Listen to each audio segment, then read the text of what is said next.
All right, people. I believe everybody is doing great, nice, and absolutely fine. So, welcome to this beautiful session. I believe everybody is doing great. Okay. Now, before everything, I want you guys to hit the like button, smash the like button. Okay, and make sure you mark the attendance. Okay, because that's mandatory. So today is the session we're gonna be killing. We're gonna be doing the shelling of this particular, we say, marathon. Okay, complete physics part 1, 12th class. Okay, so everybody in the chats, guys, show some fire in the chats. Okay, and make sure you like this particular session because that's mandatory. Let the people join and we are starting accordingly. Okay, all the chapters will be discussed. Everything will be from the scratch. Okay, every problem pattern I'll be showing you over here. The amount of information which you actually need in order to solve every problem for your NEET in 2024, that will be discussed in this particular session. Okay, everyone, guys, smash the like button. All the people out there, smash the like button, all the people. Cool. We're gonna be doing the 7 chapters, okay? And 7 chapters we'll be doing in detail. Every single thing I'll be teaching you over here. I'll not leave any topic, and every problem I'll be showing you over here, okay? There is a technique that we guys know, okay? Teachers have the experience. Sir, how is it possible to finish the 7 chapters in just 12 hours? We have the experience. We know how to play the game, okay? Stick till the end, okay? Then only we can kill this entire marathon, okay? Then only you can get 180 out of 180 in your NEET physics, okay? Everyone, guys, everyone in the chats, okay? And most importantly, we will be sharing the notes of this particular marathon in our, we say, Telegram channel. That's Unacademy NEET English, okay? So that's Unacademy NEET English. I want you guys to join that as soon as possible, okay? My dear people, okay, let's basically, shall we start? I need to know, guys, shall we start? In the chats, shall we start in the chats, everyone? Okay, how many of you are going to stay with me till the end? How many of you are going to stay with me till the end? Everyone, okay. Great. See, guys, every time you show this energy, this boost, this gives us the motivation to teach over here, okay, for complete 12 hours. This is the reason we are coming up with these sessions. Great. Cool. Now, my dear people, we will be starting this particular session. Before that, let me tell you what are the chapters that we will be discussing in this particular marathon, okay? The first chapter we will be starting with, we say, electrostatics. This is the first chapter that we'll be starting with in the today's marathon, okay? And then afterwards, we'll start with the capacitors. This is the second chapter that we'll be targeting. Then we will move on to the current electricity. Then we'll move on to the magnetic effects of current. Then we'll move on to the magnetism and matter. And then we have the EMI, and then we have the AC. That is your first part of the 12th one. All of these chapters will be discussed in the today's class. Okay.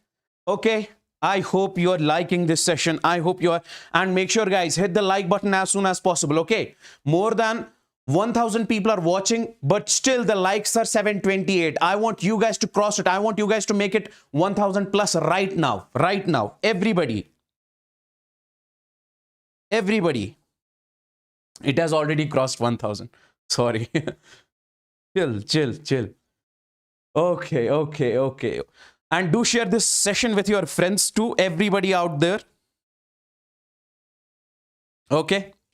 Now, my dear friends, listen to me very carefully. I think we need to start this particular session. So, the first chapter that we'll be starting is, we say, the electrostatics. Okay. Now, listen to me very carefully. In electrostatics, what is the first topic that we actually learn? We say, sir, charge. Now see guys, I'll not go into the much detail.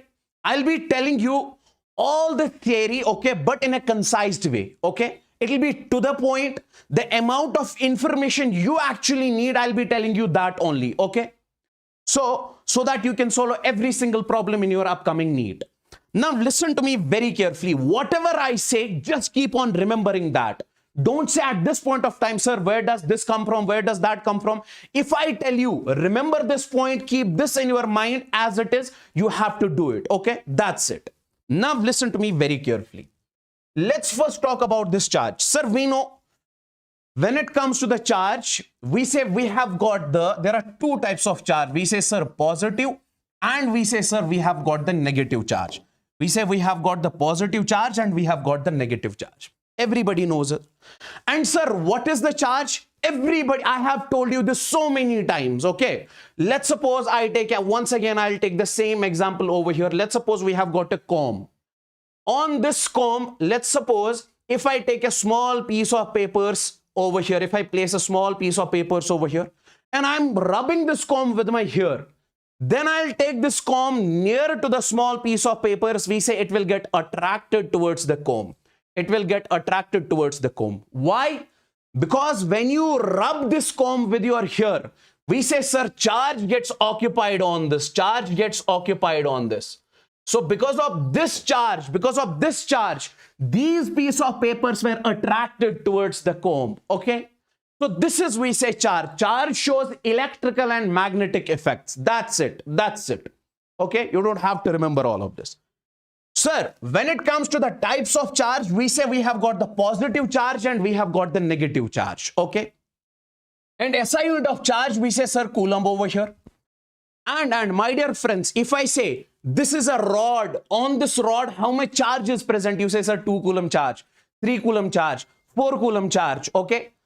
4 coulomb charge. Okay. Now, my dear friends, sir, if there are two types of charge, we say positive and negative. If I place the positive charge over here, remember this directly. And if I place one more positive charge over here, sir, everybody in this world know positive charge repels positive charge. Okay. Positive charge repels positive charge. Like charges repel. And if I place the negative charge over here, and if I place the negative charge over here, we say they will also repel, because negative also repels. Okay. And my dear friends, if I place the positive charge over here, and if I place the negative charge over here, we know, sir, they will attract. Positive, negative will attract. Okay. Like charges repel and unlike charges attract. Okay. Okay. Now, sir, what should we remember in this charge, and what are the types of charge? We say we measure the charge in coulombs, positive, negative, and this repulsion and attraction. That's it. I'm telling you the amount of information that you actually need, okay, that I'll be giving you over here. You just have to remember as it is. Now listen to me very carefully. Sir, what is the first topic that I should start with? Okay, I have to finish the 7 chapters. So let's start with this particular topic. Coulomb's law. My dear friends, let's suppose we have got a charge over here that is plus Q1, and we have got a charge over here that is plus Q2. In this particular case, we say if we have two positive charges, everyone knows that, sir, these two positive charges will repel each other with a force. Okay, because positive repels. Positive repels. Now, if they apply the force on each other, I ask you the simple question. How much is the force between the two charges? We say, sir, force between the two charges. You simply say in this case, when we have to write the force between the two charges, we say, sir, F is equal to, sir, K, we have got Q1, we have got Q2 divided by, we say, sir, R square. This will be the force between the two charges over here. Okay. So my dear friends, everybody over here, this will be the force between the two charges over here. This will be the force between the two charges over here. Means how much amount of Force, this charge will apply on this charge, that is K Q1 Q2 by R square. Same on this charge, okay? Now in this case, we say, sir, when it comes to this K, we know, sir, K is 1 by 4 pi epsilon naught. This K is what we call the Coulomb's constant, okay?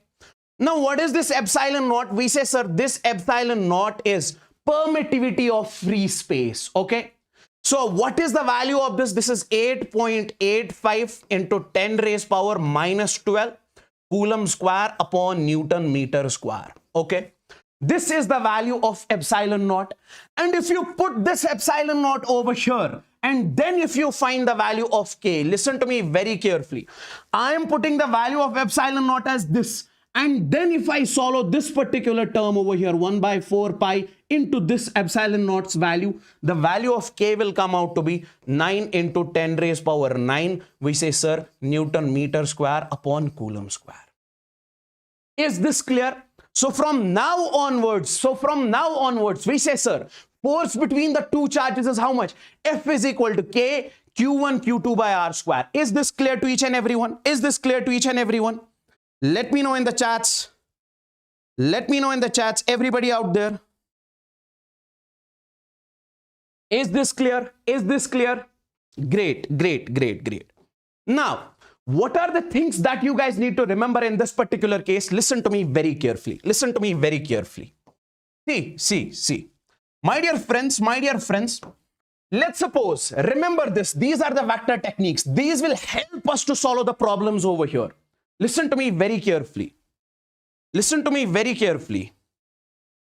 Listen to me very carefully. See, if we have got the force over here in this direction, if we have got one more force over here in this direction, okay? And my dear friends, angle between the two forces is, we say, 90 degrees over here. In this case, if you are supposed to find the net force, we say, sir, net force will be under root of 2F, okay? I'll increase the speed. Just give me 5 minutes, okay? So that first I'll get all of you on the track. Then I'll basically I'll keep on increasing the speed once you come onto the track, okay? Now see, listen to me very carefully.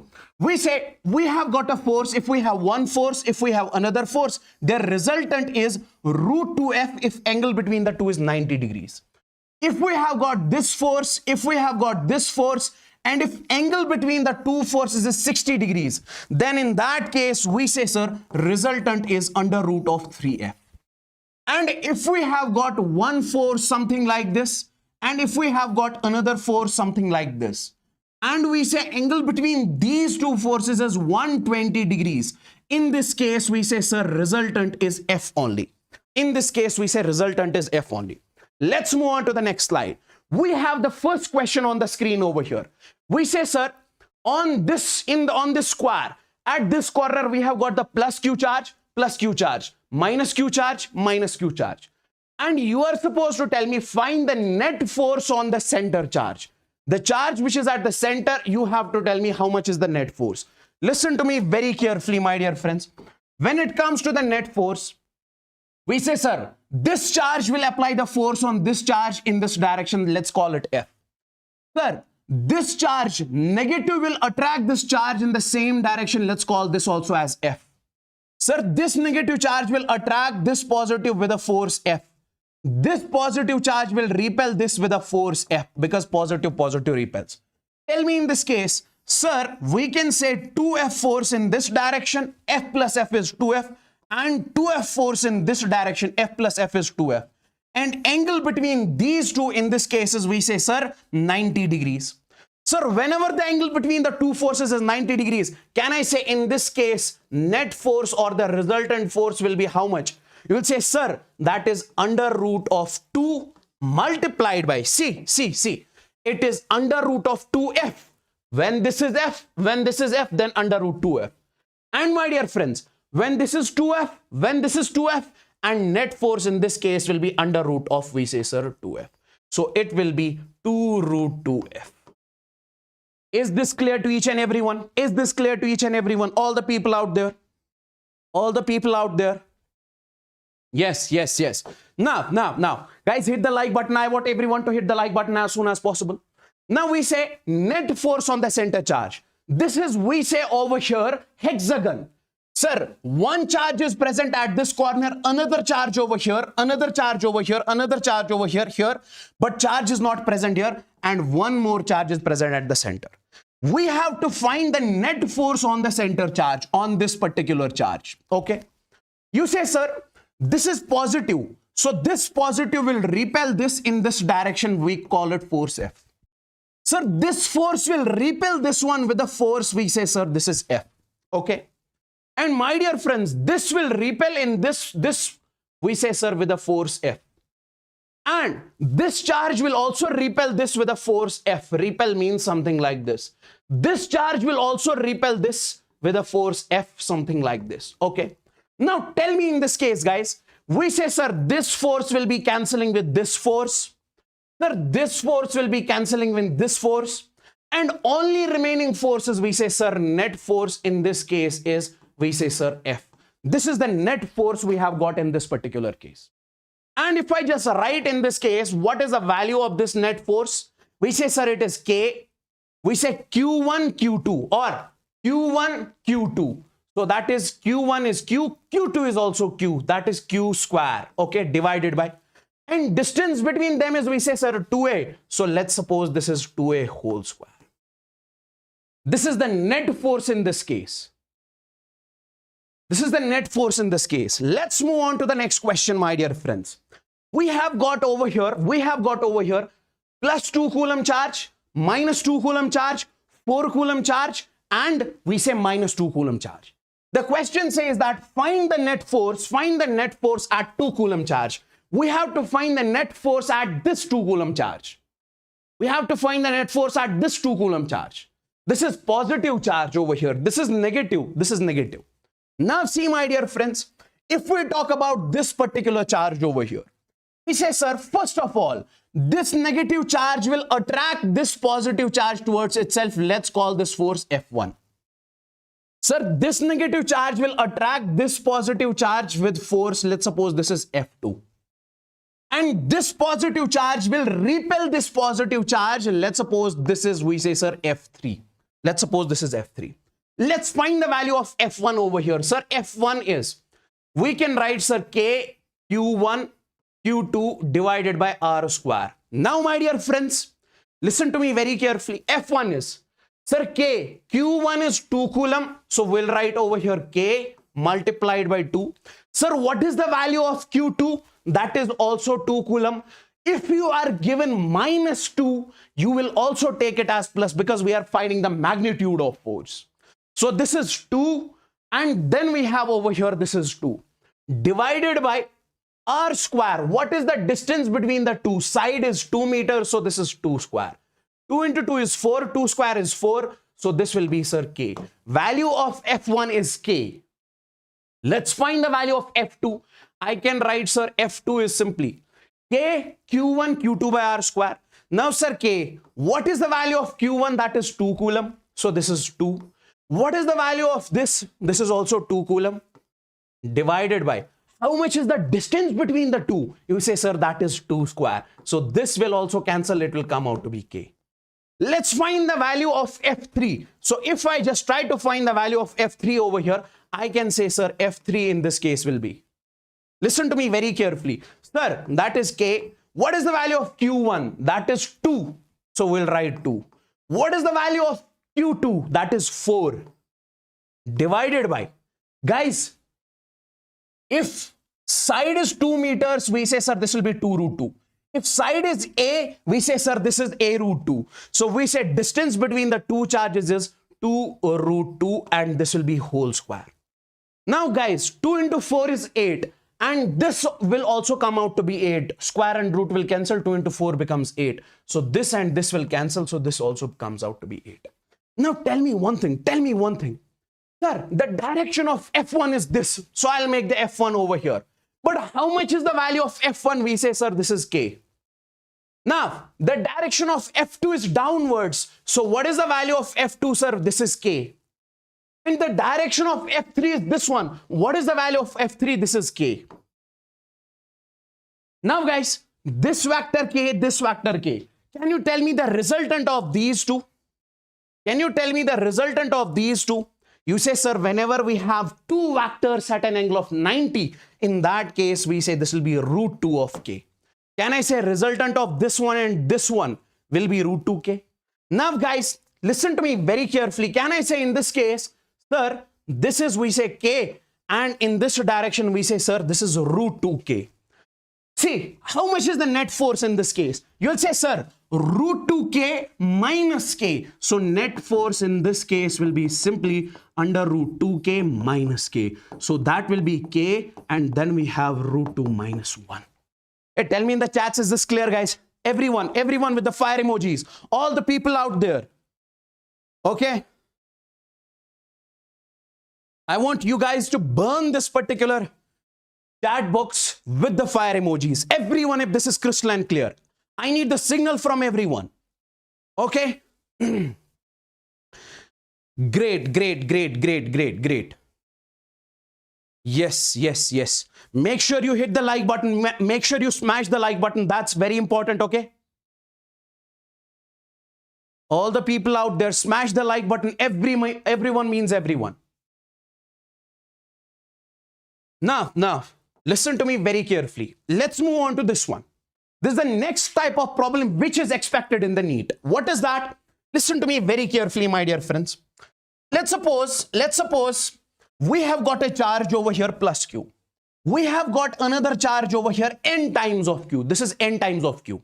What does that mean? This can be 4q, means n is 4. This can be 9q, means n is 9. Okay. Now the question in this case is, I'm saying that where should we place the third charge?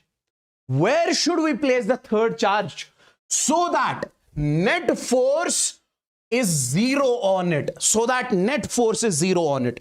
Let's suppose I am placing the third charge over here. Listen to me very carefully. This is the first charge, this is the second charge, and this is the third charge.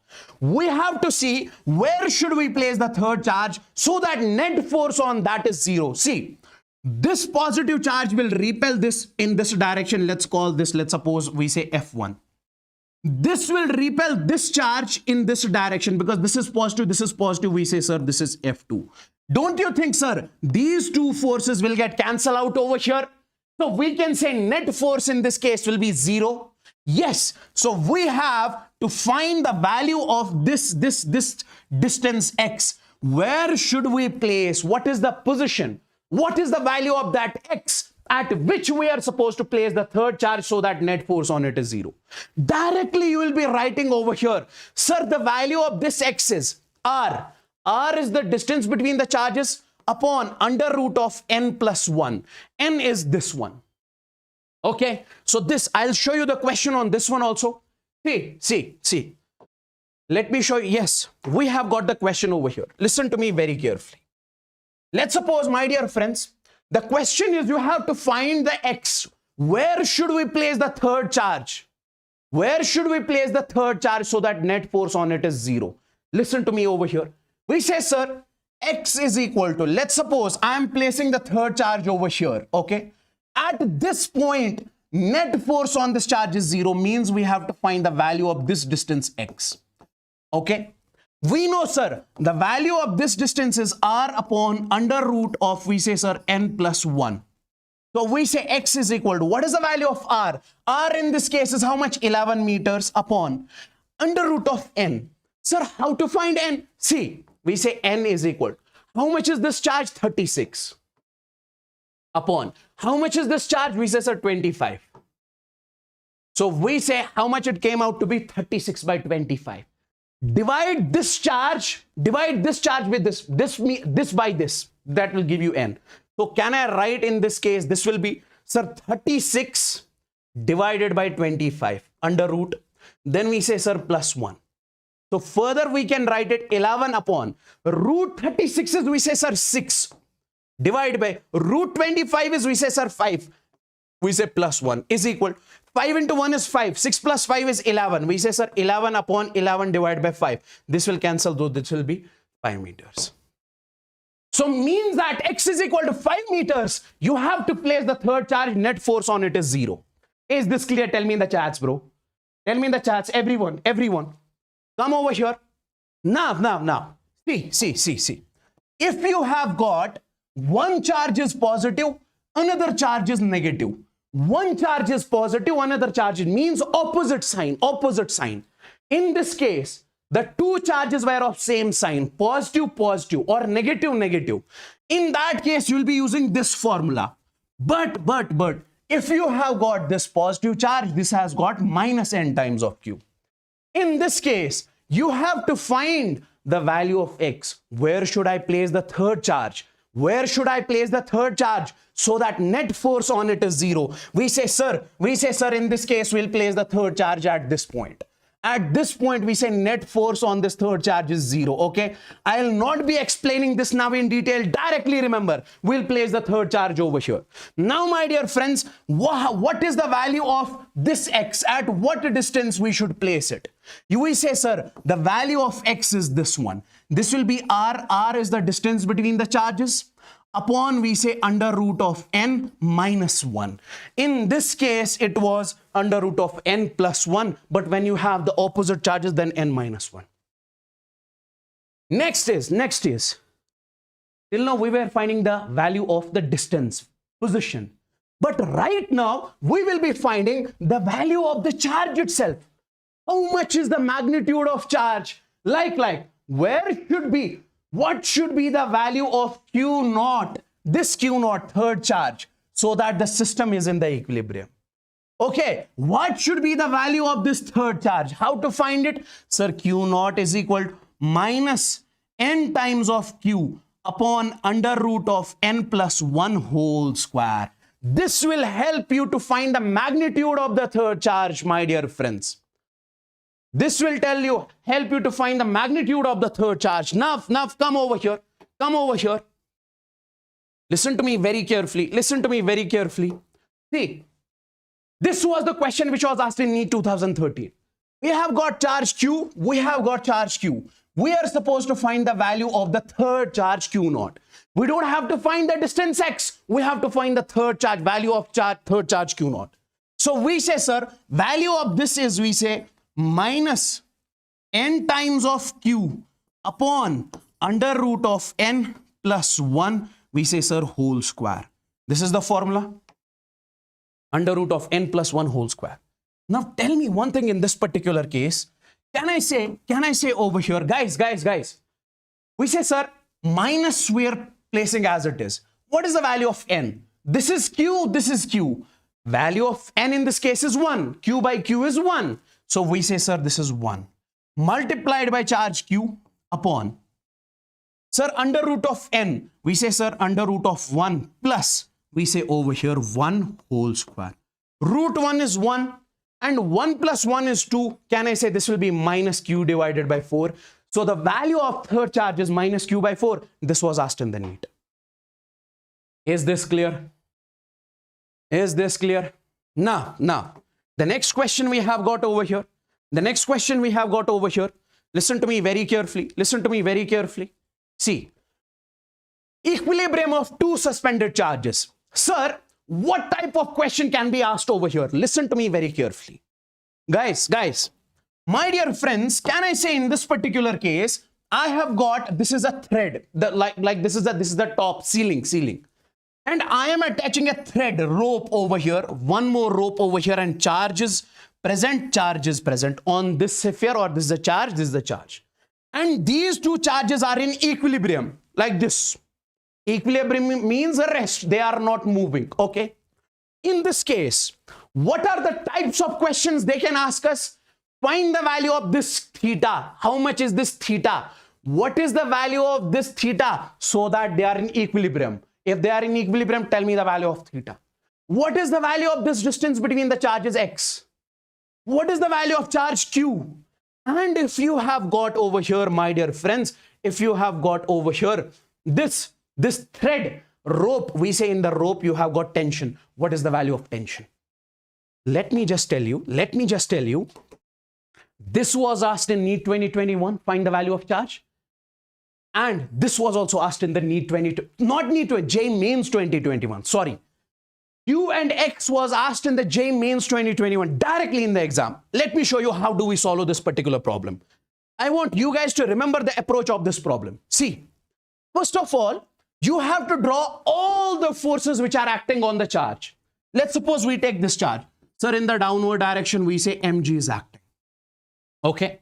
Now, sir, this charge is applying the force, electrostatic force on this in this direction. That is, sir, K Q1 Q2. So we say K Q square divided by, we say R. Both the charges are same. Divided by R square. K Q square divided by R square. This is X, so we say this is X square. Okay. Now, guys, this is tension. This is theta. Can I say the horizontal component of this tension will be T sine of theta? This and this will be over here. Sorry, this one is the horizontal, this is vertical. So we say this will be T cos of theta because this is theta. So if we resolve a tension in two components, this is T cos theta, T sine theta. Now, since the charge is in the equilibrium, can we say in this case, sir, upward charge is equal to the downward charge? Can I say, sorry, upward force is equal to the downward force. Rightward force is equal to the leftward force. So we can say in this case, T sine of theta is equal to, we say this force, that is K Q square by X square. What is the first thing that you are supposed to do? Make the charge, draw all the forces acting on the charge. Then we say, sir, balance the forces, that is T cos theta is equal to, we say, sir, this will be mg. Now I want you guys to divide the two equations. T will cancel over here. Sin theta by cos theta will be tan theta is equal to, and this will be, sir, K Q square divided by X square into, we say, sir, mg. And my dear friends, we are done with the entire question. This is what you exactly need. This is what you exactly need over here. We are done with the entire question. Okay. Now, theta is equal to tan inverse of KQ square X square into mg. Done, theta. Okay. Now, let's find the value of charge Q. See, we have to find the value of charge Q. Okay. Just a second.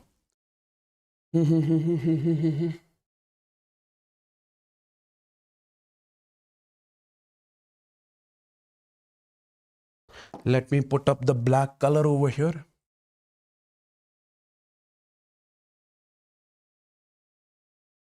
Okay.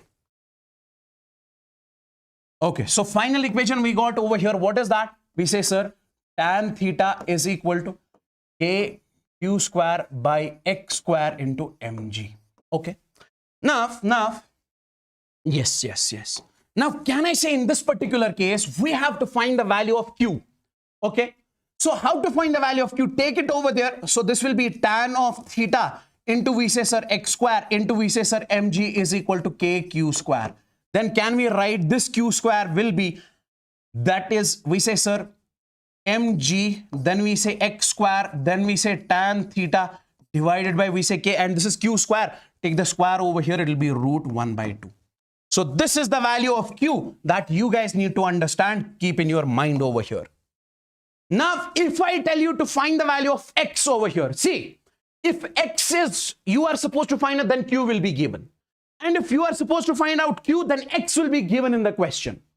Now, my dear friends, in this case, if we have to find the value of X, can I do one thing? Take this X square over there. So this will be X square is equal, take this tan theta over here. So this will be K Q square upon, and then it will be mg tan of theta. Now X will be over here. That is, we say K Q square upon mg, then we say tan theta 1 by 2. Hey guys, tell me in the chats, is this crystal and clear? Everyone means everyone. Okay, this is the question in which I have shown you 4 questions. Question of 4 problems. Okay, now see, this is the value of X, this is the value of Q. Now what is the 4th thing that we are supposed to find? Tension. How to find tension? See, tension is this is the tension in the string. Now take this charge, listen to me very carefully. If we take this charge over here, we say, sir, in this direction, tension is acting, and in the downward direction, mg is acting, and in this direction, electrostatic force is acting. Tell me one thing. We say, sir, this charge is in the equilibrium. Means the force which is acting in this direction is equal to the force which is acting in this direction. Now, what is the resultant of this one and this one? We say, sir, that is R. Resultant of this one and this one is R. And how to find the resultant? See, how do we find the resultant? Under root of. We say, sir, this is Fe square. Plus, we say, sir, this mg whole square. Now you'll say, sir, why didn't you write root 2 of F over here? Because this force is different, this force is different. If it was F, then I would have said root 2F. But over here they are different, so this is the resultant. Now, if this is the resultant, sir, don't you think this charge is in the equilibrium? So this force is equal to this force. So tension will be equal to R, and that will be under root of, we say, sir, electrostatic force square plus mg its square. Is this clear? Is this clear? Let me know in the chats. Everyone means everyone. Let me know in the chats with the fire emojis. Then I'm moving forward. All the people out there. Tell me, guys, why is the chat speed low? Why is the chat speed low? I need to see. I told you, burn the chats, burn this live chat with the fire emojis. Everybody out there. Is this clear? Great, great.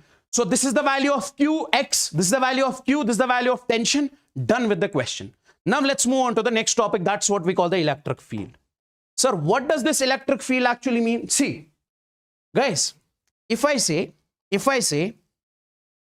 I have got a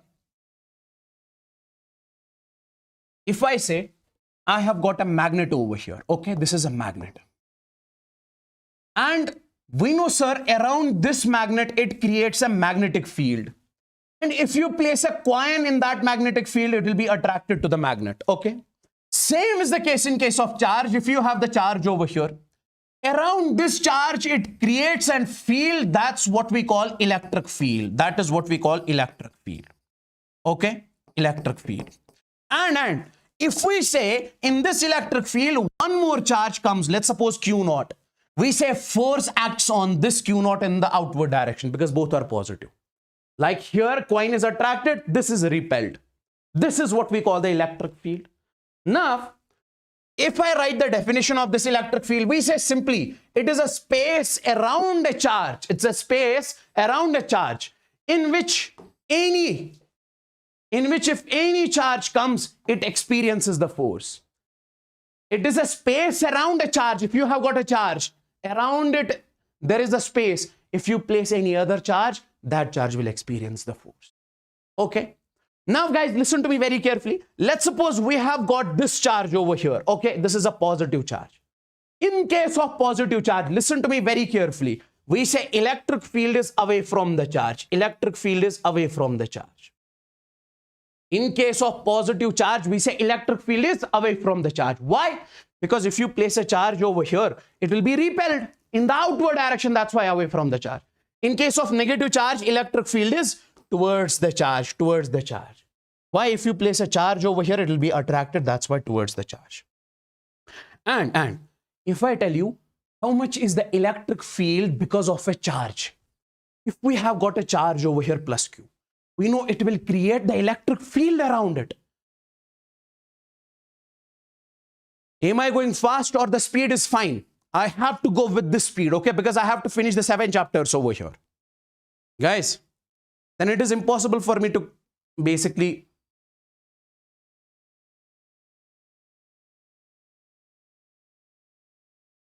everyone. I need to know in the chats, is the speed fine?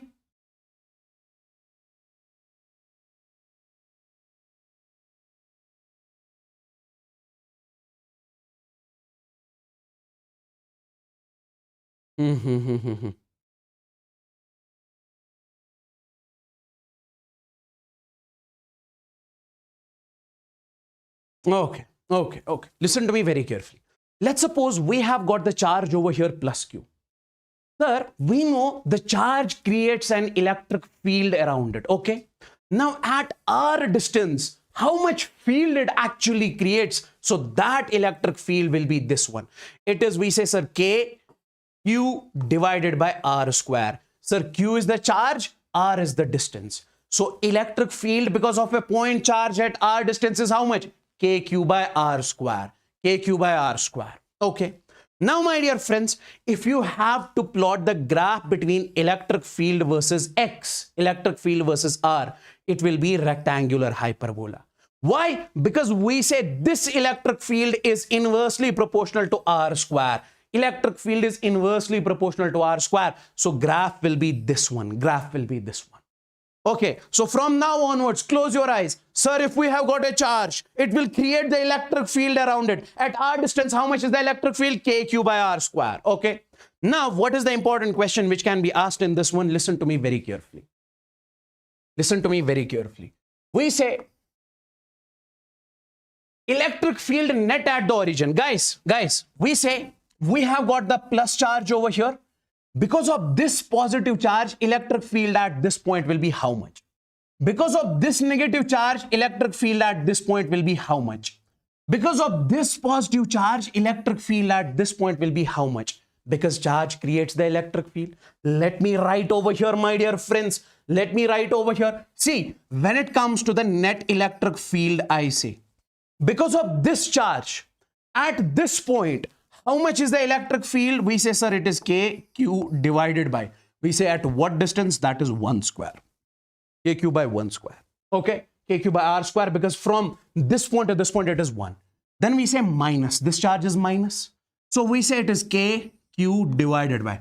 What is the distance between origin and this? We say, sir, 2 square. R is 2 over here. From this charge till over here, it is 2. Then we say plus. Then we say this is KQ divided by, we say 4 square. Then we say minus KQ divided by 8 square plus so on. Now, how much in this case, if I write 2 square is how much? We say, sir, 2 square is 4. We say 2 square is 4. 4 square is, we say 16. 8 square is 64. So we say 4. 4 square is 16. And then we say 64. Okay. Now, tell me in this case, sir, this is the net electric field at origin because of all the charges present over here. So what I'm saying in this case is that I'll take this KQ common. Okay. In this case, we say this is 1. Then we say minus. In this case, how much it will be? 1 by 4. 1 minus 1 by 4. Then we say, sir, plus. How much this will be? 1 by 16. Then we say in this case minus 1 by 64. Okay. Then we say plus and so on and so on. Now we have to find the sum of all of this. This is a GP. This is what we call the geometric progression. This is what we call the geometric progression. So how to find the sum? This is what we call the GP. How to find the sum of this GP over here? See, if we have to find the sum, I'll write sum something like this. S is equal to A upon 1 minus R. A upon 1 minus R. Oh, sir, what is A? A means the first term. First term is this. So I'll write S is equal. If you have to add all of this, you have to use this formula. So A means, sir, 1 upon. Then we say 1 minus. Sir, what is R? R is the common ratio. How to find common ratio? See, R is equal. Take any term over here. Let's suppose I'm taking 1 by 16 upon. What is the term which comes before it? We say, sir, minus 1 by 4. So minus 1 by 4. Take any term, divide it with the term which comes before it. You will get the value of this. 4 ones, 4 fours. So R in this case will be minus 1 by 4. Put the value of R over here. So this is minus 1 by 4. Okay. Now tell me in this case, can I say, sir, this is 1 upon. This is 1. Minus into minus becomes plus. 4 into 1 is 4. 4 plus 1 is 5. 5 by 4. So finally, it will come out to be 4 by 5. 4 by 5. So sum is 4 by 5. Now, tell me guys over here. Can I say, sir, net electric field I can write in this case is, sir, this is KQ and. Instead of all of this, how much is the sum? That is 4 by 5. So I'll write over here 4 by 5. So 4 by 5 KQ. Is this clear? Tell me in the chats. Everyone means everyone. Is this clear? And make sure you hit the like button. All the people out there who are watching, like this particular session. Is this clear? Directly, if you get some sort of question, something like this, you have to apply this formula to find the sum. Let's move on to the next one. See, guys, we have got this charge over here. We have got this charge over here. This is a, sorry. electric field due to a charged ring on its axis. Sir, whenever we have the charge, it creates the electric field around it. Now, if I place that charge onto this pen, it will also create electric field. If I place that charge onto this phone, it will also create electric field. And if I place that charge onto this ring, okay, charge Q, we say it will also create electric field.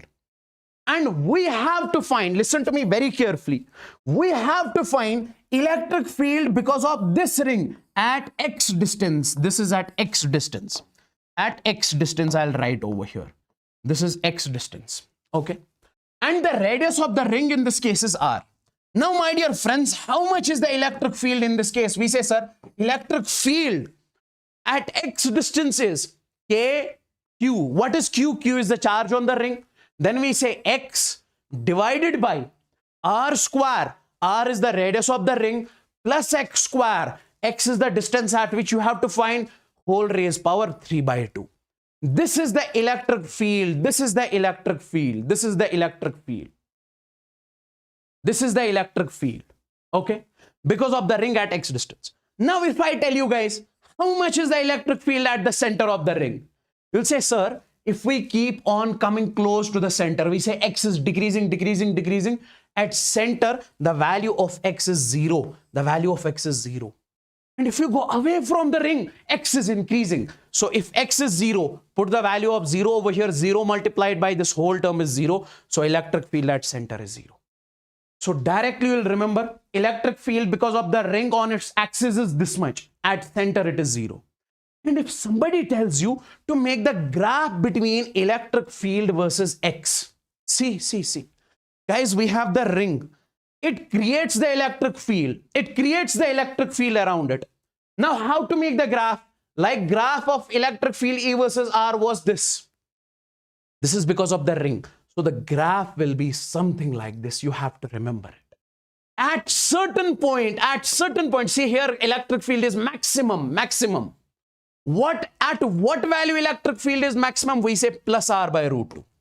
We say electric field is maximum at x is equal to plus R by root 2 and x is equal to minus R by root 2. See, you have got the ring. It creates the electric field from right side as well as from the left side. So if we say over here the electric field because of the ring from the left side, you say, sir, that will be something like this. So this is the maximum electric field at x is equal to minus R by root 2. Directly you will remember this is the graph of electric field versus x in case of the ring. Okay. Now let's move on to this one. See, guys, if we talk about, listen to me very carefully. Sir, this is what we call the complete circle.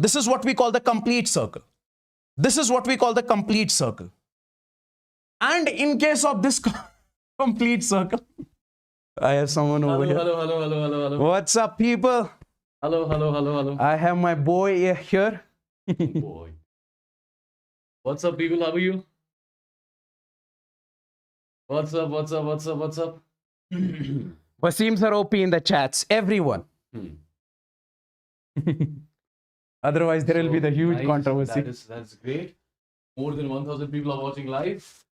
Yo. Guys, this Josh has to be there at the 11th hour as well, right? You know, these mega marathons, they are just for you. Yeah? Just for you. And this is the last option for you guys to complete your syllabus with all the question practice and everything. So the way you have been dedicated on day 3, today it's the day 3, right? This Josh has to be there throughout this particular journey of these like 20-25 days, right? And as I told you yesterday, your whole syllabus will be completed till 20th of April, be it physics, chemistry, as well as biology. Wasim sir looks young. Of course, I'm younger than him. He is the eldest. He is the eldest. How are you now? Okay, I still feel tired. Like 2 back-to-back marathon, it hurts. It hurts badly. Yo. Yeah? Yawar sir will get that tomorrow, right? Once he completes the tomorrow's marathon, then I know what is going to be his position. yes. Okay. So guys, be active, right? And watch this session till the end. Till the end. Because 6-7 chapter in one session, that's not a joke. That too, everything is completed, everything will be touched, right? It is just how come we are able to complete all this stuff in one session? We are just giving you the limited amount of theory which is required to solve the questions, right? No unnecessary things. No unnecessary things. Yeah? Yeah. Now go, bro. Perfect. I need to finish it. Don't waste my time. This kid is talking too much. This kid is talking too much. Okay. This kid is okay. Chalo, you carry on. Take care, huh? Wishing you all the luck. And tomorrow it's the question practice of your physics, yeah? Yeah. Yeah? Yeah, bro. It took me half an hour to make this hairstyle, bro. I just got up. I was sleeping. I just got up and came. Chalo, you carry on. Take care. God bless you all. See you. Okay. Now see, over here, guys,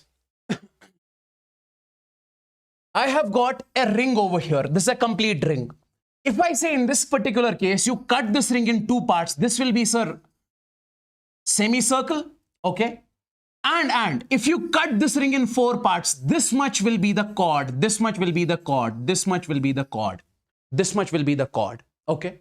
And if I say you take some part of the ring, this is what we call the segment of the ring. This is what we call the segment of the ring, some part of the ring. So that I am placing over here, segment of the ring. So I am placing Q charge on this. This is the radius R.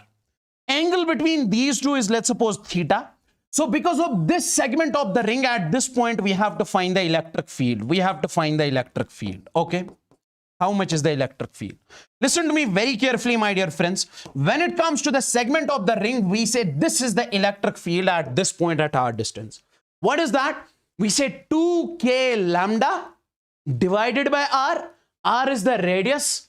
Sine of theta by 2. Theta is the angle between this radius and this radius. If you join this with one end, if you join this with another end, this much is the theta. Now, my dear friends, you say, sir, what is this lambda over here? We say, sir, this lambda is total charge present on the rod, okay, Q, divided by total length of the rod, that is L, Q divided by L. Charge per unit length, that's what we call the lambda over here. Charge per unit length. Total charge divided by total. This gives us the idea how much is charge present on a unit length. Okay, that's it you have to remember over here. Now, listen to me. Let's suppose if we have got a semicircle over here. Sir, join this point with one end, this will be the radius. Join this point with another end, this is also the radius. Angle between these two is, we say, sir, this is 180 degree. Can I say theta in this case is 180 degree? And we have to find the electric field at this point. How to find the electric field? We'll use the general formula. E is equal to 2k lambda divided by r. Okay, r is this radius. Then we say sine of theta by 2. In this case, what is the value of theta? We say, sir, theta in this case is 180 degrees. So I'll write over here, this is 180. 180 by 2 is how much? That is 90. Sine 90 is 1. So we say E is equal to k lambda divided by r. Because sine 90 is 1, so this will be the electric field. Now, let's suppose you have got the chord. In case of the chord, how much is the angle? We say, sir, here angle theta is equal to 90 degrees. Okay. And if we have to find the electric field, we say, sir, this is 2k lambda by r sine of 90 by 2. And if I just write over here, we say, sir, this electric field will be 2k lambda divided by r. Sine 90 by 2 is sine of 45 degrees. And I can write it something like this, 2k lambda by r. Sine 45 is 1 by root 2. So this will be 1 by root 2. Do one thing, rationalize. Multiply this with root 2 and divide with root 2. So root 2 into root 2 is 2. Because root 2 into root 2 is root 2 whole square. That will be 2. So this and this will cancel. Because this multiplied by this is 2. 2 and 2 will cancel. So what remains over here? That is under root 2 k lambda by r. So directly you will be remembering this, my dear friends. Sir, electric field because of the chord at this point is 2k lambda by r. It is 2k lambda by, sorry, root 2k lambda by r. Electric field because of the semicircle at this point is 2k lambda by r. Now we have got the question over here. Find the electric field at the center. Whenever you get a question something like this, I want you guys to divide this in 4 parts, in 4 chords. So let me divide it in 4 chords, something like this. Okay. Now tell me one thing in this particular case.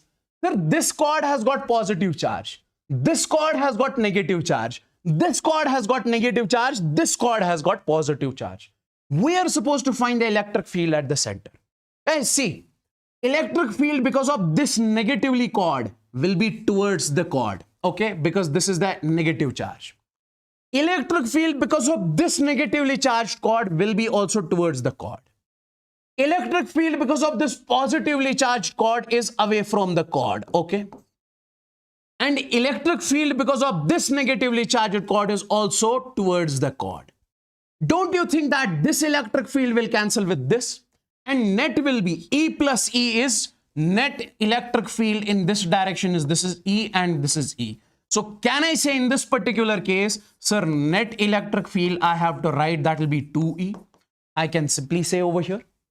And electric field because of the chord is how much? Sir, because of the chord is, we say, sir, 2 times of, we say root 2 k lambda divided by r.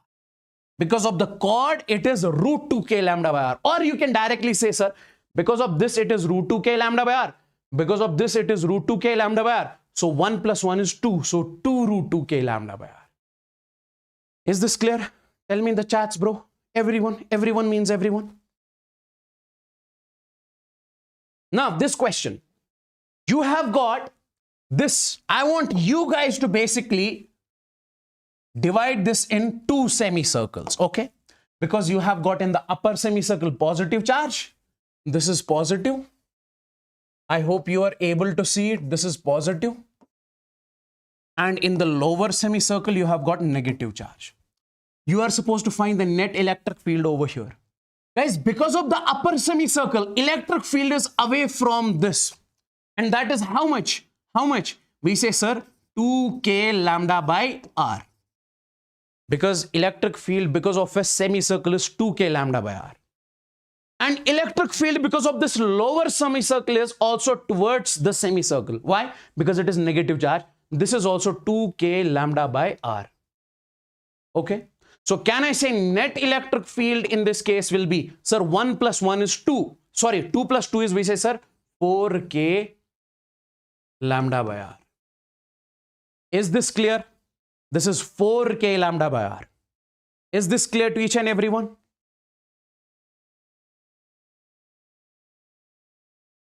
Now, let's move on to this one. Finite charged rod, okay. Now, if we place the charge on this particular rod, this is a finite charged rod, means this is the length over here, this from this point to this point, finite length, okay. Now, electric field because of this rod at this distance, r distance at this point, how much it is? It will be, listen to me very carefully. If you join this point with one end of the rod, this angle is, we say, theta 1. If you join this point with another end of the rod, this point is, we say, theta 2. Now, how much is the electric field at this point? We say k lambda by r. Then we say sine of theta 1. Theta 1 is this. R is this distance. R is this distance. Then we say plus sine of theta 2. Then we say plus cos of theta 1 minus, we say, cos of theta 2. Theta 1 is this. Theta 2 is this. Directly you have to remember. If we have got a rod, because of that rod at r distance, we say, sir, electric field will be how much? K lambda by r sine of theta 1 plus sine of theta 2 plus cos of theta 1 minus cos of theta 2. Now, my dear friends, I can say, sir, if we have got the same rod, but right now I am supposed to find the electric field at this point. This is what we call the perpendicular bisector. This is what we call, or equatorial point. Okay.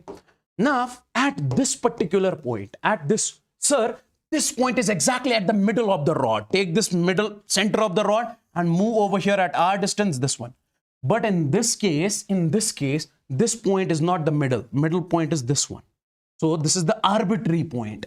General point. So when it comes to the middle of the rod at this perpendicular bisector, this is the electric field. We say 2k lambda by r sine of theta. Sir, 2k lambda by r, what is this theta? Listen to me very carefully. Guys, if you join this point with one end, can we say, sir, this is theta 1? If we join this point with another end, can we say this is theta 2? And in this case, we say, sir, this theta 1 is equal to theta 2 is equal to theta. Both are equal. Why? Because the center is this point is at this perpendicular bisector. Okay. So we say theta 1 is equal to theta. Theta 1 is equal to theta 2 is equal to theta. Both are equal. So that's why we say sine of theta. 2k lambda by r sine of theta. Okay, is this clear till over here? Any sort of confusion? Let me know in the chats. Everyone means everyone. Is this crystalline clear, everyone? Let me know in the chats. Is this clear? Is this clear? All the people out there. And make sure you hit the like button, everyone.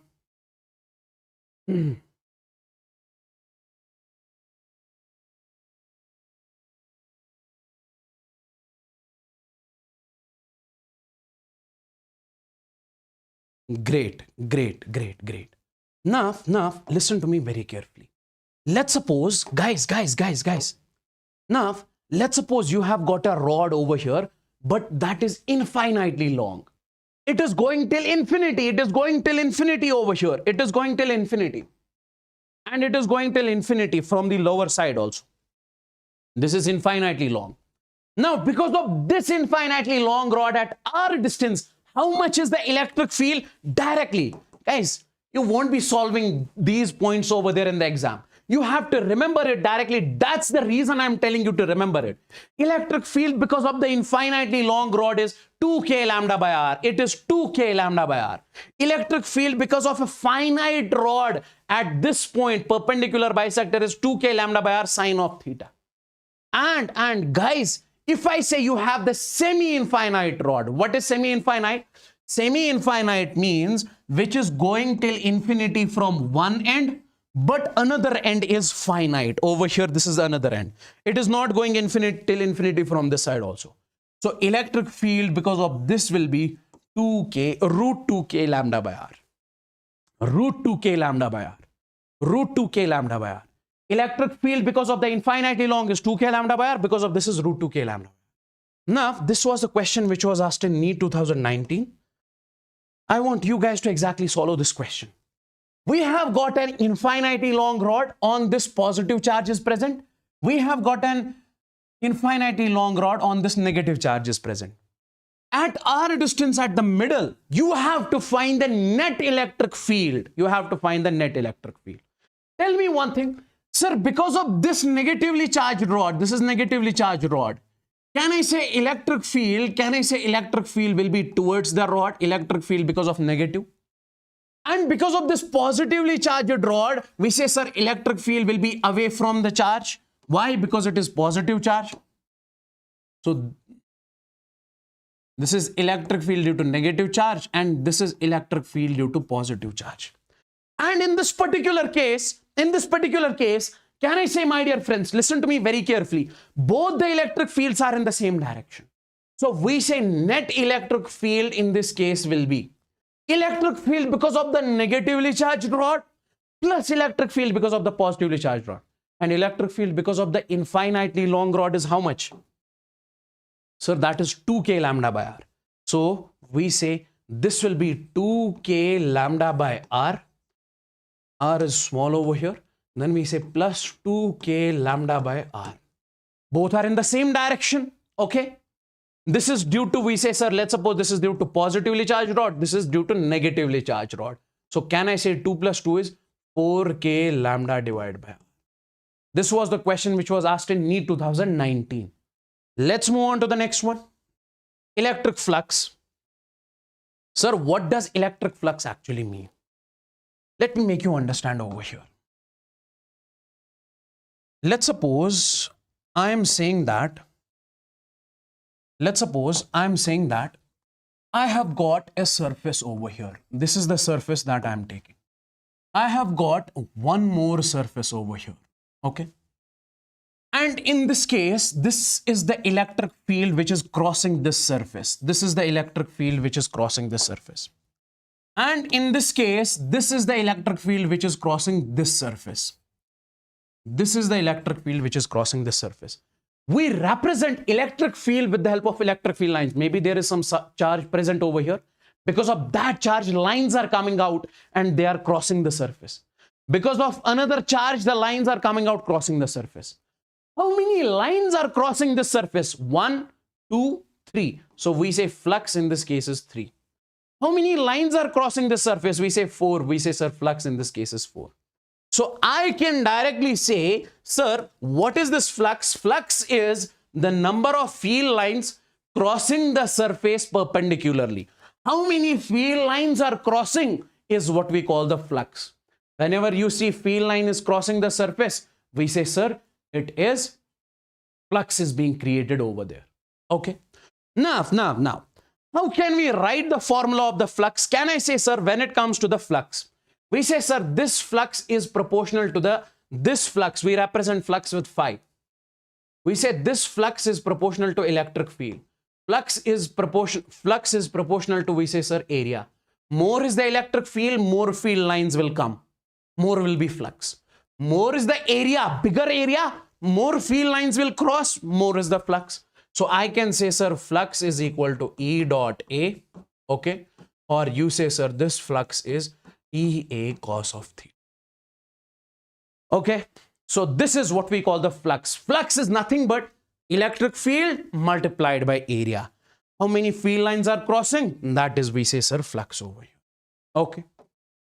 Now, we have the Gauss law. What does the Gauss law say? It says that flux through any closed surface is equal to the charge inside upon epsilon naught. Sir, what are you saying? Let's suppose we have got over here a cylinder. Cylinder is a closed surface, sir. Inside the cylinder, we have placed a charge. We know, sir, because of this charge, electric field lines will come out. Let's suppose something like this, something like this, something like this, something like this, something like this, something like this, something like this, something like this. Okay. Now, my dear friends, if these field lines are coming out of this and they are crossing the surface of the cylinder, we say flux is being produced over here. And if I say, how much is the flux through the cylinder? How much is the flux through this closed surface? You say, sir, flux through this closed surface in this case will be simply Q inside. How much is the charge inside? Divided by epsilon naught. That's what Gauss law says. Gauss law says that if you have to find the flux through a closed surface, you say it is Q divided by epsilon naught. Let's suppose in this case, we have placed a charge. We say, sir, Q1, and then you have got another charge. We say Q2. How much is the flux through this cube, flux through this closed surface? You say, sir, in this case, flux through this closed surface will be simply, how much is the charge inside? That is Q1 plus Q2 divided by epsilon naught. Charge inside divided by epsilon naught. Is that clear? Is that clear? Is that clear? Now see, any closed surface you take, flux through that closed surface is charge up inside upon epsilon naught. Now you have got in this particular case a hemispherical bowl. And the charge is placed at the mouth of this bowl. Charge is not inside. You guys are supposed to find, in this case, find the flux through the bowl. Okay. Guys, listen to me very carefully. If this charge was placed over here inside the bowl, then I would have said flux is Q divided by epsilon naught. Because this is the formula we know. But in this case, charge is not present inside, but it is present at the mouth of the bowl. So what I'll do is that I'll basically connect one more bowl to it. I'll imagine there is one more bowl to it. Now, we say, sir, these are the two bowls and this is the closed surface. So we say in this case, flux through closed surface is equal. In this case, closed surface means two bowls. So means flux through two bowls. It will be how much? Sir, that is Q divided by epsilon naught, because two surface means this. Now, if flux through two bowls is Q by epsilon naught, flux through one bowl will be how much? Half of Q by epsilon naught. I say, sir, flux through one bowl will be simply 1 by 2 of, we say, Q divided by epsilon. Or we say, sir, something like this, Q divided by 2 epsilon. Okay. Next question we have over here. In this case, it is saying that if flux through the closed part is phi naught, if flux through the curved part is phi naught. See, guys, this is the charge placed inside the bowl. Okay. And we say in this case, sir, flux will be through the bowl. I can say, sir, flux through closed surface means flux through bowl. Okay. Will be how much? Q divided by epsilon naught. Listen to me very carefully. Can I say over here, sir, closed surface, this bowl is made up of two surfaces. First is this one, that is mouth. And second is this one, the curved part, plane part and the curved part. So I can say, sir, flux through closed surface is made up of, listen to me very carefully. So we say, sir, it is made up of, sir, curved part, curved surface. Then we say plus this mouth, that is flux through mouth. Or you say plane surface. Guys, listen to me very carefully. If you are saying we have got a hemisphere over here, let's suppose we have got this bottle over here, okay? This bottle is made up of how many surfaces? First is this curved, second is this plane, third is this plane, two plane surfaces, one curved. Here you have got one plane, one curved. Okay, now guys, we say, I can write it something like this, Q divided by epsilon naught is equal flux through curved part. If flux through curved part is given as phi naught, this is given as phi naught, plus flux through mouth, I can write flux through mouth. Okay. Now, can I just say in this particular case, sir, take it over there. So I can write flux through the mouth will be simply, sir, that is Q divided by epsilon naught minus, we say, sir, phi naught. This is the flux through the mouth and this is what we were supposed to calculate. Tell me, this was a very good question. Tell me, is this question clear? Is this question clear? In the chats, everyone, guys, is this question clear? Is this question clear?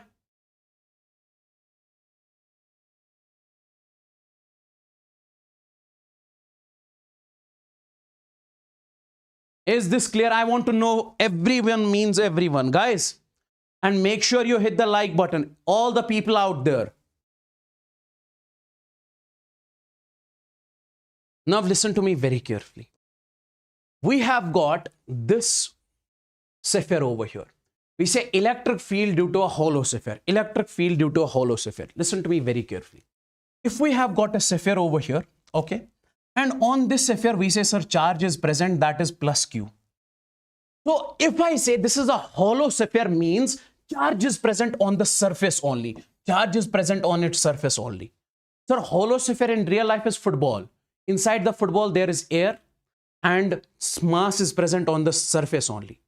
And if we talk about the solid sphere, means cricket ball or the leather ball, okay, that is solid. Mass is filled inside also. Now see, sir, R is the radius of this sphere. Now, because of this sphere, we have to find the electric field at this point outside small r distance. Sir, and second we have to find at this surface. And then we have to find inside at any point. First of all, electric field because of this hollow sphere outside at small r distance will be how much? K capital Q, that is the charge on this one, divided by small r square. This will be the electric field because of this sphere outside. Sir, on the surface, if we talk about, if you keep on reducing this r when you reach the surface, we say, sir, at surface, small r becomes equal to the capital R. So, electric field on the surface will be kq divided by, instead of small r, you will put the capital R, that is kq divided by capital R square. And sir, is there charge present inside the sphere? We say no, because this is a hollow sphere. Charge is present on the, this is a metal sphere. Charge is present conducting sphere. You also call it the conducting. Charge is present on the sphere. On the surface, we say if charge inside is 0, there is no electric field inside. Electric field inside is 0. And if you are supposed to make the graph between electric field versus R, sir, when it comes to the inside electric field is 0. See, on this line, electric field is this. Inside electric field is 0. From center till surface, electric field is 0. And if we talk about the outside, we say, sir, outside electric field is equal to kq divided by r square. So it is k, E is inversely proportional to r square. So the graph will be rectangular hyperbola. This is outside, E is inversely proportional to r square. This is inside. I hope this is clear. Now let's move on to over here. Let's move on to, we say solid sphere. Solid sphere, no, or you can call it the non-conducting sphere. Solid sphere or the non-conducting sphere. If you have got this sphere over here, sir, charge is filled inside also, we call it the solid sphere. Now we have to find the electric field because of this outside the sphere at small r distance. Sir, on the surface, inside, 3 points. Sir, when it comes to the outside, it is kq divided by small r square. This is outside. Sir, on the surface, if we are talking about, at surface, we say, sir, small r is equal to capital R. So it will be kq divided by capital R square. Okay. Sir, when it comes to inside, is inside electric field 0 over here? We say, sir, no, electric field inside is not 0. Why electric field inside is not 0? We say, sir, because charge is present right now inside. So we say, my dear friends, inside, because of this sphere, how much will be electric field? That is kq divided by, we say r, capital R cube. What is capital R? Capital R is the radius, multiplied by small r. What is small r? Small r is the distance from the center at which you are finding the electric field inside. Small r can be outside also, small r can be inside also, because small r is variable. Okay, so this is the electric field inside. Now, tell me one thing, my dear friends. Don't you think that, sir, this electric field inside is proportional to small r? And this electric field is inversely proportional to, sir, we say, small r outside. Outside it is inversely proportional. Inside it is directly proportional. Now let's make the graph. Sir, if we talk about inside the sphere, so this is center, 0. And this is the surface. This is the surface where r is equal to capital R. Can I say, sir, inside, E is proportional to small r. So graph will be straight line. And sir, when it comes to outside, E is inversely proportional to small r square. So graph will be rectangular hyperbola. So this is the graph of electric field outside the sphere. This is inside the sphere. This is very important. This was asked in the NEET previously. I want you guys to keep this in your mind. Okay, now we have got a sheet over here. This is the sheet that we have got in this particular case. Sir, what does sheet mean? We talked about the electric field because of the rod. We talked about the electric field because of the sphere. Now we are taking the sheet. Okay. On this sheet, this is infinitely long sheet. Q charge is present and sigma is the charge density over here. What is sigma? Sigma is, we say, sir, charge per unit area. Total charge upon in this, how much is the total charge? And how much is the total area? Q divided by A. Sigma is Q by A. Now, because of this, if charge is present on the sheet, we know, sir, if charge is present on the sheet, listen to me very carefully. If charge is present on the sheet, we know, sir, it will create electric field. Let's suppose we are finding the electric field at point P. The electric field because of the sheet at point P will be how much? That is sigma. Sigma is what? Q divided by A. Charge, total charge upon total area upon 2 epsilon naught. We say this is the electric field because of non-conducting sheet. Non-conducting sheet at point P. At this point P, this is the electric field because of the non-conducting sheet. And if I have to write this electric field in terms of charge, I say, sir, E is equal to sigma is equal to Q by A. So instead of sigma, I write Q divided by 2A epsilon naught. This is the electric field in terms of charge. This is the electric field in terms of sigma. Similarly, if you have got a non-conducting sheet, conducting sheet. What does conducting sheet mean? You have got one sheet, something like this. Charge is present on this one. And then you have got another sheet, something like this. Charge is present on this one. Charge is present on this one. In between the sheet, there is an empty gap. There is an empty gap in between the sheet. No charge is present inside. Okay. This is what we call the conducting sheet. Don't get confused. This is conducting sheet. So electric field because of the conducting sheet at this point is how much? Sigma by epsilon naught. Sir, previously because of the non-conducting, it was sigma by 2 epsilon naught. In this case, it is sigma by epsilon naught. And can you tell me what is the value of sigma in this case? We say, sir, sigma in this case, total charge upon total area. How much is the total area? Area of this sheet plus area of this sheet. So that is 2A. A plus A is 2A. Now put over here. So electric field will be Q upon 2A epsilon naught. You see the beauty? In terms of charge, electric field is same because of both. See, it is also Q by 2 epsilon naught. In terms of sigma, it is different. This was the question once asked. Is this clear to each and everyone, ladies and gentlemen out there?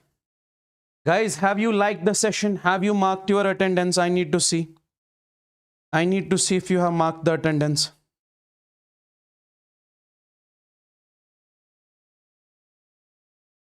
Increase the likes, guys. I want you guys to hit the like button, make it 2000 plus as soon as possible. As soon as possible.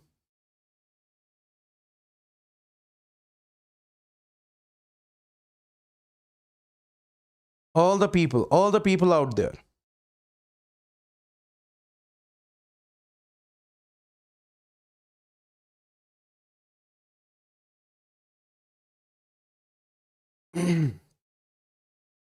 Okay. Now see, let's move. Let's suppose we have got over here the two non-conducting sheets. I hope this is visible. Two non-conducting sheets. Non-conducting sheets. Okay. So positive charge is on this sheet. Okay. And negative charge is on this sheet. You guys are supposed to tell me where will be the electric field 0. Let's talk about the point A. Sir, at point A, listen to me very carefully. Electric field because of this positively charged sheet is something like this, away from the charge. This is electric field due to positively charged sheet. Sir, because of the negatively charged sheet, electric field will be towards the sheet. So we say net electric field in this case will be 0. Okay. At this particular point, we say electric field because of this sheet will be towards the sheet. Electric field because of positive charge is away from the charge. Okay. So we say in this case, net electric field is not equal to 0 because both the electric fields are in the same direction. And we say at point C, if we talk about the electric field because of this is towards the sheet and electric field because of this positively charged sheet is away from the sheet. So we say electric field net at this point is also 0. Now, important one. Guys, I want you guys to focus over here. Let's suppose, listen to me very carefully. Let's suppose we say I have the electric field over here. I have the electric field over here. Okay. And in this electric field, I am placing a charge Q. Okay. Whenever we place the charge inside the electric field, it experiences the force F is equal to Q times of E. This is the force which it experiences. Now, if force is acting on this charge because of this electric field, it will move forward. Okay. So it will have acceleration. It will have some velocity, speed. It will have kinetic energy, 1 by 2 mv square. It will cover some displacement. It will have some momentum. All of these we need to discuss in this particular case. Sir, if we place a charge inside an electric field, sir, we know force acts on it, due to which it will move. It will have acceleration. So what is the value of force? Q into E. What is the value of acceleration? Sir, that is Q E divided by M. Sir, what is M? M is the mass of the charge. And this is the acceleration. Sir, if we say it is moving, it will have some speed. We say, sir, after time t, let's suppose after time t, it is over here. So after time t, how much velocity it has? That is Q E divided by M into T. Okay. This is the velocity of the charge after time t. And I say, sir, how much displacement it will cover? Let's suppose it is over here. How much displacement it is covered? Let's suppose that is S. And that displacement will be, I'll just write over here. We say, sir, that will be Q E T square divided by, we say 2M. Q E T square divided by, we say 2M. This is the displacement covered. How much displacement, distance covered? That will be over here, this one. Now, if I say, how much is the momentum? Sir, momentum of this, momentum is what? We say, sir, that is Q, E, and T. You have to directly remember these guys, okay? So this is the momentum. And how much is the kinetic energy? Kinetic energy. So we say kinetic energy of this charge. We say if it was normal charge, 1 by 2 mv, normal particle, 1 by 2 mv square. But over here, it is Q square, E square, T square. Kinetic energy after time t. Q square, E square, T square divided by 2M. Q is the charge, E is the electric field, T is time, 2M, M is the mass. And how much is the velocity of the charge after displacement x? We say, sir, velocity after displacement x. How much is the velocity of the charge after displacement x? Means if you have placed the charge, let's suppose over here, okay? After displacement x, let's suppose it is over here. How much will be its velocity, speed at this point? That is v square is equal to q e by m into x.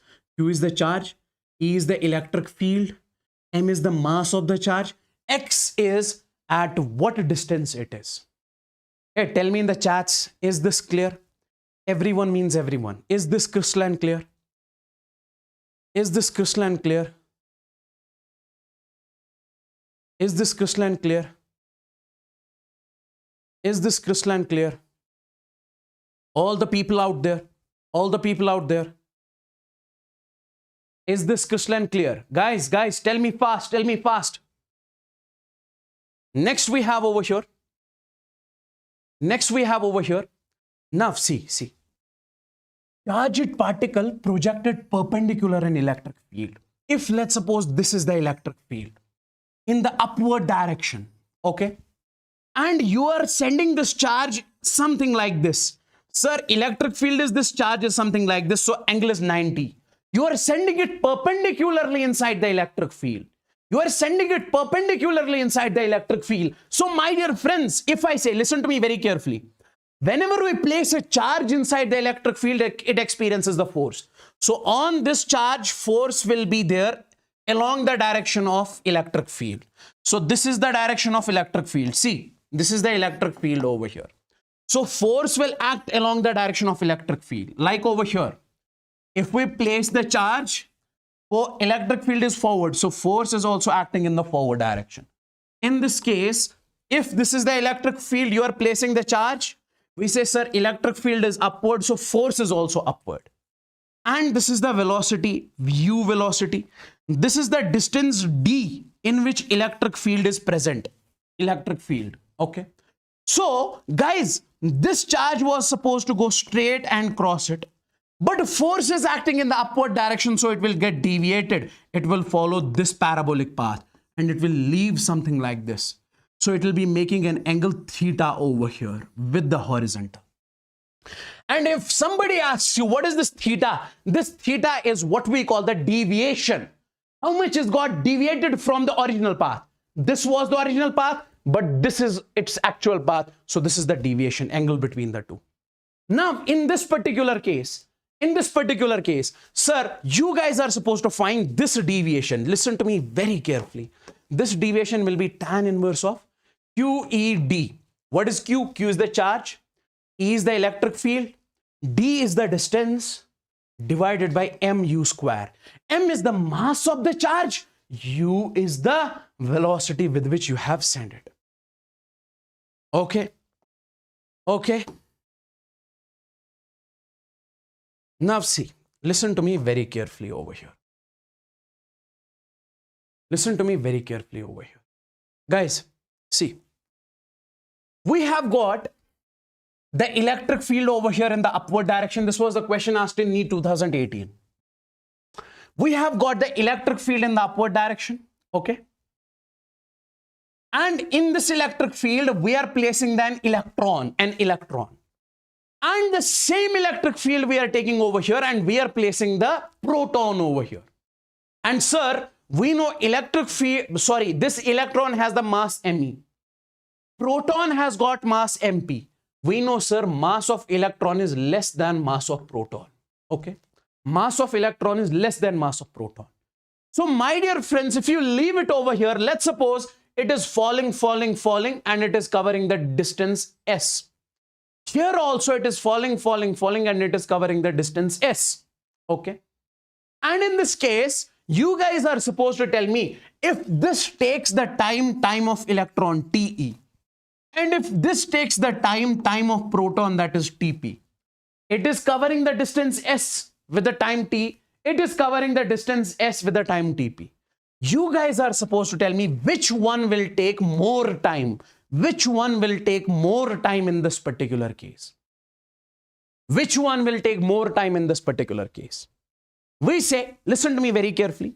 Sir, from this point to this point, if we use one equation, sir, S is equal to ut plus 1 by 2 at square. Listen to me very carefully. Sir, initial velocity is 0 because we are releasing it. So initial velocity is 0, so this will be 0.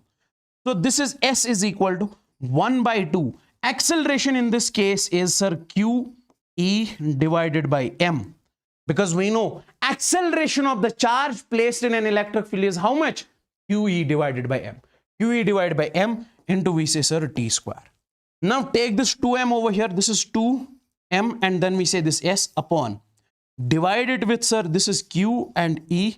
This is equal to T square. So I can say, sir, this T is equal to under root of, we say 2MS divided by Q into E.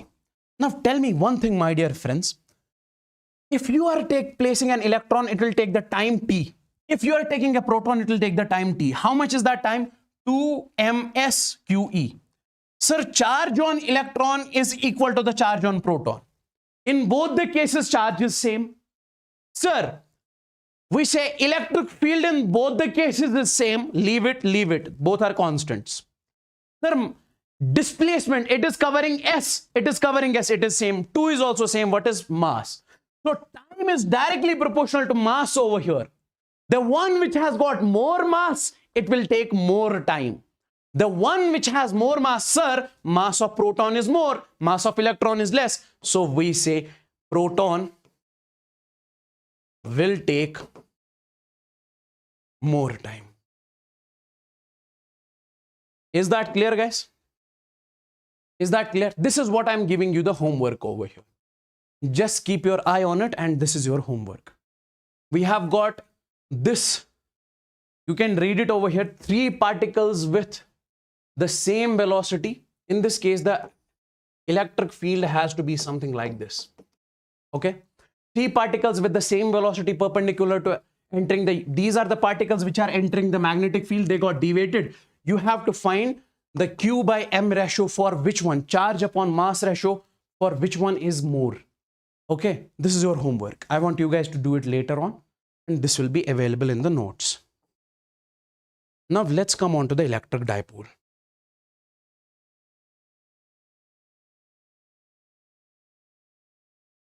Okay. Now listen to me very carefully. Listen to me very carefully. Sir, when it comes to the electric dipole, okay. Sir, what is electric dipole? We say when 2 equal and opposite charges are placed at some distance, it forms the dipole. Sir, what does that mean?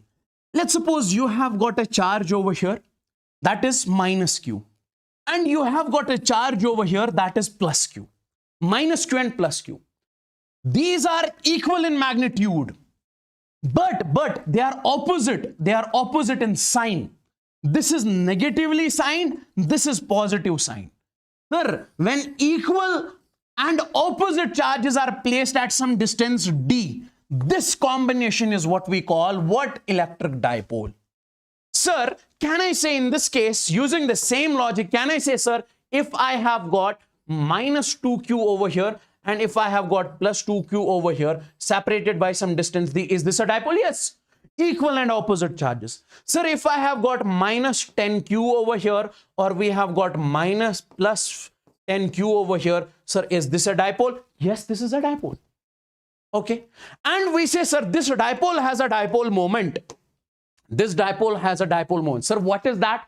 See, dipole moment is, we say that is charge multiplied by distance between them. If I say how much is the charge over here? Q. Q multiplied by d is the dipole moment.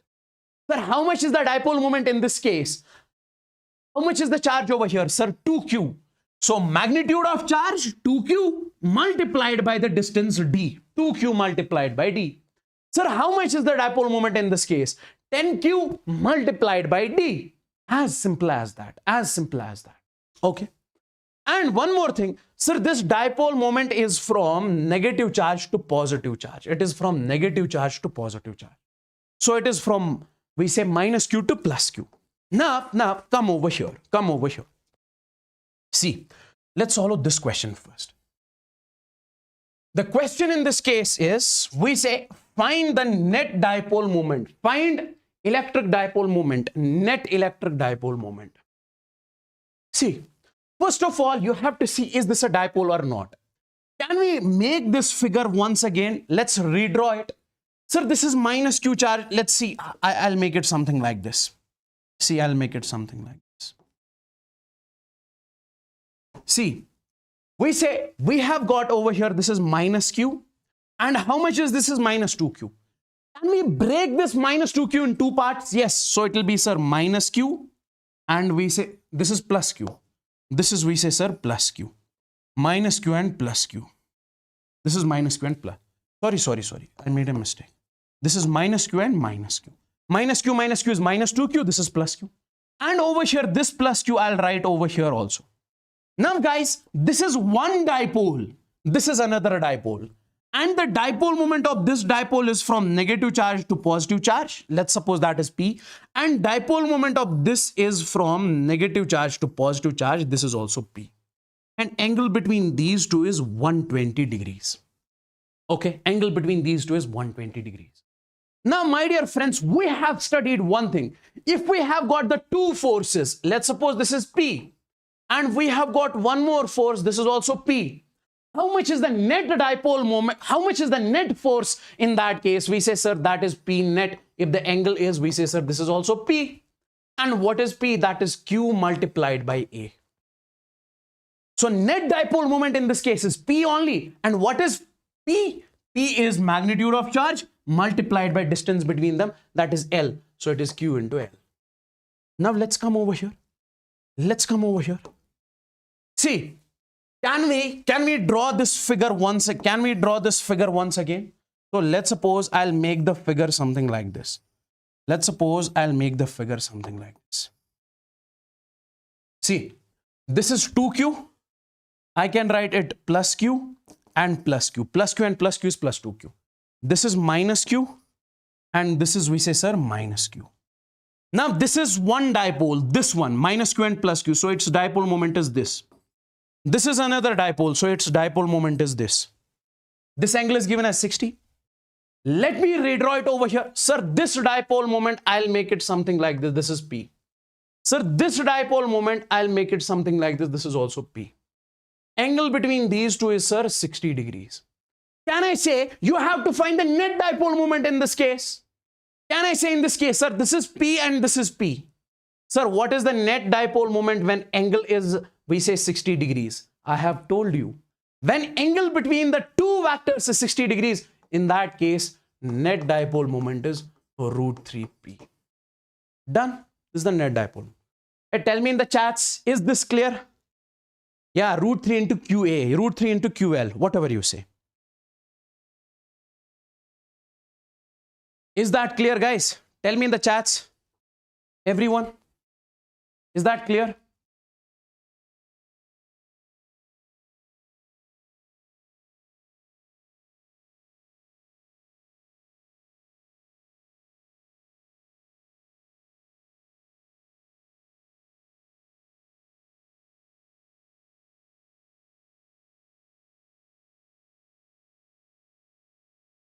Is that clear?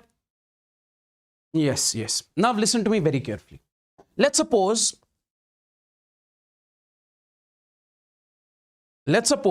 we have got over here a dipole. This is negative charge and this is positive charge. Sir, in case of a dipole, it contains charge, so it will create electric field. So if we have the negative charge over here, we have got a positive charge over here. So we have to find the electric field because of these charges. We have to find the electric field because of these charges. But at what angle? At what point? Sir, this is a dipole. This is a dipole. We have to say electric field at an angle theta from an ideal dipole. So electric field because of this dipole. At which point? We say at this point. This point is, let's suppose, at x distance from the dipole, and it is making an angle of theta. It is making an angle of theta. This is the dipole moment of the dipole from minus q to plus q.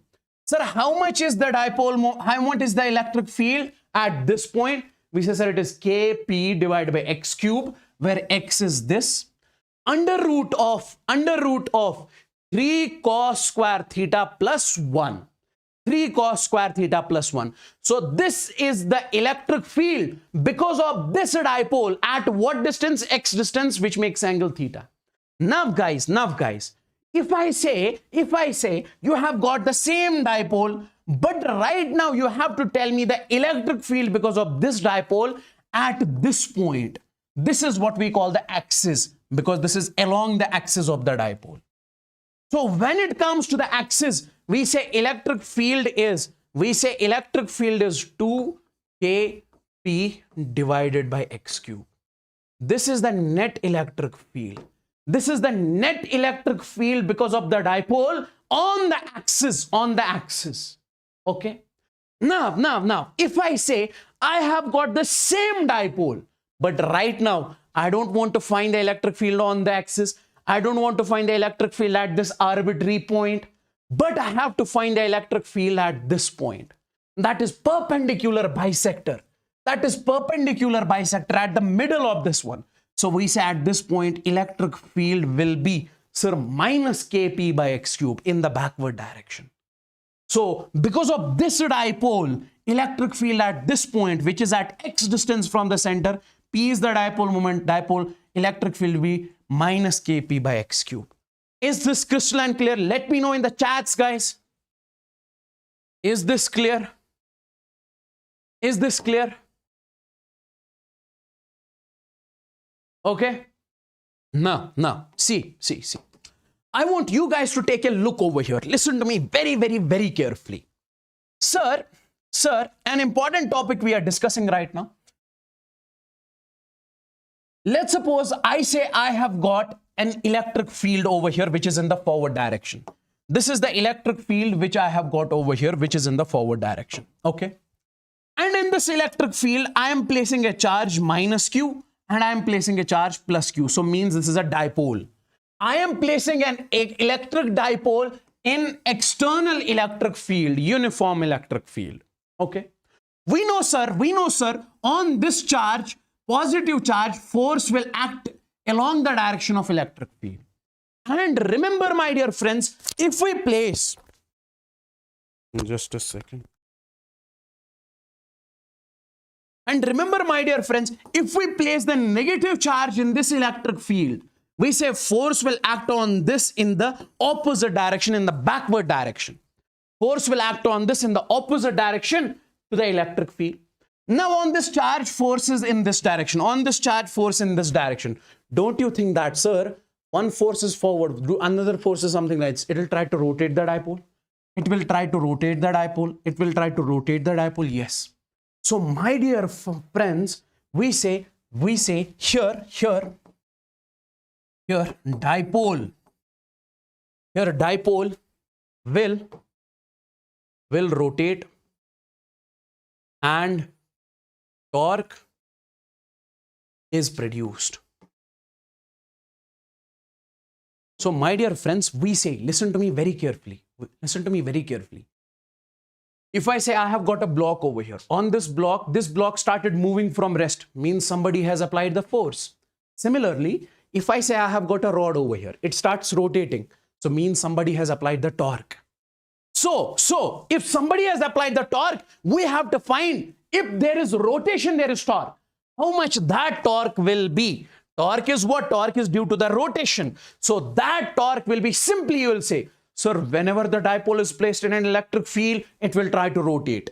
And if there is rotation, there will be torque. What is torque? Torque is something which comes because of the rotation. This is what you are supposed to remember right now. So we say, sir, that torque will be Pe sine theta. Sir, what is P? See, guys, this is negative charge, positive charge. So this will be the dipole moment. This is the dipole moment P, from negative to positive. Sir, in the forward direction, we say this is the electric field. And between the two, let's suppose angle is theta. So this will be Pe sine theta. Or you call it P cross E also. So whenever you place a dipole in an external electric field, torque will be produced. And that torque will be Pe sine theta. Now, tell me one thing. If my dear friends, you have got this electric field over here. If my dear friends, you have got this electric field over here, okay? And you are placing the negative charge, this is the positive charge, okay? In this case, this is the dipole moment from negative to positive.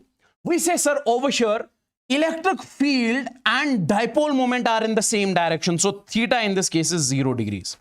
If theta is 0, how much will be the torque in this case? We say, sir, torque is Pe sine theta. That is sine of 0. Sine 0 is 0, in this case 0. So torque over here is 0, so it will not rotate. Now, my dear friends, if you have got the electric field something like this, you are placing the dipole something like this. This is the negative charge and this is the positive charge. Okay. Guys, can I say, sir, dipole moment will be from negative charge to positive charge? So this is the dipole moment and this is the electric field. How much is the angle over here? This is 90 degrees. So can you tell me in this case, how much is the torque? We say, sir, torque in this case is Pe sine of 90. Sine 90 is, we say 1. So torque in this case is Pe. And this is the maximum torque. Okay. Now. One more important concept I just need to tell you. Sir, what is that? If I say electrostatic potential energy stored in the dipole in uniform electric field. Sir, see. Let's suppose you have got an electric field over here. And in this electric field, you are placing a dipole. Let's suppose this is the dipole which you are placing in the electric field. Listen to me very carefully. Now, my dear friends, I want you guys to rotate this dipole something like this at an angle theta. Place it at an angle theta. Okay. Tell me one thing in this particular case. Listen to me very carefully. If you rotate this dipole, do we have to do the work done in rotating the dipole? Yes, sir. How will it rotate by itself? So we say we have to do the work done, we have to rotate this dipole. Okay, so we have to apply the force. Okay, so my dear friends, in this particular case, remember one thing. On rotating the dipole, you have to do the external work done. On rotating the dipole, you have to do the external work done.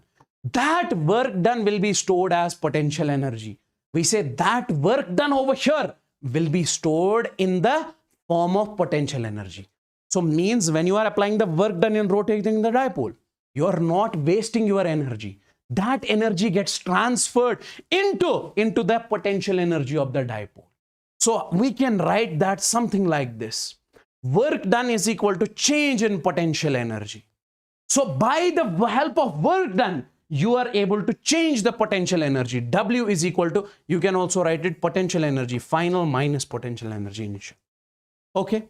Now, sir, if you did the work done in rotating the dipole, and that work done is stored as potential energy. That work done is stored as potential energy. We say, how much is that potential energy? That potential energy will be, sir, minus PE cos of theta. So once you have rotated this dipole from this point to this point, we say, sir, dipole moment is, we say P, and angle is theta, and electric field is E. How much is the potential energy of this dipole now? We say, sir, minus PE cos of theta. Minus PE cos of theta. This is the potential energy of the dipole.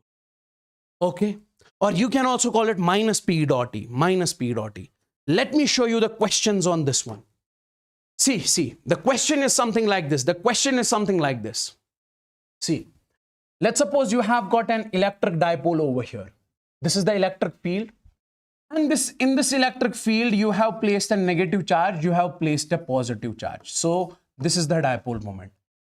Okay, from negative to positive. Initially, it is something like this. Now you are rotating this dipole, okay, you are completely rotating this dipole by 180 degrees. So we say finally positive charge will come over here, negative will come over here, because you have rotated the dipole completely. Now, if you are rotating the dipole, so we say if we rotate the dipole from theta is equal to 0 degrees to 180 degrees. Initially, this is dipole moment P, this is finally. Sir, this is electric field. What is the angle between P and E? We say, sir, initially it is 0 degrees. Finally, P is backward, electric field is forward. What is the angle? 180 degree. If you rotate the dipole from 0 degree to 180 degree, how much potential energy how much will be the work done? How much will be the work done? See. We say we have to find the work done. Sir, work done means change in potential energy. If you do the work done, that will be stored as potential energy. So we say this is simply U final minus U initial. So this is simply, sir, finally, dipole is something like this, making angle how much? 180 degrees. So we say this is minus PE cos of 180 degrees, because minus PE cos theta. What is the angle finally? Minus PE cos theta. Then we say minus. Over here, okay, this formula is minus. What was the potential energy initially? Initially, how much is the angle between P and E? 0 degrees. 0 degrees. So we say that is minus PE cos of 0 degrees. So this will be minus PE cos of 180. Cos 180 is minus 1. That is minus. So cos 0 is 1. So this will be plus PE. Minus into minus plus P, that is 2P. So how much work has been done in rotating the dipole from 0 to 180? That is 2P, twice P.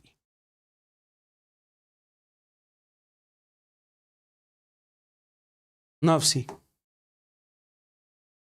we are done with this electric charges and fields part. Now we have electric potential energy. We have electric potential energy. Listen to me very carefully. See, let's suppose you have got the charge over here, Q1, and you have got the another charge over here, we say, sir, Q2. Remember, from now onwards, whenever you see the two charges, Q1 and Q2, distance between them is R. We say potential energy will be stored in between the two. Potential energy will be stored in this case. Okay. So we say, I'll write over potential energy exists between the pair of charges. Guys, directly, don't ask me, sir, what is potential energy? Go that. No. Directly, if you see one charge over here, if you see another charge over here, sir, is there any potential energy between the two? Yes, we say potential energy will be between the two charges. And somebody will ask you, how much is that potential energy? You say simply, that potential energy is K, Q1 this charge, Q2 this charge divided by R. Whenever you see two charges, sir, is there potential energy? Yes. K, Q1, Q2 by R. Now, let's suppose you have got the question over here. See, this is charge plus Q, plus Q, plus Q, plus Q. Okay. Now, guys, in this case, I'm asking you the question, find the net potential energy of the system. If somebody asks you to find the net potential energy of the system, how can you exactly find it? See, I say whenever you see two charges, you say potential energy is there. Now, guys, how many pairs are over here? You say, sir, in this case, this is the first pair. So between these two, what is the potential energy? K, Q1, Q2 divided by R. Between these two, what is the potential energy? K, Q1, Q2 divided by R. Between these two, what is the potential energy? K, Q1, Q2 by R. Between these two, what is the potential energy? K, Q1, Q2 by R. Between these two also. Now, see. Can I write it over here when it comes to the net potential energy? Sir, let's write between these two. So we say, sir, that is K, Q1 is Q, Q2 is Q. So Q into Q is Q square. K, Q square divided by. What is the distance between the charges? That is L. So that is L. Now, how many pairs are over here? 1, 2, 3, 4. So we write 4 times KQ square by L. Now, we say, sir, plus. Sir, between these two also there is potential energy. Yes. How much is that? We say, sir, that is K. Sir, Q1 is Q, Q2 is Q. So that is Q square divided by, how much is the distance between them? Root 2L. So we say, sir, this is root 2L. Now, guys, how many pairs are in the diagonal? We say 1 pair and 2 pairs. So this will be 2 times. Hey, is this clear, guys? Is this clear? So this is the net potential energy of this particular system that we have over here. Net potential energy. Okay. If I ask you in this case, let's suppose I am giving you a question. Let's suppose you have got a triangle. You have got plus Q, you have got plus Q, you have got plus Q. This length is, let's suppose, L. Can you tell me how much is the net potential energy in this case? Sir, that is, we say, sir, K, between these two. Okay. Sir, K, Q square by L. And there are 3 pairs, so 3 times of KQ square by L. 3 times of KQ square by L. Okay, now, let's suppose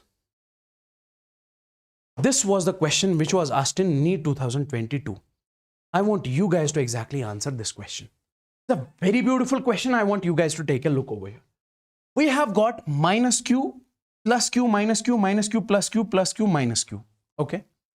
It says that this Q naught is initially at infinity. This is at infinity.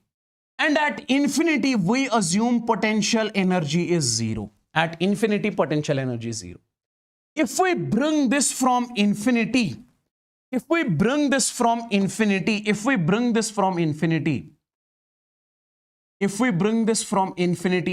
place it at center, on bringing the charge Q naught from infinity, placing it at center, how much will be the work done that you have to do?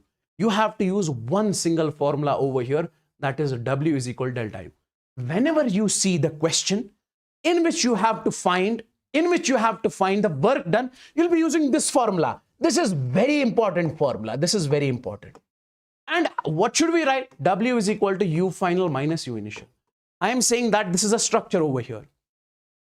And you have this Q naught charge. This was at infinity initially. So we are taking this from infinity to place at center. How much will be the potential energy?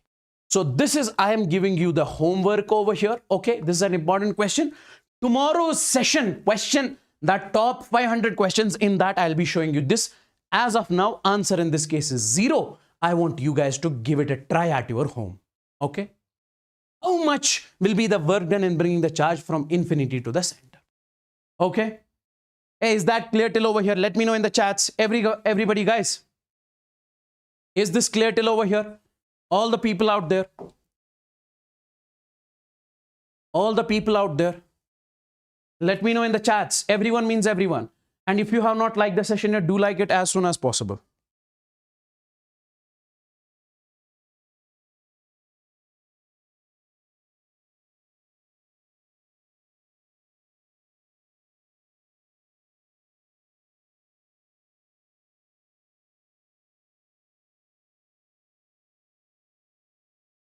Everyone, guys, tell me.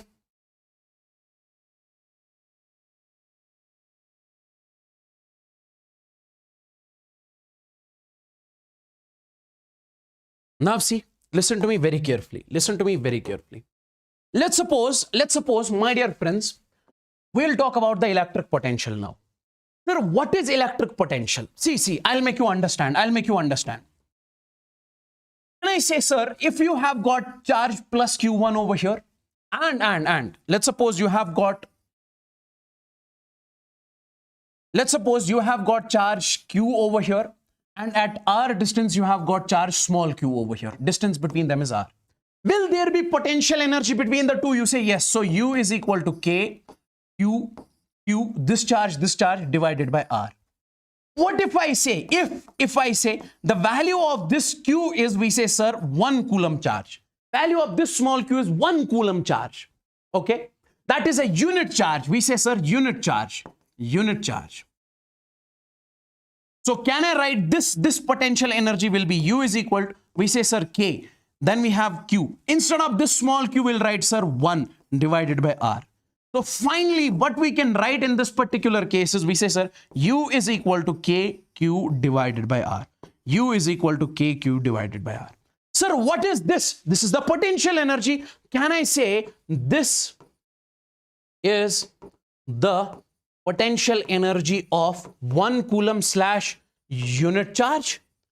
Yes, this is the potential energy of 1 coulomb charge, and is called potential. So it is called potential. So we represent it with V. V is equal to KQ by R. So what is actually potential? Potential is nothing but the potential energy of 1 coulomb charge. Like over here, I have mentioned in this case, sir, electric potential is the potential energy per unit charge. It is also potential energy, but for 1 coulomb charge. And what is the formula? KQ divided by R. What is the formula? KQ divided by R. Listen to me very carefully. If I say, my dear friends, in this particular case, if I say I have got the charge Q over here at R distance, what is the potential? You say, sir, V is equal to K, this charge Q divided by R. If you have the charge at R distance, how much is the potential? KQ divided by R. At R distance, how much is the potential? We say KQ divided by R. Okay. Now, this question, I want you guys to exactly tell me the answer of this particular question. Listen to me very carefully. Sir, if we have a charge, will there be potential? Yes, KQ by R. Let's suppose we have got charge Q over here. We have got another charge Q over here. This is at 1 meter distance. This is at 2 meter distance from this point. Then another charge at 4 meter distance, and so on. Sir, if there is a charge, it will create potential. So because of this charge, we have to find the potential because of all the charges at this point. We say, sir, if we write net potential in this case, so that will be simply, listen to me very carefully, that will be simply, sir, potential because of this charge. We say, sir, that is KQ divided by 1. KQ by R, because R is 1. Sir, potential because of this charge, we say, sir, that is plus kq divided by 2 because this is 2 meters. And similarly, I say kq divided by, we say, sir, 4. Similarly, I say kq divided by 8 plus so on. I have to find the net potential. So can I write it something like this? Sir, take this kq common and we say 1 plus. This will be 1 by 2 plus 1 by 4 plus 1 by 8 plus we say so on. Now, my dear friends, we have to add all of this. So what is the formula that I have told you? So the formula is S is equal to A upon 1 minus R. Sir, what is A? A means the first term, that is 1. What is R? R means the common ratio. How to find common ratio? Take any term, let's suppose 1 by 4. Divide it with the term which comes before it, that is 1 by 2. 2 into 2. Okay, so it will be 1 by 2. Now, put in this formula. So can I say, sir, this sum will come out to be A is how much? A is, we say, sir, 1 upon. Then we say 1 minus R is how much? That is 1 by 2. 2 into 1 is 2. 2 minus 1 is 1 by 2. So answer in sum is we say in this case 2. Sum in this case is we say, sir, 2. Now, if sum is 2, sir, this is V net. So we say sum of this is 2. So can I write? So we say, sir, V net in this case will be KQ, this KQ. Instead of all of this, I'll put over here 2. So twice KQ is the answer. Twice KQ is the answer. Twice KQ is the answer. Twice KQ is the answer. Twice KQ is the answer. Let me know in the chats if this is crystal and clear to each and everyone. Let me know in the chats if this is crystal and clear to each and everyone.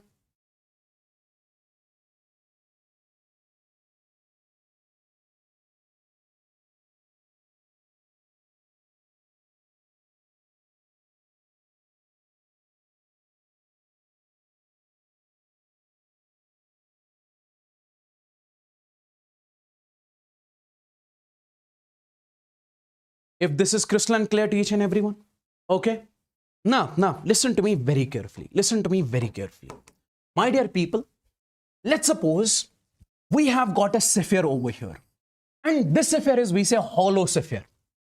Hollow sphere, I told you before, charge is present on its surface. This charge is present on the surface. The inside charge is 0. No charge. Take a sphere, place the charge on the surface, it is hollow. Now, we have to say, sir, because of this hollow sphere at this outside point, small r distance, how much is the potential? Sir, because of this hollow sphere on the surface, capital R, how much is the potential? And sir, inside small r distance, how much is the potential? Okay, because we have studied, sir, because of charge q at r distance, potential is kq by r. Sir, because of this sphere, how much is the potential? Now, sir, when it comes to the outside point, simply just close your eyes and remember potential because of hollow sphere in which charge is present on the surface, we say potential is kq divided by r. Q is the charge present on the sphere. R is the distance at which you are finding.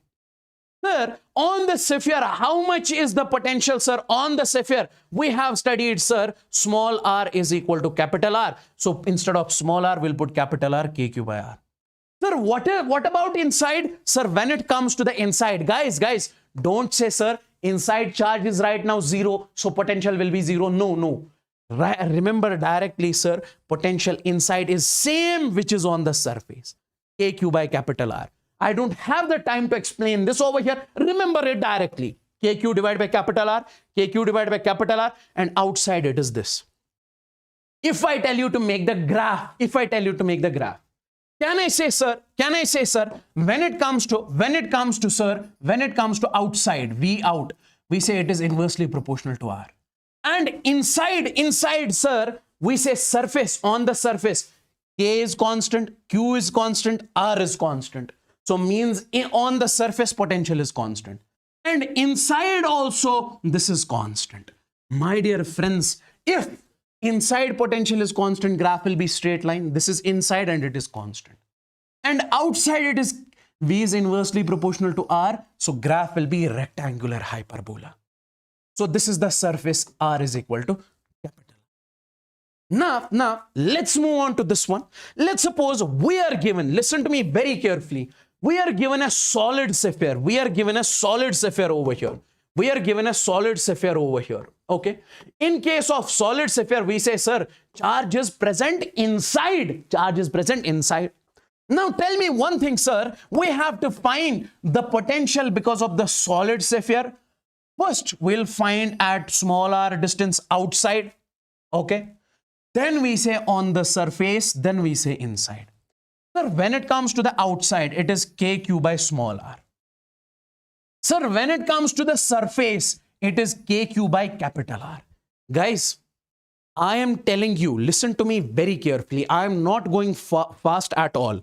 But I am telling you, whatever I say over here, just remember it.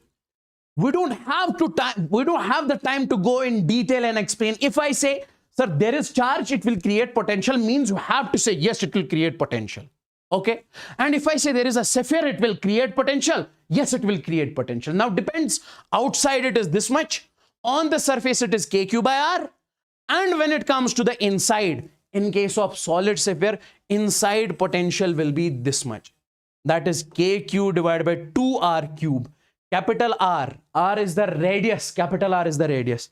Then we say multiplied by 3r square minus r square. 3r square minus small r square. Small r is the distance at which you are finding the potential inside. Okay. And this is the potential at center. This is the potential at center. This is the potential at center. This is the potential at center. Okay, because of the solid sapphire. That is 3 by 2 kq by r. 3 by 2k. This is the outside. This is surface. This is inside at different points. And particularly at center, if we talk about, that is this one. That is this one. That's it. And if I just try to make the graph, see. Listen to me very carefully. If I just try to make the graph, yeah, this will be the graph. Listen to me very carefully. Sir. At center, it is 3 by 2 kq by r. So it will be highest. On surface, this is potential on the surface. It is kq by r. So graph will be something like this. And then it will go. And graph will be something like this. And then it will go something like this. This is very, very important. This is the graph between potential versus small r. Potential versus small r. In case of solid sapphire. Graph between potential versus small r in case of solid sapphire. Sir, this is the center. At center, see. At center, potential is 3 by 2 kq by r. Highest. So we are measuring, we are putting from the center. At surface, this is the surface. At surface, we say it is kq by r. This is VO. Okay. This is at surface. We say the radius is, we say capital R. And at center, x is equal to 0. Okay. Or r is equal to 0, small r. And then outside, v is inversely proportional to small r. Is this clear? Tell me in the chats. Is this clear? Directly remember, this is the graph. Is this clear? Hey guys, tell me in the chats. Everyone means everyone. Fast. We don't have the time. Fast.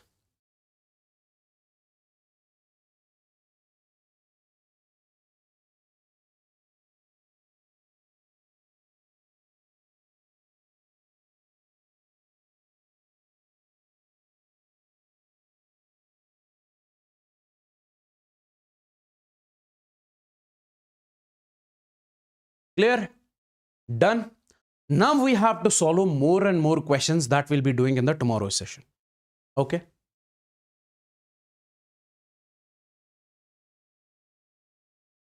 No. Break we'll take once we are done with this second chapter. After the second chapter, we'll take the break. Okay. Now, see. Come over here. This is a capacitor. Sir, what is a capacitor? Listen to me very carefully. When we talk about the capacitor, we say it is a device which is used to store the electrical energy. It is a device which is used to store the electrical energy. My dear friends, I say I say I have got over here, a bucket. This is a bucket. Can I say this is a device, or this is, don't say device, this is a bucket which is used to store water. Okay, this is something which is used to store water. Okay, similarly, if you want to store the electrical energy, if you want to store charge, there has to be some device. You cannot say, sir, I'll store the energy in bucket, I'll store the energy in another device. So we say, my dear friends, in this particular case, it is a device which is used to store electrical energy, or we say charge, in the form of charge. Okay. Now guys, let's suppose I have got a capacitor over here, this one. This is a, we say, spherical capacitor, or we say spherical capacitor over here. Okay, just a spherical capacitor as of now. So for what purpose we use this capacitor? To store the energy, to store the charge. Okay, so we are bringing the charge and we are placing the charge on it. Yes or no? Yes. Sir, you recently told us whenever there is charge, there is potential. We say, sir, because of charge at r distance, potential is kq divided by r. Okay. So if you are storing the charge on this sphere, on this capacitor, we say it will create potential. Sir, more you store charge, more potential it will develop. Hey guys, we say, sir, V is equal to kq divided by r. More is the charge, more will be potential. More is the charge, more will be potential. So can I say, listen to me very carefully, sir, this charge is directly proportional to the potential. Sir, more you store the charge, more it will develop the potential. Q is directly proportional to V. And can we replace this proportionality with a constant? So we use that constant C. Q is equal to CV. Sir, what is this C? Where C is the constant and C is called capacitance of a capacitor. Capacitance of a capacitor. Sir, what does that mean? Listen to me very carefully. If we have got the bucket over here, we say this bucket has the capacity. Sir, capacity of how much? We say, sir, 10 liters, 20 liters, 30 liters. Okay. How much water it can store. Similarly, if we have got the capacitor over here, we say it has got the capacity. It is not like you will store infinite amount of energy over here. No, it has got the capacity. How much charge you can store, how much energy you can store in this one. That's what we call the capacity of the capacitor. Okay. Now, my dear friends, that capacity is what we call the capacitance. That capacity. So from this equation, Q is equal to CV, we say C is equal to Q divided by V. Okay. And it is constant. It is constant. Now, come over here. We say, sir, what is capacitance? The ability of a capacitor to store the charge. Okay. More is the capacitance, more charge we can store. Now we are talking about the capacitance of a spherical capacitor. Listen to me very carefully. Guys, how much capacity does we have got the spherical capacitor over here? We know we can store the charge in this capacitor. How much is its capacity? How much charge it can store? We say how much charge it can store is called its capacity or capacitance. Okay. Now, can I say in this case, sir, if we have got a spherical capacitor, it has radius r. Sir, how does spherical? It's just a sphere conductor, spherical ball. Okay. Sir, the capacitance of this will be C is equal to 4 pi epsilon naught r, where r is the radius. See, 4 is constant, pi is constant, epsilon naught is constant, and radius is constant. So capacitance of this capacitor is constant. Capacitor of this capacitance is constant. Capacitance is a constant. Okay. Now, what is the question which can be asked in this case? Very, very, very important. Very, very, very important. I'll write over here. Very, very, very important. Expect a question from this particular topic. Now, what is this? Let's suppose we have got the small capacitors over here. How many small capacitors? We say n capacitors. There are n. N can be 1, 2, 3, 4, 5, 6, 7, 8, something. Okay. Now, sir, charge on each small capacitor is small q. Sir, potential of each small capacitor is V. Sir, capacitance of each small capacitor is small c. And radius of each small capacitor is R. Okay. These are the properties of the small capacitor. And my dear friends, we are combining these small capacitors by means of any process. We are making it a big capacitor. Now, this big capacitor has got the charge Q, capital Q, okay?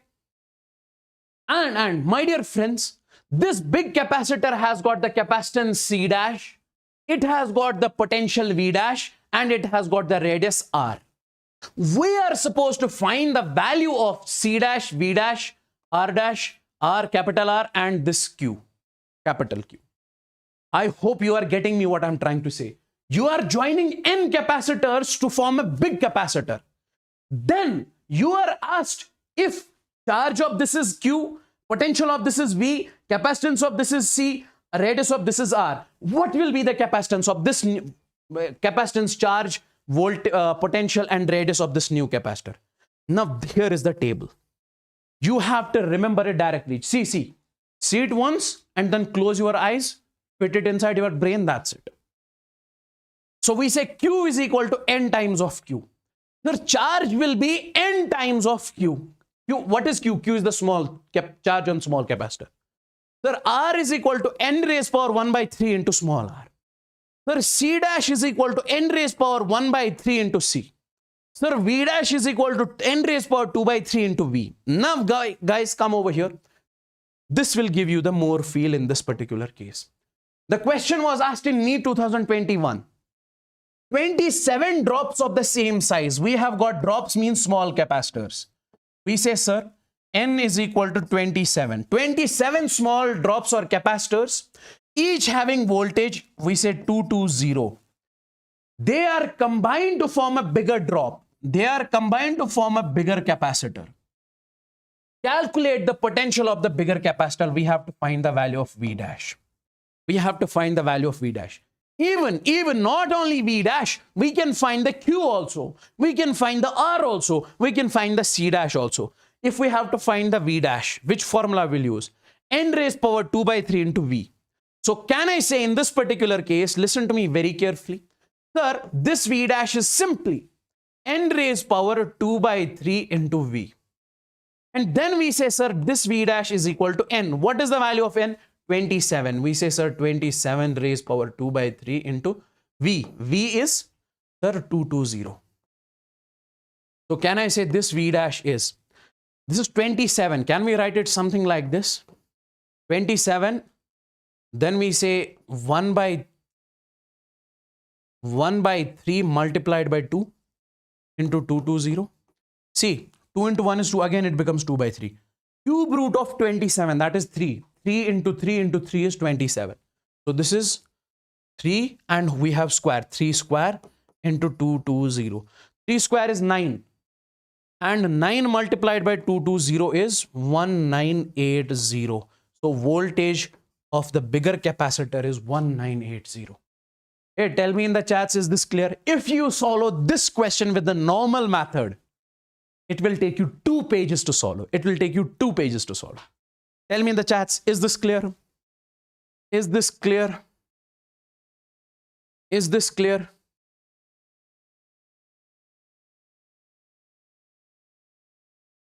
Is this clear? Tell me in the chats, everybody. All the people out there, guys, is this crystalline clear?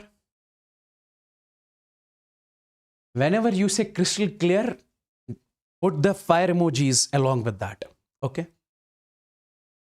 because that's the thing which boosts our energy. That's the thing which takes our energy to the next level. And if you have not liked the session yet, like it. Please like it. Okay? Make sure you like this as soon as possible.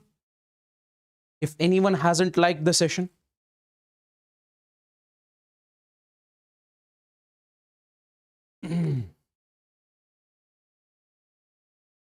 okay. Now, let's suppose we have got over here Perler plate capacitor. What does a Perler plate capacitor actually mean? Listen to me very carefully. So, let's suppose we have got a plate. I'll take one plate over here. Let's suppose I'm taking a plate over here. And I'm taking another plate over here. We say, sir, this plate and this plate. Okay. And they are separated by some distance. We call this distance as D. And area of the plates is A. So this is what we call the parallel plate capacitor.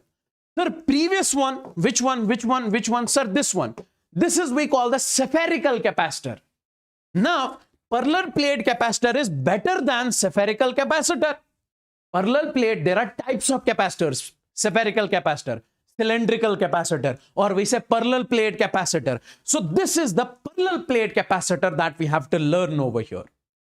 So, sir, in this capacitor also you can store the energy. Yes, over here energy will be stored in between the plates, something like this. So whenever you have two plates parallel to each other, separated by some distance, it forms the parallel plate capacitor. Okay. Now, my dear friends, in this particular case, we have to find the capacitance of the parallel plate capacitor. Like parallel capacitance of a spherical capacitor was 4 pi epsilon naught R. What is the capacitance of parallel plate capacitor? That we have to see. Sir, when it comes to the capacitance of the parallel plate capacitor, we say it is, sir, this one. What is that? C is equal to epsilon naught A. A is the area of the plates divided by D. D is the separation between the plates. Okay. Now, let's have a look on the question over here. See, this was the question which was asked in NEET 2022. It is saying that we have got a parallel plate capacitor over here. Okay. And distance between the parallel plates is D and area is over here A. If I ask you to tell me the capacitance, you say, sir, it is epsilon naught A divided by D. This is the capacitance of this parallel plate capacitor. Then it says that find the capacitance of a capacitor if the area of the plates is A by 2. It says that, sir, area of the plates, now if we decrease it to, we say it becomes A by 2. Let's suppose this is A dash. And separation between the two plates is, let's suppose it becomes double, that is 2D. Previously it was D, now it becomes 2D. You have to find the new capacitance. We say, sir, C dash is the new capacitance. Can I say that will be epsilon naught A dash divided by D dash? Can I say that will be epsilon naught? What is the value of A dash? That is A by 2. And then what is the value of D dash? That is 2D. So it will be epsilon naught A divided by 2 into 2 is 4D. Epsilon naught A divided by D is C. So can I say C dash is equal to C divided by 4? So we say capacitance will decrease by 4 times. Is this clear to everyone? This was the question which was asked in NEET 2022. Now, let's have a look over here. Sir, since you said we can store the energy in the capacitor, Sir, energy stored in a capacitor. How much energy you can store inside a capacitor? See. Let's suppose we have got this parallel plate capacitor. Listen to me very carefully. Sir, we say energy is stored in the capacitor, and if somebody says you are storing the charge Q on this capacitor, listen to me very carefully. Okay.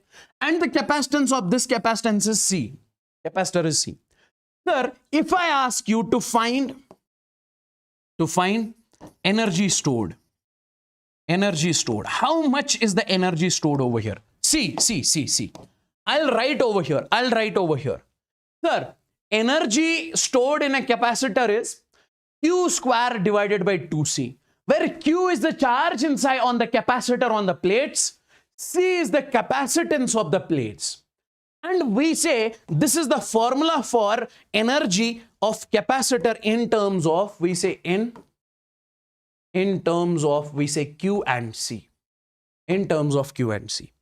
And if I say, my dear friends, how much is the energy stored in the capacitor in terms of C and V, where V is the voltage or the potential difference. So we say this is in terms of C and V. So means, my dear friends, how much is the energy of the capacitor? That is CV square. Okay, 1 by 2 CV square, 1 by 2 CV square. And sir, is this also the formula of energy stored in the capacitor? We say yes. So we say this is in terms of Q and V. In terms of Q and V. This is the energy stored in a capacitor in terms of Q and V. In terms of all the three formulas we'll be using, this will help us. Okay. Now, let's suppose we are given a question over here. This will give you the more feel. A capacitor of capacitance 700 picofarad. 700 picofarad is given over here. Okay. Okay. And remember, my dear friends, we measure the capacitances in farad. Okay. Like we measure the water in liters, 2 liter, 3 liter. Over here, we say capacitances picofarad. Farad. So if you convert this into the farad, we say this will be 700 into 10 raised power minus 12. We say, sir, farad. Okay. We have got a capacitor and the capacity of that capacitor is this much. Is charged by 100 volts, means this potential difference is given as 100 volts. The energy stored in the capacitor is, we say, sir, energy stored in the capacitor. Tell me, which of the three formulas I'll be using over here? Sir, I'll use this one. Why? Because capacitance is given, voltage is given. So I say in this case, U is equal to 1 by 2 CV square. So I say U is equal to 1 by 2. What is the value of C? C is, sir, 700 into 10 raised power minus 12 into V square. V is how much? We say, sir, 100 square. Okay. So this will be 700 divided by 2. That is 350 into 10 raised power minus 12 into 10 raised power 4. Okay. This is 10 raised power 4. So this will be 350 into, this is 350 into 10 raised power minus 8. Okay. Now you can say this is 3.5 into 10 raised power minus 6. So this will be 3.5 into 10 raised power minus 6 joules. Is this clear? 3.5 into 10 raised power 6 joules. Minus 6 joules. B. Okay, let's move on to this one. See. Guys, let's suppose we have got a plate over here.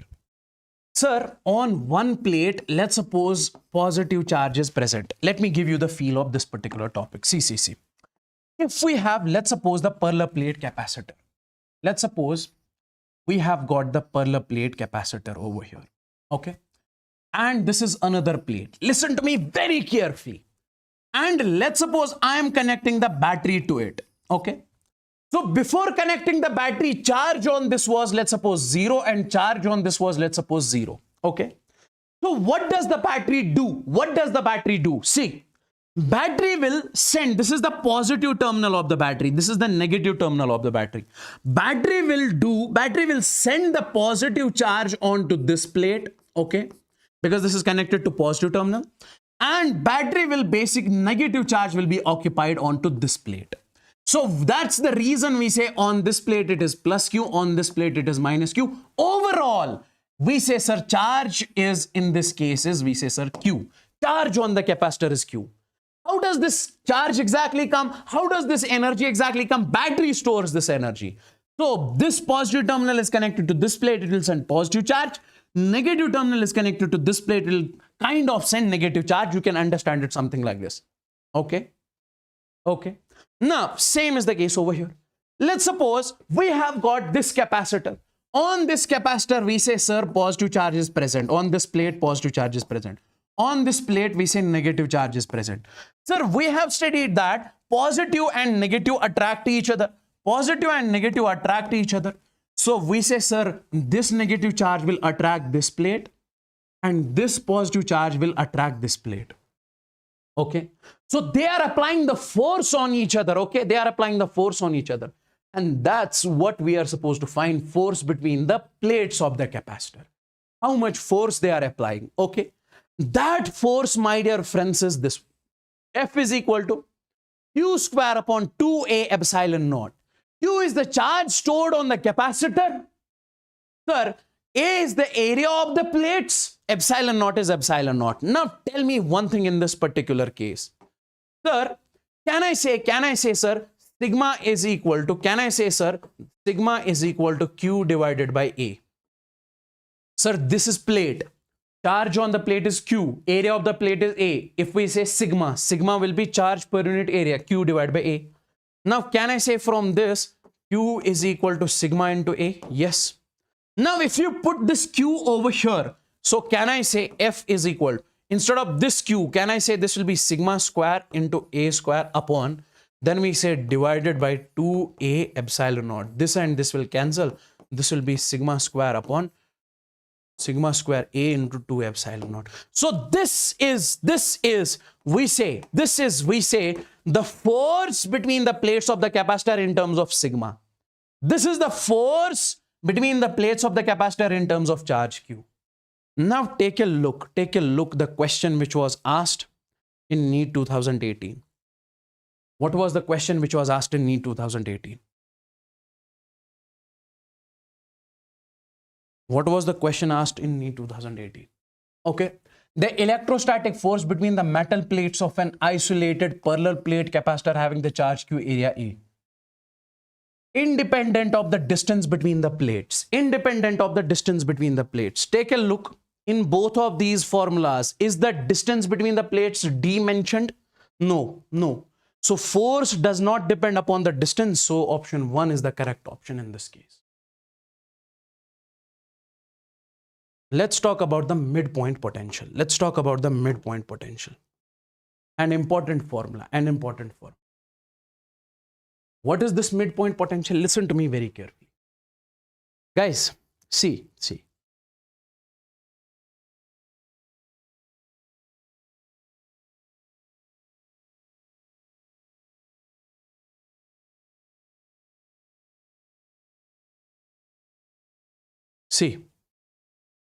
When it comes to the midpoint potential, see.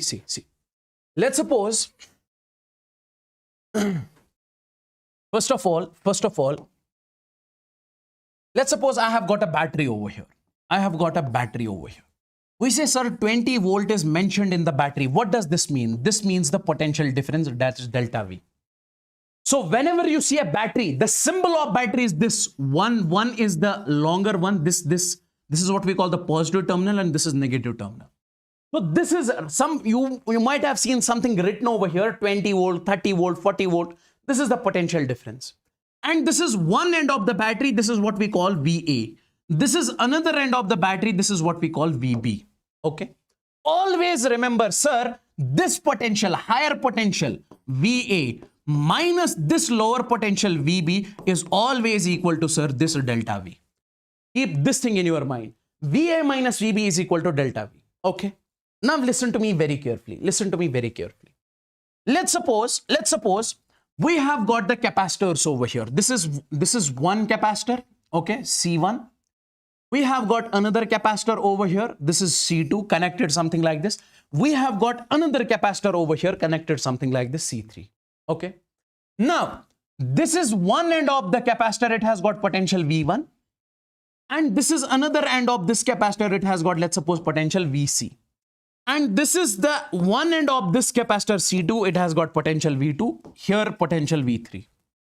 Don't you think that, sir, this middle point is common between this, and this? Middle point is common between all the three capacitors. And if somebody asks you the question, listen to me very carefully. Like, if I give you the question over here, my dear people, see, I am starting from basics. If I say I have got a battery over here, okay, this battery has 20 volt potential difference, delta V, okay, and this point VB has got potential 0, this point. Can you tell me the potential of this VA? I am asking you the potential of VA. You will simply use this formula. Sir, we say VA minus we say, sir, VB is equal to, we say, sir, delta V. We know.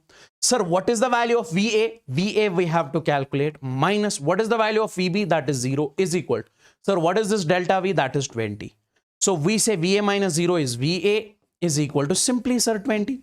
So if you know this potential, this difference, you can calculate this. Similarly, the question is something like this over here. What is that? What is that? If you have got one capacitor, another, this end has got potential V1, V2, V3. You have to find the potential of this point. You will be using this formula. C1 V1 plus C2 V2 plus C3 V3 upon C1 plus C2 plus C3. This is the formula which you will be using in order to find. And this is what we call the common potential, or this is what we call the midpoint potential. This is a very important formula. I'll be showing you this in the current electricity also. This is what we call the common potential or the midpoint potential. Let's suppose we are given a question over here. In this question, we have to find the charge in 4 microfarad capacitor. We have to find how much charge is stored in this case, in this capacitor.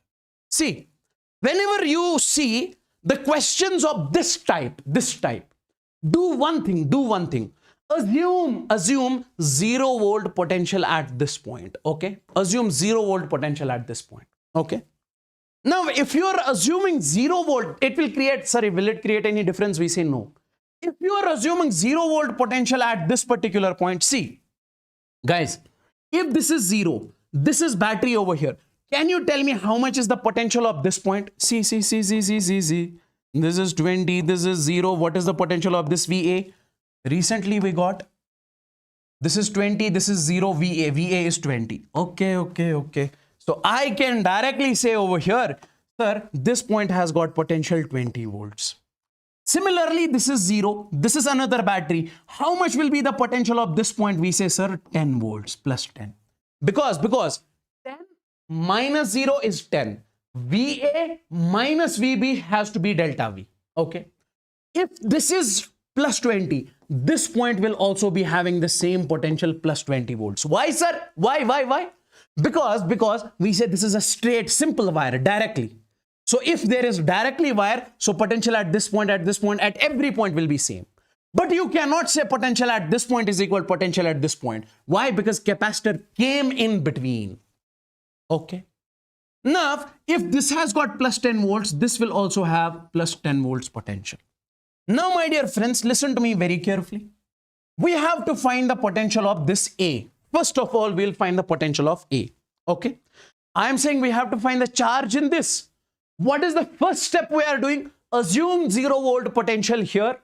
Then draw the potential of this point and this point. Similarly, of this point and this point. Can I redraw this figure? If I redraw this figure, can I write it something like this? Upper. This is this capacitor. Okay. Then we have this capacitor. And then we have this capacitor. Okay. This end has got 20 volt. This end has got 0 volt. This end has got 10 volts. And this is, we say, sir, VC. And this is 5 microfarad. This is 4 microfarad. And this is 1 microfarad.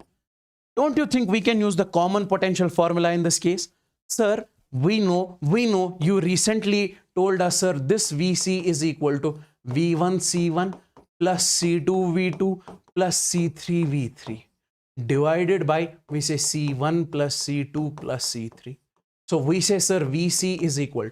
What is the value of V1? Consider this as V1. This is C1. V1 is, we say, sir, 20 multiplied by, we say, sir, 5. Then we say plus. What is the value of C2? C2 in this case is 4 multiplied by V2. V2 is, we say, sir, 10. Then we say plus. This is third capacitor. C3 is, we say, sir, 1 multiplied by, we say, 0.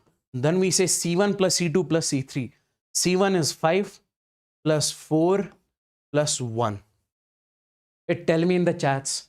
Is this crystalline clear to each and everyone? I want all the people to let me know if this is crystalline clear. Everyone means everyone out there. Tell me, guys.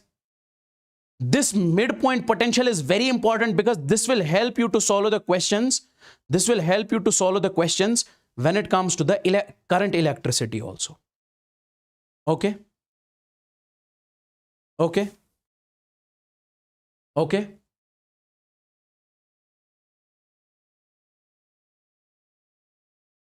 Great. Now, see. So, if you solve this, we say, sir, this VC will come out to be 14 volts.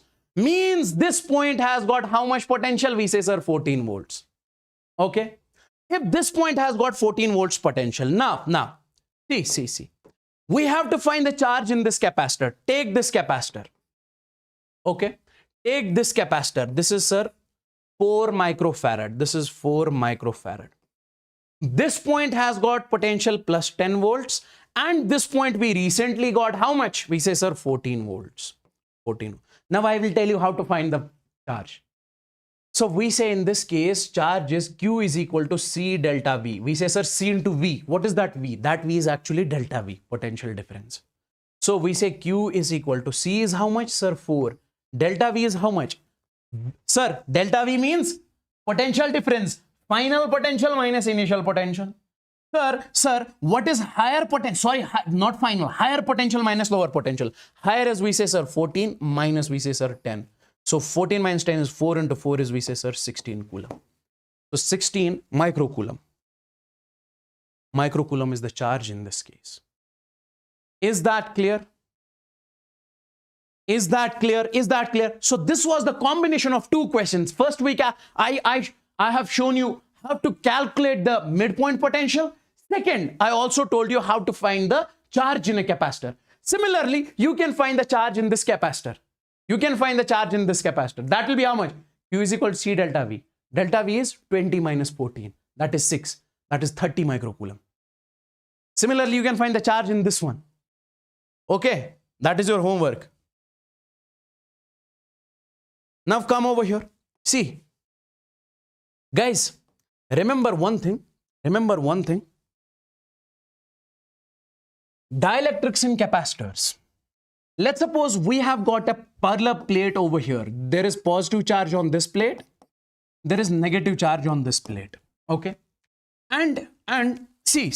I'll make you understand over here. I'll make you understand over here. Let's suppose we have got a parallel plate capacitor. Let's suppose we have got a parallel plate capacitor. Okay. On one plate, it is positively charged. On another plate, it is negatively charged. We know, sir, they will attract each other with a force, we say, sir, F. Now, if they attract each other with a force F, there is a chance that they will stick to each other. And if the two plates will stick to each other, we say, my dear friends, listen to me very carefully. It will no longer remain a capacitor. Why? Because parallel plate capacitor is when you have two plates and there is a separation between the two plates. You have two plates and there is a separation between the two plates. Okay. So if there is no separation left, we say it will no longer remain a capacitor. So what we do is we place a material in between which keeps the capacitor stable. This material is what we call dielectric. I hope you got the feel. Why do we use dielectric? Same in the case over here. So we say we are placing the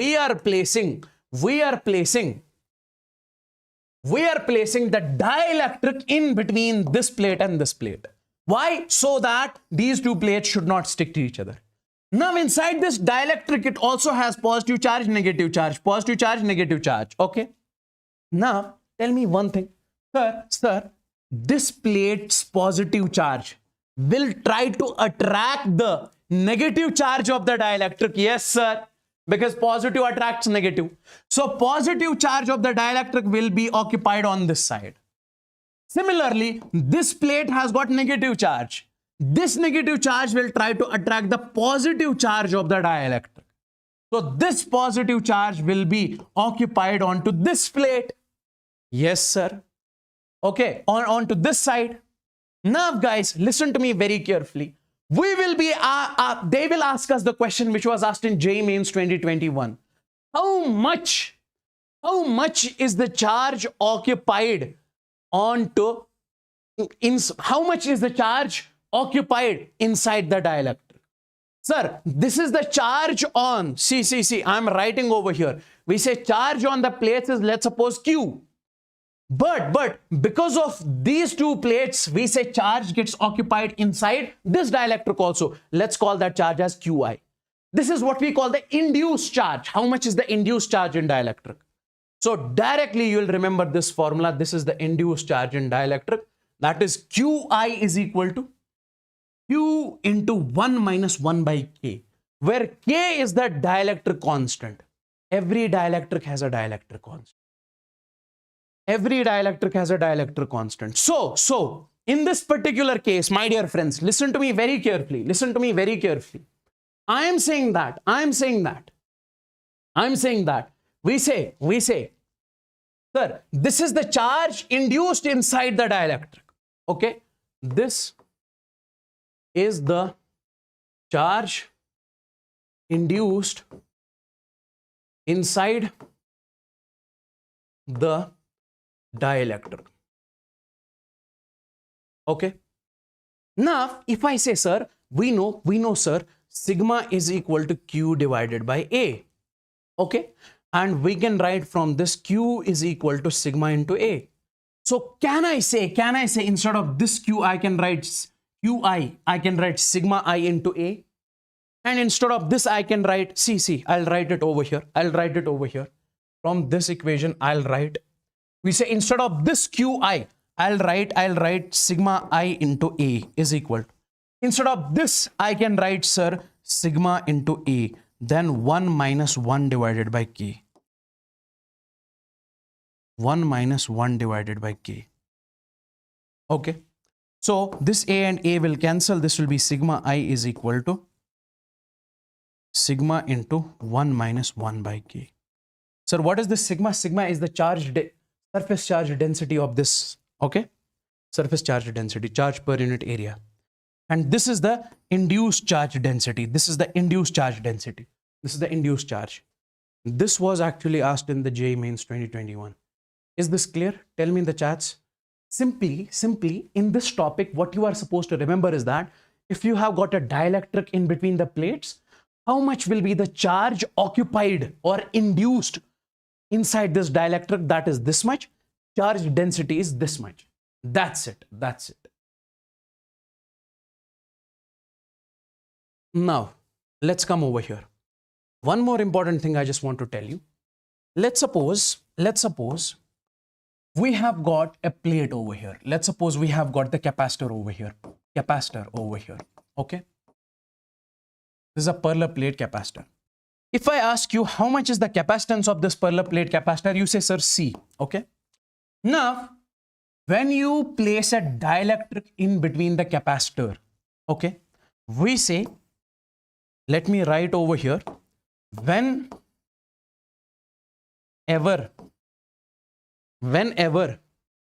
dielectric is placed,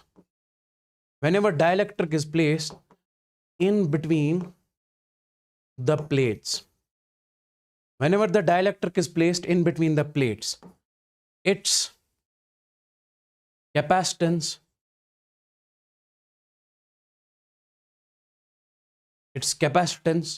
changes. We say its capacitance changes. So its capacitance becomes C dash is equal to K times of C. Remember it. Whenever we place the dielectric in between the capacitors, in between the plates, its capacitance will change. It will become K times of C. Now see, let's suppose, this is a very important thing. Let's suppose we have got a parallel plate capacitor over here. In this parallel plate capacitor, we are placing a dielectric. Okay. And the width of this dielectric is, let's suppose, T. T is the width of the dielectric. And this dielectric constant of this dielectric is K.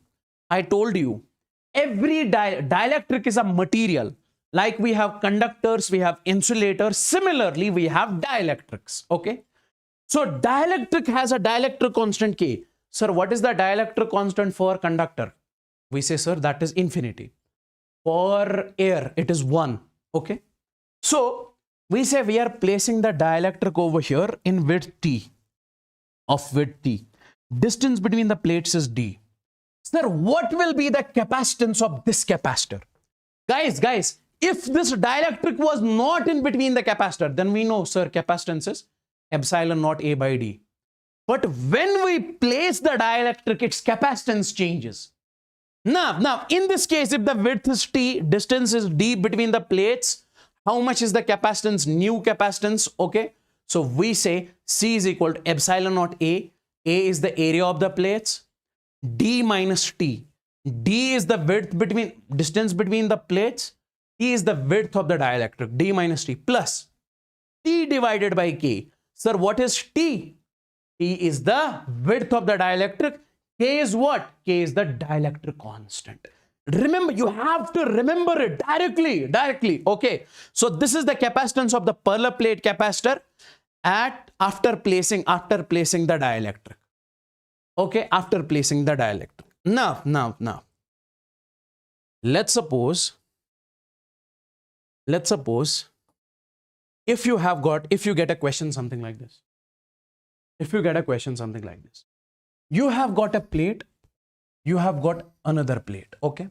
This is a positively charged plate and this is negatively charged plate. This is positively charged plate and this is negatively charged plate.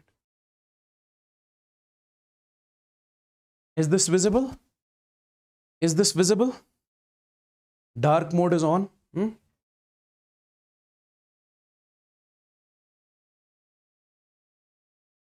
Just a second, I'll adjust the lights.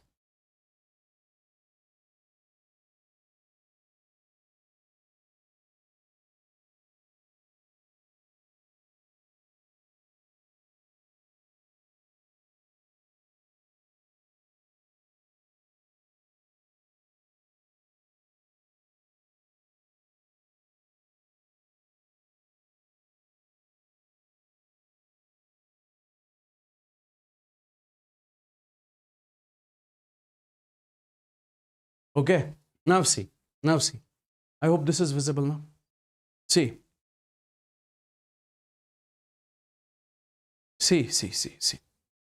We say, if you have got a plate over here, if you have got another plate over here, and in between these two, I am placing one dielectric, 2, 3, 4.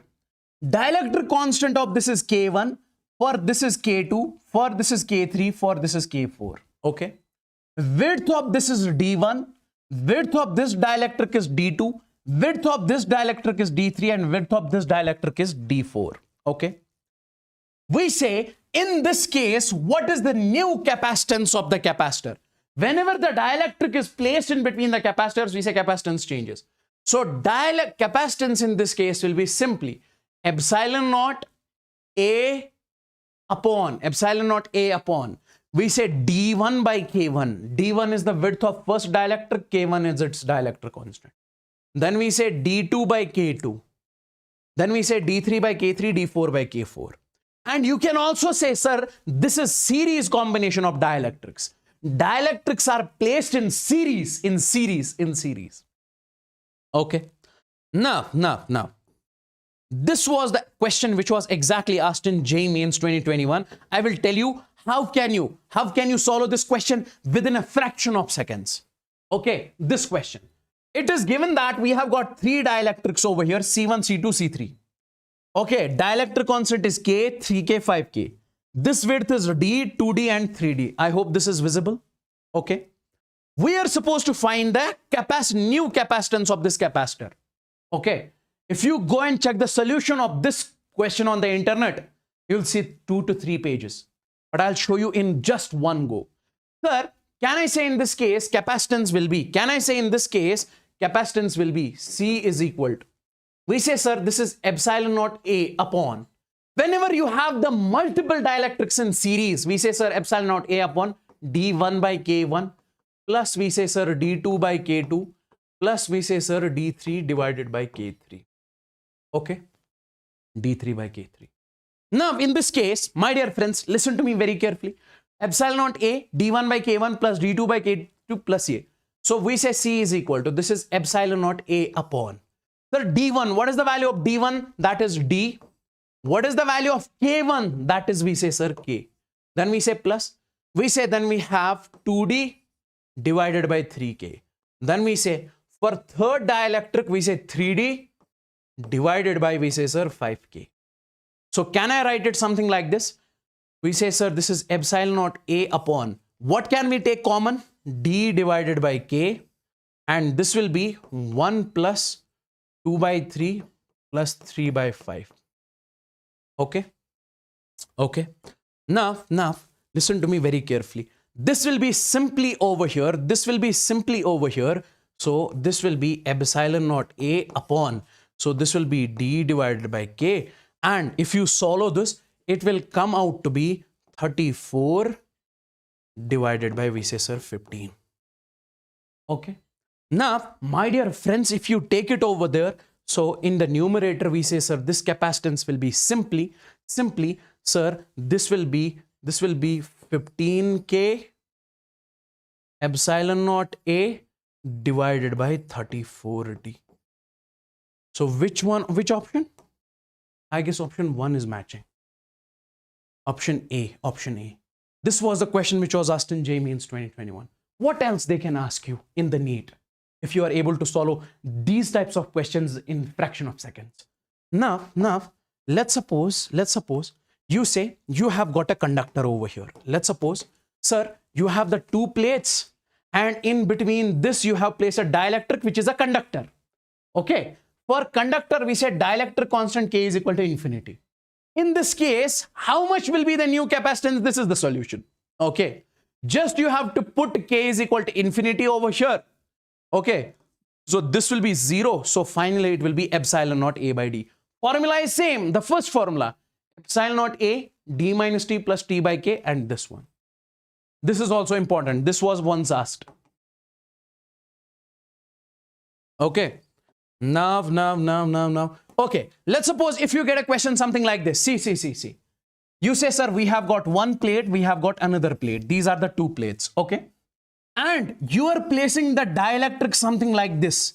So can we say these are the dielectrics placed in parallel? 1, 2, 3. This one is series combination. This one is parallel combination. So dielectric constant is K1, K2, K3. This width is A1, A2, A3. So if you place the dielectric between the capacitors, we say its capacitance will change. So what will be the new capacitance of the capacitor? So we say that is epsilon naught by D. So we say this is what we call parallel combination in dielectric. So we say epsilon naught by D, where D is the separation between the plates. A1, K1.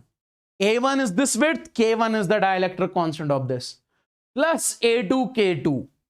Plus A3, K3. This is, we say, this is the new capacitance of capacitor after placing dielectrics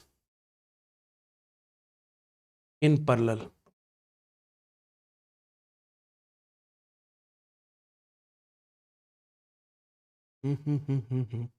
Okay, can you solve this question?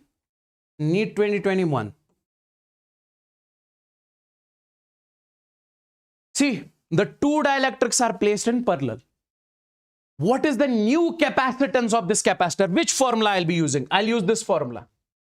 Okay. Sir, we say C dash is equal to epsilon naught divided by D. Epsilon naught by D. Then we say A1 K1 plus we say A2 K2 plus we say, sir, A3 K3, or we have only two dielectrics over here. So A1, this one. So can I write it something like this? This is epsilon naught divided by D. What is the value of A1? A1 over here is A by 2. And in this upper dielectric, we have air. So for this K is equal to 1. For air, we say K is equal to 1. So we say this will be K, this will be 1 plus. This will be A2 is also A by 2 because this is given as A by 2. And for K2, it is, we say, sir, K. Can you solve it? This will be epsilon naught divided by D. A by 2 you can take common, A by 2 and then 1 plus, we say, sir, K. Epsilon naught A by D, A by 2. Okay. This is C dash, this is C dash. C dash is equal. Epsilon naught A divided by D. Sir, epsilon naught A by D is the capacitance of a parallel plate capacitor without dielectric. So let's call that C by 2, 1 plus K. Option A. Simple calculation. Okay. Okay, my dear friends. Okay, one more important topic that we need to understand over here. That is, let's suppose, see, combination of capacitors. If you ever see, you have got the capacitors connected in series. You have got the capacitors connected in series over here, C1, C2, C3. Okay. And you have to find their equivalent capacitance, like in case of resistors were connected in series. Okay. But here you have to find the equivalent capacitance. How do we find it? 1 by C equivalent is equal 1 by C1 plus 1 by C2 plus 1 by C3. This will be how to find the equivalent capacitance in case of the series combination. If you have the 3 capacitors connected in series and you are asked to find the equivalent capacitance, this will be the equivalent capacitance. But if you have the capacitors connected in parallel, okay, C1, C2, C3, you have to find the net capacitance. So this is the formula, C1 plus C2 plus C3. Okay. And can I say for n identical capacitors,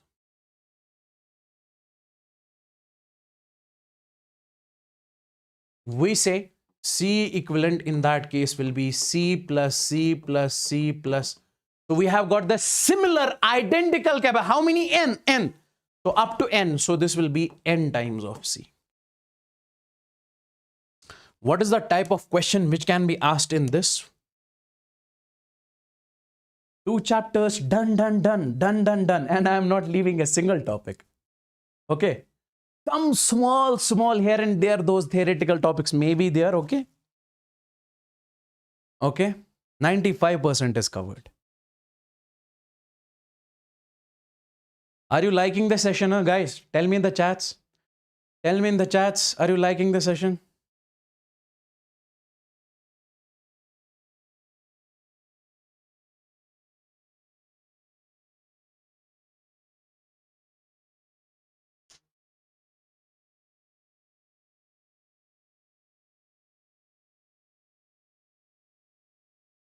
Okay.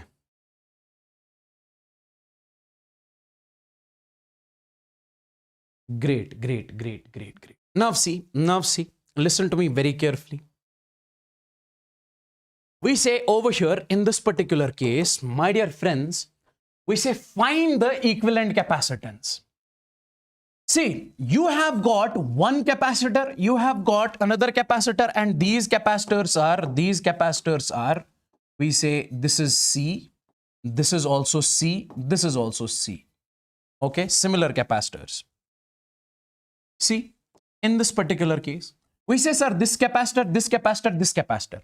It looks like these 3 capacitors are connected in series, but they are not actually. See, we say, if we take, and then this wire is connected something like this, then this wire is connected something like this. How to solve this type of question? See, if these 2 wires were not connected over here, then we say simply directly, we can use the series formula. But this is not connected in series. See, if I say this point has got potential A, can I say this point will be also having the potential A? And this wire is going over here, and this point will be also having the potential A. Okay. If I say this point has got potential B, so it is directly connected to this point, so this will be also having the potential B. Okay. Now, my dear friends, you cannot say, sir, if this is A, if this is B, this will be also B. Why? Because the capacitor came in between. If this is wire only, then you can say at every point potential is same. Now, could you please tell me, first you draw the potential at all the points. What is the first thing? Draw potential at all the points. Draw potential at all the points. Okay. Now, my dear friends, if we draw the potential at all the points, then we have to put those points over here, write it over here. How many points are there? A, B, only A, B. What is this C, sir? C is the capacitance. So we say, sir, this is A and this is B. Now tell me, this first capacitor is connected between which point and which point? A and B. So I'll make it something like this, A and B. Second point is connected with second capacitor between A and B. Third capacitor between also A and B. This is C, this is C. Don't you think these three capacitors are connected in parallel? It looks like they are connected in series, but actually they are connected in parallel. So we say in this case, C equivalent is C1 plus C2 plus C3. And that is C plus C plus C, that is 3C. 3C is the answer. Okay, come on to this one. This was the question which was asked in NEET 2021. NEET 2021, this question. See, we have got over here capacitor C, we have got C. And this capacitor. Let's suppose this point has got potential A. Listen to me very carefully. And in this case, we are supposed to find the equivalent capacitance in this case. C. I'll make you understand. Guys, if this point has got potential A, can I say this will be having the A, this will also have the A? Yes. And this point is, let's suppose, having the potential B. Can I say this point will have also the potential B? This point has potential B and this point will be also having the potential B. Now, this capacitor is connected between same potential. So over here potential is same, over here potential is same. Whenever across the capacitor potential is same, we say this is short circuit. Short circuit. Okay, means, sir, you can remove this. Directly remember it. If you see the potential between the ends of the capacitor is same, you can short circuit it and you can remove it.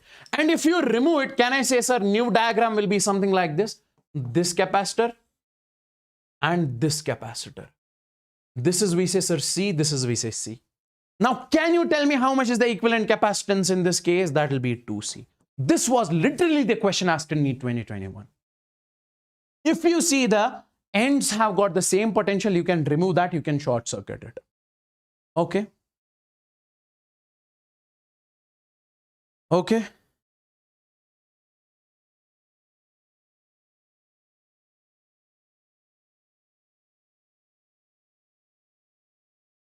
Okay. Tell me, guys.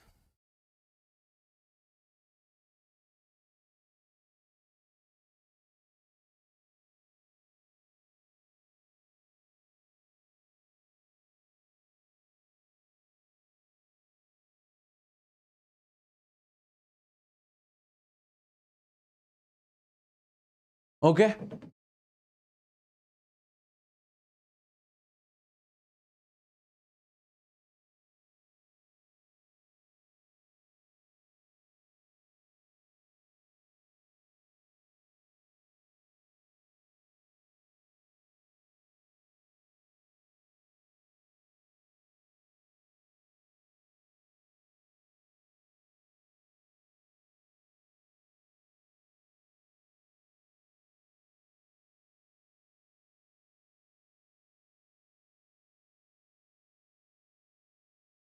Okay, guys.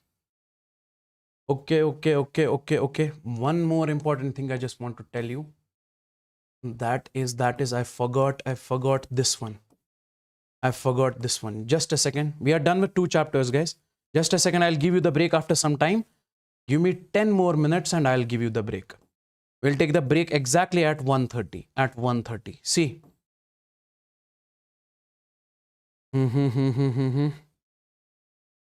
Yes. Let's come on to this one.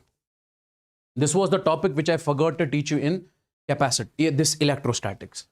Important topic, that is equipotential surfaces. Let's suppose, listen to me very carefully. Let's suppose we have got a charge over here that is plus Q. Can I say, sir, at R distance, how much is the potential? We say, sir, KQ divided by R. Because of this charge at r distance is kq divided by r. Because of this charge at this r distance, how much is potential? V is equal to kq divided by r. Because of this charge at this point, V is equal to kq divided by r. Okay. At this point, r distance, we say, sir, kq divided by r. So if you are taking a charge at every point around it, at r distance, similar r distance, we say potential at every point is coming out to be same. Potential at every point is coming out to be same. So if I join all of these points,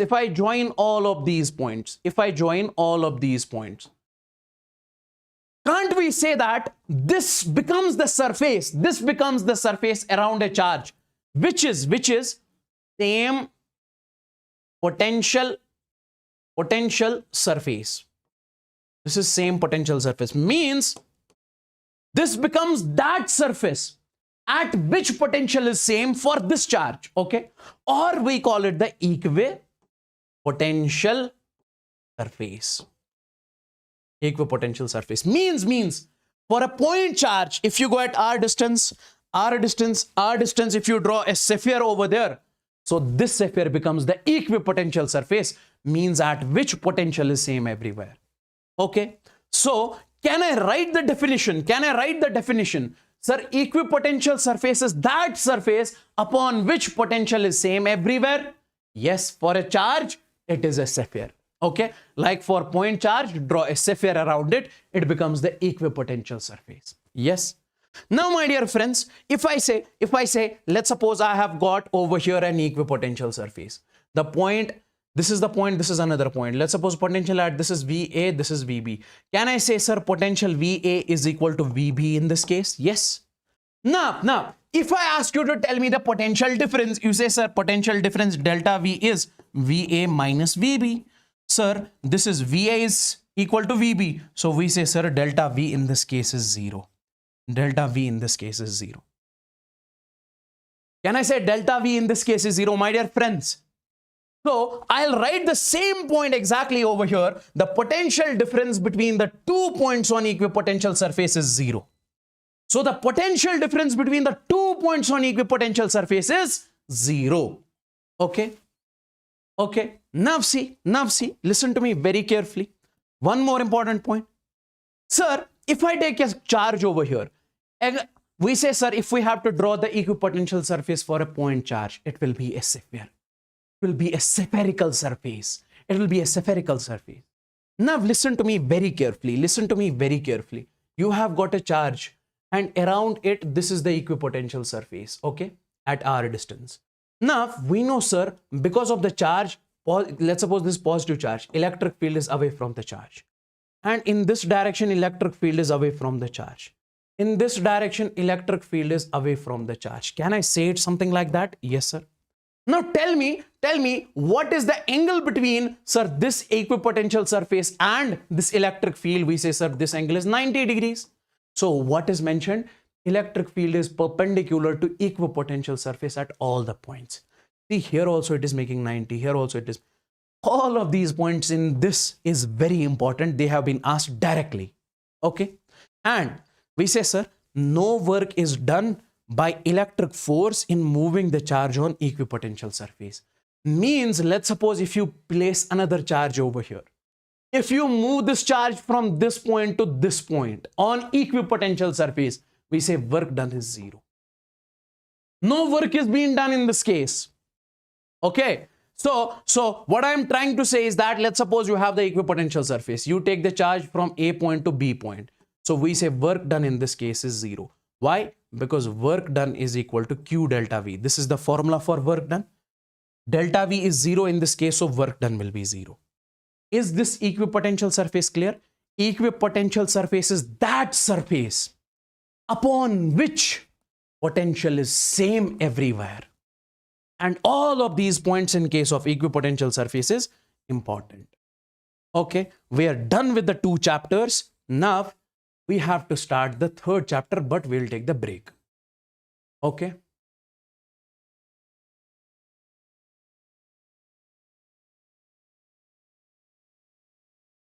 Okay.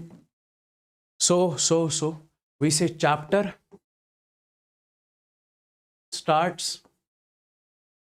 after chapter starts at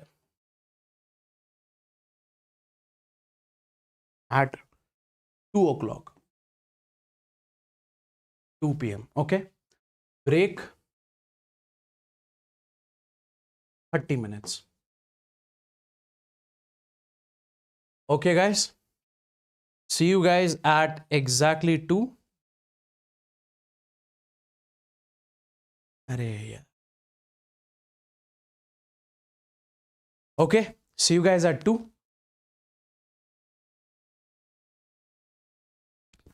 Okay, guys, I want you guys to remain with me till the end because we'll be finishing like these 2 chapters we finish. We'll be finishing every single chapter with every problem like this only.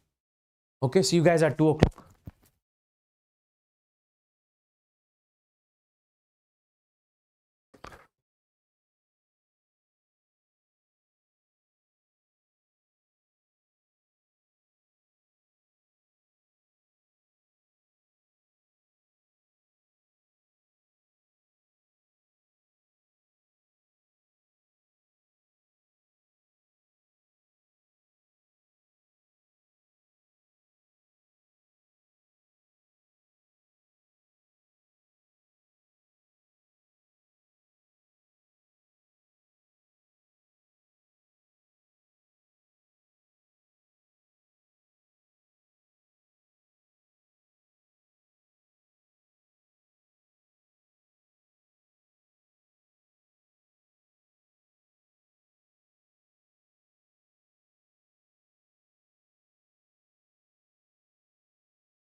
Welcome back.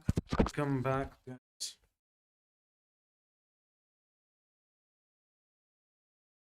Let's start the new chapter.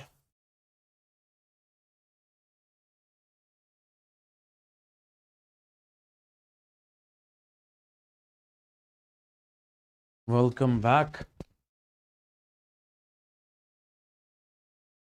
Everyone, guys, if you haven't liked the session, like it as soon as possible.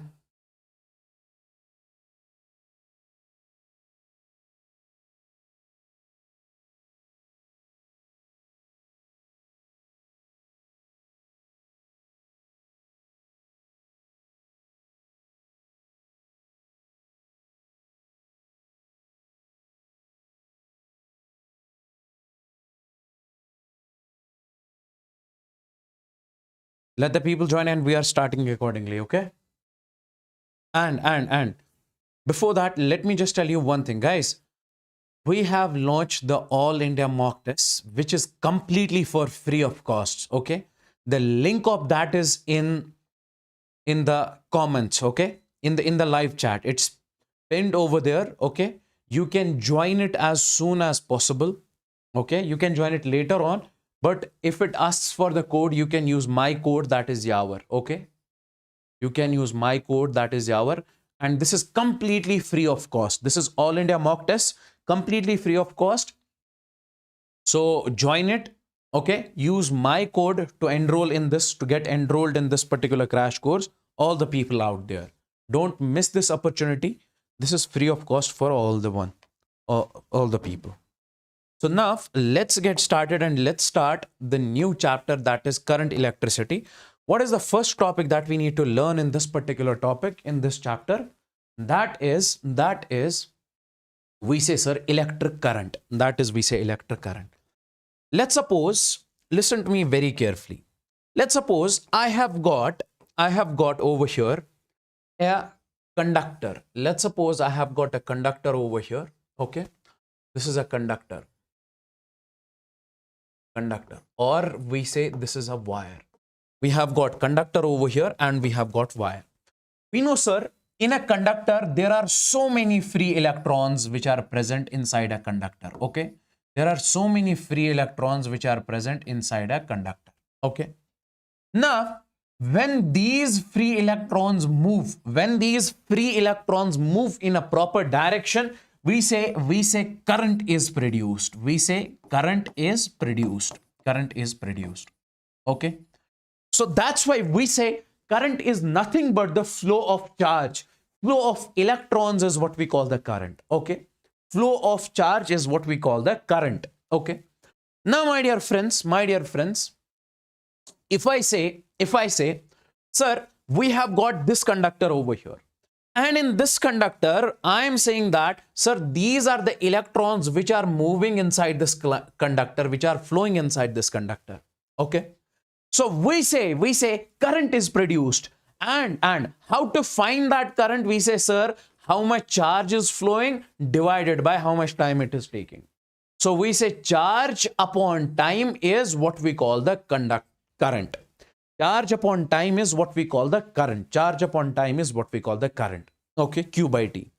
Now, my dear friends, listen to me very, very, very carefully. I'll make you understand one more thing.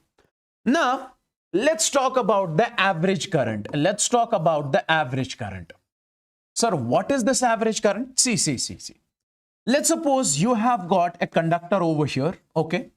And in this conductor, we say electrons or the charge was flowing from 9 a.m. to, we say, sir, 1 p.m.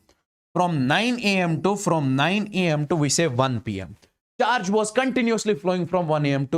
to 1 p.m. And if I say how much current was flowing from 9 a.m. to 1 p.m., okay? How much current was flowing from 9 a.m. to 1 p.m., that is what we call the average current. It is the total current. I can simply say in this particular case, sir, average current means total charge flown upon total time. Then, sir, what is the instantaneous current? Listen to me very carefully. If I say We say I'll write current between we say 9 a.m. to 1 p.m. Okay, this is the total current. I average total charge flown upon total time taken. Now, if I say over here, sir, instantaneous current, sir, if I ask you the question, what is the value of current at 9:30 exactly, 9:30 a.m. exactly, means when the time was 9:30 exactly, how much current was produced at that point of time? We say that's what we call we say instantaneous current at any particular instant. So from 9 a.m. to 1 p.m. total current is, we say, total charge flown upon total time taken is average. Current at any particular instant is, we say, sir, instantaneous current. Okay. Now, listen to me very carefully. Sir, you told us what is average and what is instantaneous. Instantaneous current means current at any particular instant. Average current means total charge flown upon total time taken. Now, what is the formula for average current? That is delta Q by delta T. And what is the formula for instantaneous current? dQ by dt. dQ by dt is instantaneous current. Delta Q by delta T is average current over here. Now, let's suppose we have got a question over here, something like this. See, let's suppose in a conductor, this is a conductor. In this conductor, we say, sir, charge is flowing something like this. 2t square minus 3t plus 1. In this conductor, how much charge is flowing? We say 2t square minus 3t plus 1. Now listen to me very carefully. My dear friends, it is asking find current at t is equal to 2 seconds. Now, when it is saying that current at t is equal to 2 seconds means we are supposed to find the instantaneous current. Okay, we are supposed to find the instantaneous current. Now, what is the formula for instantaneous current? Sir, that is simply dq divided by dt. Okay. Now, in order to find this current, we say, sir, differentiation of charge. So charge is given, that is d by dt of, I can simply say over here, that is 2t square minus, we say 3t, then we say plus 1. Okay. Now, we say in this case, differentiation of this term, 2 into 2 is, we say, sir, 4t, minus, we say, sir, this is, we say 3. Differentiation of 2t square is how much? That is 4t, we say, sir, minus 3.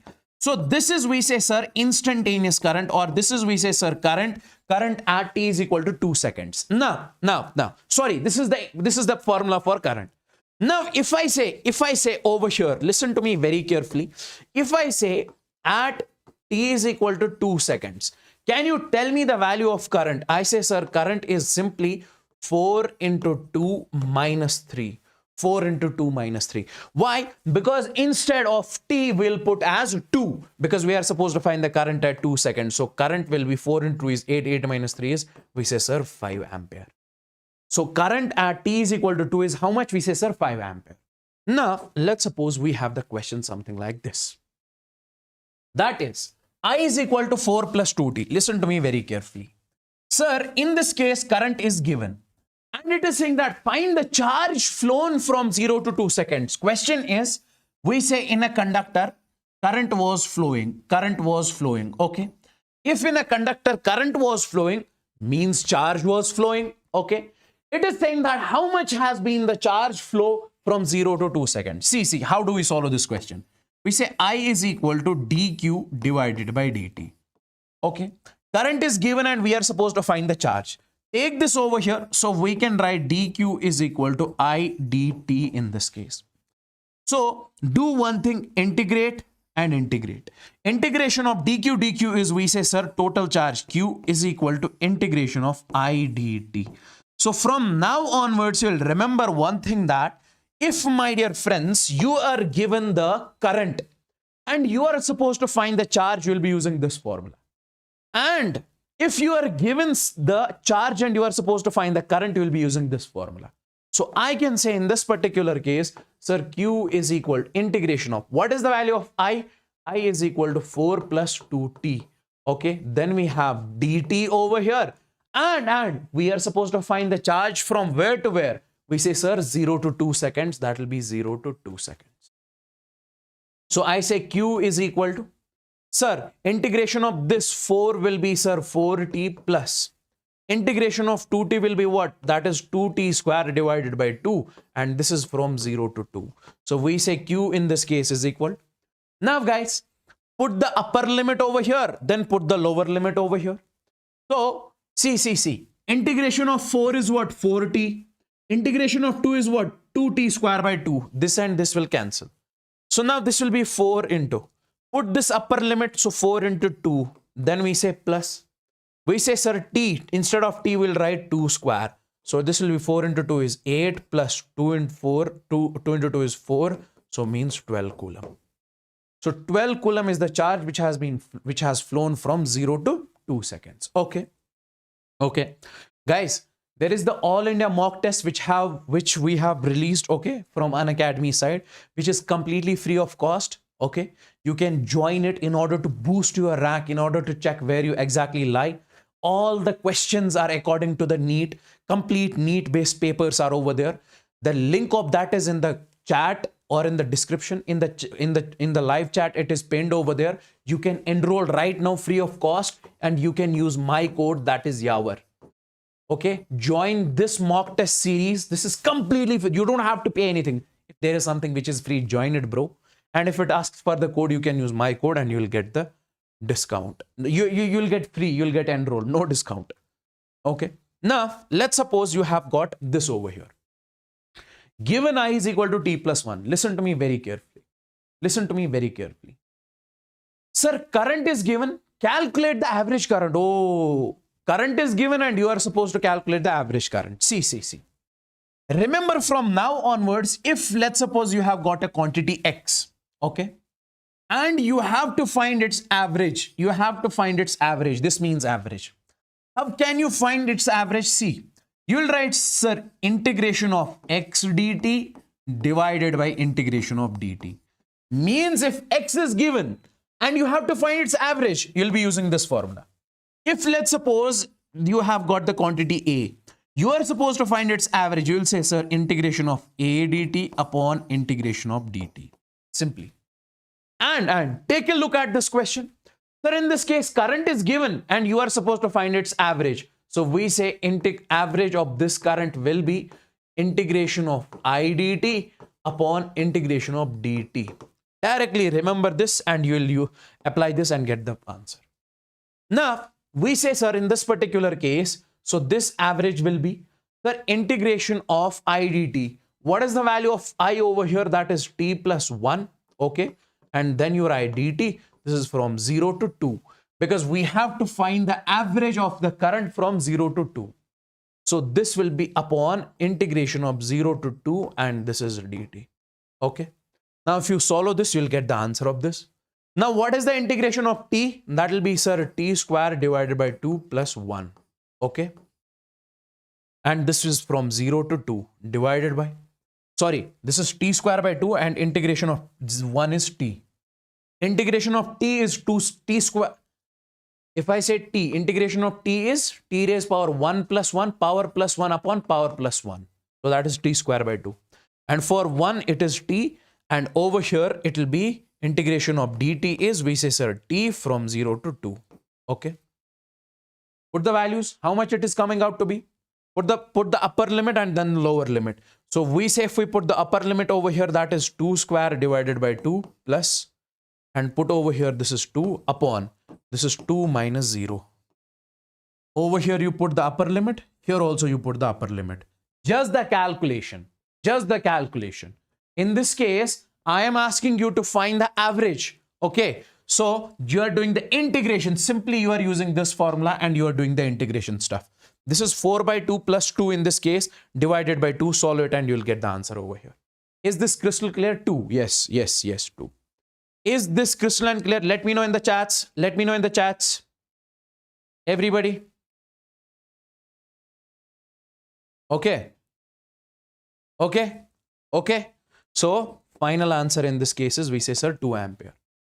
Now, I want you guys to take a look at this particular table. Listen to me very carefully. Sir, if I say, given, if charge is given and you are supposed to find the instantaneous current, you will be using this formula, dq by dt. Already I have shown you the question on this. Now, if charge is given and you are supposed to find the average current, you'll be using this formula, delta q by delta t. Okay. Now, if current is given, listen to me very carefully, and you are supposed to find the average, you'll be using this formula, integration of I dt divided by integration of dt. Keep all of these in your mind.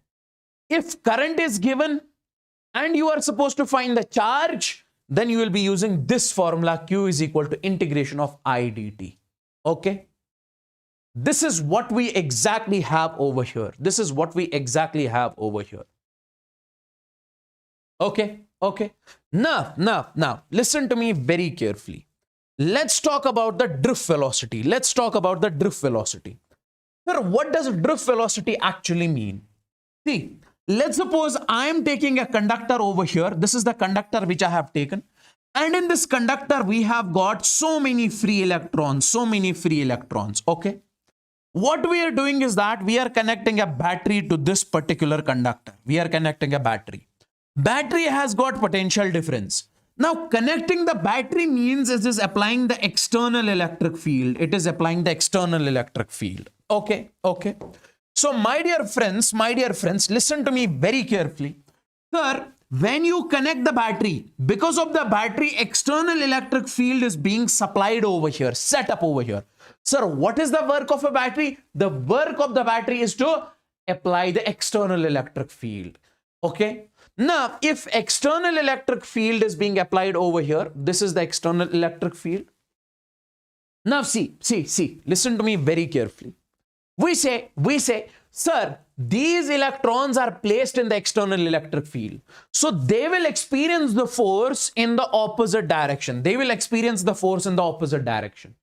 So if they experience the force, because I have told you before, if we have electric field, and in that electric field, if we place the negative charge on this, force acts in the opposite direction. In case of positive charge, force acts in the same direction. So these electrons will be drifted in the backward direction. So when these electrons will be drifted in the backward direction, they will gain some speed.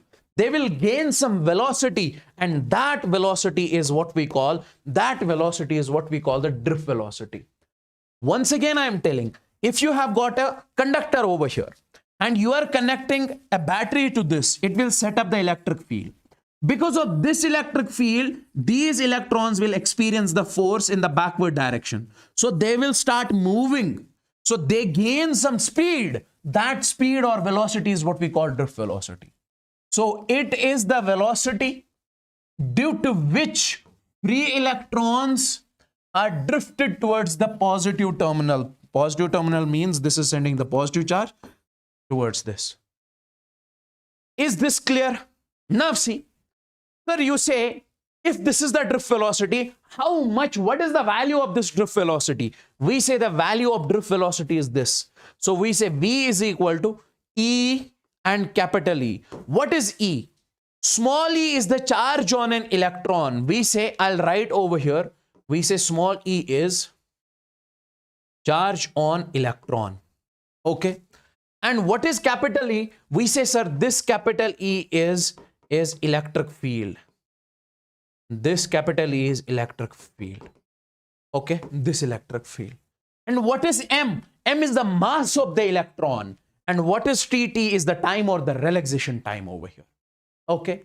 So this is the value of the drift velocity if this is in this case. Okay. Now listen to me very carefully. This is an important relation which I want to tell you over here. That is the relation between drift velocity and current. See, let's suppose you have got over here a conductor. And in this conductor, there are so many free electrons. Okay. And once you connect the battery to this particular conductor, this battery will set up the electric field. Because of the electric field, these electrons will be drifted. Okay. When these electrons are drifted, when they start moving, we say current will be produced. Now, if I ask you, what is the value of that current? Listen to me very carefully, my dear friends. If I ask you, sir, because of this electric field, electrons are drifted and current is produced. Why? Because whenever the electrons move, current is produced. And if I ask you, what is the value of that current? You say, sir, the value of that current is simply I is equal to NEAVD. I is equal to NEAVD.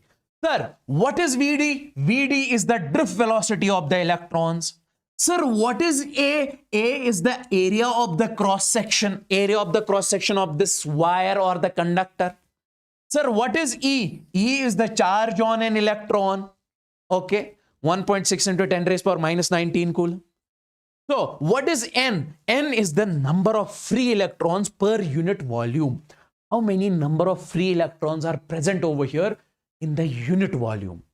I hope you are getting this relation between drift velocity and current. Means, sir, we know current is being produced over here, and that you say, sir, why cannot we write over here current is dq by dt? This, we don't have to write this expression.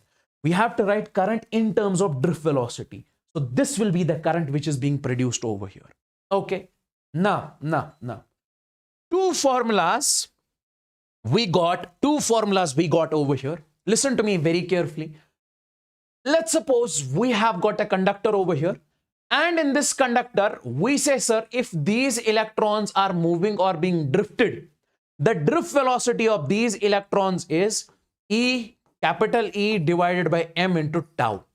This is the drift velocity of these electrons with which they move. Okay. And sir, if these electrons move, they will have, listen to me very carefully, they will produce current. And what is the value of that current? We say NEAVD. Okay, these are the two formulas that you have to remember in this case. That's it. Okay, now come over here. The question which is mentioned, I want you guys to exactly answer this particular question. See, the drift velocity of free electrons in a conductor is V. If the radius of the conductor is doubled and the current is also doubled, find new drift velocity.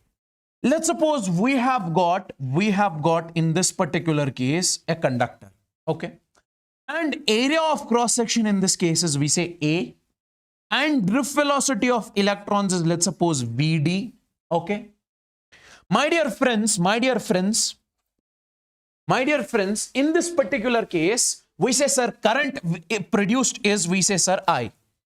And we are supposed to find, listen to me very carefully. Can you tell me in this particular case, sir, drift velocity will be simply VD is equal to, from this particular equation, sir, I is equal to NEAVD. Can you tell me, sir, this VD will be simply I divided by NEA. Now come over here. We can say this VD is equal to I divided by NEA. So can we write it something like this? Listen to me very carefully. We can write it. This is I divided by. Then we say NE. Sir, what is area? Sir, if the radius is R, so this area will be pi r square. This is pi r square. Okay. This is initially. Now take a look at the question. Sir, the drift velocity of free electrons is V if the radius of the conductor is doubled. Now let's suppose we are taking the same conductor. Okay. Its radius r dash is 2r. Okay. Initially it was r. Now it becomes 2r. It is doubled. Okay. And radius of the conductor is doubled and current is also doubled, and I dash also in this case is 2I. We are supposed to find the new drift velocity VD dash. See, can we say in this particular case, sir, VD dash is equal to, we say I. Instead of I, can we write, sir, this will be 2I, this will be 2I? Yes. Because now current is doubled. And then we say, sir, NE. And instead of area, we can write pi r square. Instead of r, can we write 2r whole square? 2r whole square. Now see, so we say, sir, this VD dash will be, that is 2I upon. Sir, we say, sir, in this particular case, listen to me very carefully. This is NE pi. 2 into 2 is 4r square. This 2 ones, 2 2s. This is I upon NE 2r square. So can I say this will be VD by 2? Because I upon NE pi r square. I upon NE pi r square is VD and this is VD by 2. So new drift velocity will be VD by 2. Hey, can you tell me in the live chat if this is crystalline clear to each and everyone? Can you tell me in the live chat if this is crystalline clear to each and everyone? All the people out there. All the people out there. If we, what was the question? What was the question, guys? Guys, what was the question? Question said that if radius of the conductor is doubled and current is also doubled, what will happen to the drift velocity? It becomes half. Okay. Now see, let's take a look over here. Let's take a look over here. See, let's talk about the Ohm's law. Ohm's law. See, let's suppose we have got a conductor over here. This is the conductor that we have got. Okay. And we say, sir, in this case, what we are doing is that we are connecting the battery to this particular conductor. Okay. Now, can I say, sir, this battery will set up the electric field? I'll write over here battery will set up the electric field. Yes, sir. I can simply say, sir, battery will set up the electric field. Okay. Now, sir, because of that electric field, these electrons will flow. These electrons will flow. And current will be produced. Okay. Now, my dear friends, listen to me very carefully. Sir, battery has got the potential difference. So this potential difference. Because of this potential difference, we say, sir, electric field is set up. Electric field is set up. If we say electric field is set up because of the battery or electric field is set up because of the potential difference, one and the same thing. Okay. And because of this electric field, these electrons move. So we say, sir, current is produced. Current is produced. So can I say, listen to me very carefully. If because of this, this is produced, and because of this, this is produced, I can say because of this, this is produced 110%. So I can say, sir, V is directly proportional to I. If you apply more potential difference, more electric field will be there, more force will act on the electron, so more current will be produced. So that's what I'm trying to say. V is directly proportional to I. Okay. Now, if V is directly proportional to I, can I say in this particular case, I'll replace this proportionality with a constant. So I can write V is equal to I into R, where R is called the constant of proportionality. Where R is called, as I'll write V is equal to I into R, where R is the constant of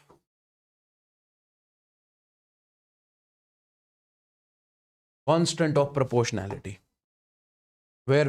where R is the constant of proportionality, where R is the constant of proportionality, and is called a resistance. Okay, so this is what we call the Ohm's law. Ohm's law says that in a conductor, we say potential difference is directly proportional to the current. Potential difference is linearly proportional to the current. Okay. And if you replace this, R will be the constant of proportionality, and that's what we call the resistance. Okay. Now, my dear friends, listen to me very carefully. If we take a graph over here, graph between potential difference and current. Listen to me very carefully. This is important. Graph between potential difference and current. Let's suppose this graph is making an angle theta over here. Okay. And if I ask you to tell me the slope of this graph, sir, we always know slope means this perpendicular divided by base. If I say, sir, you have y versus x, what is slope over here? Y by x. Okay. Simply. Okay. Now in this case, how to find the slope? Slope means tan theta.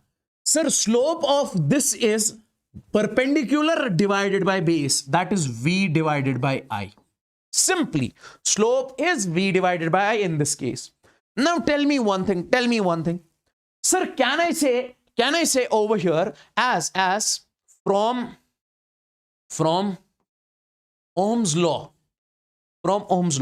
can I say, sir, V is equal to I into R, 110%? Now, can I say, sir, V divided by I can write over here R, 110%? Yes, sir. V divided by I is equal to R. Now, tell me in this case, if V divided by I is R and V divided by I is slope, so this is equation first, this is equation second. So, can I say, sir, from first and second, we say, sir, slope is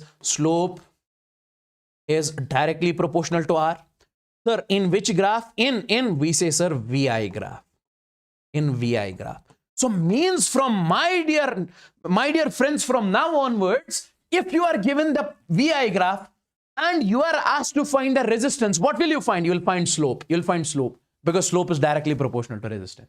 Now take a look at IV graph. And in this case, let's suppose this is theta. Can you tell me what is the value of slope over here? You say, sir, slope is perpendicular is I, base is, we say, sir, V. And according to the Ohm's law, we say, sir, V is equal to I into R. You can write it something like this. Now, can you write, sir, this I divided by V, I by V will be what? That is 1 by R. I by V is 1 by R. Sir, this V over here, take this R over here, I by V is 1 by R. Now, I by V is slope, I by V is 1 by R. From this equation and this equation, can I say, therefore, I can say, sir, slope is inversely proportional to resistance in which graph? In IV graph. In which graph? We say in IV graph. So from now onwards, guys, if you are given IV graph and you are supposed to find the resistance, okay, you are asked to basically find the resistance, okay. So sorry, you are supposed to find the slope. So what does that represent? Inverse of resistance. Let me give you the question. We have got 3 wires, A, B, and C. Graph is potential difference versus current. And in this case, you have to compare the resistance of wire A, wire B, and wire C. Which one is having the more resistance? Tell me in the chats. Guys, as in VI graph, we recently studied the slope is proportional to resistance. Slope is proportional to resistance. Okay. Now tell me one thing. Sir, this line has got less slope. This wire has got more slope and this wire has got more slope. So if slope of A is greater, if we say slope of A is greater than, we say, sir, slope of B is greater than, we say, sir, slope of C. So means I can say, sir, resistance of A is greater than resistance of B is greater than resistance of C. Okay. I can say it something like this. Now, let's suppose, come over here. Okay, I'll give you the question one more in this case only. Let's suppose if I give I versus V graph, this is wire A, wire B, and wire C. This is A, B, and C. Tell me in this case, which is having the more slope? We say in case of IV graph, we say slope is inversely proportional to the resistance. Means the one which has got more resistance, means the one which has got more slope has less resistance. So A has got more slope. So resistance of A is less than resistance of B is less than resistance of C. Is this clear? One more important question over here. Now, what is this question? See. I'll make you understand this question. Sir, this is current versus V versus I.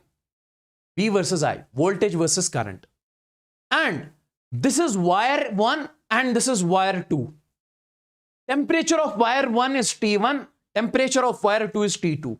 In this case, we say, sir, compare the T1 and T2. Guys, see, listen to me very carefully. We say remember this point, if we increase temperature, we say a resistance increases. If we increase temperature, we say resistance increases. On increasing the temperature, resistance increases. Keep that thing in your mind. Okay. Now listen to me very carefully. I say, sir, if this is VI graph, can I say in this particular case, sir, slope is directly proportional to resistance? So the one which has got more slope has got more resistance. So I can say resistance R1 is greater than R2. And sir, this resistance is directly proportional to the temperature. If temperature is more, we say resistance is more. If resistance is more, means temperature in that case is more. So I can clearly say T1 is greater than T2. So temperature of this wire is greater than temperature of this wire. Okay. Can you tell me in this question? Compare T1 and T2. Can you tell me in this question? Compare T1 and T2.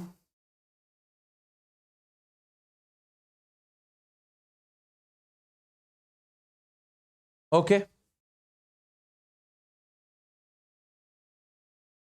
Oh, this is IV graph. In this case, when we talk about the slope is directly inversely proportional to the resistance. So the one which has more slope has got less resistance. So resistance of 1 is less than resistance of 2. Why?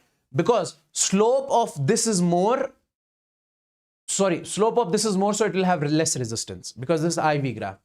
So can I say in this case, we say, sir, temperature 1 is less than temperature T2. T1 is less than T2. Or T2 is greater than T1. Absolutely great. I can see the chats. A lot of people are answering over here. Let's talk about the resistance. Resistance is simply opposition to the flow of charge. Opposition to the flow of charge. That's what we call the resistance. Now see. Let's suppose, my dear friends, if we have got a conductor over here, okay? And in this conductor, we say, sir, electrons are flowing. Now, if length of the conductor is L and area of the conductor is, let's suppose, A, and if somebody asks you what is the resistance of this conductor, you'll directly say, sir, resistance of this conductor is rho L by A. Resistance is directly proportional to the length. If the length of the conductor is more, so charge has to face more collisions, will not go in there. That's the reason I am telling you, whatever I say, you keep on remembering right now. We say, if I say, sir, resistance is directly proportional to the length, your approach should not be, sir, why? Because this is not the regular class. So here you need the information. Resistance is proportional to the length. You have to close your eyes and you have to agree it. Okay, and you have to remember it. That's the reason we keep on finishing this syllabus in just one day. So we say resistance, is proportional to the length. More is the length of the conductor, more is the resistance. And resistance is inversely proportional to the area of cross section. And on combining these two, we say, sir, R is proportional to L by A, and this will be the constant, where rho is called the resistivity of the conductor, which depends upon the material, resistivity of the conductor. So this is the formula for resistance. R is equal to rho L by A. Now come over here. Let's suppose I give you the question. See. Let's suppose I give you the question over here. My dear friends, let's suppose we have got this conductor over here. Okay, its length is L and radius is R. I say, tell me the resistance of this conductor. Can I write it something like this? R is equal to rho L divided by A. And area of cross section I can write, this is rho L. Area of cross section I can write pi r square. Rho L divided by pi r square, because area in this case I can write over here. We say area is pi r square. Okay. Now come over here. If I give you the question, and in this question you guys are supposed to tell me the resistance. See, the question is something like this. Just a second. See, the question is something like this. You have got a conductor, then you have got one more conductor inside this. This is a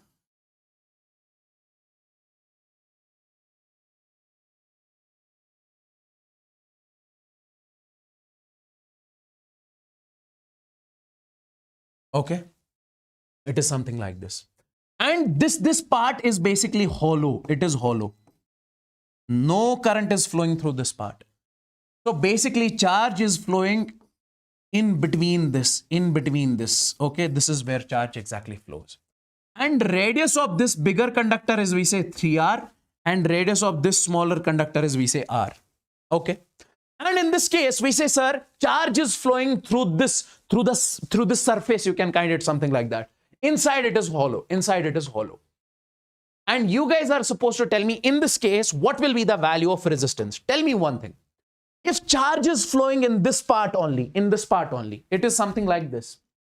So let's suppose, if I hope you are able to see it, this is hollow. Charge is flowing through this. Charge is flowing through this part. Okay, this part. Charge is flowing through this part. So means if charge is flowing through this part, so this part will only create the resistance over here. So I can say, sir, charge is flowing through. Let me show you. See, I can write that area is. Sir, what is the bigger area? Total area. From this point to this point, how much is the total radius? That is 3r. So I can write pi into 3r whole square, pi r square. This is the bigger area, total area from center to surface. Then minus, what is the small area? See, bigger area minus small area, you'll get this area. You'll get this. So that will be minus, I'll say pi r square. So I can say, sir, this is 3 into 3 is 9 pi r square minus, we say, sir, pi r square. 9 that will be 8 pi r square. So area in this case is how much? We say, sir, 8 pi r square. Area in this case is how much? We say, sir, area means through 8 pi r square only current is flowing. Now tell me, what is the resistance of this conductor? So resistance will be rho L divided by 8 pi r square. Now, let's suppose if you get a question something like this. You have got over here a cube, okay? And in this cube, the current is flowing something like this. This side is C, this side is B, and this is the length of A. And if I ask you to tell me, what is the resistance to this conductor?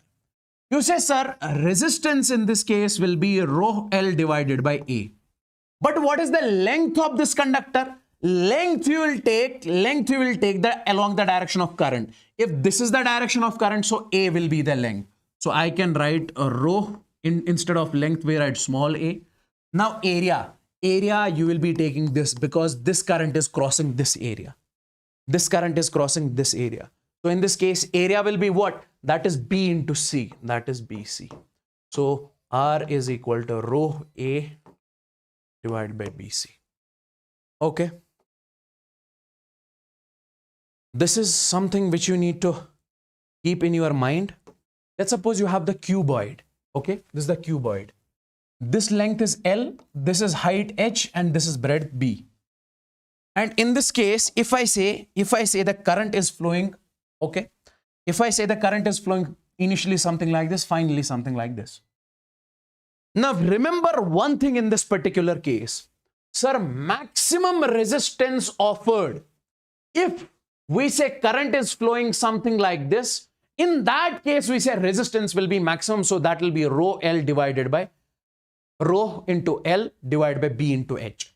This is the maximum resistance over here. Keep this thing in your mind. Sir, if we say this is the maximum resistance is rho L by BH. And what is the minimum resistance in this case? That is rho H divided by LB. Okay. So rho H means if the current is flowing along this direction. So this is maximum resistance. This is minimum resistance in case of cuboid. And if you divide this, the ratio will come out to be maximum length divided by minimum length, its square.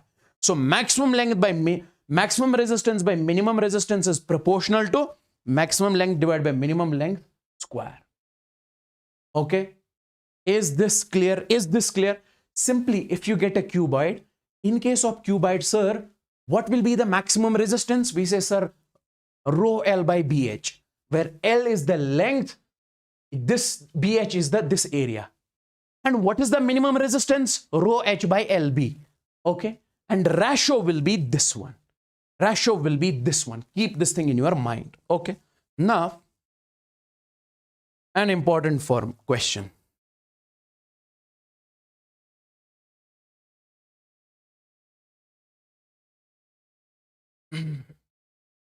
Now see, listen to me very carefully. This was the question. Okay, before this, I guess we had one more. Okay, this one. Okay. Let's suppose we have got a branch, something like this. This is an important one. Okay, let's suppose we have got a branch, something like this. This is point A. This is the 3 ohm resistor, 4 volt battery, 5 ohm resistor, 6 volt battery, and this is the point B and B. See, in this particular case, we are supposed to find VA minus VB. This potential minus this potential. Okay. So what is the first thing you guys are supposed to do? We say first thing, in order to solve these types of questions, remember directly. Guys, see. We say select the path. Select the path. Okay. Let's suppose I am selecting the path from A to B. This is my path. Okay. This is my path. So this will be, let's suppose, from A to B. Okay. Now, my dear friends, if you are selecting the path from A to B, so we say first you are going to write over here potential VA. Okay. Now, my dear friends, listen to me very carefully. In case of this, sir, current is flowing in this direction. Listen to me very carefully, if current is flowing in this direction, means you will mention in case of resistor, this will be positive and this will be negative. Because current flows from higher potential to lower potential. That's why this is positive, this is negative. If current was flowing in this direction, then this would have positive, this would have been negative. Okay. So we say in this case, this is positive, this is negative. And in this case, this will be positive and this is negative. Okay. Now, see. Remember this technique. We say, we'll write, sir, VA. Over here it is VA. Can you tell me, in case of the resistance, how much is the potential difference? Sir, in case of the resistance, how do we find the potential difference? Sir, this is R. Current is I. We say V is equal to I into R. And in this resistance, we say, sir, resistance is 3, current is 2. 3 into 2 is, we say, sir, 6 volts. Then. You will write, sir, 6 volts over here. Instead of this, you'll write 6 volts over here. Because in this case, resistance is 6. Now, guys, if this is the path from A to B, you are moving from this minus is lower potential, plus is higher potential. Whenever you move from lower potential to higher potential, remember this. You take this potential difference as positive. Let's suppose if in a battery, this is positive, this is negative. If you are moving from higher to lower, then its potential difference, let's suppose if that is 20, you will take that negative. If you are from lower to higher, then you will be taking as positive. I'm going slow over here because this is important. Remember the sign card. First you will write, select the path. Yes, path selected. Okay. Then afterwards, write the potential of this VA. Write the potential difference of this 6 volt. How to find V is equal to IR? Shall I take it positive or negative? It is positive because from minus to plus. Now in case of battery, this is positive and this is negative. In case of battery, you are moving from higher to lower. Higher to lower we take as negative. So this will be, sir, minus of 4 volts. This will be minus 4 volts. Now come in this case. How much is the potential difference over here? 5 into 2, V is equal to IR. I is this, V is this, 5 into 2 is 10 volts. Okay. So we say this will be simply, and shall I take this 10 volts positive or negative? We are moving from minus to plus. So this will be, sir, positive. And then this is positive and negative. We are moving from positive to negative. This will be minus 6 volt is equal to, finally we reach the point B. Okay. So now tell me, sir, minus 6 minus 4 is minus 10. Okay. Minus 10 plus 10. So we say VA minus VB in this case is minus 6 volts. Hey, is this clear? Is this clear? Is this clear? Let me show you one more, which was asked in the NEET, which was asked in the NEET, which was asked in the NEET, which was asked in the NEET. See, this is the question. We are supposed to find the potential difference between A and B. We have to find VA minus VB in this case also. What is the first thing that you guys are supposed to do? See, sir, you select the path from A to B. Okay. So you select the path from A to B. Then write the potential of A, that is VA. Sir, I'm getting difficulty in solving this question. Yes, you will get. The more you practice on this, you just have to remember the format. Once you remember the format and make 5 to 6 tries, every question will be solved in seconds. So this is VA. And in this case, this is the direction of current. So this will be positive and this will be negative. So this will be positive and this will be negative. Now tell me, in this case, first we write VA, then potential difference of this. How much is that? I into R, V is equal to IR. What is V? What is I? I is 2, R is 2. 2 into 2 is 4. So we write 4 volts. For this, we write 4 volts. Shall I take it positive or negative? See, this is our path. This is the direction. So we are moving from positive to negative. So it will be minus 4 volts. Come over here. We are moving from higher to lower. So this is minus 3 volts. Come over here. Sir, in this case, how much is the potential difference? Current is 2 ampere. Resistance is 1. So V is equal to IR. So 2 into 1 is, we say, 2 volts. So it is 2 volts over here. So I can write in this particular case, from positive to negative we are moving. So minus 2 volts is equal to, finally we reached point B. So 4 minus 3 minus 2. VA minus 9 volt is equal to VB. So VA minus VB is equal to 9 volts. Hey guys, tell me in the chats, is this clear? Tell me in the chats, everyone means everyone. Is this clear? If you are getting any sort of difficulty, I request you to watch it later on once again. Okay. Now, let's move over here. Midpoint potential. I have shown you the midpoint potential formula in case of the capacitors. But here also we have the midpoint potential, or we say, sir, what? We say common potential.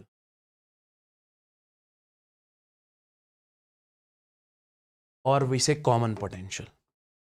Either you say midpoint potential or you say common potential. Okay.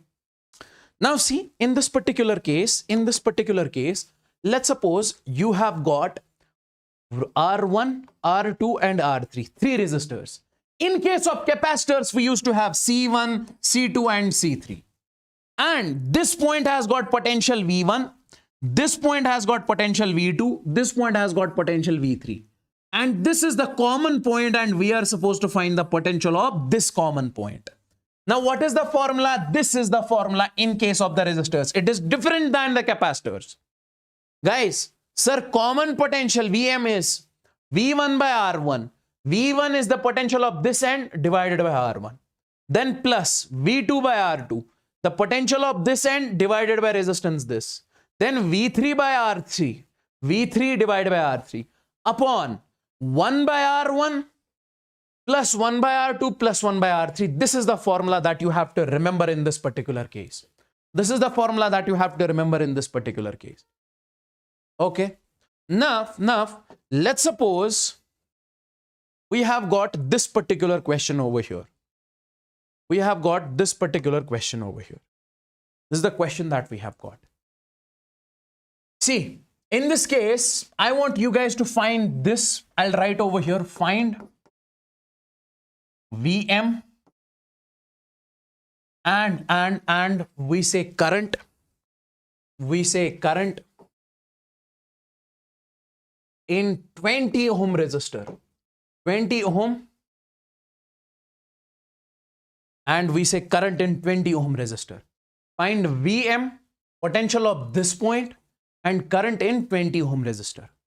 This is what you guys are supposed to find out over here. Now, my dear friends, listen to me very carefully. Listen to me very carefully.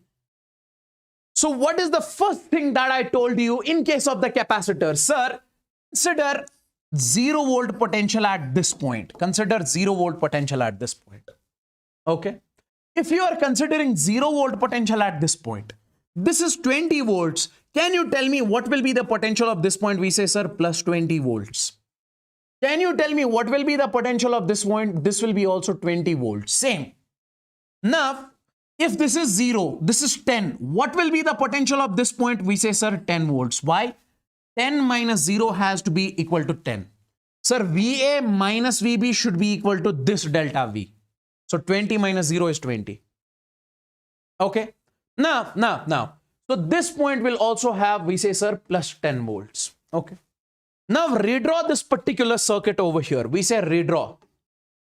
Redraw.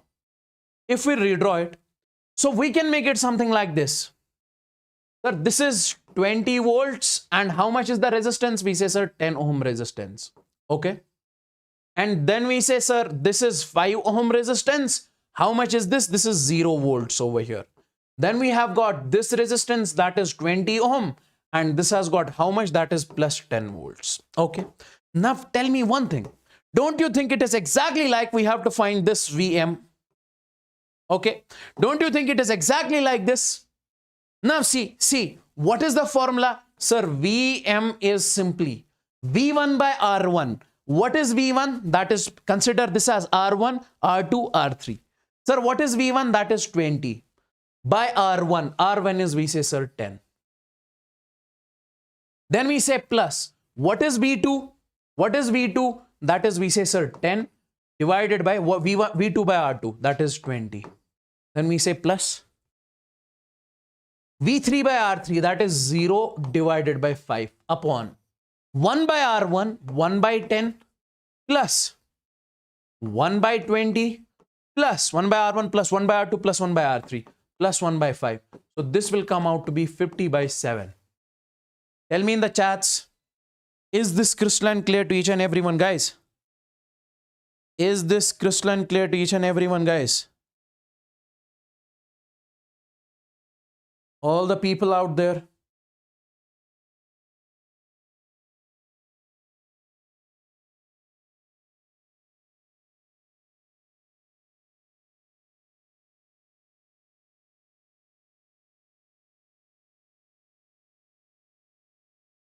Is this clear? Great. If you haven't liked this session yet, I want you guys to like it as soon as possible. Now see, so this is the potential of this point. Now we have to find the current in 20 ohm resistor. Take this now. Current in 20 ohm resistor. So can I say the current in 20 ohm resistor will be, let's take this 20 ohm, something like this. So this will be 20 ohm. Potential of this point is how much? That is 50 by 7. And potential of this end is, we say, sir, 10 volts. So current will be simply as V is equal to I into R. So I is equal to V by R, or we say delta V by R, because this is not V, this is delta V. So if I have to write it, I can say, sir, I is equal to, what is delta V?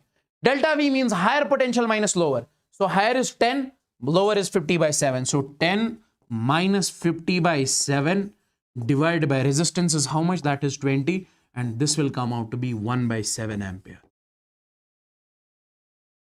Is this crystalline clear? Is this crystalline clear? I hope you are loving this particular session. Okay, let's move on to this question, which was asked in the JEE Mains 2019. We have to find the mid potential. We have to find Find the potential difference between A and B. Okay, we have to find the potential difference between A and B. In order to solve this question, what we are supposed to do is we say redraw the circuit. Redraw the circuit. How do we redraw the circuit? Listen over here, please, for 5 seconds. I want you guys to do one thing over here. Take this resistance, place it over here.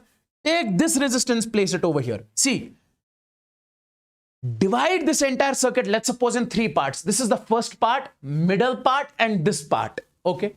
So in this part, how much is resistance? We say, sir, 10 ohm, 10 ohm. 10 plus 10 is 20. Okay. These two are in series. 10 plus 10 is 20. See, how do you exactly make it? You'll make it something like this. So this 10, something like take it, place it over here. This 10, place it over here. Then 10 plus 10 is, we say, sir, I'll write 20 from this side. Okay. Let me make it over here. Let me make it over here. See, I'll write over here. This is 20 ohm. And then you have got this battery over here. That is 2 volts. Okay.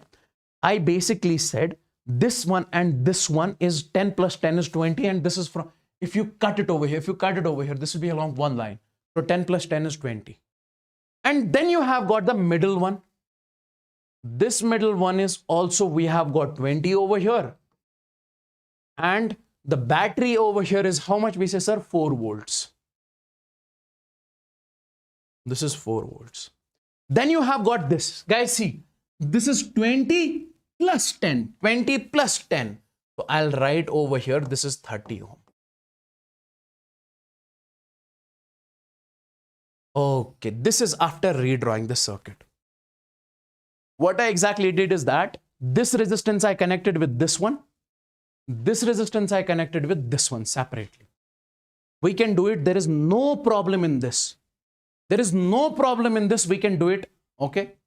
Now tell me guys, in this particular case, this is the point A and this is the point B. This is the point A and this is the point B.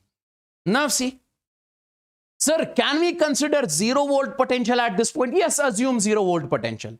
If this is 0, can I say this end will be also 0 volts because this is the direct straight wire? Can I say this point will also have the 0 volt potential because this is the straight wire? Now, if this is 0, can you tell me, guys, see, this was 4 volt, this is 4 volt. Can you tell me what is the potential of this point? What is the potential of this point? In the chats, I'm waiting for your answer. What is the potential of this point, this end?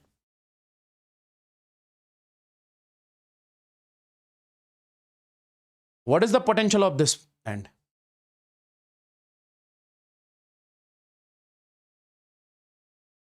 Yes, it is 4. Why? See, if this is 4 volt, this is 0 volt, how much is the potential of this? This is 4. 4 minus 0 is 4. So this has to be 4 volts. So this end has to be how much? If this is 0, this is 4, this is also 4. If this is 0, this is 2, how much? This is 2. Now, again, I want you guys to basically redraw the circuit. Take this much, okay? Can I make it something like this? See. I'll show you over here. In between the easy questions, there should be a question which is of the next level. So this is one of those questions. Now see, can I say in this particular case, I'm writing this is basically 20 ohm. See, this is 20 ohm, 2 volts. I'll write it over here. This is, we say, this is 20 ohm. This is 20 ohm. And this one in this case is how much? We say, sir, this is 30 ohm. So we say this one is, we say, sir, 30 ohm. Okay. And guys, listen to me very carefully. What is the potential of this point? 2, 4, 4. So we say this point has 2 volts, 4 volts, and this is 4 volts. Don't you think this is the common potential? This is the common point. And if I ask you to tell me what is the value of this VM, if I ask you to tell me what is the value of this VM, what will you say? You'll say, sir, in this case, we say, sir, this VM will be simply V1 by R1.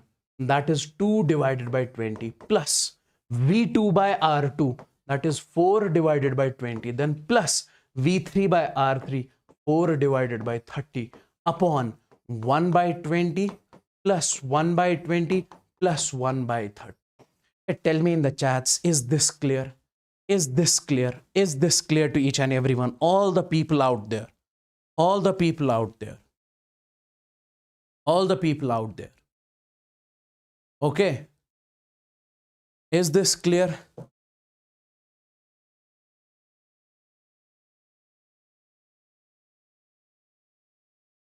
Okay. and this comes out to be 3.12. This comes out to be 3.1. So this is the answer in this particular case. This is the answer in this particular case. I hope, I know this was a bit lengthy, but there has to be some questions like this. There has to be some questions like this, okay? First, in this case, we have basically redrawn the circuit twice. Let's come on to this particular topic. See, series and parallel combination of the cells. Series and parallel combination of the cells. Series and parallel combination of the cells. Series and parallel combination of the cells. Listen to me very carefully. Let's suppose cell means battery. Cell means battery. If I say, sir, I have got this over here. What does this mean? This means battery. Or this also means cell. Sir, does this battery have its resistance, internal resistance? Yes. Sir, this is the resistance of this battery. Okay. Let's suppose you are taking a battery over here. You're buying the battery from the market. Sir, does that battery have the internal resistance? We say, yes, that battery has the internal resistance. Its own resistance, its own resistance, its own resistance. Okay. Now listen to me very carefully. Listen to me very carefully. Let's suppose you have got, sir, one battery over here, that is E1. Its internal resistance is R1, its own resistance. Then you have got another battery which is E2, its internal resistance is R2. Then you have got another battery E3, its internal resistance is R3, and so on up to N. And you guys are supposed to tell me, sir, what is this E1, E2, E3? This is the EMF of the battery. This is the potential difference of the battery. And like you have the resistors, you find the equivalent resistance. In case of the cells also, you have to find the equivalent EMF, equivalent potential difference. How do we find? In case of series combination, we say directly E1 plus E2 plus E3 plus E4 up to so on En. And these resistors are connected in, we say, sir, series. And in case of series also, we say, how do we connect? How do we find the equivalent resistance? R1 plus R2 plus R3 and so on up to Rn. So this is how do we exactly find? How do we exactly find the net EMF if the cells are connected in series and net resistance if the cells are connected in series? Okay. Now, my dear friends, in this case, let's talk about the parallel combination of the cells. If we have got one battery over here, E1, its internal resistance is, let's suppose, this R1. If we have got another resistance over here, let's suppose E2, its internal resistance is R2. Don't you think these two cells are in parallel? Cells are in parallel. And when the cells are in parallel, you have to find the equivalent EMF. To find, I say over here, to find net EMF. EMF means potential difference in parallel combination. What do we say? Sir, in case of parallel combination, we say this is net EMF. Let me write it something like this.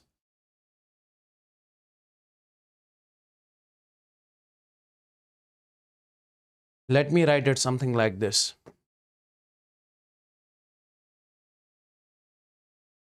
Sir, that is E1 by R1 plus E2 by R2 upon 1 by R1 plus 1 by R2. This is how you are supposed to find the net EMF in parallel combination. And when it comes to, my dear friends, equivalent resistance, since this resistance and this resistance are connected in parallel, so in parallel combination, their net resistance will be R1, R2 upon R1 plus R2. R1, R2 upon R. See, first we have to find the net EMF. Net EMF we can find by this formula. Then net resistance, since the two resistances, internal resistance are in parallel, over here this is the net resistance. Now, let's suppose, listen to me very carefully. This is important. Now, if we have got one cell over here, it has EMF E, potential difference E, internal resistance small r. We have got similar to this another cell identical cell, it also has got internal EMF E and internal resistance small r. Then we have one more cell. It has got EMF E, internal resistance small r. We have got one more cell, EMF E and internal resistance small r. Okay. And this is how many times they are n identical cells. See, n identical cells or batteries are connected in parallel. And in this case, if you have to find their equivalent net EMF, listen to me very carefully. Sir, when the cells are connected in parallel, we have to find their net EMF. How do we find it? Listen to me very carefully. How do we find it? We say, sir, we say their EMF, direct, we'll use the formula, this formula, parallel combination formula. Finally, if you solve it, see, this is E by R, E1 by R1, E2 by R2, E3 by R3, and so on. So this is how many times? This is n times. So I'll write n times of E by R. So this is also how many times? N times. So this and this will cancel. So what remains is E. What I am trying to say in this case is, listen, if you have got n identical cells connected in parallel, and if somebody tells you to find the net EMF, you say, sir, net EMF in that case will be E only. E means the equivalent of the single cell.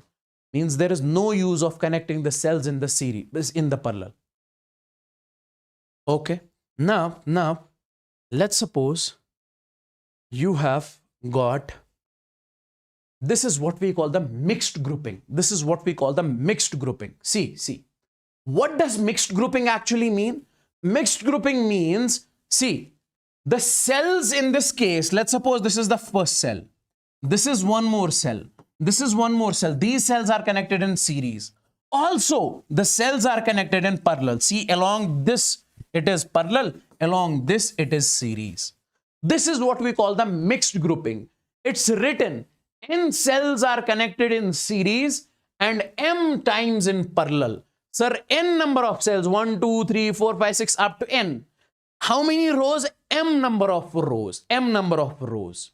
In this case, listen to me very carefully. Listen to me very carefully. Guys, if you have got something like this, the cells are connected in series, identical cells, as well as in parallel, and you are supposed to find the net EMF in this case. So you simply say, sir, net EMF in this case is n times of E.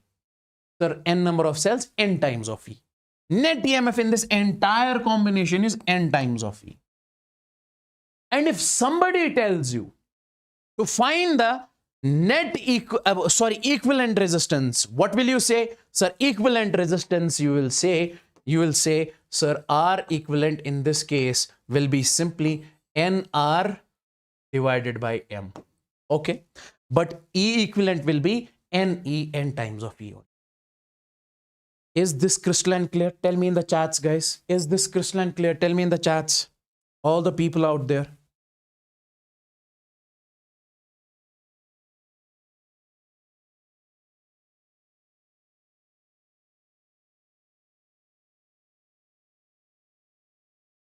Is this crystalline clear?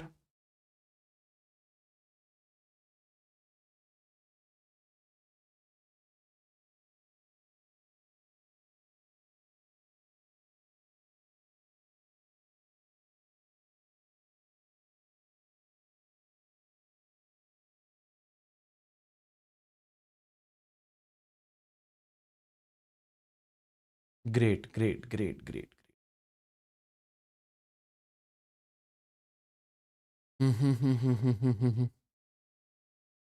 I'm feeling very tired right now. You know why? Because I'm on fast. I cannot eat anything. I cannot drink water. Okay. I'm not supposed to. That's the reason.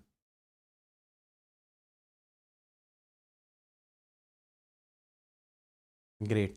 And one more important thing, guys, we have recently launched the All India Test Series mock test that is completely for free. Link of that is in the live chat pinned over there. You can join that. Okay. You can join that. Okay. You can join that. And that is completely for free. You can use my code. It will ask for a code. You can use my code while enrolling. That is Yawar. Okay, great. Great. Now see. Now see. Listen to me very carefully. Let's suppose the question in this case is we have got resistance R, and value of resistance is 60 ohm. This is the ammeter over here.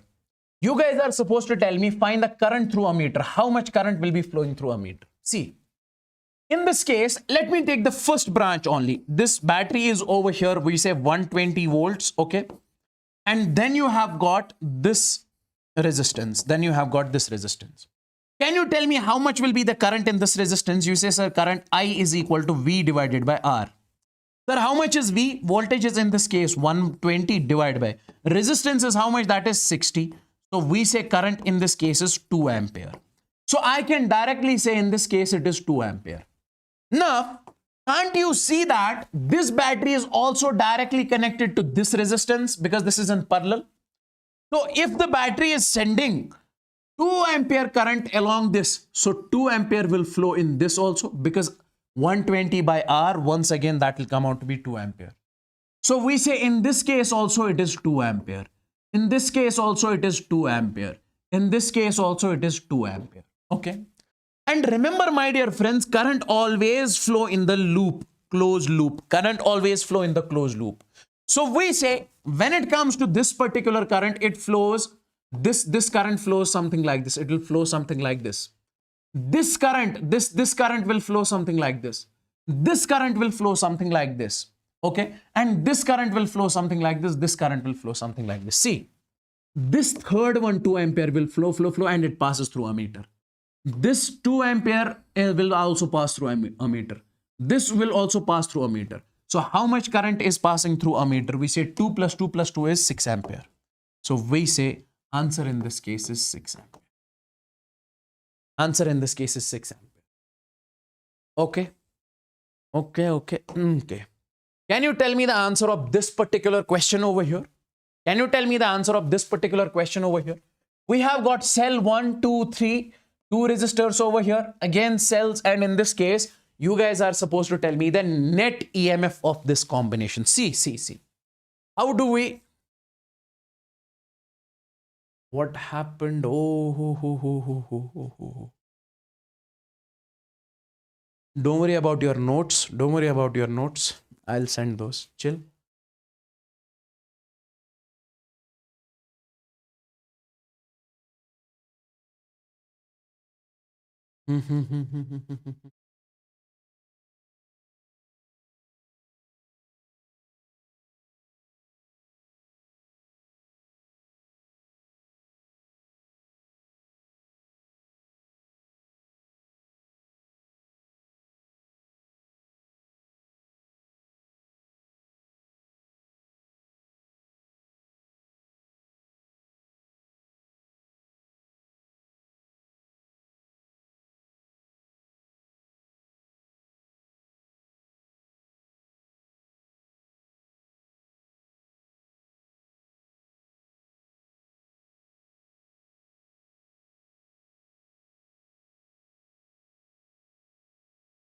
Just a second, people. I don't know what happened to this.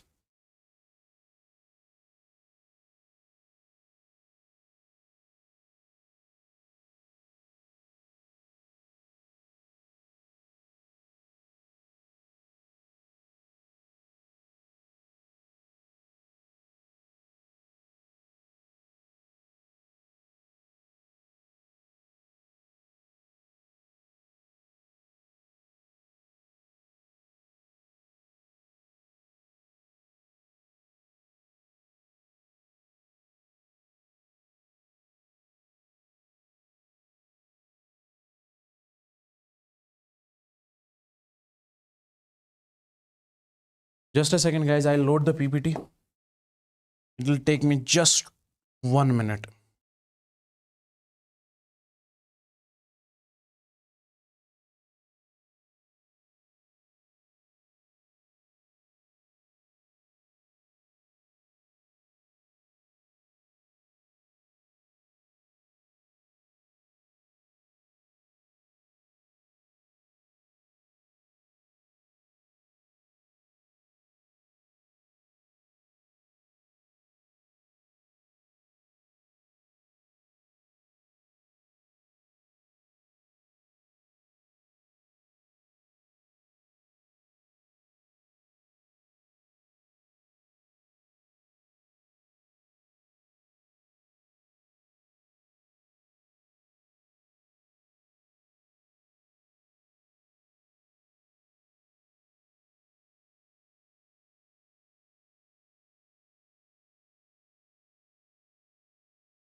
Okay.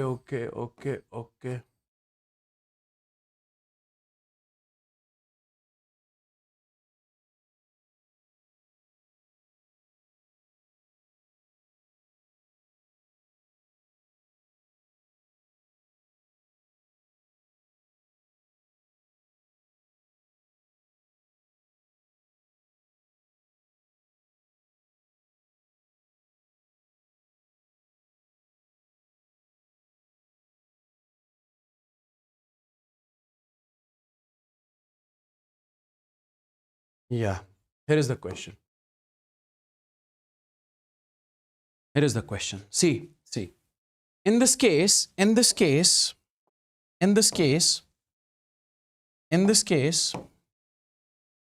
what I'm saying is that, listen to me very carefully. We have got this battery, cell, resistance. Don't you think that these three cells are connected in series? Whenever the cells are connected in series, how to find the equivalent? E1 plus E2 plus E3. So I can say directly over here, instead of this one and this one and this one, I'll make only one cell. So 6 plus 2 is how much? We say, sir, 14 volts. Then these two resistors are in series. So 4 plus 2 is how much? We say, sir, 6. So I say, sir, this is 6 ohms. Similarly, from the lower side, sir, 6 plus 1 is, we say, sir, 7 volt battery. This is 7 volt. And 3 plus 2 plus 3, okay, that is 8 ohms over here. Okay, this is 8 ohms. Now, in this case, you are supposed to find the net EMF. So we say, sir, if we have to find the net EMF in this case, can we just write E net will be, we say E1 by R1, that is 14 divided by 6 plus E2 by R2. So we say, sir, that will be E2 by R2. E2 is how much? 7 divided by 8 upon, we say, sir, 1 by R1, that is 1 by 6 plus 1 by 7. Is this clear? First of all, if you have the cells connected in series, add them directly. And then once they are in parallel, then you can use this formula to find the E net. Okay. Now, an important topic that we need to discuss, that's what we call the bulb. Bulb. What does that mean? The bulb is which we use in our houses, okay? You have the bulb used in your room, okay? That's what we are talking about. That bulb I'm talking about. See, so we say, sir, let's suppose if you go to the market, your father will say to you, go to the market and buy a bulb for me over there. Okay. So when you go to the market and you will buy the bulb, okay, something like this. Let's suppose this is the bulb. And on this bulb, it will be mentioned something like this. This is 100 watt and this is 220 volts. Sir, what does this 100 watt and 220 volts actually mean? 100 watt and 220 volts actually mean. Listen to me very carefully. Sir, this 100 watt simply means this is what we call the rated voltage. And this 220 volt means rated voltage. This 100 watt means a rated power. Even if you go to the market and you'll buy something like this, you'll buy a bulb, something like this. Let's suppose you buy the 50 watt bulb. So it will be also mentioned over here, 220 volts and 50 watts. What does it mean? Listen to me very carefully.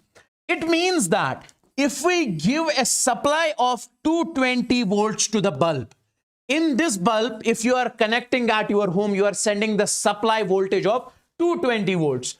It will give us the power of 100 watts. This is the meaning of this one. If you give 220 volt supply, it will give you the 100 watt power. In this bulb, if you give 220 volt supply, it will give you 50 watt power. Okay. Now, my dear friends, sir, I have bought a bulb for my house that is 100 watt, but still that is not giving the good power. The reason for that is maybe you are not giving the good supply to that bulb. Maybe you are not giving the good supply. You are not giving it the 220 volts exact. So that is the meaning of 220 volts. If you give 220, it will give you 100 watt power. So this is also called, we say, voltage rated. This is also called VR. VR is 220 volts and power rated is what we call the 100 watts. For 100 watt bulb, for 50 watt bulb, it will be 50. So what does it mean? If you give 220 watt supply, it will give you 100 watt power. Okay.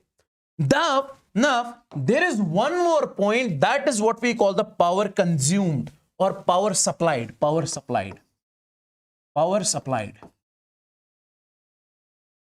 Slash consumed.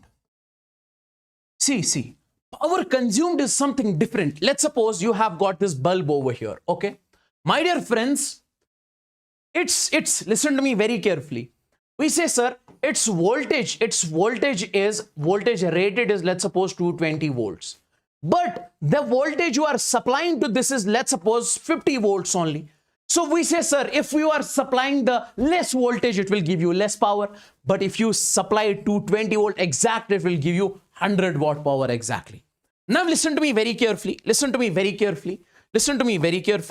Now, can we say, sir, we have got a bulb over here. Okay. So we say its power is 100 watts and voltage is 220 volts. Okay. So we say, sir, power is equal to V square divided by R. P is equal to V square divided by R. Now, what is this R? R is the resistance of the bulb. So can we take this over there? So resistance of the bulb in this case will come out to be, we say, sir, VR square divided by PR. Instead of this, we say, sir, VR and this is PR. Now, if I say, my dear friends, I have got the 100 watt bulb over here. 220 volt is the voltage supply. Can you find the resistance? You say, sir, it is easy. VR square, that is 220 square divided by 100. You will find the easily resistance of this. Now, my dear friends, I hope this is clear. Now, one more important point that I want to tell you over here is, so this is the resistance of the bulb. So means with the help of voltage rated and power rated, we can find the resistance of the bulb. Okay. And what does voltage rated and power rated mean? It means if 100 watt is the bulb, if you are giving 220 volt supply, it will give you the 100 watt power. So what if we give less than 220 volts? It will not give you the exact power. That's the reason. Now, listen to me very carefully. One more important point that I want to tell you in this case. Let's suppose you have got this bulb over here. You have got this bulb over here. You have got this bulb over here. We say these three bulbs have got this power, P1, P2, P3. And I am saying in this particular case, listen to me very carefully. In case of series, we say in series combination. I'll write over here. We say in series combination of bulbs. In series combination of bulbs. We say power consumed is inversely proportional to the power rated. Power consumed is inversely proportional to the power rated. What does power consumed mean? Don't get confused. Please don't get confused. Power consumed means how much this is power consuming, how much it is giving you the power, supplying you the power. That is also called the power consumed. Power consumed is inversely proportional to the power rated. See, what I'm trying to say is that let's suppose you have got a bulb over here.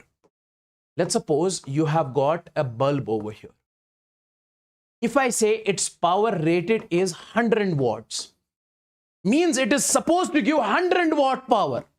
But if I say in this case power consumed is 50 watt only, means it is giving you 50 watts. Why? Maybe because you are giving the less voltage in this case. Maybe you are giving the less supply in this case. That's why it is giving you the 50 watt. But in reality, actually it is supposed to give how much? 100 watts.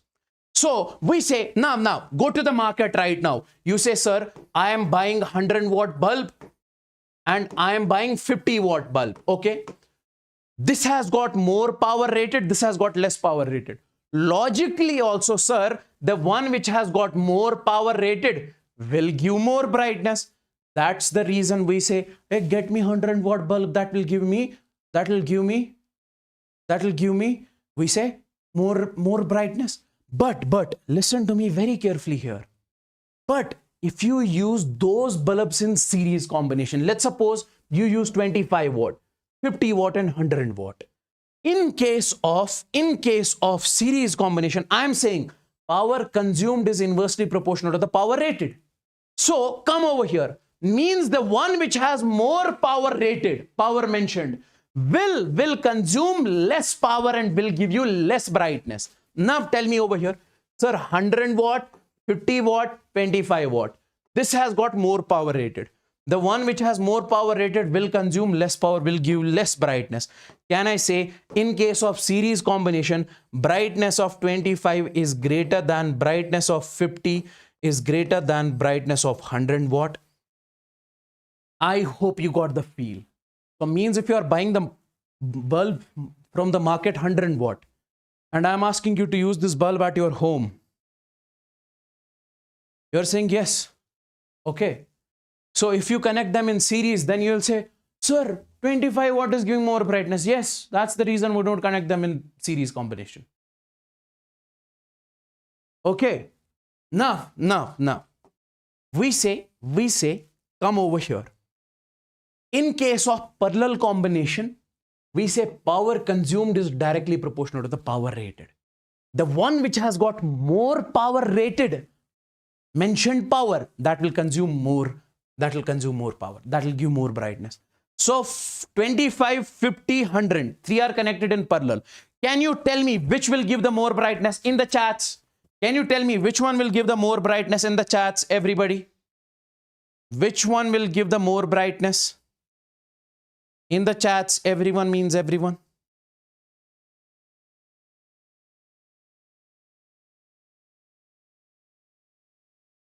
Yes. We say, sir, in this case, brightness of 100 watt is greater than brightness of 50 is greater than brightness of, we say, sir, 25 watt. Because the one which has got more power rated will give more. This is the difference between series and parallel combination. Now, an important question which was asked in NEET 2019, I want you guys to give it a try from your end and I'll solve it. Okay. The question is, 6 similar bulbs are connected as shown in the figure with a DC source EMF E. These bulbs and these bulbs, 6 similar bulbs, okay? 6 similar bulbs, 1, 2, 3, 4, 5, 6, with a DC source over here, with a battery over here, okay? EMF E and zero internal resistance They have got the internal resistance 0, okay? The ratio of the power consumption by the bulb when all are glowing, okay? When 2 from section A, 1 from section B is glowing. Let me tell you what this is saying. It is saying that, listen to me very carefully. It is saying that we have got the 6 bulbs, okay? First case is, I'll write over here when all 6 are glowing. Glowing means all 6 are working, okay? In that case, we have to find the power. Let's call that P1, okay? Guys, if we have 6 bulbs, we say 1, 2, we say 3, okay? 4, 5, 6. This is section A, this is section B, okay? Now, all the 6 bulbs are glowing. Listen to me very carefully. My dear friends. If all the 6 bulbs are giving, means we'll take the resistance of all the 6 bulbs, because bulb is there, means it has got the resistance. Can you tell me, this is R, this is R, this is R, this is R, this is R, this is R. 6 resistances. Resistance equivalent of these 3, they are in parallel, so it will be R divided by 3. Plus, these 3 are in parallel, so it will be R divided by 3. They're equivalent. If you have got 4 resistances, then R by 4. So we say how much is the net equivalent resistance in this case when all 6 bulbs are glowing? 2R divided by 3. Okay. Now tell me how much is the power when all 6 are glowing? You say, sir, power is P1 is equal to V square by R. P is equal to V square by R. Okay. This is the formula to find the power. This is the formula to find the power. Okay. This is the formula to find the power. See, I'll tell you where does this formula exactly come from. Listen to me very carefully. Listen to me very carefully. Listen to me very carefully. Everybody over here. Everybody over here. Let's suppose you have got this resistance, okay? And current in this resistance is I, and voltage in this resistance is V. Voltage across this resistor is V. If I ask you, how much is the power across, how much is the power in this resistor? How much is the power in this resistor? Directly, simply you say, sir, power is I square into R, or we can also say P is equal to V square divided by R. This is in terms of current, this is in terms of voltage. How much, if you have got the bulb over here, I say, sir, can you find how much is the power in the bulb? V square by R, or I square into R. If I say you have got the resistance over here, how much is the power in this resistor? I square into R. Power is what? Power is energy. Let's suppose this is this bulb over here. Power, what does it is giving you power? Power means brightness. Brightness means energy. One and the same thing. One and the same thing, guys. One and the same thing. So we say, now come over here. We say when all 6 bulbs are glowing, how to find power? V square divided by R. V square means what is the battery over here which is being used in this case? So battery is, we say, sir, E. So I can say in this particular case, it will be simply, so P1 is equal to, that is E square divided by, what is R equivalent? So that is 2R divided by 3. Take over there, P1 is equal to, we say 3E square by 2R. This is the case 1. And then it says, come over here, then it says, when 2 from section A, 2 bulbs from this section, and 1 from section B is glowing, 2 from section A and 1 from section B is glowing. So I'll write over here second part. When 2 from section A and 1 from B is glowing, means in that case we are supposed to take two resistances from section A and only 1 resistance from section B. Can you tell me in this case how much is the equivalent resistance? This will be R by 2 for these two. Then we say plus this R. So this is 3R by 2. So how much is the R equivalent in this case? That is 3R divided by 2. And can you tell me how much will be the power over here? You say, sir, P2 is equal to V square divided by R. R is 3R divided by 2. Take it over there. P2 is equal to 2E square by 3R. Now find the value of P1 by P2. So if we find the value of P1 divided by P2, that will be simply 3E square by 2R upon, we say 2E square by 3R. And this will come out to be 9 by 4. 9:4 is the answer. 9:4 is the answer.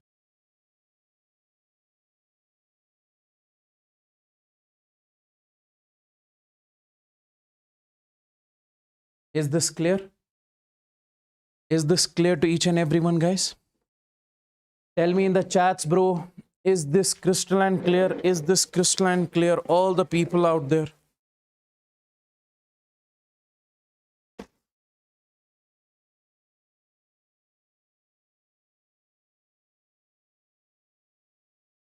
Oh.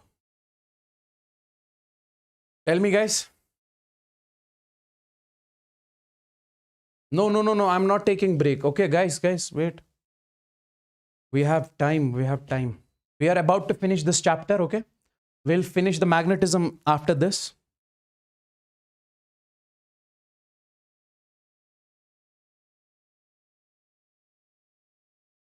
And make sure you like this particular session, okay?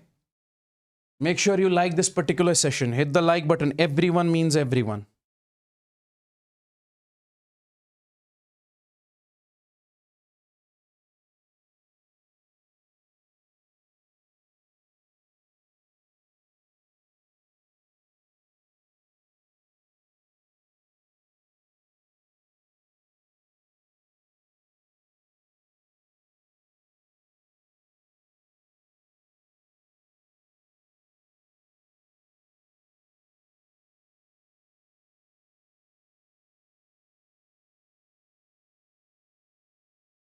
Mobility is a small topic. Drift velocity of an electric field, that is mobility. Divide drift velocity with this.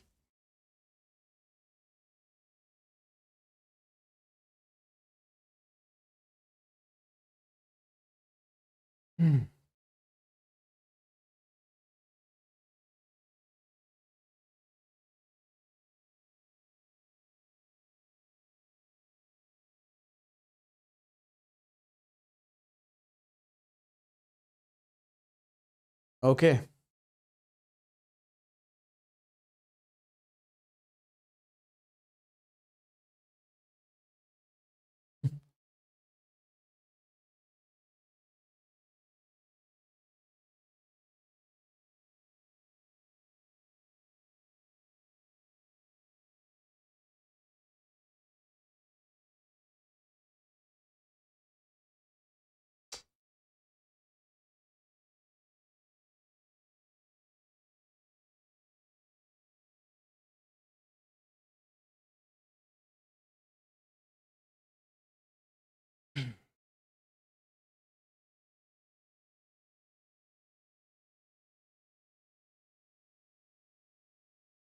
Now see.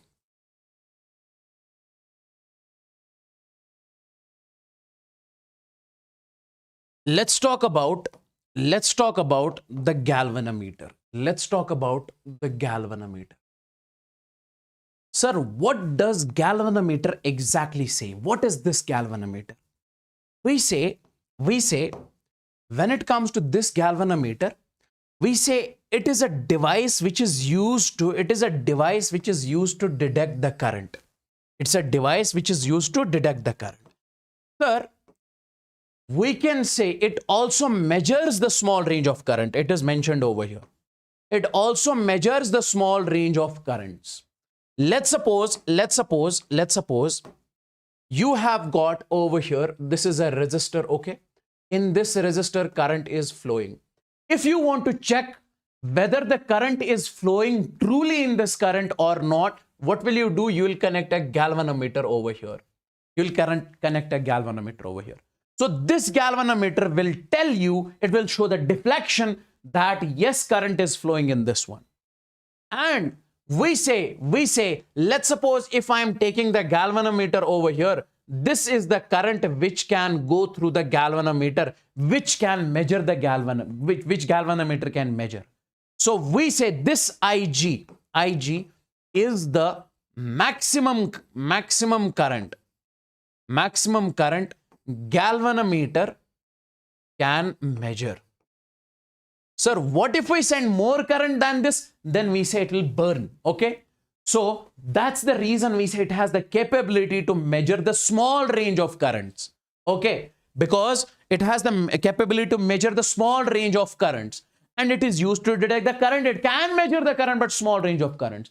If you send the large current to this galvanometer, it will burn, okay? Now, sir, what is the solution to this particular problem? We say, sir, the solution to this particular problem is, we'll do one thing. We'll convert, let's suppose we have got this galvanometer. We'll convert this galvanometer into a meter. A meter is also the galvanometer, but it is a good galvanometer. It is a good galvanometer, means it can measure the large currents. It can measure the large currents. So conversion of galvanometer into a meter. Conversion of galvanometer into a meter. Listen to me very carefully. We say, sir, this ammeter, it can measure large currents. Because galvanometer was having the fault. What fault? If we send the large current through it, it was not able to measure. So we basically made a new device, that is what we call the ammeter. Now listen to me very carefully.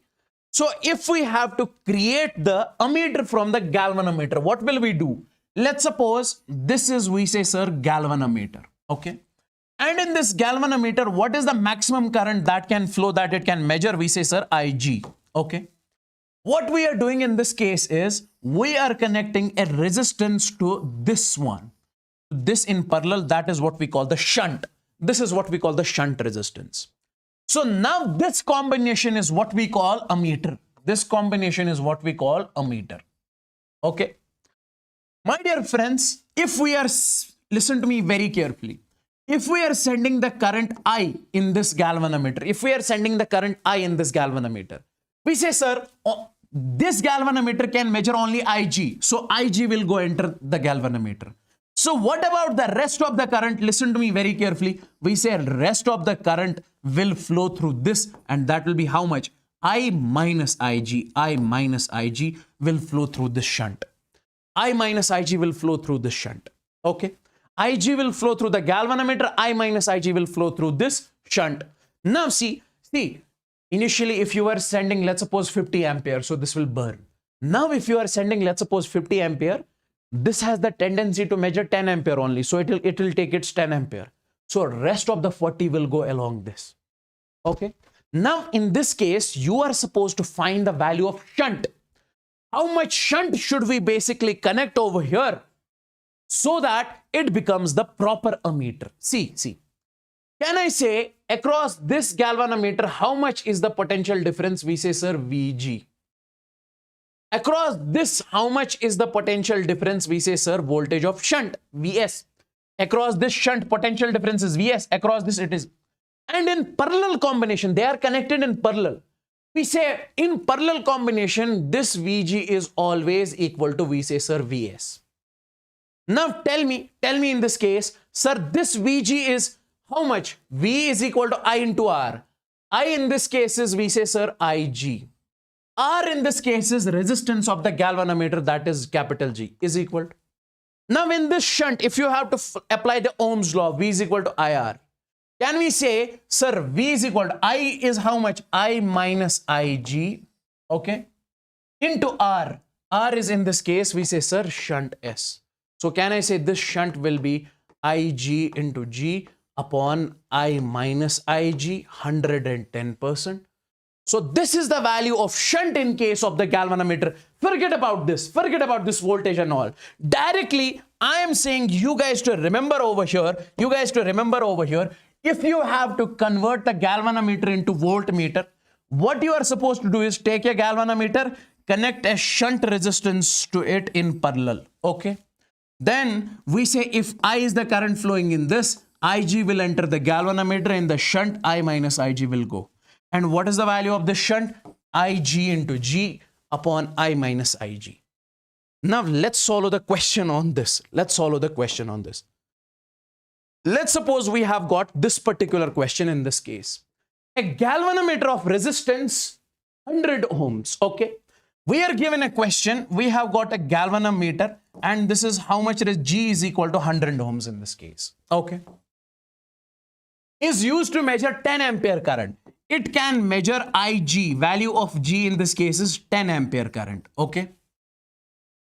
Find the value of shunt resistance. We are connecting a shunt resistance to it. Find the value of shunt means it is becoming now ammeter. Find the value of shunt resistance if connected in parallel so that its range becomes 50 ampere means so that it can measure how much? Sir, 50 ampere. We say I in this case is 50 ampere. We have to find the value of shunt in this case. Can I say, sir, when it comes to the shunt is simply Ig into G upon, we say, I minus Ig. This is how do we find the value of shunt? So can I say in this case, sir, this shunt will be S is equal. What is the value of Ig? Ig is 10 multiplied by, what is the value of G? G in this case is, we say, 100 upon, what is the value of I minus Ig? I is 50, Ig is 100, so that is 40. Okay, is that clear? So can I say this will be 25 ohms? So if you apply the 25 ohms shunt over here, we say this galvanometer can, this ammeter can measure how much current? We say 50 ampere current. 50 ampere current. Similarly, we have got one more question in this case, which was asked in the AIPMT 2014. AIPMT 2014. What is the question that we have? We are given an ammeter of 0.2% main current pass through the galvanometer. Okay.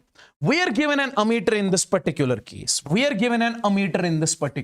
This is the ammeter. Galvanometer plus shunt resistance is the ammeter. Okay.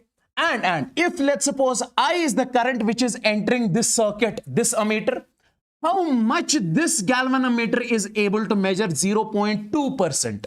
0.2I. 0.2% can go through the galvanometer.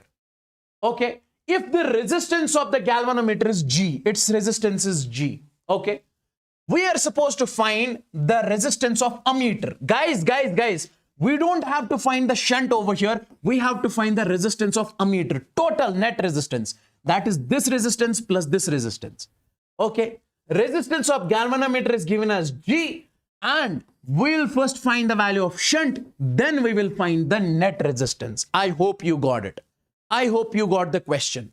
The question says that if I is the current which is entering this circuit, 0.2% will go in this. So what about the rest of this? We say 99.8% will then go into this.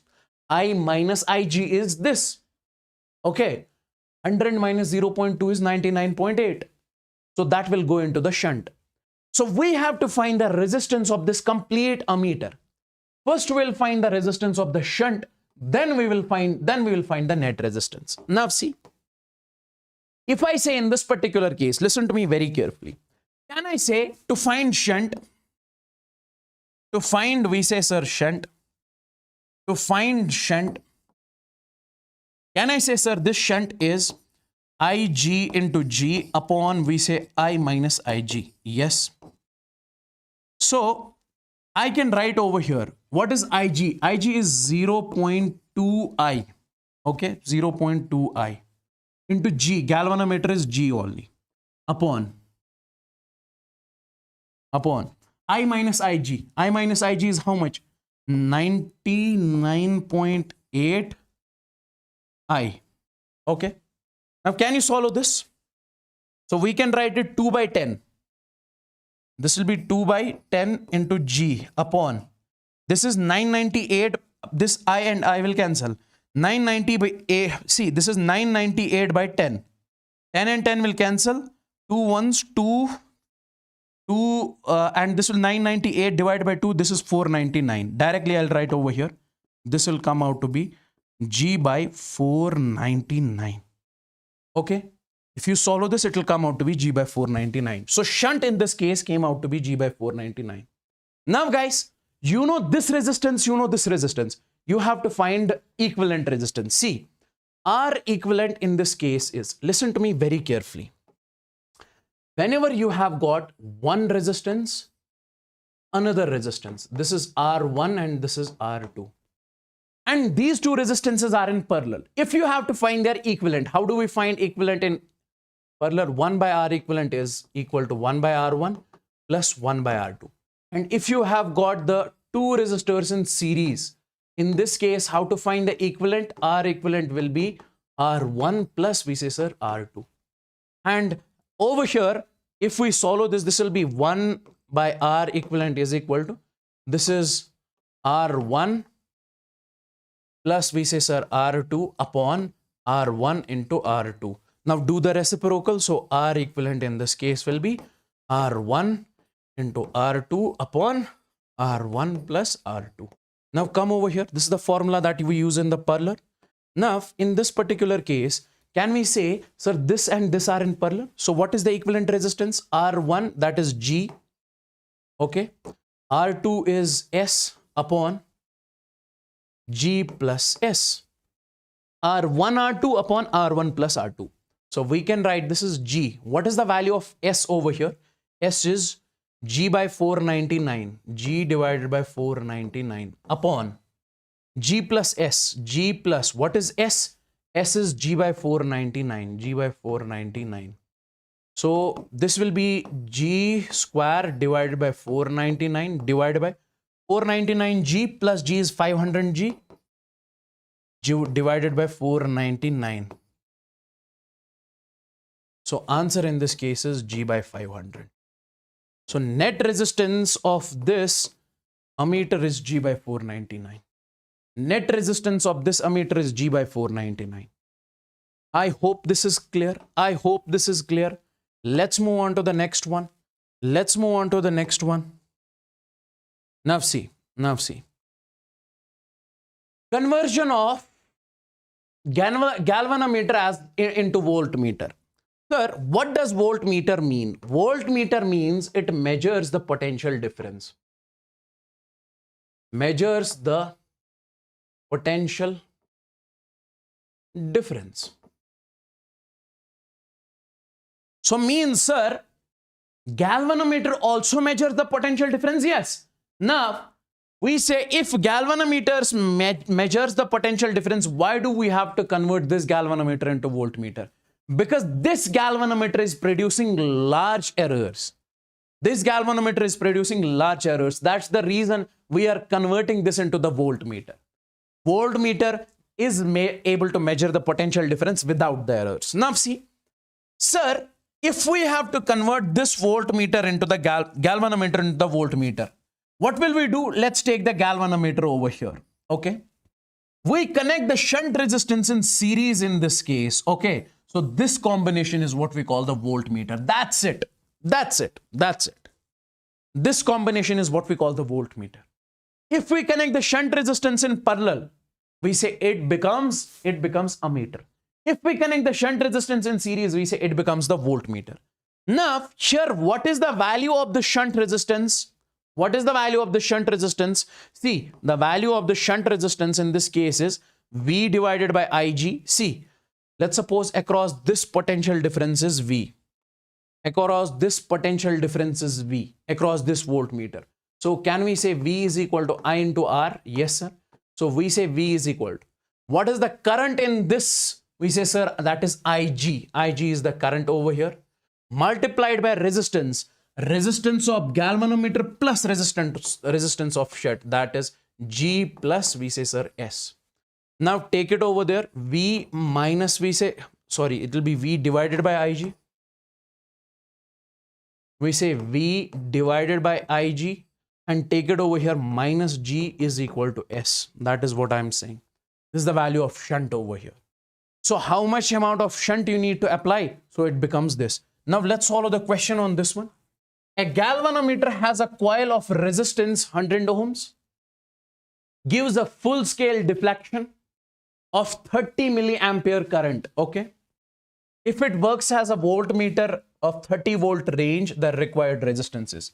If we have got a galvanometer over here, okay, this galvanometer gives a full scale deflection. In this galvanometer, the value of current in this case is given as 30 milliampere. Okay. And the resistance of this galvanometer is 100 ohms. It says that if we convert this into the voltmeter, we have to connect the shunt in series. Okay. And then how much amount of voltage potential difference it can measure? We say, sir, 30 volts. V is equal to 30 volts. If you convert this galvanometer into voltmeter, you connect the shunt resistance. So now, after connecting the shunt, it is able to measure 30 volts. It is able to measure 30 volts. We have to find what should be the value of the shunt resistance. In this case, we know, sir, shunt is V upon IG minus G. So we say shunt in this case is, what is the value of V? V in this case is, we say, sir, 30 upon IG. What is the value of IG? That is 30 milliampere. So we can write 30 into 10 raised power minus 3 ampere, because this is milli. Okay, minus G. G is given how much? We say, sir, 10 ohms. Okay. Now this and this cancels. This will go in there. So it will be 10 raised power 3. That is 1000 minus 100. Okay. So this will be 900 ohms. So means if you connect a 900 ohm shunt resistance over here, then it can measure the voltage of 30 volts over here. Is this clear? Is this clear? Is this clear? Tell me in the chats, bro.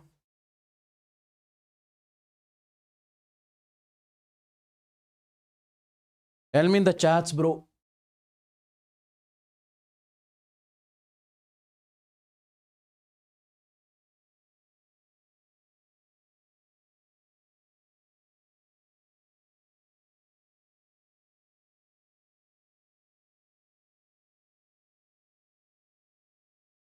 Everyone means everyone.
Okay, okay, okay.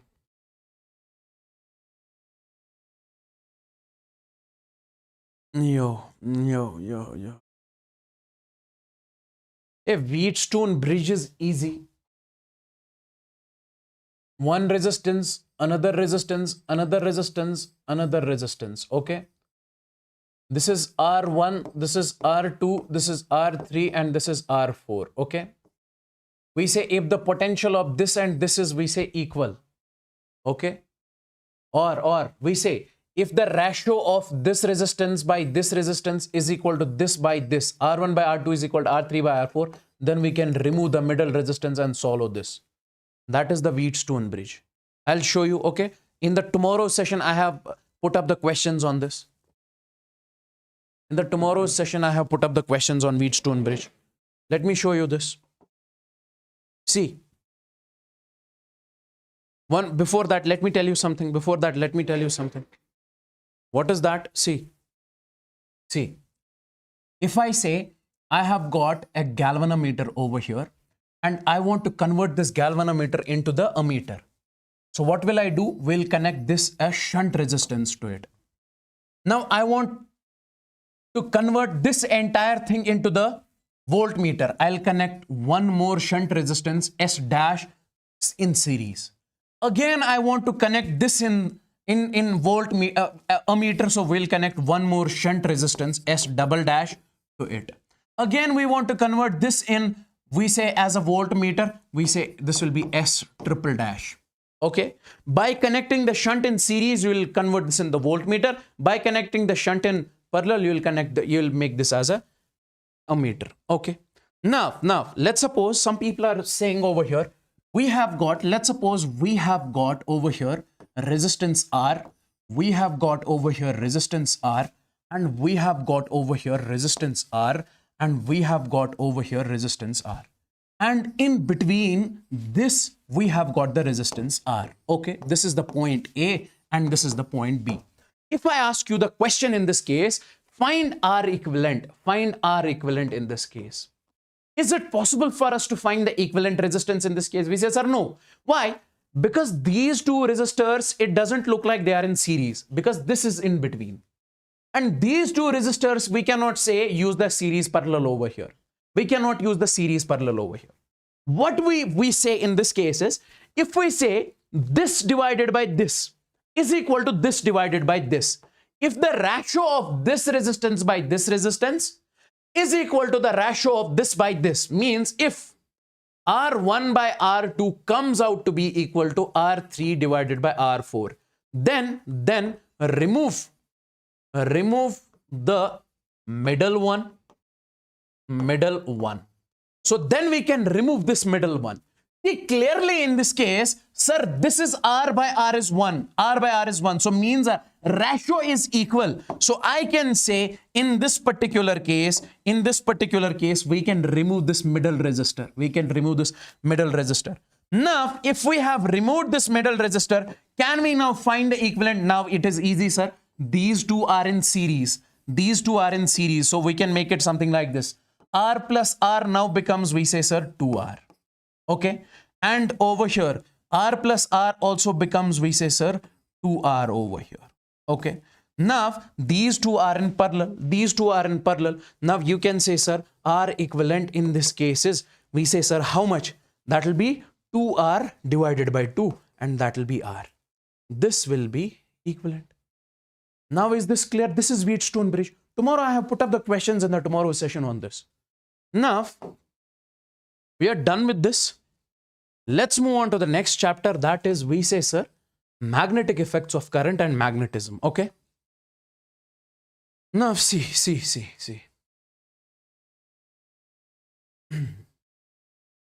Come.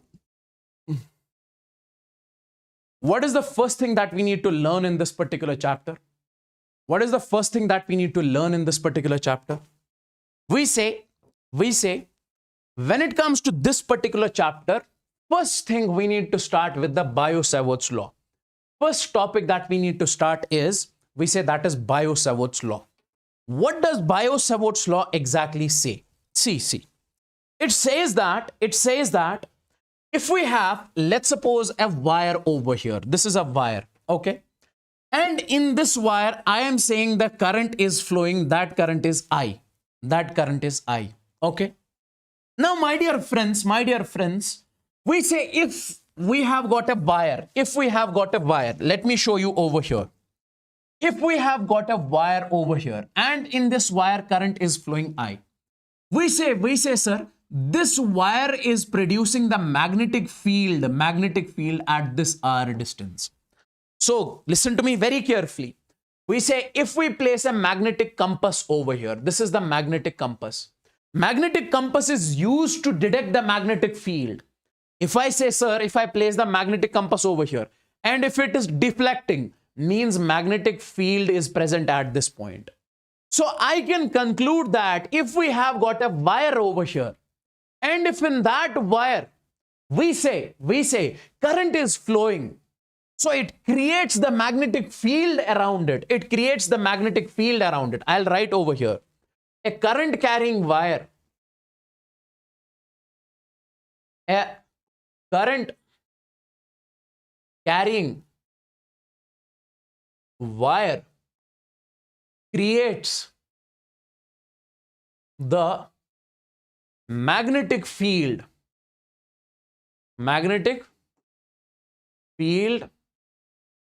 around it. Okay. A current carrying wire creates a magnetic field around it. Now, my dear friends, if I say this wire we have got over here, and in this wire current I is flowing, we say, sir, at this point, r distance from the wire, which is making an angle theta, this radius, we say we have to find the magnetic field at this point. Okay.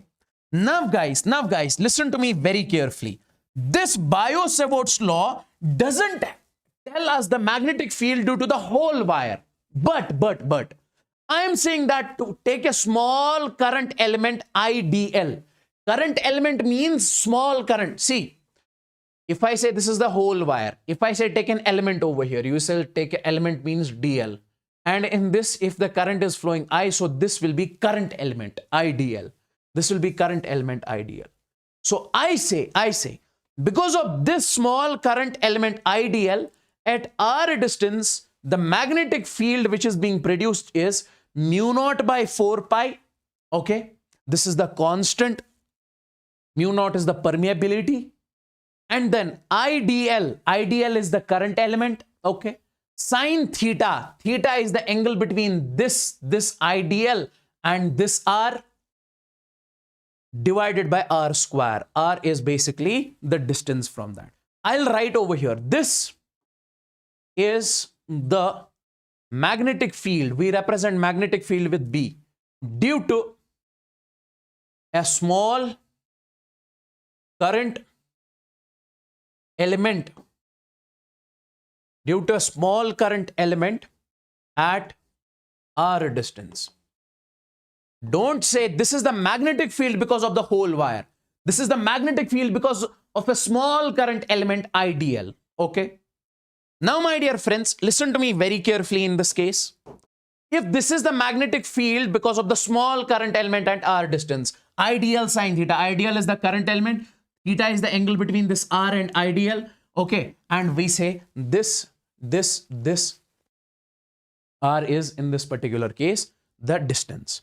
Now, this vector form of this Biot-Savart's law, or vector form of the magnetic field because of this current element, is simply, this was asked in the NEET. This was asked in the NEET, I guess in NEET 2022.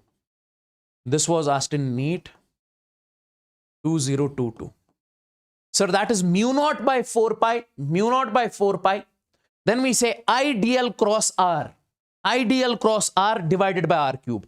This is the vector form and this is the scalar form. This will only tell you how much is the magnitude of the magnetic field. This will also tell you the direction. I hope this is clear. I hope this is. So Biot-Savart's law tells us the magnetic field because of the small current element only, not because of the whole wire. Now, let's find how to find the direction of magnetic field. A lot of students get confused in finding the direction of magnetic field. See, let's suppose this current I is flowing in this wire. If you have to find the direction of the current, see, what will you do? Place your thumb along the current. Current is in the upward direction, so place your thumb along the current. Curl your fingers. That will give the direction of magnetic field. Thumb curl. Something like you are curling. So means my fingers are going in the inward direction. So means magnetic field at this point is inward. And inward magnetic field we represent with cross. So this will be inward. Similarly, if you have to find the magnetic field from this side, place your thumb along the direction of current. Then curl over here, it is pointing outwards. So we represent outward magnetic field with dot. So this will be outwards. Okay, simply, this is the simple logic. Now, let's come. Let's suppose we have now a finite wire over here. In this wire, current I is flowing. And we know, sir, a current carrying wire is creating the magnetic field. Now we have to find the magnetic field at R distance. Okay. And if you join this point with one end of the rod, this angle is theta 1. If you join this point with another end of the rod, this angle is, we say, sir, theta 2. So because of this, we have to find the magnetic field at point P. Because of the current element, we already calculated. Now we have to find the magnetic field because of the whole rod. Okay. Now guys, listen to me very carefully. Because of this entire rod, magnetic field will be mu naught by 4 pi I divided by R. I is the current in the wire. R is the distance at which you are finding this. Then we say sine of theta 1, this theta 1, plus we say sine of theta 2, this theta 2. This is the magnetic field because of this wire at R distance. Okay. Now.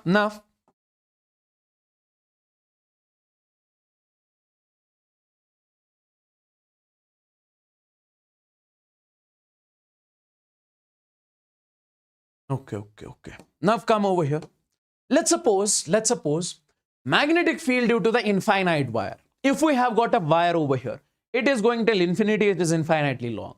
So because of this infinitely long wire, I want you guys to directly remember that is mu naught I divided by 2 pi R. Mu naught I divided by 2 pi R. I is the current in this wire. R is at which we are finding the magnetic field. And graph between magnetic field versus R, okay, it will be a rectangular hyperbola. So why? Because B is inversely proportional to R. B is inversely proportional to R. Okay. Let's talk about this one. This is what we call the semi-infinite wire. This is what we call the semi-infinite wire.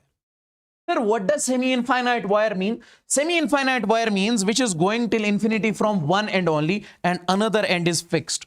So at R distance, we are finding the magnetic field at this point. At R distance from the wire. So my dear friends, we say magnetic field in this case is what? Mu naught I divided by 4 pi R. Mu naught I divided by 4 pi R. Mu naught I divided by 4 pi R. Okay. Mu naught I divided by 4 pi R. Mu naught I divided by 4 pi R. So this is the magnetic field because of the semi-infinite wire. Okay. Let's suppose we have got a question something like this over here. This is the question that we have got. Sir, this wire is We say this is a semi-infinite wire. But, in this case, listen to me very carefully, my dear friend. When it comes to the semi-infinite wire, we say one angle in this case. How do we find the angle? Let's suppose this is the wire. This is the point. How to find the angle? Join this point with one end of the rod. This is theta 1. Join it with another end of the rod. We say this is theta 2. Okay. Now, listen to me very carefully over here.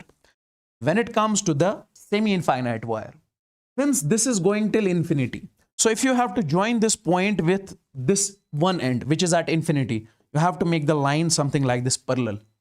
So then we say this angle will become, sir, theta 1. And in this case, we say, sir, theta 1 is 90 degrees. And another angle over here, you are directly joining this another end. We say in this case, theta 2 is 0 degrees. Keep these things in your mind. And finally, after the calculations, the magnetic field comes out to be mu naught I by 4 pi r. And when it comes to the fully infinite wire, here we say theta 1 is 90 degrees as well as theta 2 is 90 degrees. But if we talk about this particular question, here clearly we can say, sir, theta 1 is 90 degrees, but theta 2 in this case is, let's suppose this is theta. This is theta. Okay. Now, if we have to find the magnetic field, we'll use the general formula. Sir, what is the general formula? B is equal to mu naught I divided by 4 pi r. R is the distance at which you are finding the magnetic field. Then we say sine of theta 1 plus sine of, we say, sir, theta 2. Okay. Let's suppose for infinite, what do we say? Sir, for infinite, we can write mu naught I. Sir, where does this formula come from? This see, I have got it over here. This is the general formula. We can use this everywhere. Now, in case of, let's suppose for infinite, if I say, if theta 1 is equal to 90 and theta 2 is 90, mu naught I by 4 pi r, then we say sine of theta 1, that is sine of 90, plus we say, sir, sine of 90. Sine 90 is 1, 1 plus 1 is 2. Okay. So we can say this is mu naught I divided by 4 pi r, and this is 2. 2 ones, 2 twos. That's the reason I told you this is mu naught I by 2 pi r. That's the reason I told you, because of the infinitely long wire, it is mu naught I by 2 pi r. Because if you solve it, it will come out to be that only. But here, in this particular case, if you take a look, see guys, if you take a look in this particular case, we say theta 1 is 90, theta 2 is theta. So can I say magnetic field in this case will be mu naught I divided by 4 pi r. Then we say sine of 90 plus we say sine of theta or sine of alpha. Sine 90 is 1. So this will be mu naught I divided by 4 pi r. Then we say 1 plus sine of theta. This is the answer in this case. I hope this is clear. I hope I am not confusing you. I hope this is clear. Hey, see. If you ask any of my, there is one student who is asking me, sir, Kirchhoff's law. If you ask any of my student, I have never taught the Kirchhoff's law. Why? Because that is waste. I have told you the midpoint formula, midpoint potential formula. Okay. Use this midpoint potential formula in all the circuits. You will get to solve every single question within 2-3 lines. But in the same questions, if we use the Kirchhoff's law, we say that will take us 2 to 3 pages. Don't use that. That is just the wastage of time. Okay. Nothing. So we say this midpoint formula will help you to solve all the questions of Kirchhoff's law. Okay. The more you practice, I'll show you the questions. The more you practice, you'll get to understand the beauty of this particular problem. That's the reason I don't teach. Okay. When I say trust me, you have to trust me. Now, find the magnetic field. Find the magnetic field at the center. You have got over here this rod, and this rod. Okay. So means this square is made up of 4 wires. And what is the current flowing in this is I, this is I, this is I, this is I. So we have to find the magnetic field at the center. Listen to me very carefully. Can we do one thing? If we have to find the magnetic field at the center, let's first find the magnetic field because of the one rod, and because of all the four rods, we'll then directly multiply with 4. Okay. So if we find the magnetic field, we say we'll find because of one rod. Then because of all the 4, we'll multiply it with 4. Yes, sir, we can do that. Let's suppose we'll find the magnetic field because of this rod, because of this wire at the center. So what is the first thing I'm going to do in this particular case is that I'll join this point with one end of the rod. I'll join this point with one end of the rod. Okay, let me join this point with one end of the rod. Okay, let me join this point with another end of the rod. Okay. And we say, my dear friends, in this particular case, let's suppose this is R. This is R. R is the point at which we have to find the magnetic field from the wire, and R in this case is clearly L divided by 2 because whole length is L. Can I say, sir, this angle is 45 degrees because in case of square, this angle is 90. So this will be 45 and 45. Okay. Now tell me, sir, magnetic field because of this rod at center. What is the formula? Sir, B is equal to, we say mu naught I divided by 4 pi R. Then we say sine of theta 1. What is the value of theta 1? Sine of 45. Plus, we say sine of 45. Okay. Now tell me, in this case, can I say, sir, when it comes to this R in this case is L divided by 2, 2 ones, 2 twos. So I can write it something like this, mu naught I divided by 2 pi L. Sine 45 is 1 divided by root 2 plus we say 1 divided by root 2.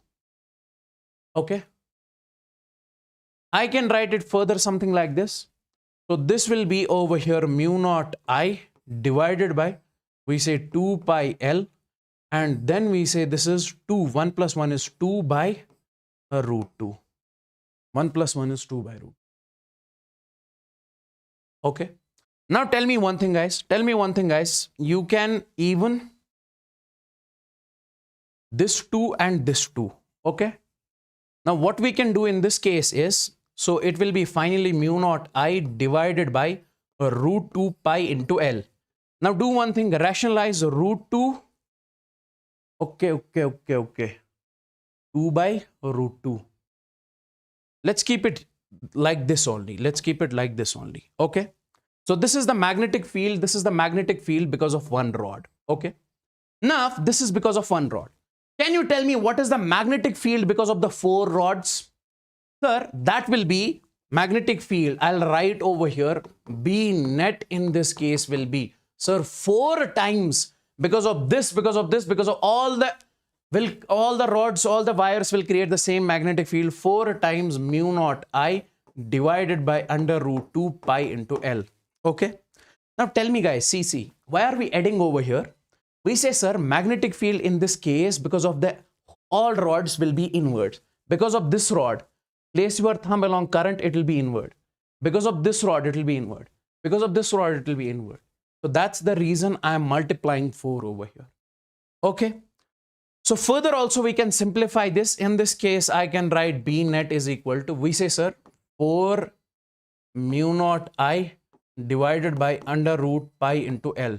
You can multiply with root 2 and divide with root 2. Okay. Now root 2 into root 2 is 2. And this is 2 multiplied by 2 is 2. So we say final answer in this case will be simply 2 and this root 2 mu naught I divided by pi into L.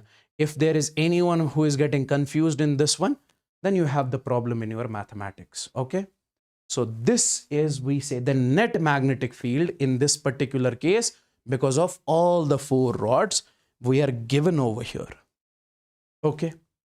Now see, let's move on to the next one.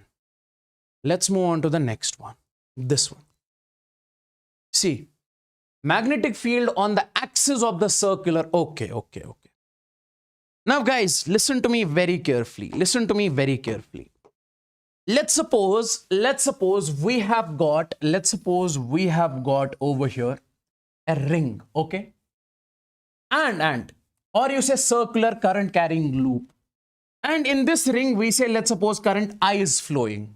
The radius of the ring is R. We know, sir, whenever there is ring, it will produce the magnetic field. Okay, whenever there is a wire in which current is flowing, it will produce the magnetic field. So this ring will produce the magnetic field. Let's suppose at X distance, we have to find the magnetic field. Okay, at X distance, we have to find the magnetic field. Okay, do one thing. Erase this, we don't need it.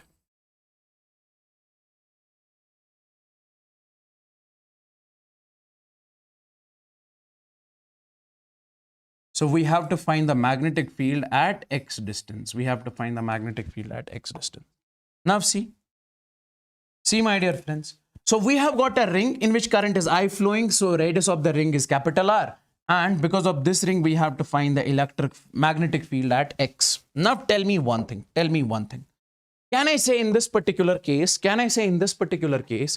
sir, when it comes to the net magnetic field over here, we say, sir, net magnetic field in this case is, sir, mu naught I into R square. I is the current in the wire. R is the radius of the ring divided by 2 into R square, capital R square, plus we say, sir, X square, whole raised power 3 by 2.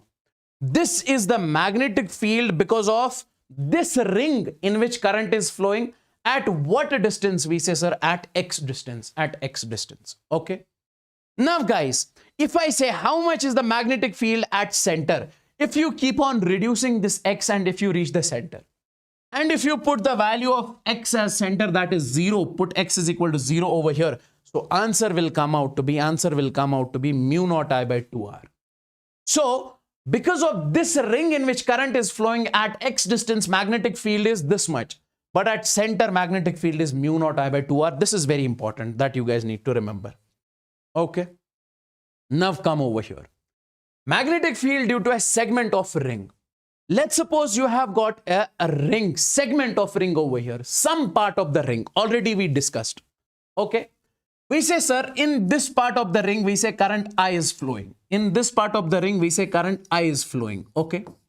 Now, because of this ring, how much will be the magnetic field at this point? If you join this point at this with one end of the wire, it will be R, and this will be the radius R. Angle between these two is theta. Okay. Now, my dear friends, because of this ring, because of this some part, segment of the ring, how much will be the magnetic field over here? You will remember it. It is mu naught I divided by 2R. Mu naught I divided by 2R. Multiplied by theta upon 2 pi, mu naught I divided by 2R, theta upon 2 pi. And what is theta? Theta is the angle between this radius and this radius. Okay. R is the radius over here. Now guys, listen to me very carefully. This will give you more feel. If we talk about a semicircle, join this point with one end, join this point with another end, angle between these two radiuses, we say, sir, 180 degree. Theta is 180 degree. So we say in case of semicircle, theta is equal to 180 degree, or you can also say pi. Now see, if we say theta is equal to pi, how much will be the magnetic field at this point? We say, sir, when it comes to the magnetic field at this point, we say, sir, magnetic field is equal. Use the general formula. Sir, that is mu. This is the general formula. It is mentioned over here. Mu naught I upon 2R. We write mu naught I divided by 2R. Then we say theta divided by 2 pi. What is the value of theta here? We say, sir, theta is pi. So we say magnetic field in this case is mu naught I divided by 2R. And then we say 2 pi divided by 2 pi. Sorry, it is pi divided by 2 pi. We say, sir, pi divided by 2 pi. Pi and pi will cancel. 2 into 2 is 4. So B is equal to mu naught I divided by, we say, sir, 4 pi. Mu naught I by 4 pi. Is this clear? This will be the magnetic field because of the semicircular ring. Remember this will, we have to solve the questions on this. And because of the chord, can I say in case of the chord theta is 90 degrees? So we say, sir, theta is equal to 90 degrees means pi by 2. 90 degrees also equal to pi by 2. So we say, sir, magnetic field in this case is mu naught I divided by 2r. Then we say theta divided by 2 pi. And in this case, what is the value of theta? We say, sir, when the value of theta, it is simply, we say pi divided by, we say 2, pi by 2. 2 and 2 is 4, this and this will cut, 4 into 2 is 8. So B is equal to mu naught I divided by, we say, sir, 8r. Mu naught I divided by 8. This is mu naught I divided by 8. Is this clear? Is this clear?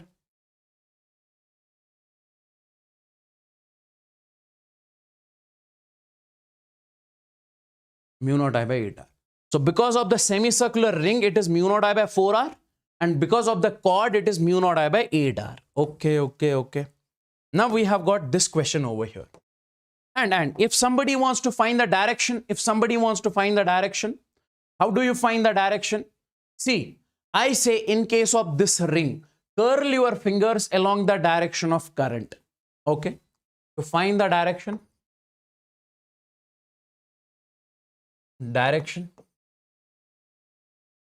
of magnetic field in case of ring, remember, curl your fingers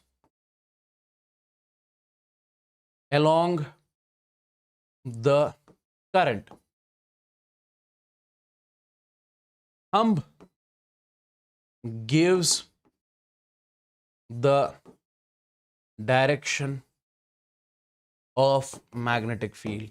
Let's suppose you have this current. You curl your fingers along the direction of current. Thumb is pointing outwards, so magnetic field at this point is outwards.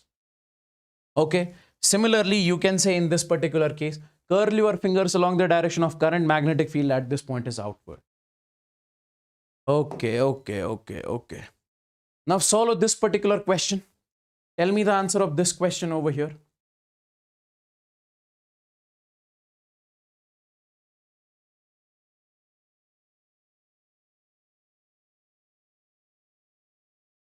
Tell me the answer of this particular question over here.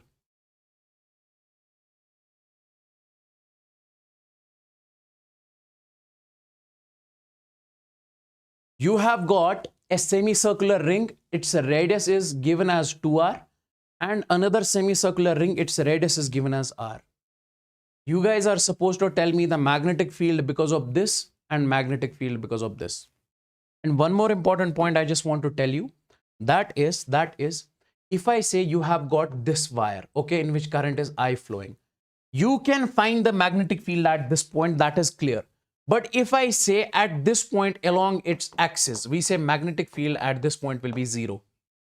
Here, at this point, if the point lies on the axis of the wire, then in that case, magnetic field will be 0. Keep this thing. This is important. Now come over here. We have to find the magnetic field over here at this point. We say magnetic field at this point will be because of this semicircular ring and because of this semicircular ring. You say, sir, because of this part and this part? No, because of these two parts, it will be 0. Why? Because this point lies on the axis of these 2 points.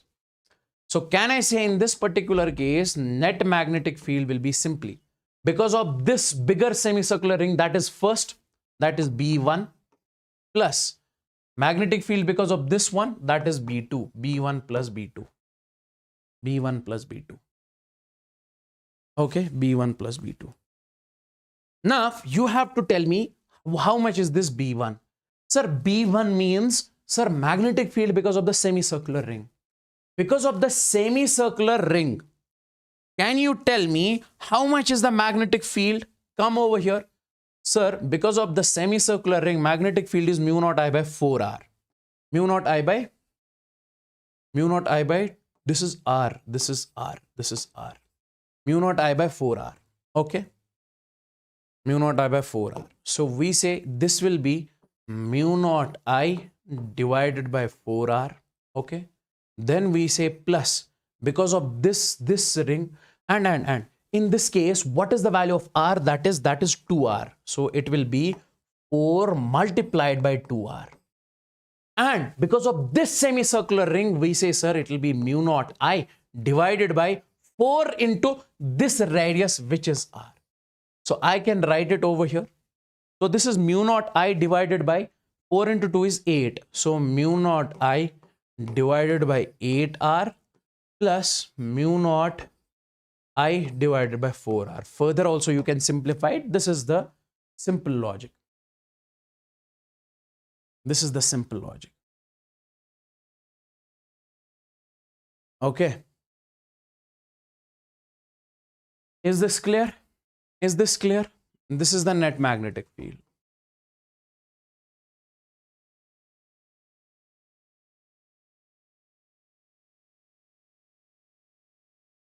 Let's move on to this one. Let's move on to this one. We have got a question over here. This is a semi-infinite wire. Then we have got a semicircular ring. This is also the semi-infinite wire. We have to find the magnetic field at O. We have to find the net magnetic field at O. Guys, if we have to find the magnetic field at O, tell me one thing. This is a semi-infinite wire. So let's suppose this is 1.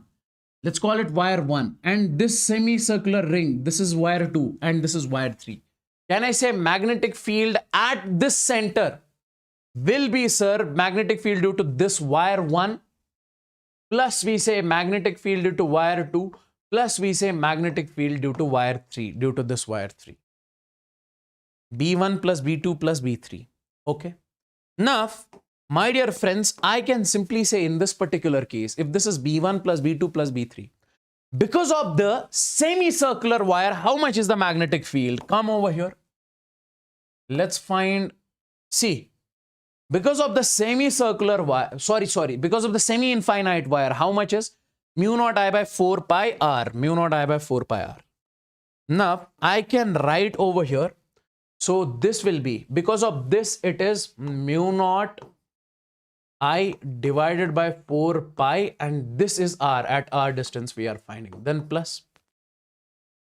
Sir, because of this is a semicircular ring, so because of this it will be mu naught I divided by 4r. Then we say plus. Because of this, we say, sir, once again it is mu naught I divided by 4 pi r. Don't you think this is twice? So this will be 2 times of mu naught I divided by 4 pi r. Then we say plus mu naught I divided by 4. Further also you can simplify it. Okay.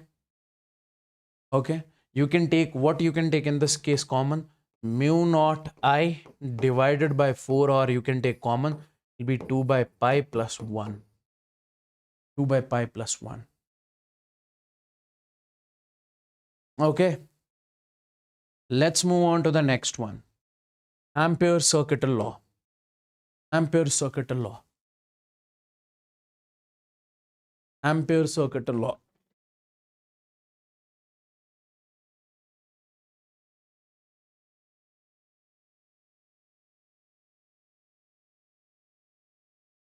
Okay.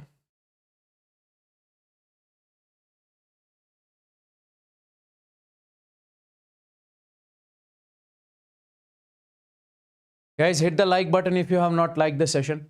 And most importantly, I want you guys to join the All India mock test series. Okay. All India mock test series, because that's important and that's completely free of cost. The link is in the chats. Okay. Link is pinned in the chats. I want you guys to join it. And if it asks for the code, use my code Yawar. YAWAR.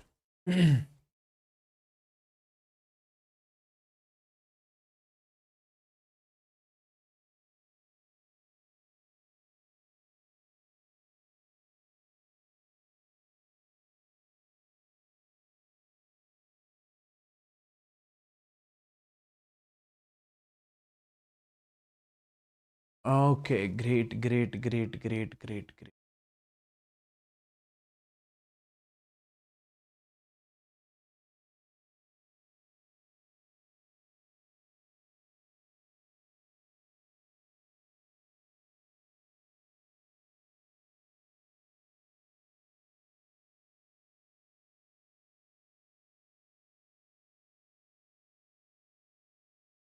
Let's go. Now see. Now see. No. Let's see. Sir, Ampere circuital law. What does Ampere circuital law actually say? What does Ampere circuital law actually say? We say when it comes to the Ampere circuital law, we say it is simply used to find the magnetic field. It is simply used to find the magnetic field. Sir, what is the use of Biot-Savart's law? Sir, Biot-Savart's law is used to find the magnetic field, but this is also used to find the magnetic field. We don't have to go there. I'll tell you the application of the Ampere circuital law. See. Let's suppose you have got the infinitely long wire over here. Okay. What is the main formula for the Ampere circuital law which helps us to find the magnetic field? This one. See. Let's suppose we have got a wire over here, okay, in which current I is flowing, okay. Now, this is infinitely long. We have to find, because of this wire, we have to find the magnetic field at this point, okay, that is our distance. Now, my dear friends, what is the rule that you are supposed to do in order to find the magnetic field using Ampere circuital law? We say, you do one thing. Sir, at this point, let's suppose magnetic field is B. Okay, do one thing. If you are finding the magnetic field at this point, draw a loop over here. Draw a loop over here which should pass through the point. This is what we call the Ampere's loop or Amperean loop. Okay. Then if you are drawing the loop over here, drawing a ring kind of over here, take a small element dl. Take a small element dl. Okay. We say, sir, because of, listen to me very carefully. A lot of people get confused in this one. We say Ampere circuital law is used to find the magnetic field. How do we find the magnetic field? If we say current I is flowing in the wire, at our distance, we have to find the magnetic field. Draw a loop which should pass through that point. Then take a small element on that loop, that is, let's suppose dl. Magnetic field at this point is B. Now let me show you how do we use this Ampere's law. Listen to me very carefully. We write integration of, then we say B dot dl. Sir, what is B? B is the magnetic field at this point. dl is the small element of this Ampere's loop. And we make this equal to mu naught. Mu naught means permeability of free space. Mu naught into I enclosed. Sir, what is I enclosed? Mu naught into I enclosed. I enclosed is the current in this. Okay. Now, guys, tell me one thing. Can I say, sir, if this magnetic field at this point will be constant, I'll take this magnetic field out, then integration of dl. So we say this will be mu naught times of I enclosed. Sir, enclosed current is that current which is inside the loop. Now tell me, sir, integration of dl means you will get, if you integrate this dl, means you will get the circumference of this ring. What does integration mean? It will add all the dl's of this ring, so it will get the complete circle. So what is the circumference of this circle? So we say, sir, integration of dl will be 2 pi r. Because if you keep on integrating this dl, it will give you the whole circle. So for whole circle, the circumference is 2 pi r. So this will be mu naught times of I. So can I say, sir, take it over there, magnetic field is equal to mu naught I divided by 2 pi r, 100%. That's what I was saying. We know, sir, magnetic field because of an infinitely long wire is what? Mu naught I by 2 pi r. See, we did not calculate this using Biot-Savart's law, but we calculated this using Ampere's law. And what does Ampere's law say that? What does Ampere's law say? Integration of B dot dl is equal to mu naught times of I enclosed. Sir, what is this B? B is the magnetic field at this point. dl is the small element is equal to mu naught times of I. I hope this is clear. Now, there are two statements which are mentioned over here. What is that? If B and dl are in the same direction, listen to me very carefully. Let's suppose I am taking a ring over here. Okay. The direction of dl is, let's suppose, this. And at this point, direction of magnetic field is also same, that is this. Then in this case, you take this current as positive. Then you take enclosed current as positive. That's what is mentioned. If B and DL are in the same direction, then the current is taken as positive. And if B and DL are opposite, then take current as negative. I know you got confused 100%. That's the reason I have put up the question over here. See. So it is saying that use Ampere circuit law in the given figure. We have to apply the Ampere circuit law in the given figure. What does Ampere circuit law say? Integral of B dl is equal to mu naught times of I enclosed. First of all, you have to take enclosed currents. Sir, will the I3 will come in the enclosed current? We say no. Remove it. It does not come because it is outside of the loop. So we say I1 and I2 will come. So I'll write integral B dot dl is equal to mu naught times of I enclosed I1 and I2. Now, we have to mention, is it plus or minus? It is plus or minus. See, how do we mention it? See, because of this wire, place your thumb along the direction of current. Magnetic field at this point will be, sir, something like this. Let's suppose this is B1. B1 is the magnetic field because of this wire. And direction of magnetic field and DL. See, direction of DL is given in this case. Direction of B1 and DL are same. So we say we take this I1 current as positive. Now tell me one thing. Sir, because of this current, place your thumb along the direction of current. Now curl your fingers here. So because of this wire, magnetic field at this point is B2, that will be in this direction.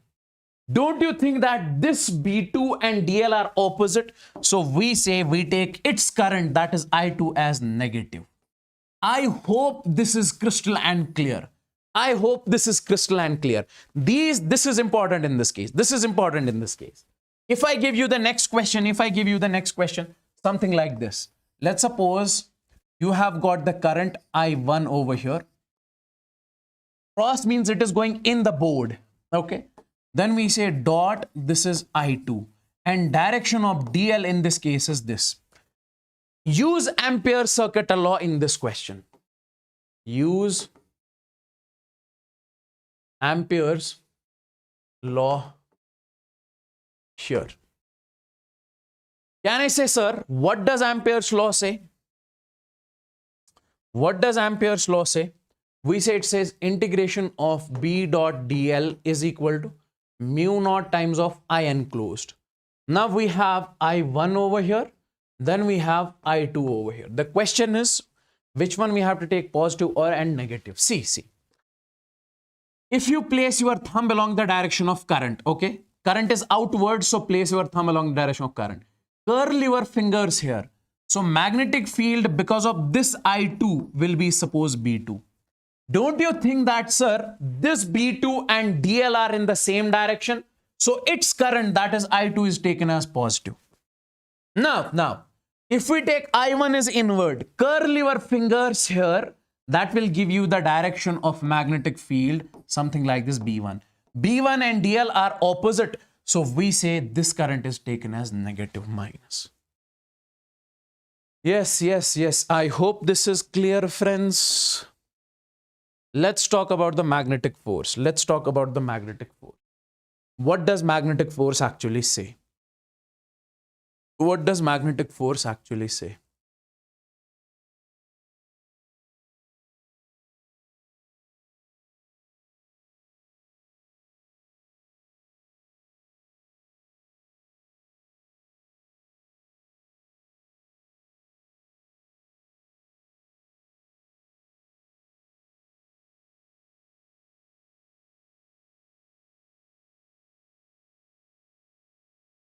Okay, take a look.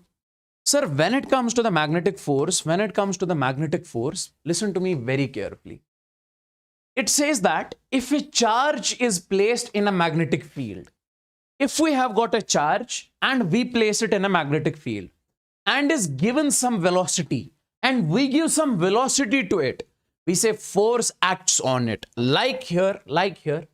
Let's suppose we have got the magnetic field, which is inward magnetic field. Okay, this magnetic field is inward.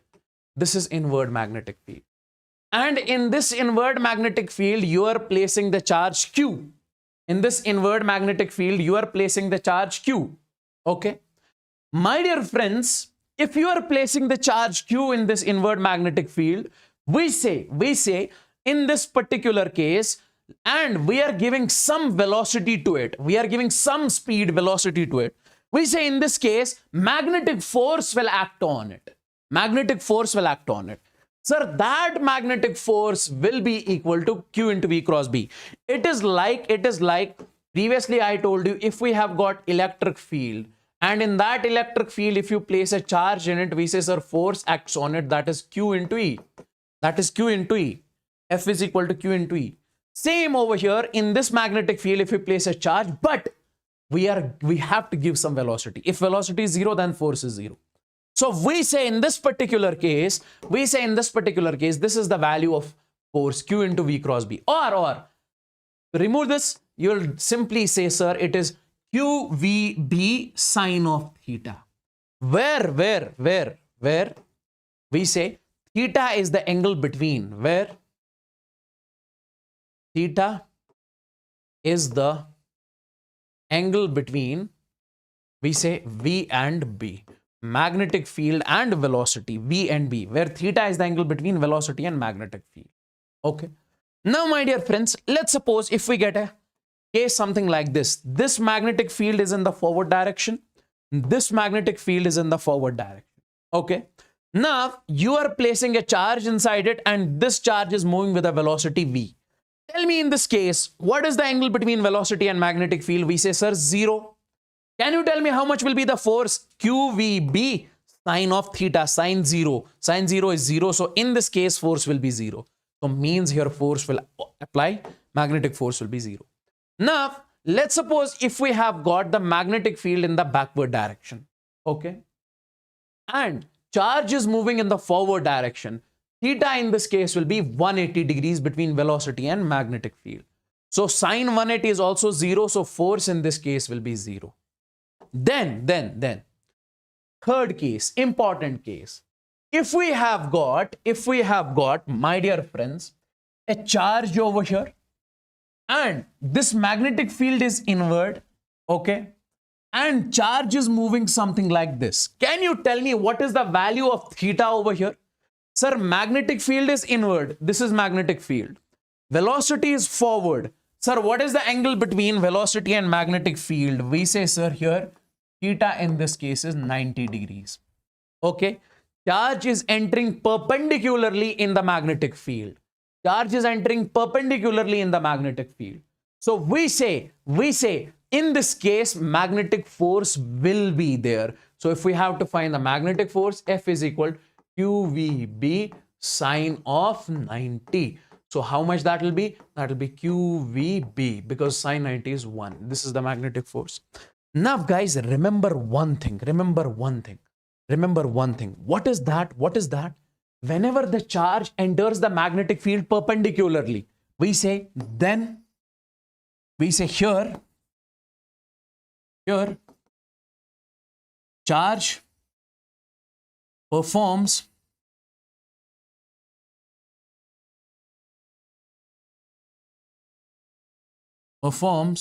we say circular motion.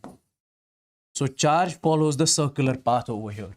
It moves in a circle. Directly, you guys remember, whenever the charge enters the magnetic field perpendicularly, it moves in a circle. Now see, sir, if it moves in a circle, okay, that circle will be having certain radius. That circle will be having the radius. Yes. So we say the value of that circle will be, the value of that radius will be R is equal to mv divided by qb. Sir, what is m? M is the mass of the charge. V is the velocity with which it is moving. Okay. Q is the charge. B is the magnetic field. This is the radius of that circle. This is the radius of that circle. And my dear friends, tell me one thing. Listen to me very carefully. If let's suppose it is moving in a circle, sir, it will take time to complete one cycle. Yes. Suppose it starts from this point and it is going, and it is reaching the same point. So how much time it will take to complete one cycle? That is called one time period. How much time it is taking in completing the one cycle? That is called one time period. And what is the value of that time period? That is 2 pi m divided by qb. Okay. Time taken to complete one cycle. Then we have, sir, if we say radius of this circle in terms of kinetic energy, this is the radius in terms of mass and velocity. This is the radius in terms of velocity. This is the radius in terms of kinetic energy. So this is the radius in terms of kinetic energy. Okay. Okay. And if you are asked to find this velocity also, this will be the value of velocity. V is equal to r cube b divided by m. R cube b divided by m. Okay. All of this regarding the magnetic force is mentioned on this slide only. Okay. Velocity of this charge, radius of this circular path, radius in terms of kinetic energy, time period of revolution over here. Okay. One more important topic I just want to mention. Force on a wire placed in a uniform magnetic field. If let's suppose you have a magnetic field over here. Okay. If you have a magnetic field over here, and in this magnetic field, if you place a rod, okay, if you place a wire in which current I is flowing and length of the wire is L, we say magnetic force will act on this rod. Whenever we place a current carrying wire in the magnetic field, we say magnetic force will act on it. And what is the value of that magnetic force, sir? It is F is equal to I L B sine theta.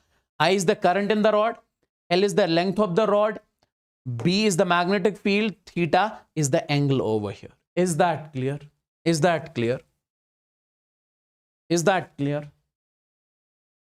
Okay. Guys, I'll go to the washroom. Just 2 minutes. Take just 2 minutes.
Okay. Now see, we have got force on a wire placed in a uniform magnetic field. So this is the force. If you place a wire in a magnetic field, sir, it will experience the force. What is that? That is ILB sine of theta. Okay. Now, my dear friends, one more important point I just want to tell in this particular case. If I say magnetic field in this direction, this is something like this, and rod is placed something like this. Here we say theta is equal to 0 degrees. Here we say theta is equal to 0 degrees. And if you place the rod something like this, in this case, we say, sir, theta is 0. Theta is 0. Theta is 0. Okay. Now, my dear friends, if you have to find the direction of the force, how to find the direction of the force? Place your fingers along the direction of this, okay? Okay. In this particular, sorry, force is 0 in this case. If we have to find the direction of the force. So if this is the rod, place your fingers along the direction of this current over here, then curl towards the magnetic field, curl towards the magnetic field. We say thumb is pointing towards left. Thumb is pointing towards left. That will give you the direction of the magnetic field in this case. Okay. That will give you the direction of the magnetic field. So simply remember, if you place a wire in a magnetic field, we say force will be acted on this particular wire because of that magnetic field, that is ILB sine theta. Now let's suppose we are placing this semicircular ring in this magnetic field. I say find the force on the wire, Find the force on the wire. We are supposed to find the force on the wire. Can we say in this particular case, listen to me very carefully. Sir, when it comes to, whenever we place the wire in magnetic field, we say force on that wire will be simply, we say ILB, then we say sine of theta. ILB sine of theta. And we say, sir, this force will be, when it comes to I is the current flowing in this case, okay? And over here, listen to me very carefully. Sir, what is the length that I am supposed to take? See, whenever you have a structure something like this, you always take the effective length. Join one end of the rod with another end. So this will be effective length. And if radius of this is R, this will be R, and this is R. R plus R is 2R. So L effective in this case is 2R. So this will be the effective length. And if we have to find, this will be 2R. This will be 2R. Okay. And then we have magnetic field B, sine of theta. Can you tell me what is the angle between L and B over here? So we say that is 90 degrees, sine 90. I'll write over here. Okay. So this will be I, B, 2R. So this is the force on this particular wire which is placed in the magnetic field. Now, this is, we say, force between the two wires. Either you say it is force between the two wires, or you can also say, my dear friends, you can also say in this particular case, you can also say this is the force on I2 wire, force on this wire because of this wire. Okay. If you have the two wires placed parallel to each other, sir, will they apply force on each other? Yes, they apply force on each other. Okay. We don't have to go in much detail. So we say the two wires will apply force on each other. Simply. If you have the two wires parallel to each other, sir, will they apply force on each other? We say yes. Now, in this case, we have to see force on I2 wire. Force on I2 wire because of this I1 wire. Okay. Simply, directly, I want you guys to remember this expression. Sir, what is the force on I2 wire because of I1 wire? That is mu naught I1. I1 is the current in this wire. Then we say I2. I2 is the current in this wire divided by, we say 2 pi R. 2 pi and R. Okay. Multiplied by L, where L is the length of this wire. L is the length of this wire. Okay. This is the force on I2 wire because of I1 wire. Now this is the force. Sir, what is the force per unit length? Force per unit length. What does that mean? Force per unit length means, sir, total force divided by total length. Means, guys, listen to me very carefully. Listen to me very carefully.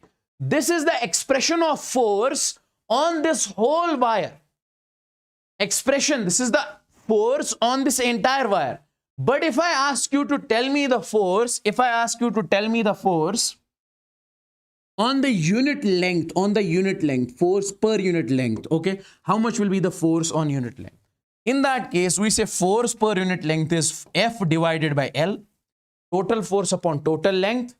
Then you put the value of force over here, mu naught I1 I2 divided by 2 pi R, and into L divided by this L. L and L will cancel. So this will be the force per mu naught I1 I2 divided by 2 pi R. So guys, from now onwards, if I say, listen to me very carefully. From now onwards, if I say, I have got the wire in which current is I1. I have got the wire in which current is I2.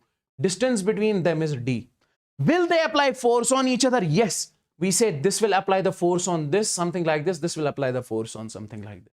So we say this force is simply mu naught I1, current in this, I2, current in this, upon, we say 2 pi and distance between them is D. 2 pi and distance between them is D. Okay, and this is the force per unit length. Force per unit length.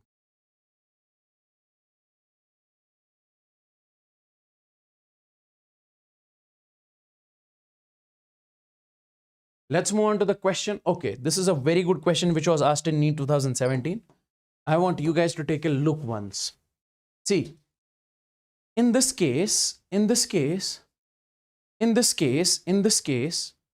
to me very carefully. If I say, I have got this wire over here, A. Sir, I have got the 3 wires given in the question. Let's suppose this is the wire A. Okay. And we have got wire B. And we have got wire C. Okay. The 3 wires. Distance between these two is, let's suppose, D. And distance between these two is also D. In this case, this is I. This is also I, and this is also I. Same current is flowing in all the 3 wires. Tell me one thing. Sir, dot means this wire is coming out. Dot means wire is coming out. Dot means wire is coming out. Sir, we are supposed to find in this particular question, what is the net force? What is the net force on wire B? We are supposed to find the net force on the wire B. Tell me one thing. Sir, this wire will apply the force on this wire, something like this. Let's call that force F. Okay. Because we know, we recently saw, sir, this wire will attract this wire. This wire will attract this wire towards itself. Okay. Okay. Now, my dear friends, in this particular case, we say, sir, this wire will attract this wire towards itself. This wire will attract this wire towards itself. With a force, we say, sir, F. Now, guys, on this wire B, how many forces are acting? F and F. Okay, this is the force per unit length actually. Okay. Now, can you tell me, sir, this will be the resultant force, resultant of this one and this one? Sir, this F net is equal to under root of 2F. Why? Because whenever the angle between the two vectors is 90, we say resultant will be root 2F. So can I say in this case, this will be under root of, what is the value of F over here? See, sir, F means mu naught. This F is force per unit length because we are supposed to find magnitude of force per unit length. Magnitude of force per unit length on the middle wire. So magnitude of force per unit length has this formula, mu naught. We say I1. If you find the force between any two, this is I1, I2. I into I is I square. Okay, divided by 2 pi. Distance between the two wires is D. So this will be the final answer in this case. This will be the final answer in this case. Is this clear? Is this clear? Tell me in the chats, everyone, guys. All the people out there, tell me. Is this clear? Everyone means everyone with the fire emojis. Guys,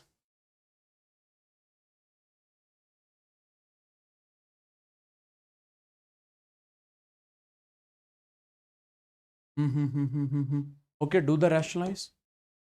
So we say this is root 2 mu naught I square upon 2 pi d. This is root 2 divided by root 2. So root 2 into root 2 is 2 and this will cancel with this one. So final answer will be mu naught I square divided by under root pi into d. Mu naught I square under root pi into d. I guess option 1 is matching, huh?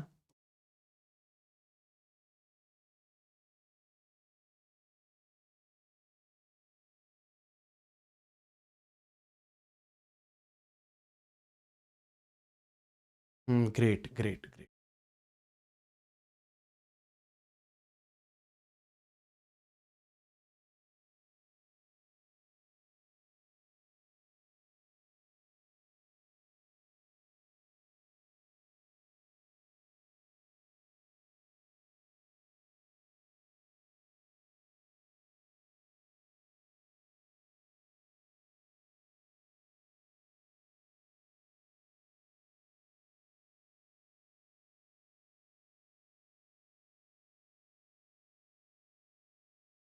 Okay. Is this clear? Cool, cool, cool. Now let's come on to this magnetic dipole. Let's come on to this magnetic dipole. If we talk about the magnetic dipole, listen to me very carefully. We have got minus q charge, we have got plus q charge over here. Okay. Sir, we have studied minus q charge plus q charge. Whenever equal and opposite charges are separated by some distance, we call this as electric dipole and it has the dipole moment P. We call this as electric dipole. It has the dipole moment P. And if we talk about the magnetic dipole, sir, what does magnetic dipole mean? Listen to me very carefully. Sir, magnetic dipole means if you go to the market and if you buy the bar magnet over there, this bar magnet. Okay. Okay. So this bar magnet, you know, has a south pole. It has a south pole and it has a north pole. Okay. Go to the market and buy a bar magnet over there. So this bar magnet we say has a south pole and we say it has a north pole. Now this south pole has its pole strength, how strong the pole is. That is, we say, sir, M. M means pole strength. This north pole has its own pole strength, that is plus M, this is minus M. And distance between the two is, we say, sir, L. Distance between the two is L. This is what we considered as, we say, magnetic dipole, or we say magnetic dipole. This is, we say, magnetic dipole. Whenever you have minus M and plus M, in case of electric dipole, minus Q and plus Q. What is this? Magnitude of charge, magnitude, pole strength. Okay. And like you have over here dipole moment, in this case also you have the dipole moment. That dipole moment we represent with M. That is equal to the pole strength multiplied by distance between the poles. This is pole strength. This is pole strength. Okay. And this is distance between the poles. This is distance between the poles. Okay. My dear friends, this dipole moment is from, we say, south pole to north pole, or we say minus M to plus M. Keep these things in your mind. Okay. Now, let's come over here. Listen to me very carefully. Let's suppose, my dear friends, if you have got a magnetic dipole over here, this is minus M, this is plus M. If you have got a magnetic dipole over here, in this case, we say, sir, let me just show you over here. If you have got a magnetic dipole over here, this is minus M and this is, we say, sir, plus M. Okay. And distance between the two is, let's suppose, whatever it may be, DL. Okay. Now, guys, at this distance, at an angle of theta, sir, this magnetic dipole or bar magnet will create the magnetic field. Yes. We say because of this magnetic dipole, how much is the magnetic field at this point? We say magnetic field at this point. Listen to me very carefully. Magnetic field at this point, this is what we call the general point, will be this much. This angle is, we say, sir, theta. At our distance, that is mu naught by 4 pi M. M means the dipole moment, magnetic dipole moment, divided by r cube. This is the r distance where you are finding it. Okay, under root of 1 plus 3 cos square theta. If you check magnet electric field because of the electric dipole at this point, that was kp by x cube under root of 1 plus 3 cos square theta. It is exactly similar. Okay, then we have magnetic dipole. See. This is the magnetic field at the general point. If I say to find the magnetic field on the axis, okay, on the axis, how much is the magnetic field because of the magnetic dipole? Twice mu naught by 4 pi m by r cube. What is m? M is the dipole moment. Twice mu naught by 4 pi m by r cube. And then if I say, what is the magnetic dipole moment? What is the magnetic field at equatorial point? At this point. So in this case, you can simply say, sir, that is mu naught by 4 pi m divided by r cube. So if we have a magnetic dipole over here, okay, because of this magnetic dipole, we say at this point, general point, magnetic field will be there. At axis, magnetic field will be there. At this perpendicular bisector, magnetic field will be there. I have told you all the formulas you can directly see. Okay. Now, one more important formula that I want to tell you in this case, that is simply, we say torque on a magnetic dipole placed in an external magnetic field. Torque on a magnetic dipole placed in an external magnetic field. Let's suppose you have got the magnetic field over here, okay? You have got the magnetic field over here. And in this magnetic field, you are placing a magnetic dipole. This is minus m and this is plus m. Okay. Now on this plus m, we say force will act in the forward direction. On this minus m, force will act in the backward direction. So these two forces will basically try to rotate the dipole. So torque will act over here. So these two forces will try to rotate the dipole. If there is rotation, there will be torque. Okay. I have told you, hey, this is exactly similar to the electric dipole. This is exactly similar to the electric dipole. So we say torque will be produced, and we say, I have told you, whenever there is rotation, if I say this is rotating over here, torque is there. So my dear friends, we say how much will be the value of torque in this case? That is, I say mb sine of theta. What is, sir, m? M is the dipole moment. So we say, sir, that is from minus m to plus m. And sir, magnetic field is in the forward direction. So angle between these two is theta. So we say, sir, mb sine theta. So this is how do you find the torque in this particular case. Okay. Now guys, listen to me very carefully. Let's suppose we have got the magnetic field in the forward direction. And in this case, you have placed the dipole something like this. What does it mean? It means minus m is over here, plus m is over here. That's why dipole moment is from minus m to plus m.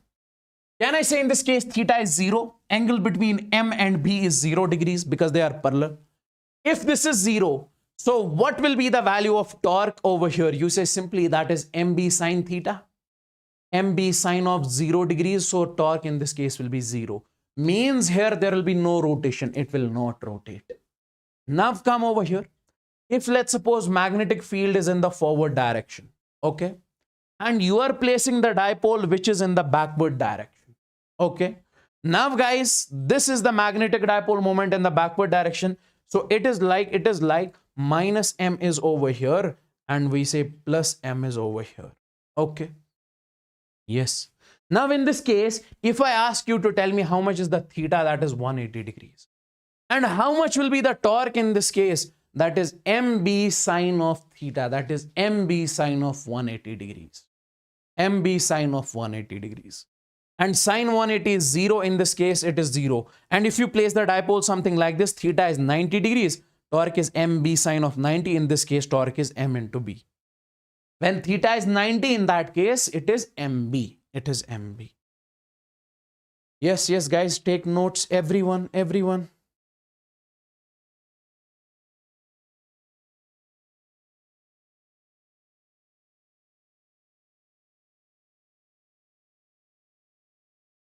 Taking notes is important over here.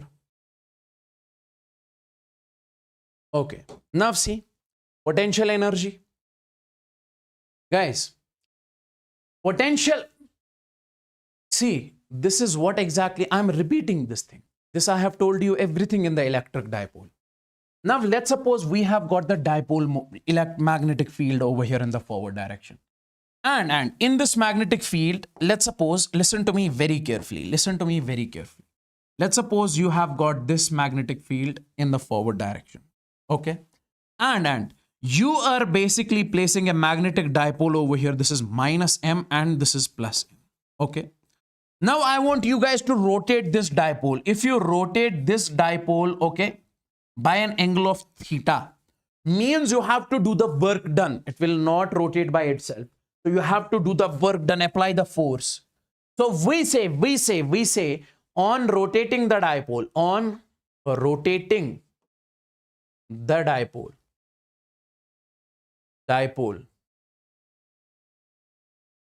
the work done is stored as potential energy. So the work done in rotating this particular dipole will be stored as potential energy. Or I can write that something like this: work done is equal to change in potential energy. So if you do the work done on this dipole, that will be stored as work done, means potential energy has been changed. So you can also write it something like this: U final minus U initial. This is the work done. Now, if somebody asks you the question, how much is the potential energy being stored at an angle theta? If you have deviated this by angle theta, how much is the potential energy stored in that case? You say, sir, potential energy in that case will be simply minus MB. M is the magnetic dipole moment. Okay. B is the magnetic field. Cos of theta. Theta is the angle between magnetic dipole moment and magnetic field. Or you can also call it minus M dot B. Minus M dot B. The question on this particular topic is this one. Come on, solve this particular question over here. Solve this particular question over here. I want you guys to solve this.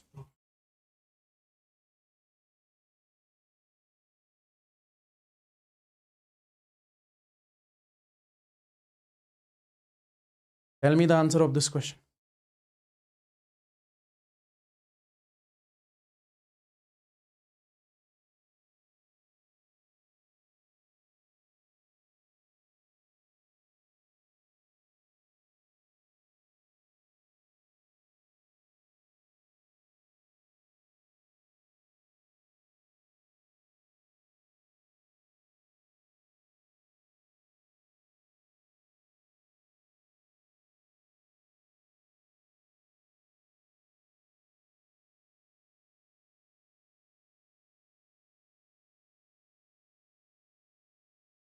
Tell me, guys, what is the answer of this question? You can solve, you can use the formula W is equal to delta U. Work done is equal to change in potential energy. Final potential energy minus initial potential energy. That is the formula which you can use.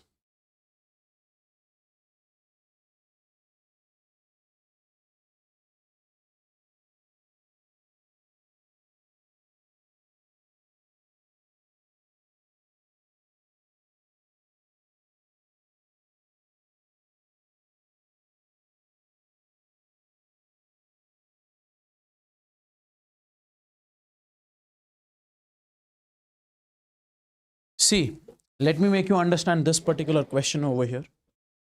What does the question actually say? A bar magnet is hung by a thread and in a uniform magnetic field in equilibrium state. The question says that we have got a uniform magnetic field B. Okay, this is the uniform magnetic field B. And in this uniform magnetic field B, we have got a bar magnet, something like this. This is minus M and this is, we say, sir, plus M. Okay.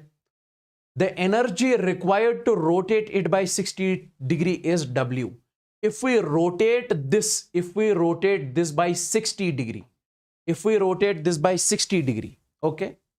So it is saying that how much energy is required to rotate this by 60 degree is given as W. Okay. Now the torque required to keep the magnet in the new position is, okay, let's suppose you have rotated this over here, okay. My dear friends, this magnetic field will try to rotate it back to the original position, because on this plus M force acts in the forward direction, on minus M force acts in the backward direction. So it will try to rotate it back. The questioner says that you have to find how much torque you need to apply so that you'll keep it over here only. Sir, simple. Torque in this case is, we say, sir, MB sine of 60, MB sine theta. So how much torque I need to apply in this particular case? How much torque do I need to apply in this particular case? Sir, that is when I am placing it at 60 degrees. So it will be MB sine 60. So this torque I can write over here. This will be MB. What is the value of sine 60, guys? Can I say that will be root 3 divided by 2? So this is the torque. Is this matching with any of the options over here? No, sir. Let's do one more thing. Let's do one more thing. What is that? Sir, can we use this formula? Work done is equal to change in potential energy.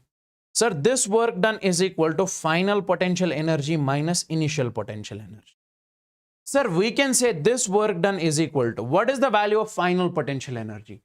Finally, the dipole is at 60 degrees. So we say how to find the potential energy minus MB cos theta.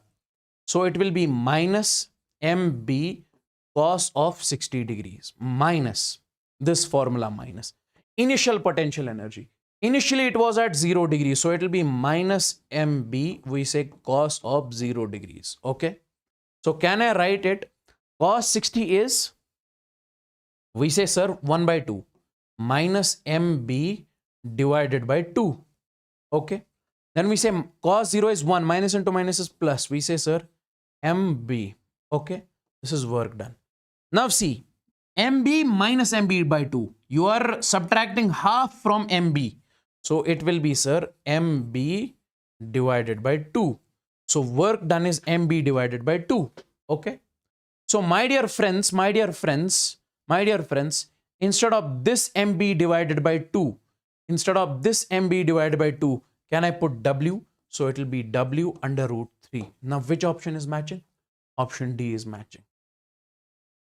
So this much amount of torque you need to apply, then only it will remain over here at this position at 60 degrees. Okay. Now.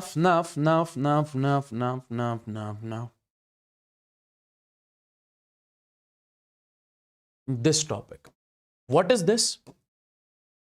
We say current carrying loop as a magnetic dipole. Current carrying loop as a magnetic dipole. See. What does it actually say? Let's suppose we have got a loop over here. Okay. In this loop, means this is a wire or a ring. In this loop, we say current I is flowing. Tell me one thing. Sir, because of this current I, listen to me very carefully. Because of this current I, can I say in this particular case, because of this current I, we say, sir, magnetic field will be produced, because whenever there is current flowing in a wire, it will produce the magnetic field. We say, whenever you have a ring over here, in that ring current is flowing, it will produce the magnetic field. Okay. So can you, if I ask you, how much magnetic field does it actually create? Okay. Listen to me very carefully. You have studied that. Now, my dear friends, if I say, sir, this will create the magnetic field, we also say, sir, this behaves like a magnetic dipole. Sir, not getting you. I'm saying that if we have a magnetic dipole over here, sir, this magnetic dipole creates the magnetic field. We studied that. Okay. This bar magnet creates the magnetic field. We studied that. Sir, we said this current carrying loop also creates magnetic field. So we consider this as magnetic dipole also. Don't go into much details, sir. How, where does this come from? Directly remember it. Current carrying loop behaves like a magnetic dipole. This will also behave like a magnetic dipole, like a bar magnet. Sir, magnetic dipole has a dipole moment. Does it have the dipole moment? We say yes. So that dipole moment of this dipole is, we say, sir, I into A. I is the current flowing in this one. A is the area of this. A is the area of this, where it is mentioned over here. where I is the current in the loop, A is the area of this, A is the area of this, area of the loop, pi r square. And direction of that magnetic dipole moment is, we say along the area vector. Area vector will be perpendicular to this. Simply remember, whenever you see a current carrying coil, current carrying wire, it behaves like a magnetic dipole. Current carrying wire behaves like a magnetic dipole. Okay, okay, yes sir. Now, let's talk about one more topic, that is orbital magnetic moment of an electron. Tell me one thing.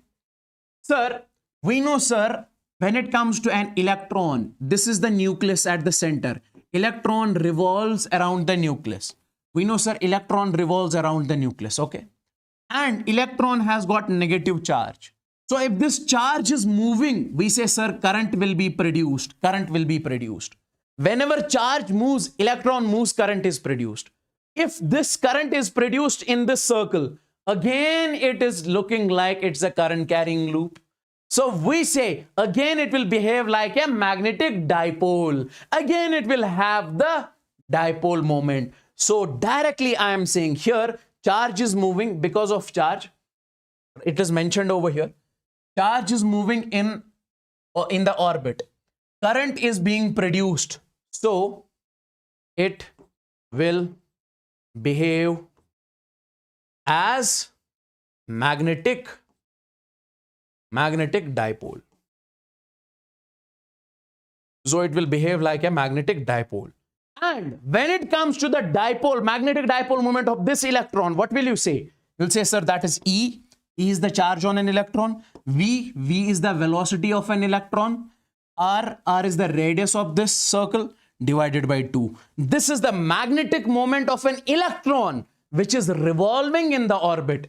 And this is the magnetic moment of a loop in which current I is flowing, that is I into A. Now comes the moving coil galvanometer.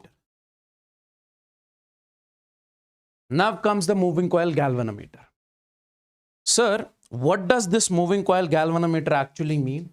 See, this moving coil galvanometer, as I told you in current electricity, did I say over there, sir, it is a device which is used to measure the current? We say it is a device which measures current. Okay, it is a device which measures the current. So in this particular topic, we will be understanding how does it actually measure the current. Okay, I'll make you understand this particular topic in just 5 minutes. How does this actually measures the current? Okay, how does it actually measures the current? Listen to me very carefully. So if we have to do the construction of this magnetic moving coil galvanometer, if we have to make it, how do we make it? First of all, we'll take the two magnets over here. Let's suppose we have got one magnet, north pole over here, and then we have got this south pole of the magnet. Okay, north, and we have got the south. Okay, and my dear friends, in this one, what we are doing is that we will take a coil. See, this is the coil. This orange color is the coil. In this coil, we say, sir, current is flowing. This is the coil in which current flows. This is the coil in which current flows. This is the coil in which current flows. Okay. And then we connect a spring. This is helical spring. Helical spring. We connect the helical spring to this particular coil. This is the helical spring. And with this helical spring, you connect a jockey. This is the jockey. This jockey basically shows you the deflection. This is the meter. This is the meter. On this meter, if let's suppose current is 10 ampere, so this jockey will show you 10 ampere. If current is 20 ampere, it will show you the 20 ampere. Okay. This jockey keeps on deflecting, something like this. This is how do we exactly construct it. Now see, how does it actually work? How does it actually work? Listen to me very carefully. Listen to me very carefully. I'll say over here. We say when current comes and that flows in the coil. When current flows in the coil, when current flows in the coil, tell me one thing, if current flows in the coil, guys, we know, sir, current carrying coil. See, this coil is placed in the magnetic field. Whenever we play, tell me one thing, sir, you recently told us if you have a current carrying coil, current carrying loop, it is magnetic dipole. It is like magnetic dipole. It behaves like magnetic dipole. Don't you think that this coil also behaves magnetic dipole? And this magnetic dipole is placed in external magnetic field? Yes. Now tell me, come over here. Sir. Whenever you place a magnetic dipole in the external magnetic field, what is being produced over there? We say torque is being produced over there. It will rotate. So can I use the same logic? When current flows in the coil, it behaves like a dipole. Okay. So torque is produced. Okay. And what is the value of that torque? Directly I'll write over here. I'll not go in much detail. That is equal to NIAB. Sir, what is N? N is the number of turns in the coil. Sir, what is this I? I is the current in the coil. What is this A? A is the area of the coil, area of the loop. B is the external magnetic field. Let me write over here. N is number of turns. Okay. I is current in the coil. And B is magnetic field.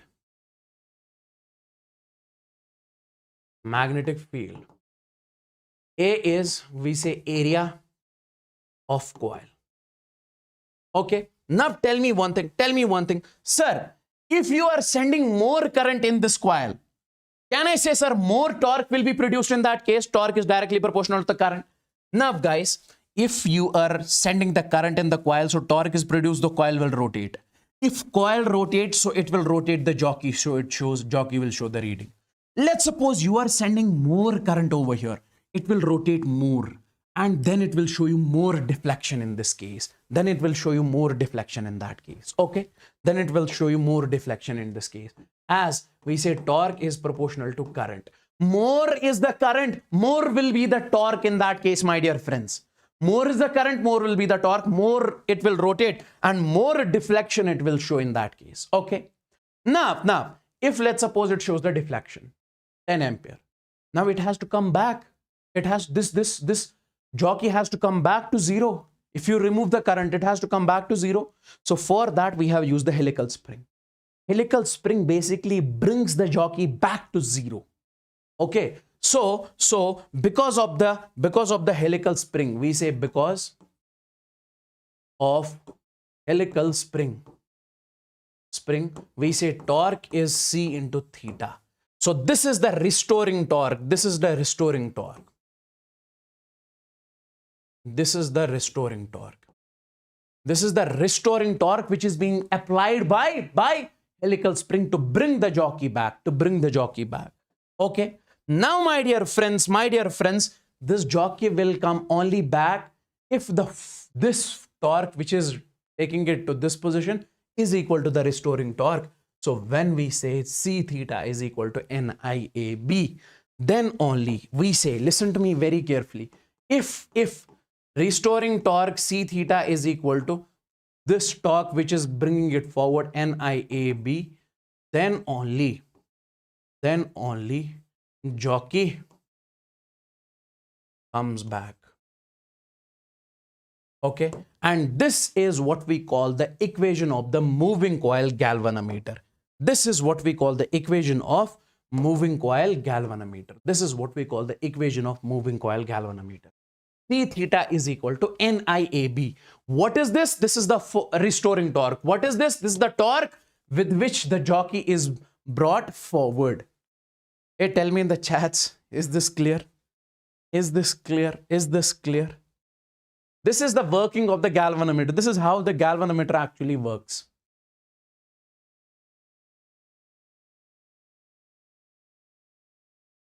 Is this clear? This is learning galvanometer in 5 minutes, okay? It needs the technique. It needs the super technique that only some teachers have.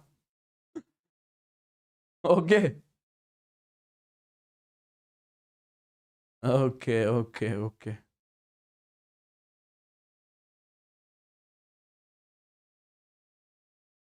Yes.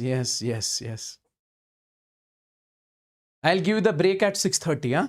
6:30 we'll take the break. Because 6:30 I have to break the fast. That's the reason. Because there are so many students over here who are on the fast right now. That's the reason I'll give you the break at 6:30. Okay. Now see. So I hope you got the feel of galvanometer. This is the equation of moving coil galvanometer. What is this? This is the restoring torque, which brings the jockey back. What is this? This is that torque which shows you the deflection, which shows you how much is the current. That's it. N is the number of turns in the coil. I is the current. A is the area of the coil. B is magnetic field. What is the C? C is the spring constant, helical spring constant. Okay. Let me write over here. C, helical spring constant. And this theta will be how much you have deviated it. Okay. Now see, in this case, we define the current sensitivity. Sir, what is current sensitivity? Current sensitivity means how much sensitive the galvanometer it is. What does that mean? Means even if you are sending very small currents, galvanometer is still able to, we say, measure those currents. We say sensitivity is good. How sensitive galvanometer is, how capable the galvanometer is able to measure the small currents. So directly remember how to find this current sensitivity. We say SI is theta divided by current. See, we have theta, divide this current over there. So what remains? NAB divided by this C. This is how do we exactly say current. From now onwards, if somebody tells you what is the value of current sensitivity, we say NAB divided by C or theta divided by I. Similarly, we have got the voltage sensitivity. Two topics we define in galvanometer. We say current sensitivity and voltage sensitivity. Sir, when it comes to the voltage sensitivity, we say, sir, voltage sensitivity NAB divided by CR. Sir, what is current sensitivity? NAB divided by C. What is voltage sensitivity? NAB divided by CR, where R is the resistance of the galvanometer. Where R is the resistance of galvanometer. Directly remember these 2 points, guys. We don't have to go in much detail. Sir, current sensitivity is, we say NAB divided by C. Okay. And where does this formula come from? There is a bit of derivation that I want to skip over here. So voltage sensitivity over here is NAB divided by CR. And sir, is there any relation between voltage sensitivity and current sensitivity? Yes. We say voltage sensitivity is current sensitivity divided by resistance of the galvanometer. This is the relation between voltage sensitivity and current sensitivity. Let me show you the question on this. We say in this particular case, current sensitivity of a moving coil galvanometer is 5 division per milliampere. We say SI in this case is 5 diV. This will be given like this only in the question. We say per milliampere. Okay. Can you convert this into the ampere? We say this will be 5 diV divided by ampere. Milliampere in ampere is 10 raised power minus 3 ampere. And if you take this in the denominator, this numerator, this will be 10 raised power plus 3. So that will be 5000 diV per ampere, divisions per ampere. Okay. It will be given something like this only. Now see, and we say, sir, voltage sensitivity of this galvanometer is given as, okay, voltage sensitivity is given as angular deflection per unit voltage. That is, we say 20 divisions, 20 diV divide per unit voltage.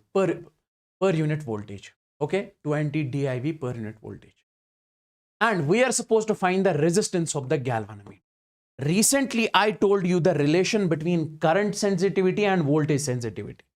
Can I say, sir, as we know, can I say over here, I'll just write,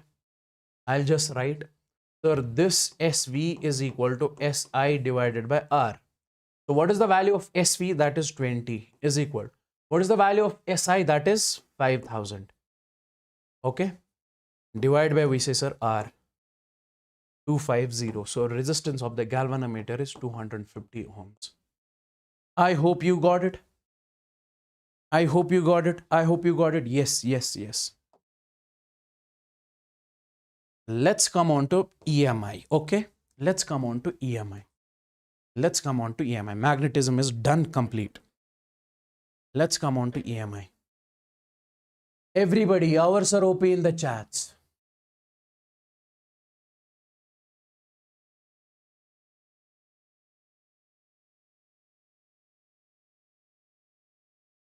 Great, great, great, great.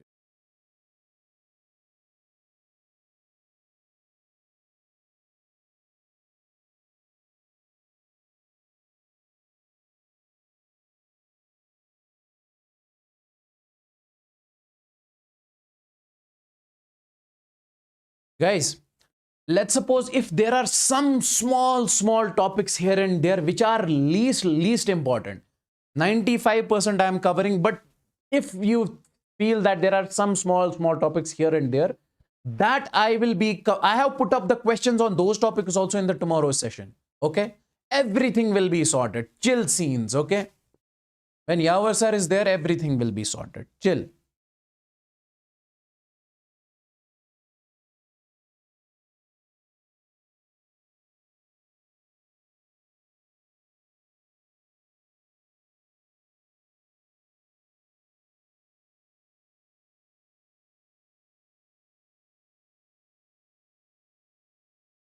Make sure you hit the like button, everybody, guys.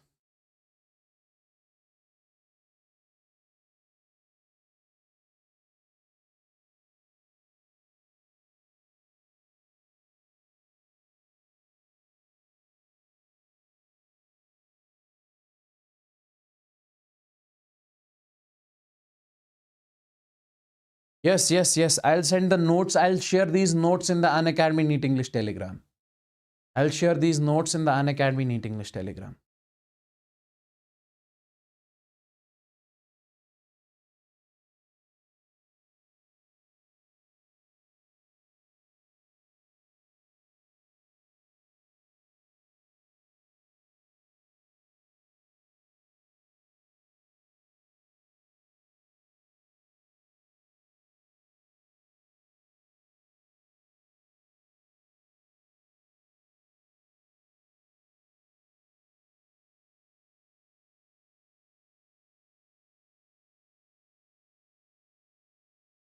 I'll give you the break at 6:30. Huh?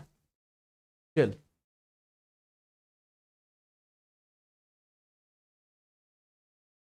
So the first topic that we need to study in EMI, electromagnetic induction, is, we say, magnetic flux. This is the first topic that we need to study over here. That is magnetic flux. Okay. So what is magnetic flux? We say it is the number of field lines passing through the surface perpendicularly. Okay. Now, my dear friends, let's suppose I have taken the surface over here. In this case, we say, sir, how many field lines are crossing? 2. In this case, we have how many field lines are crossing? We say, sir, 3. Clearly, we can say in this particular case, sir, flux over here is 2 and flux in this case is, we say, sir, 3. Flux is 2 and flux is 3. How many number of field lines? In case of magnetic flux, we say how many number of magnetic field lines are crossing. In case of electric flux, we say how many number of electric field lines are crossing. Okay, that's what we call the magnetic flux. Number of magnetic field lines crossing the surface perpendicularly. Okay, and we represent this with phi b. Phi b. Electric flux we represent with phi e. Okay. Now. The first question that I want to give over here is, listen to me very carefully. Let's suppose I say I have got a wire over here in which current I is flowing. Okay. In this case, I am basically placing a loop over here. Okay, I'm placing, let's suppose, an sheet or circle over here. Okay, loop. You are supposed to tell me magnetic flux through this loop is zero or non-zero. Magnetic flux through this loop is the magnetic flux through the loop zero or we say non-zero. Is the magnetic flux through the loop zero or non-zero? Tell me. We say, sir, it is non-zero. Why? Because if you place the thumb along the current, this wire will create the magnetic field over here. So that magnetic field is inward. We say, sir, cross.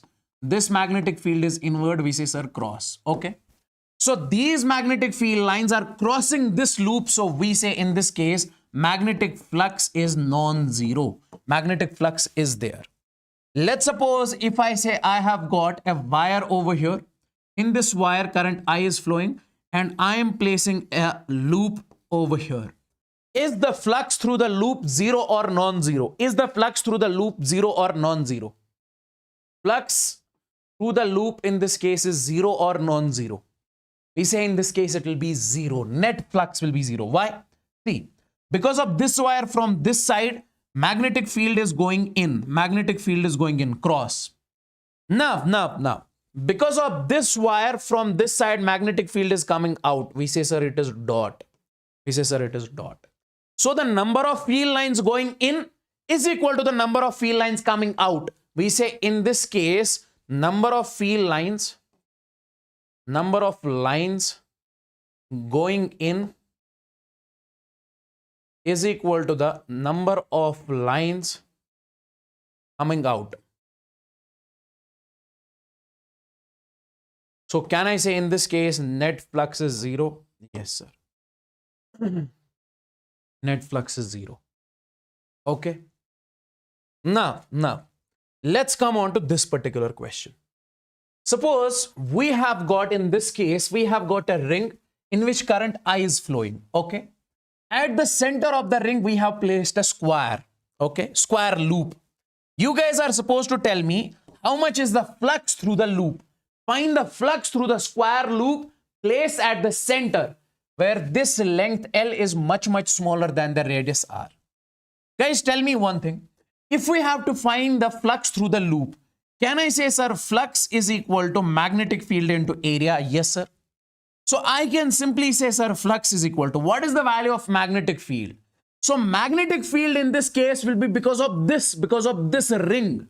Because of this ring, how much this ring, it will create the magnetic field over here at center.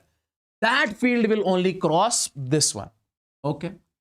So magnetic field because of this ring at the center is mu naught I divided by 2R. Because we say magnetic field due to a ring at center is B is equal to mu naught I divided by 2R. This we have studied. Okay, so this is the magnetic field multiplied by area. Area of this, we have to see how much field is crossing. Field, which one is creating the field? Sir, this ring. And it is crossing this area. Area is, sir, L square. That is length square, side square.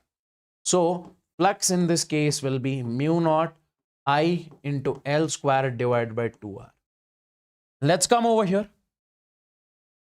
Can you tell me in this particular case? Sir, find the flux through the ring. Now we have placed the ring at the center. And this is the square loop in which current I is flowing. This is the square loop in which current I is flowing. Can I say in this particular case also, sir, flux is equal to magnetic field into area. Flux is magnetic field into area. Now, if we say, sir, flux is equal to magnetic field because of the loop. Because of this loop, magnetic field is over here, okay? So we say that magnetic field is crossing this circle, okay? So I say, how much is that? That is root 2 mu naught I divided by pi L. Check this, huh? Check this. Because of the square loop, magnetic field at the center is, we say mu naught root 2 mu naught I divided by pi L. Then we say area of this loop is, say, multiplied by pi r square.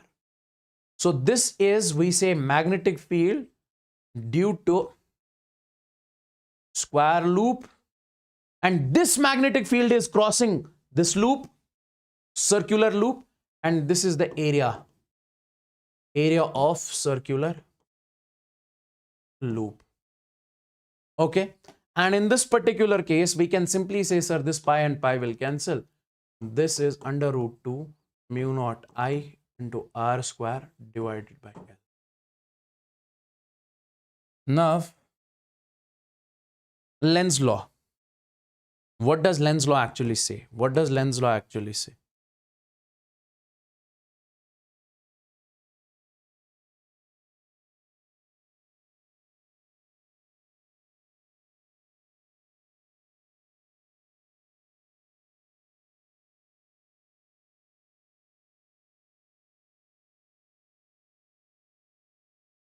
Now see, what does Lenz's law actually say? Listen to me very carefully. Listen to me very carefully. See. Lenz's law says that, listen to me, let's suppose we have got a ring over here, okay? And near to this ring, we have got a magnet. Near to this ring, we have got a magnet. We are taking this magnet close to the ring. We are taking this magnet close to the ring, okay? And we are taking this magnet away from the ring. What we are actually doing? Sir, if we have, let's suppose we have got a ring over here, okay? Near to the ring, we have a magnet. And if we take this magnet close to the ring, means we are increasing the magnetic field through the ring, okay? More it could come. See, this is a magnet. Magnet creates magnetic field. If you bring it close to the ring, we say more field lines will cross through this ring. If you take it away from the ring, we say less field lines will cross through the ring. So if you are taking magnet close to the ring, we say, sir, magnetic field will change. Due to the change in magnetic field, look at the theory that is mentioned on the board. Due to the change in the magnetic field, through the coil, through this coil, current starts flowing through the coil. We observed that through this coil, current is flowing, current starts flowing. So means we did this experiment. Whenever we change the magnetic field through the coil or magnetic flux through the coil, we say current is being produced in that coil. Okay.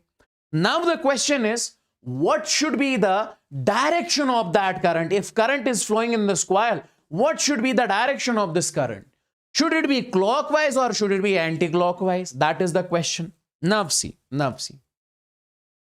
Sir, we say if the magnetic field through the coil increases, if this magnetic field, if we are bringing it near to the coil, so magnetic field is increasing, then current will oppose the magnetic field. Current will oppose the magnetic field. Let me show you how does it actually oppose the magnetic field. Lenz's law is the only concept in which people feel, sir, this is the extreme difficult concept. We don't know how to find the direction. This keeps on messing with our mind. Please, sir, help us in this case. Now see. What I want you guys to do is focus on this particular thing. Okay. Let's suppose we have got a ring over here. Okay. And in this ring, you are taking this magnet, we say close to the ring, magnet close to the ring. Okay. Now, my dear friends, we are saying in this case, magnetic field is increasing. So whenever the magnetic field increases through the coil or decreases through the coil, we say current starts flowing in the coil. So in this case, for an instance, I'm saying current is flowing something like this in anti-clockwise direction. Sir, why did you make the current anti-clockwise over here? I will tell you. See, we have studied whenever the current flows through the coil, it also produces the magnetic field. First, because of this magnet, current is being produced. And because of this current, another magnetic field is being produced. Can I say that magnetic field will be something like this? Sir, how can this is B primary, this is B secondary? Sir. Tell me one thing. Sir, this secondary magnetic field, listen to me very carefully. If I say current is anti-clockwise, this secondary magnetic field will be in this direction. How can you find this direction? Curl your fingers along the direction of current. Thumb is pointing in this direction. So this is the direction of secondary magnetic field. Okay. Now guys, tell me, is this secondary magnetic field opposing the primary magnetic field or supporting? Sir, oppose means if this is going in this direction, so you have to apply in opposite direction or opposing. If this is going in this direction, you are supporting this in this case. Now here it is opposing. No, so means the direction of current is, we say, sir, anti-clockwise over here. That is correct. Sir, why? Because see the statement. Statement is that if the magnetic field through the coil is increasing, if the primary magnetic field through the coil increases, then current will oppose the magnetic field. So this current has to be in such a way so that it opposes the primary magnetic field. So if this current is in the anti-clockwise direction, then only it will create a magnetic field which will oppose this. Let's suppose I'll take the same example. Now in this particular case, listen to me very carefully. I say I have got the magnet over here, okay? And this magnet is going away from this one, away from this. We know, sir, current will be in this case produced, okay?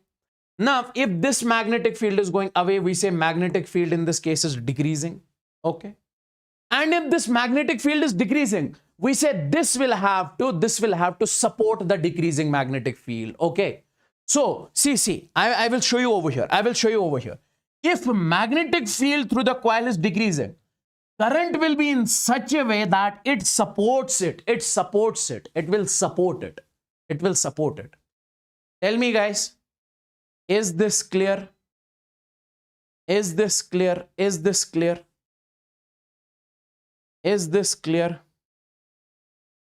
Everyone?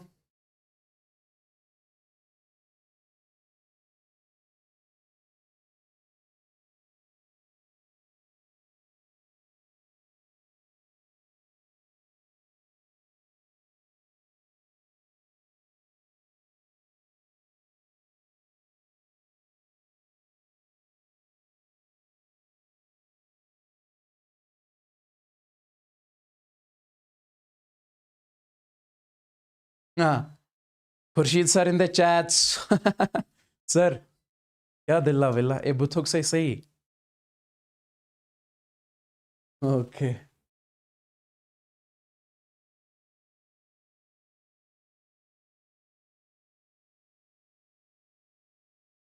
Yes, I'll show you the questions. I'll explain this once again.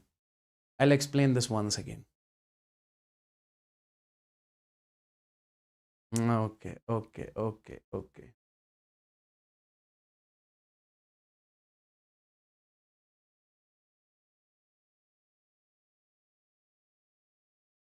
Okay. Now see. So we say if the magnetic field, let's suppose this magnetic field in this case is decreasing. Okay. So we say, let's suppose the direction of magnetic field is this. This is going away. Okay. But it is decreasing. So we say in this case, we have to flow the direction of the current will be in such a way so that it will support the magnetic field. Okay. And in this case, the magnetic field has to be something like this. This is secondary so that it supports the primary magnetic field. Leave this example. I will show you over here.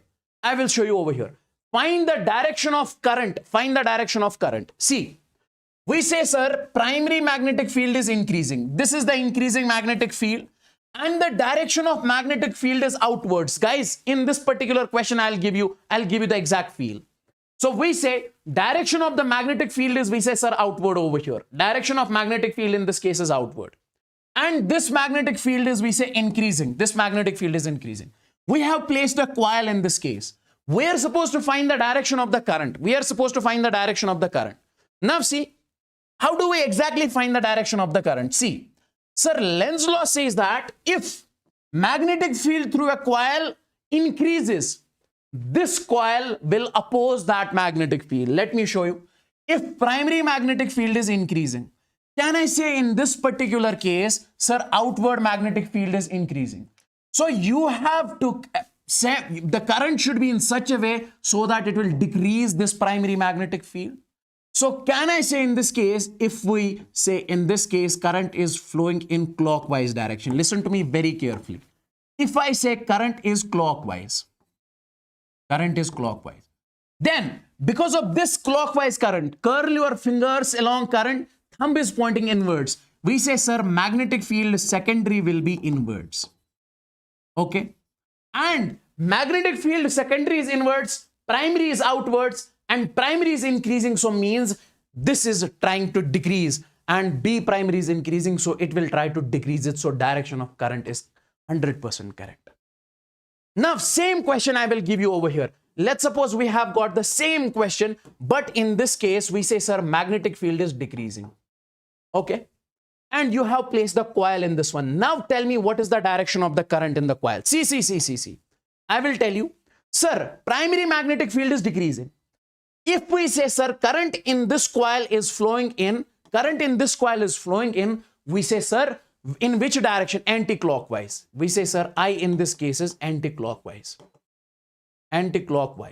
So if current is anti-clockwise, so because of this current, thumb is pointing in the outward direction.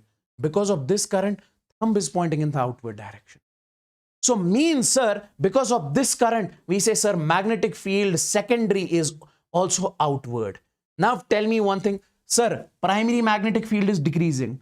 So Lenz's law says that support the decreasing magnetic field, oppose the increasing magnetic field. So we say, sir, this secondary magnetic field is also, we say, sir, outwards. This magnetic field is, we say, sir, inwards. This will oppose over here. This will support over here. I hope this is clear. Let me show you one more question. This is the question over here. Find the direction of the induced current. Tell me, find the direction of the induced current. You have got the wire over here, and in this wire current I is flowing, and this current is increasing. First of all, guys, tell me, because of this current, place your thumb along the direction of current, curl your fingers. Because of this current, magnetic field at this point will be outwards. Okay, and this magnetic field is increasing. This is the primary magnetic field. If current is increasing, magnetic field, because of it, it will be also increasing. Now this we have placed in the increasing magnetic field. Coil will try to decrease the magnetic field over here. So we say in this case, current has to flow in clockwise direction.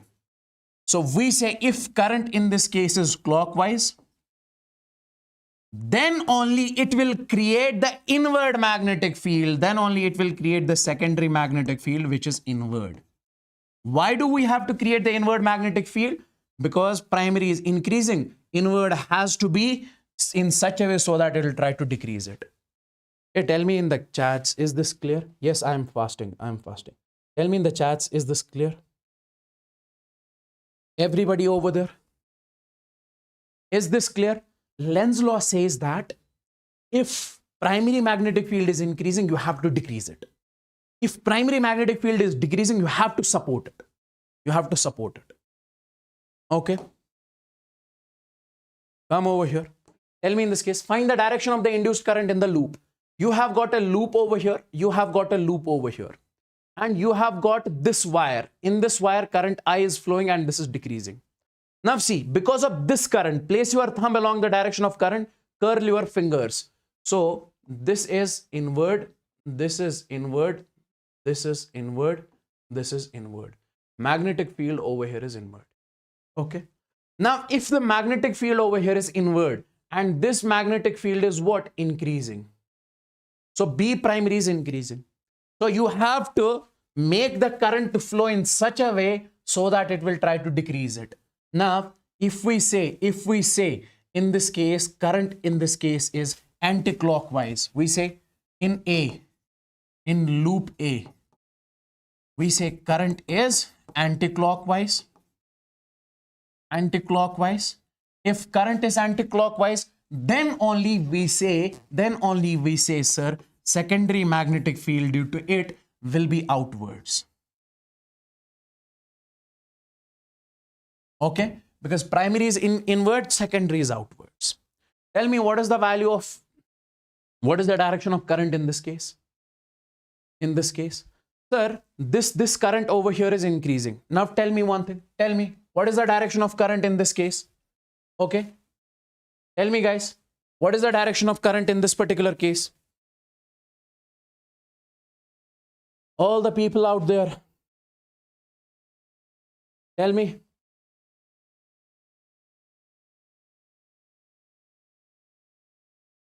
Same logic you have to apply over here.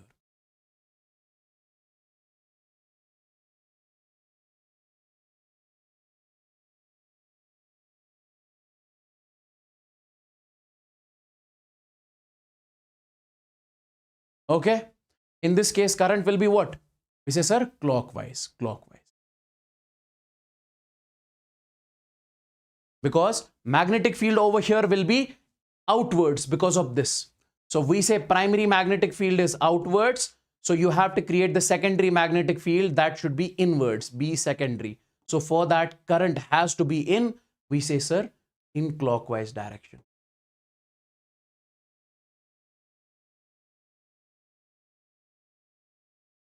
Let's move on to this one. Let's suppose we have a loop. It is entering the magnetic field. This is a uniform magnetic field. Okay. What is the direction of the current over here? We say direction of the current over here, current is 0. Because no magnetic field line is crossing the loop. So when there is no magnetic field crossing the loop, we say current in that case is 0. Okay. So tell me over here, sir, when the loop is moving inside, more and more field lines are crossing the loop. So if more and more field lines are crossing the loop and primary magnetic field is inward, we say magnetic field through the loop is increasing. So the direction of the current has to be, in this case, anti-clockwise. I is anti-clockwise. Okay. Then only it will create the magnetic field which will oppose the primary magnetic field. Here, once again, magnetic field through here, P is equal to constant. In this case, magnetic field through the loop is constant because it is completely inside the loop. So in this case, current is 0. We say current will only flow through the loop if the magnetic field through the loop changes. Now come over here. We say here, as the loop is coming out, less field lines are crossing the loop. So magnetic field is decreasing. Okay. So this is primary magnetic field which is decreasing. So in this case, current will flow in clockwise direction because then only it will support the primary magnetic field.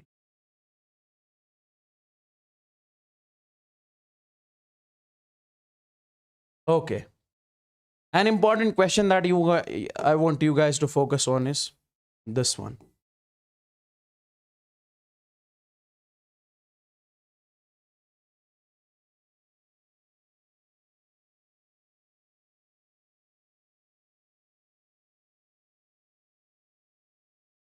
Take a look at this particular question. Take a look at this particular question. See, it is, let's suppose we have got a coil A, okay, and we have got a coil B. Okay. And we have placed the observer somewhere around over here. This is the observer. Now guys, listen to me very carefully. This is the magnet which is going towards the coil B and it is moving away from the coil A. This is a very, very, very important question. A lot of people make mistakes in this particular question and they keep on marking the wrong option. But if you focus right now for 2 minutes, you'll get to solve every type of question which is on this particular pattern. Now see, if we say you have got a coil A over here, if we say you have got a coil B over here, listen to me very carefully. You have to tell me, find the direction of the current in the coil with respect to the observer. When I say with respect to the observer, then the scene changes. So focus. Now guys, let's suppose this magnet is basically going away from the coil. We know, sir, coil never wants to decrease the magnetic field through it. If the magnetic field through the coil decreases, it will create the inward magnetic field which will support that decreasing magnetic field. That's Lenz's law. And listen to me very carefully. If, sir, this magnet is going away from this coil, so this coil will never want to decrease the magnetic field through it. So it will create an imaginary magnet inside it that will basically try to attract this primary magnet. Remember this. Coil never wants to decrease the magnetic field through it. Coil never wants to increase the magnetic field through it. Neither decrease nor increase. So it will place the north pole from this side because north attracts south, south pole from this side. And when it comes to this coil, this magnet is moving towards the coil. This coil will never want to increase the magnetic field through it. So we say it will create an imaginary magnet inside. Okay. We say north pole will be from this side, south pole will be from, so that north repels north. Now. If examiner asks you the question, find the direction of the current in the coil A with respect to the observer. Now remember these two logics we have over here. Remember this one. We say if the observer sees north pole in the coil, if the observer sees north pole in the coil, is it seeing north pole or south pole? South pole. In this case, is it seeing north pole or south pole? North pole. Because north pole is on the front side. Okay. Then current is anti-clockwise, means in this case current is anti-clockwise. If observer sees the south pole in the coil, if observer sees the south pole in the coil, then we say current is clockwise. So directly you will mark the options. Sir, in this case, current is, we say, sir, anti-clockwise. We say anti-clockwise. In this case, we say, sir, current is clockwise. Current is clockwise. Okay. Okay. Let's suppose I give you the question on the same concept, something like this.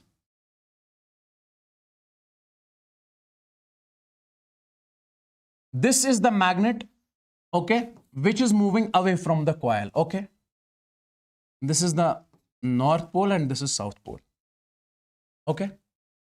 And the observer is over here. Observer is over here. If I say find the direction of the current with respect to the observer, find the direction of current in the coil with respect to observer. So you'll say, sir, coil will never want to change the magnetic field through it. Coil will never want to change the magnetic field through it. So it will create an imaginary bar magnet inside it. It will create an imaginary bar magnet inside it. So we say this is south pole. We say, sir, this is north pole. So because this will attract and this will be south pole. Now this observer is directly able to see north pole. Whenever observer sees north, what is mentioned? If observer sees north pole in the coil, then current in that case is anti-clockwise. So current in this is anti-clockwise.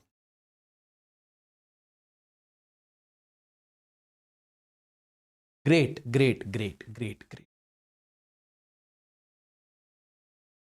Let's talk about the Faraday's law.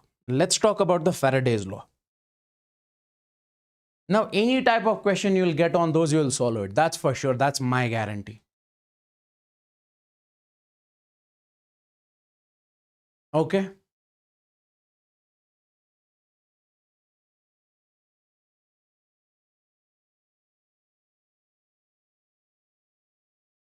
Now see. So when it comes to the Faraday's law of EMI, okay, what does Faraday's law of EMI actually say? Listen to me very carefully. We say it states that the magnitude of induced EMF in a circuit is equal to the rate of change of magnetic flux through the coil. See, I'll make you understand. Let me make the figure over here. See, let's suppose we say we have got a coil over here, okay?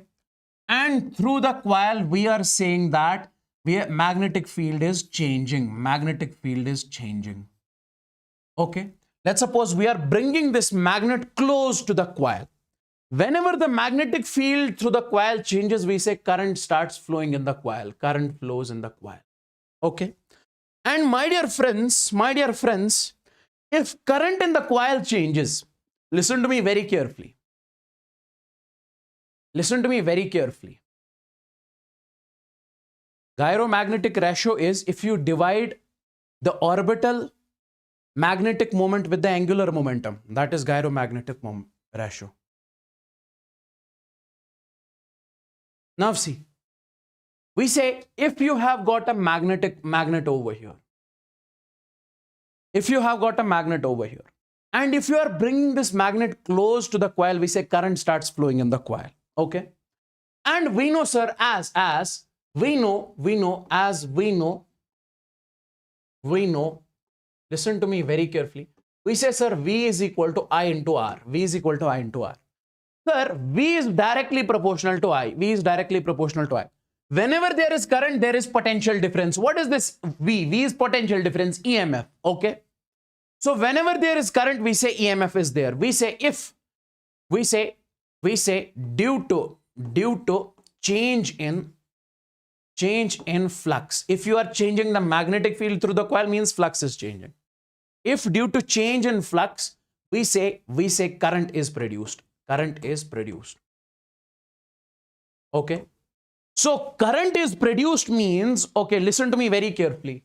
If current is produced means EMF will be there. Means EMF will be there.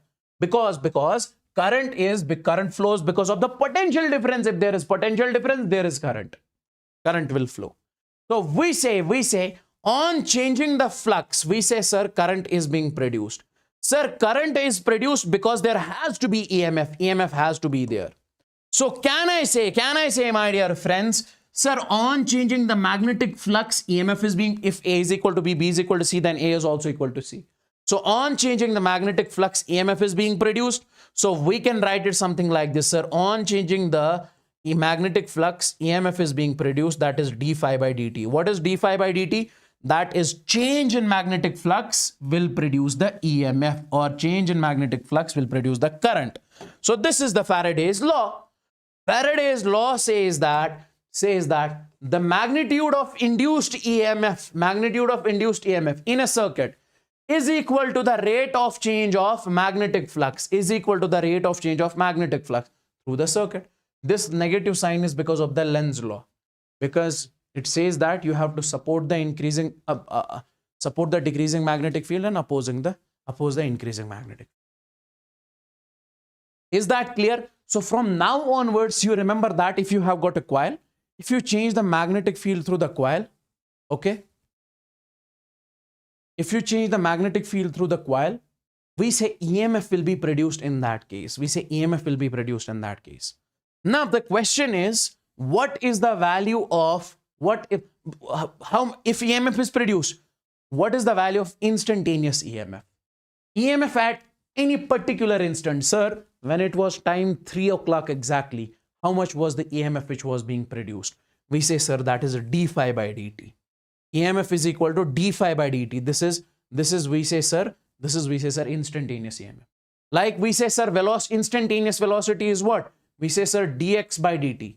Similarly, instantaneous EMF is minus d phi by dt.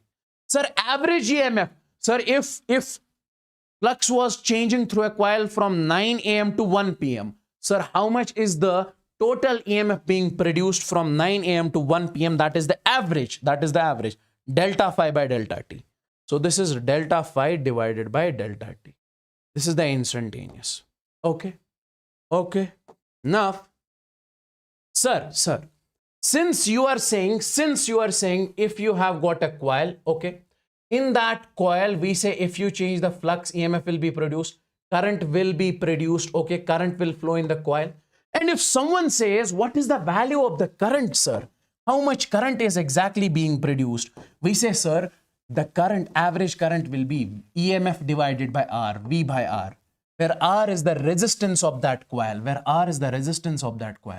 So EMF is delta phi by delta t. So this will be the average current. So this will be the, this is the average current produced in that coil. Guys, remember, this is the current, delta phi by R delta T, where R is the resistance of the coil, where R is the resistance of the coil. Okay. Now, sir, if we have to find the instantaneous current, the instantaneous current will be this one. This will be d phi R delta T. This will be delta phi R delta T. This is the instantaneous current produced in that coil. And most importantly, sir, if current is being produced in the coil, current is flowing in the coil, what does current flow mean? Current flow means flow of charge. Charge is flowing in the coil. Charge is flowing in the coil. So I can say this will be the charge flown in the coil. In the coil. So this is delta Q is equal to delta phi divided by R. This is, what does delta phi mean? Delta phi is change in flux divided by R. R is the resistance. It does not depend upon the time. So my dear friends, you will remember from now on one thing. What is that? If you have got a coil, if through that coil you change the magnetic field, we say first of all EMF is produced. This is minus d phi by dt. So instantaneous EMF will be this, average EMF will be this. And sir, since EMF is there means current is there. Average current which is being produced in that coil is this. Instantaneous current is this. And current means flow of charge. This much is the charge which is flown in the coil. Hey guys, I hope this is giving you the proper feel. Tell me in the chats, is this clear? Let's solve this question.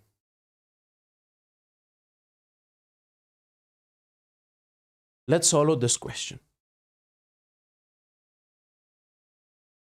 Radius of a loop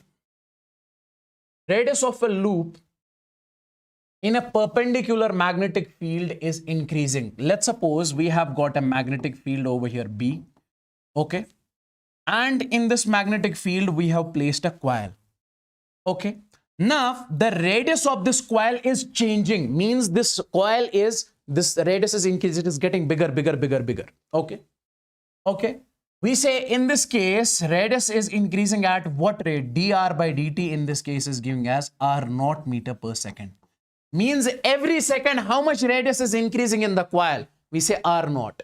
Every second, r0 meters is increasing the radius over here. Okay. If at any instant radius of the loop is r, the EMF induced in the coil will be. We have to find the EMF in this case. Okay. Guys, listen to me very carefully. Sir, EMF is produced in a coil when flux through the coil changes. When flux through the coil changes, we say EMF is produced. Yes, I'll give you the iftar break. Iftar is at 6:44. Today it is at 6:45. It is 6:30 only. Just 10 minutes more. Huh? Now see. Now see.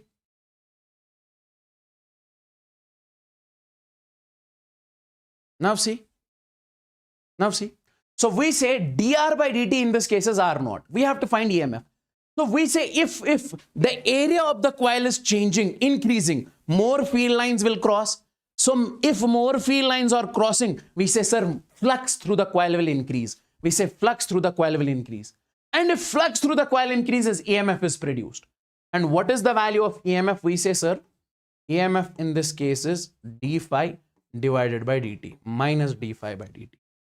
And we say, sir, this is minus d by dt of, when it comes to the flux, that is magnetic field multiplied by area, B into A. So we say this will be simply minus d by dt of, what is the magnetic field that is given over here? Magnetic field in this case is given as B only. Okay. And what is the area? Area of this loop is, we say, sir, pi r square. Pi r square. Okay. Now, my dear friends, in this case, we say r is changing because radius of the loop is changing. B is constant, pi is constant. Take this out. So B is out, minus B pi. Now we have dr square by dt. Do one thing, multiply with dr and divide with dr. Further, we can write it something like this. So we say this EMF will be, sir, minus, see, this is B into pi d. Do one thing, interchange this position. Take this dr over here, dt over here. So we can write this is minus B into pi dr square divided by dr into, we say, dr divided by dt. What I exactly did in this case is I took this dr over here and dt over here. Now what is the value of dr by dt? That is r naught. So that is, instead of this, I'll put r naught. So minus b pi. See, differentiation of r square with respect to dr. So that will be 2r. And this will be, sir, r naught.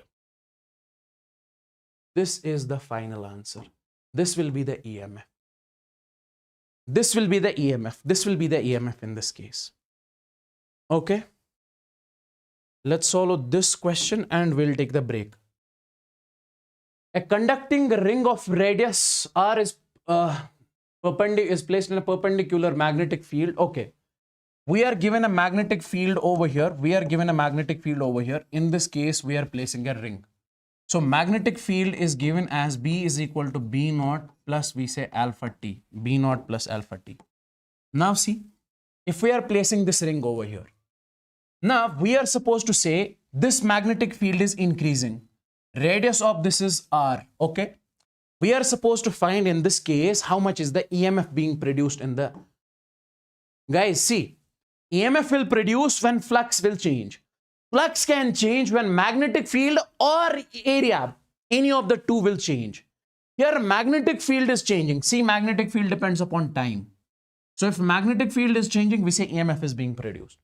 So EMF is minus d phi divided by dt. So we say this is minus d by dt of B into A, because flux is magnetic field into area. So this will be minus d by dt of, what is B?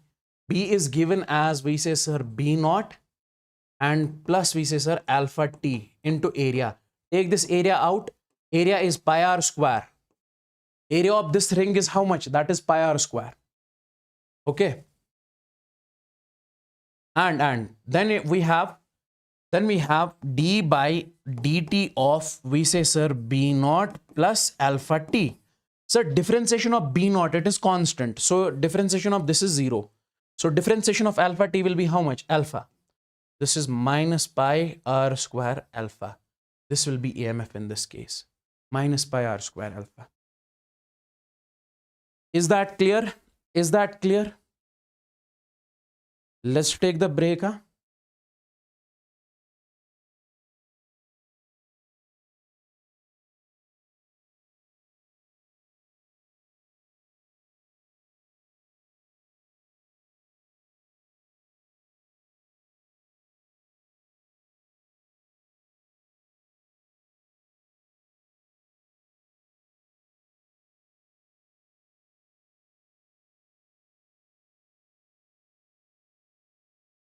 Okay.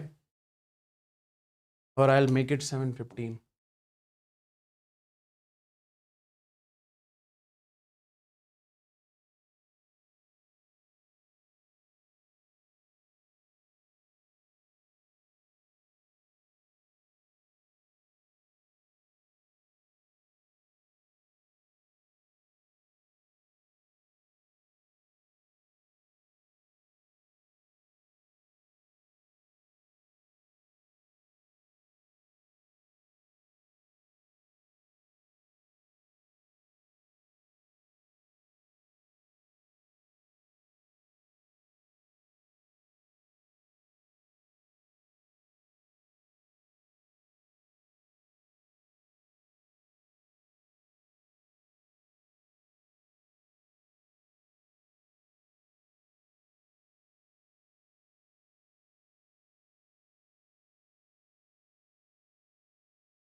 Okay, guys, let's move. Now, see, I hope all the people are joined and you have liked this particular session.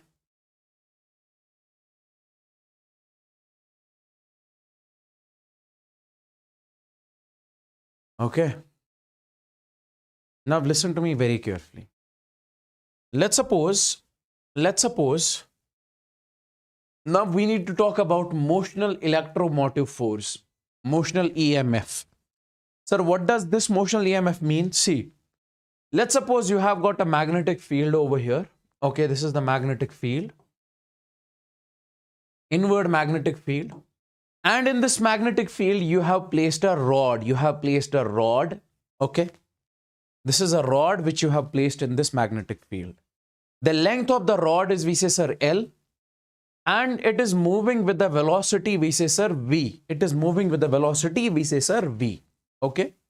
Magnetic field is B. Length of the rod is L. It is moving with the velocity V.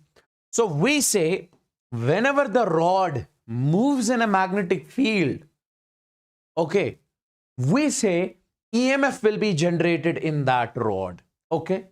And that EMF will be simply BVL. What is the value of that EMF? BVL. So we say due to the motion of a rod, we say EMF is induced in the rod. And that EMF is what we call the motional EMF. And that EMF is equal to BLV. Okay. Now, let's suppose I say, listen to me very carefully. You have to remember this. If I say, sir, you have got the magnetic field in the forward direction. And the rod in this case is placed something like this. And this rod is moving in the forward direction also. Okay. Clearly, you can see over here, magnetic field and velocity are parallel to each other. When magnetic field and velocity are parallel, we say in that case, EMF will be 0. You have to remember it. If any of the three quantities, B, L, V, are parallel to each other, if any of the two quantities in these three are parallel to each other, we say EMF in that case will be 0. Okay. Case number 2. Let's suppose we have got the magnetic field. And in this magnetic field, we have placed this rod over here. And this is the length of the rod and this is the velocity, something like this. Here, velocity and length are parallel. See, this is length and this is velocity. They are parallel. In this case also, we say EMF is 0. I said when any of the two, E, B, L and V are parallel to each other, we say EMF in that case is 0. No EMF will be produced. Sir, what is EMF? EMF is potential difference V. Okay. Now see, let's suppose we have got this magnetic field, something like this. And in this case, I am placing the rod over here. And this rod has got the velocity V. Okay. See, here length and magnetic field are parallel. Okay. Here we say length and magnetic field are exactly parallel in this case. V and L. This is V and L are parallel. VL and are parallel. Here magnetic field and I'll write over here when we say magnetic field and length are parallel. In this case also we say, sir, EMF is 0. So in order to generate the EMF, we say B, L, V has to be mutually perpendicular. So all the three should be perpendicular to each other. Then only we say EMF will be generated in that particular case. Like we say over here. Sir, this magnetic field is inwards. Velocity is forward. Length is something like this vertically. So all the three are mutually perpendicular. So we say EMF will be generated in that case. Okay. Now let's come on to this particular question. Let's suppose in this case, Find the EMF in the rod of length L at A. Listen to me very carefully. Listen to me very carefully. We have got an infinitely long wire. We have got an infinitely long wire. We know, sir, because of this infinitely long wire in which current I is flowing, it will produce the magnetic field over here. It will produce the magnetic field over here, B. Okay. Now, at A distance, we have got this rod which is present at A. You guys are supposed to tell me. You guys are supposed to tell me how much will be the we say EMF induced in this rod. Now guys, velocity is forward, magnetic field is inward. We say length is something like this. We say in this case, if we have to find the EMF, we say this EMF will be BLV. V is the velocity, B is the magnetic field, L is the length. Now the question is, how much is the magnetic field over here? The magnetic field will be because of this infinitely long wire. So we say as magnetic field due to infinitely long wire. Can I say that will be simply, sir, B is equal to mu naught I divided by, because of the infinite long wire, how much was it? This is 2 pi R. And instead of R, this we are supposed to find the rod is placed at what distance? A distance. Mu naught I divided by 2 pi A. So if we place it over here, so this will be EMF is equal to, instead of magnetic field, we're at mu naught I, and then we say this will be LV divided by 2 pi A.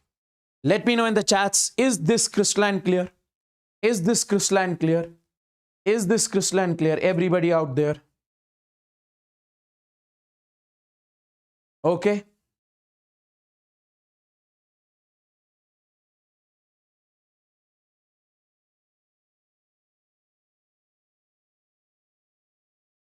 Okay. Great. So this is the magnet, this is the EMF being produced in this particular rod. Now let's suppose I ask you the question. We have got the infinitely long wire over here also. Okay. Now the rod is moving in the upward direction. You have to tell me how much is the EMF in this case. We say, sir, EMF in this case will be 0. Why? Because velocity and length are parallel to each other. When any of the two are parallel, we say there is no EMF induced in that case. We say that will be 0. Okay. Let's move on to this one. Let's suppose we have got a rod over here of length L. We have got another rod over here of length L. Okay. Sir, we have to find in this particular case, if this structure, if this is a structure, we have to find angle between these two is 120 degrees. If this is moving with the velocity V in magnetic field B, we have to find the EMF over here. I'll write find. We say EMF, find EMF. So we say, guys, if we have to find the EMF in this particular case, we say, sir, what is the length I am supposed to take? I say always take the effective length. This will be the effective length. Take one end of the rod and join it with another end. So it will be the effective length. Guys, if this is L, can you tell me angle between these two is 60? This will be, these two is 120. This is 60 degrees. If this is L, this length will be L cos 60 and this perpendicular length will be L sine of 60 degrees. As simple as that. Because this will be vertical component, this will be horizontal component. Shift it over here. And if this is L, this angle is 60. Can I say this will be also L sine of 60 degrees? Yes, sir. This component will be L cos 60. Now, this effective length over here from A point to B point.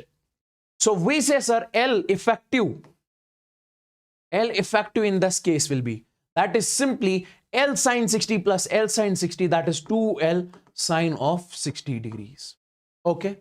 Now, guys, listen to me. If we have to find the EMF in this case, we say EMF is simply, sir, BLV.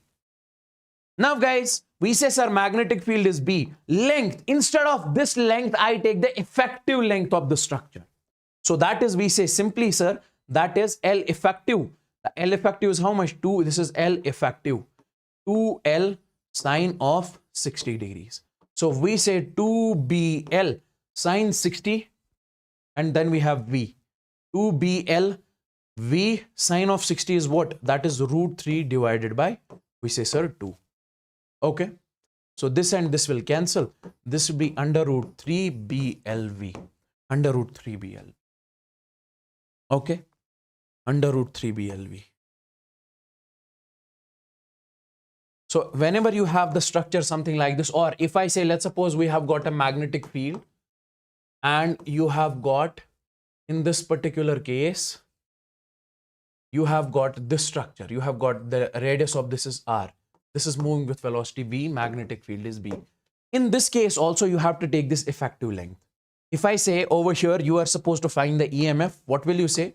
The EMF in this case will be magnetic field is B, velocity is V, and length in this case is join this point with this point, so that will be 2R. R plus R is 2R, so L effective is 2R. This will be the EMF in this case. So whenever you have the structure or something like this, so you take simply the effective length in that case.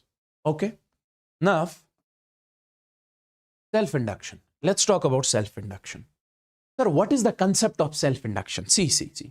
Let's suppose we take a coil over here. This is a coil, okay? Sir, we have got this coil over here. This is a circular loop or the coil or the ring, whatever you say. This is having how many number of turns? Only one. If I say I have got a coil of n number of turns, you call this inductor also. We can call this as inductor also. The coil has n number of turns over here. Okay. Now, my dear friends, in this particular case, if this coil has n number of turns and current I is flowing in this coil, we say if current I is flowing in this coil, because of the current inside the coil, magnetic field will be produced. Magnetic field will be produced. See, magnetic field will be produced inside the coil. So if magnetic field is produced and which is crossing the area of the coil, so flux will be produced. So we say flux will be produced, okay? Because this is crossing, this magnetic field is crossing the area of the coil, so flux is produced. So can I say in this particular case, sir, we say, sir, due to current, I can simply, sir, magnetic field is produced. And we say because of that, flux is produced. Why? Because when that field crosses the area of the coil, we say, sir, flux in that case will be produced. As simple as that. Now, if because of current, field is produced, because of field, flux is produced, can I directly say, sir, because of the current, flux is being produced? Or we say flux is directly proportional to the current over here. Flux is directly proportional to the current. So replace this proportionality with a constant, that is L. So this is what we call flux is equal to L into I. And this L is what we call the coefficient of, this L is what we call the self-inductance. This L is what we call the self-inductance. This L is what we call the self-inductance. And this is constant. This is self-inductance of the coil. Okay. Now, my dear friends, listen to me very carefully. Listen to me very carefully. Listen to me very carefully. Sir, this self-inductance is equal to, listen to me, guys. Whenever I say V is equal to I into R, Ohm's law, sir, what is this R? R is constant. We further say R is equal to rho L divided by A. This is the formula. Same is the case over here. Flux is proportional to I. Flux is equal to L into I, where L is constant. L is self-inductance. Okay. So what is the value of self-inductance over here? So we say this self-inductance is equal to mu naught N square. N is the number of turns per unit length. A is the area of the coil. You have got this coil. This coil has an area. This coil has area. Okay. Okay. And then we say A into L. L is the length of this coil. L is the length of this coil. Length of this inductor. Okay. Okay. Okay. Now, one more important point I just want to mention over here. Since you are saying that, I have got this coil. Okay. And in this coil, we say, sir, current is flowing. Sir, because of this current, I say magnetic field is being produced. Okay. This is the magnetic field. Because of this magnetic field, flux is being produced. Cool. If I say this current is changing, sir, increasing or changing, decreasing, Sir, because of the changing current, we say changing magnetic field will be produced. Increasing magnetic field will be produced. Because of the increasing magnetic field, flux will be increasing 110%. So that's what is mentioned over here. We say if current I is changing, we say magnetic field is also changing, due to which flux is also changing. Now, how do we write, listen to me very carefully, how do we write change in flux? d phi by dt, okay? So from this equation, if we have to write change in flux, this is the flux.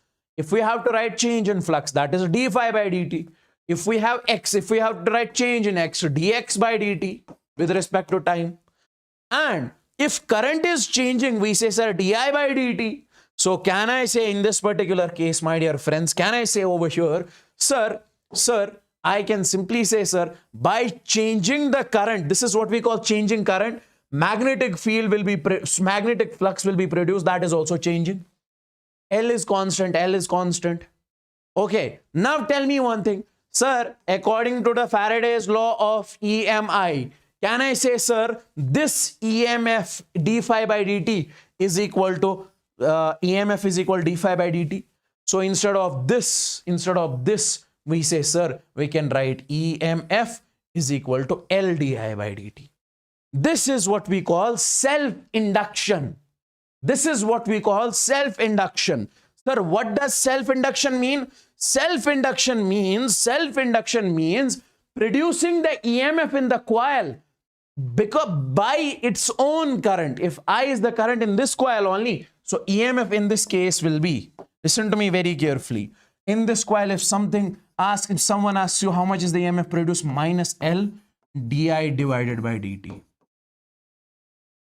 Okay. If the current in the coil is changing, because of that changing current, we say EMF will be produced over here. EMF will be produced in this coil, that is equal to minus L di by dt. This process of producing the EMF in the coil is what we call the self-induction. Okay. Now, guys, let's suppose we have this particular question over here. The current passing through a choke coil of 500 is decreasing at 2 ampere per second. The EMF developed across the coil is, we have got a coil in which current is passing through this coil 500 of 500. L is given as 500. Okay.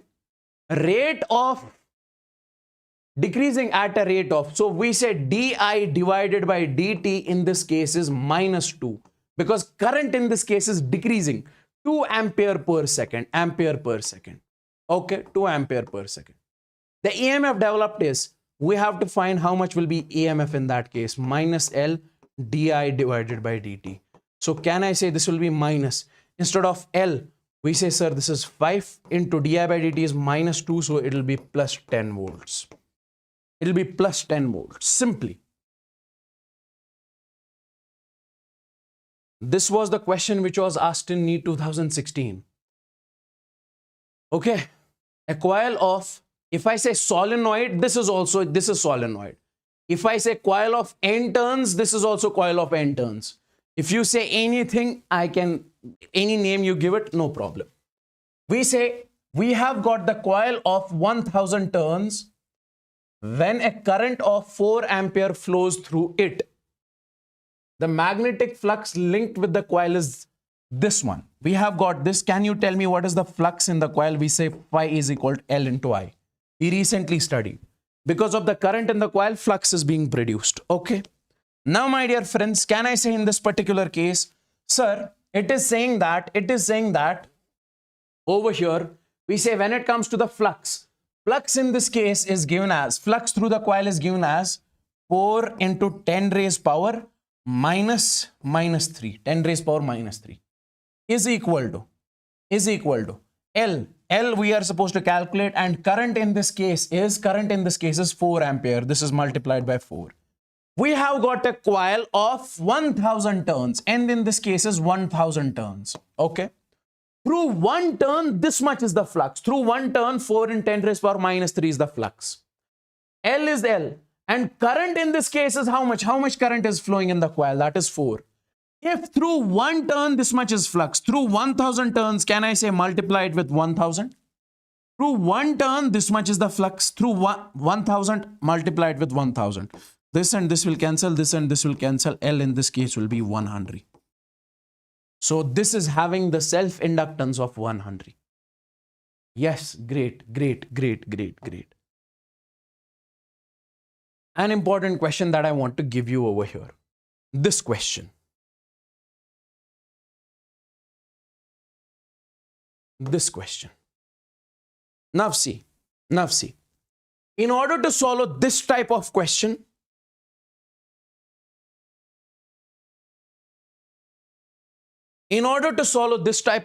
listen to me very carefully.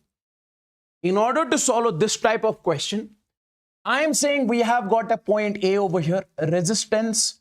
This will be battery. This will be, we say, sir, inductor. And this is the point B. And I am asking you to tell me, find VA minus VB. Find VA minus VB. Listen to me very carefully. Guys, what is the first thing that you guys are supposed to do? Sir, select the path. Okay. I have shown you this question in the current electricity. We say, sir, select the path. This is the first step that we are supposed to do. Select the path over here. Okay. Select the path over here. Now, we say we are selecting the path from A to B in this case. We are moving from A to B in this case. Okay. Now, guys, first of all, we'll write the potential VA over here. Okay. Then we write the potential difference of this. Sir, current flows in this direction. So this will be positive and this will be negative. So how much is the potential difference in case of resistor? In case of resistor, V is equal to I into R. Sir, what is the current in this case? That is 4 into 2. That is, we say, sir, 8 volts. So then we say, sir, 8 volts. Now the question is, do we have to write the plus 8 or minus 8? We say, sir, minus 8. Okay. Okay. Because it is flowing from this point to this point. Higher to lower. And in this case, we say, sir, this will be minus 5 volt because from higher to lower, so it will be minus 5 volt. Now, how much is the EMF or voltage in this case? We say, sir, if we have to find the EMF here or voltage here, EMF is equal to, we say in this case, it is minus L di divided by dt. So can I write this will be minus L? What is the value of L over here? That is 100. Okay. And then di by dt. The rate of change of current in this case is given as 10 ampere per second. So multiplied by, we say, sir, this 10. Di by dt is 10. So can I say this will be 100 volts over here? So directly I'll write minus 1000 volts, 100 volts is equal to, finally we reach point VB. If you know the logic of this, only thing you are supposed to do is you have to select the path, then mention the potential differences of all the points. If you move from higher to lower, consider it minus. If you move from lower to higher, consider it plus. That is the only thing you guys are supposed to do in this case. So we say, this is 100, 8 plus 5 is 13, 113. VA minus VB in this case will be 113 volts. 113 volts. Yes, great, great. Come over here. Let's talk about the mutual inductance. Guys, what was self-inductance? What was self-inductance? Self-inductance was if we have got a coil. Okay. If in this coil we say, sir, current is flowing and this current is, we say, sir, changing. By changing the current in this coil, we say in this coil only, sir, EMF is being produced. That EMF is L di by dt. This production of EMF in the same coil in which current is changing, this is what we call self-induction. Self-induction. I hope you might have understood this self-induction properly. Now, let's get the feel of mutual induction. Sir, what does mutual induction mean? Mutual. See, let's suppose we have got a coil over here. In this coil, we say, sir, current I is flowing. We know, sir, whenever there is any coil and the radius of this coil is R1, we know whenever in a coil current is flowing, it produces the magnetic field. So because of this coil, magnetic field will be produced over here, okay, in this region, okay? Because we know, we have studied a coil creates the magnetic field at X, at this distance X, okay? And my dear friends, we say that magnetic field, in that magnetic field, this coil 2 is, we say, being produced. This coil 2 is placed. Now tell me one thing. If we say, sir, because of this current, magnetic field is, let's suppose, over here. Magnetic field is, let's suppose, over here. And that magnetic field is crossing this coil. Don't we say, sir, flux is being produced in the coil? Yes. So I can say in this particular case, I'll directly write over here, flux in second coil is proportional to the current in the first coil, More is the current, more will be the flux. Replacing this, I can write flux is equal to M into I, where M is what we call the mutual inductance,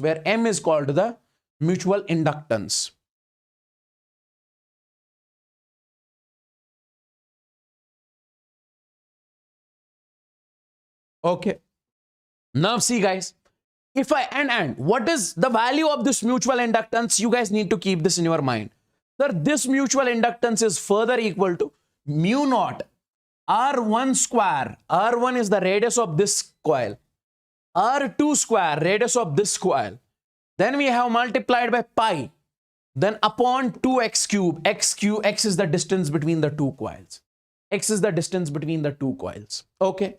Now, my dear friends, tell me one thing. If I say, sir, this current is changing. Sir, because of this changing current, changing flux will be produced. Okay. If I say current is increasing, we say magnetic flux is increasing. So how do we write? it? Let me write it over here. How do we write it? Can I say, sir, if I is changing, so we say flux will be changing.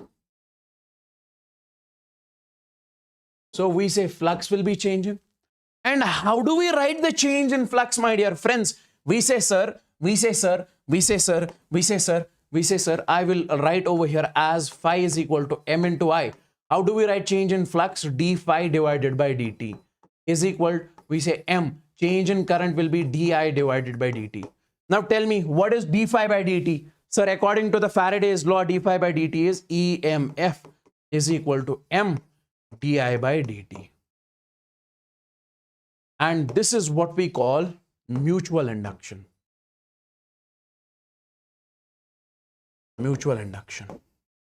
Can I say in this, in case of mutual induction, here current changes in one coil and EMF is induced in another. Okay, in case of self-induction, current changes in the same coil and we say EMF is induced in the same coil. This is the mutual induction. You can put the negative sign over. Okay, on this mutual induction, I have got a question over here. It says that you have got the two coils. Okay, decrease of current in the primary coil is 2 ampere to 0 value. In this coil, we say current is decreasing, current is changing from 2 ampere to 0 value. So means di divided by dt in this cases we say 2 ampere. Okay, 2 ampere per second. You can write it something like that. Okay. So we say in this case, in this coil, current is decreasing. We know, sir, if current is flowing in the coil, it will create the magnetic flux. It will create the EMF in the second coil. And that EMF will be equal to, we say, sir, M di divided by dt. M di divided by dt. Now tell me one thing, my dear friends. Can I say, sir, this M will be, EMF will be simply. Okay, now sorry. Further, it says that in 0.01 seconds. So change in current in this case is 2. Di by dt is not 2. Sorry, my mistake. In this case, what is given is that Change in current, we say, sir, di in this case is 2 and dt in this case is 0.01 seconds. This is the question. This is what it says. Decrease in current in the primary coil is 2 ampere to 0. And in how much time? 0.01 seconds. We have to find, and EMF in the coil 2 is 1000 volts. In this coil, EMF will be produced how much? 1000 volts. We are supposed to find the value of M. See, this EMF is given as 1000 volts is equal to, we say, sir, M. DI in this case is how much? That is 2 divided by, this is 0.01. Okay. Can we solve it over here? So we say this is 1000 is equal to 0.01. So this will be 1 by 100. Multiply over here, this will be 200. M into, we say, sir, 200. This. 2 ones, 2 fives. So M in this case will be 500. I hope you got the feel of the question. It is saying that because of the current in this case is decreasing. Due to that current, here EMF will be induced. That EMF is given and we have to find the mutual inductance. Is this clear? Let's start the new chapter. That is AC. Guys, like the session if you have not liked the session yet. Everybody out there.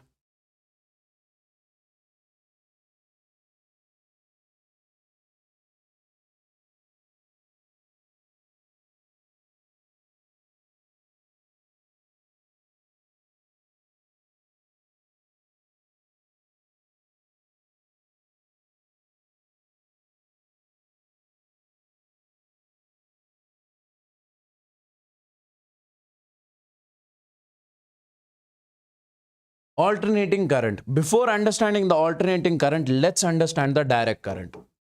Let's understand the direct current. Let's understand the direct current.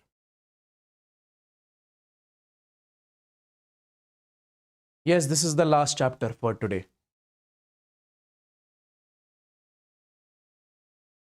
It will take us next 2 hours.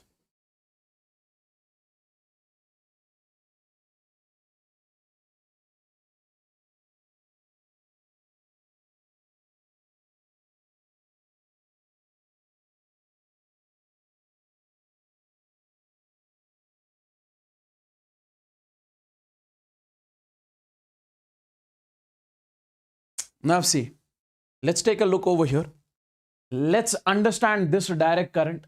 Let's understand this direct current that we have over here. Let's understand this direct current. Sir, what does this direct current actually mean? What does this direct current actually mean?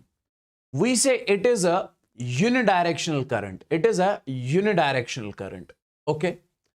What does that unidirectional current mean? Unidirectional current means one directional current. Like, if we take a battery over here and then we connect a resistance to this battery, okay? We say, always we say, if I make it over here, let's suppose this is the battery. We always say current leaves from the positive terminal, okay? And it moves something like this and reaches over here once again. Current leaves from the positive terminal and enters the negative terminal. So current moves, this is the direction of the current. You can never say the current will flow like this also. So we say in this case, current has only one direction. Current is positive. If I say this is positive current, negative current, current is positive only. And if I make the graph of this particular current, so you say, sir, graph of this current will be simply this. This is the positive. Current is positive only. Current flows in one direction only. Okay. My dear friends, let's suppose if I say we have got the AC source in this case. That's a bidirectional current. We say in this case, current can flow in this direction also. It can flow in this direction also. So we say this is DC source, which provides DC current. This is the AC source. Okay. Now take a look at this point. I'm asking you the question, is this a DC current or this is an AC current? We say this is a DC current. DC means direct current. Sir, is this a DC? Why? Because current is only positive here. Current is only positive. If I would have made the graph from the lower side, then I would have said, sir, current becomes negative. See, current is initially 10 ampere, then it becomes 15 ampere. Then again, it decreases to 5 ampere, then it becomes 15, something like this. Magnitude of the current is changing, but the direction is constant. It is in the same direction. Okay. Now, let's talk about the AC, that is alternating current. Sir, what does alternating current actually mean? What does alternating current actually mean? Okay, listen to me very carefully.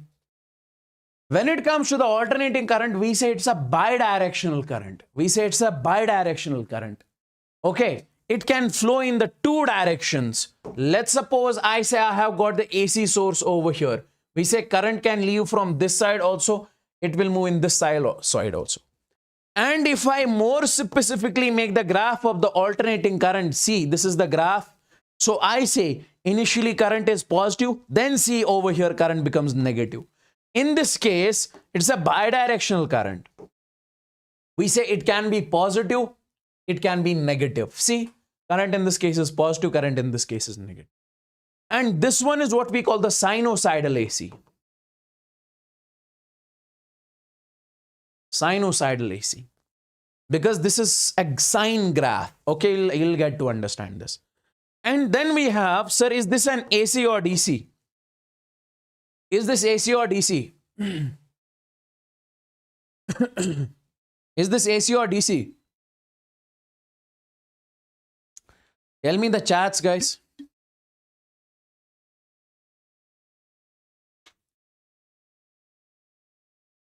Sir, are you from Kashmir? Is this AC or DC?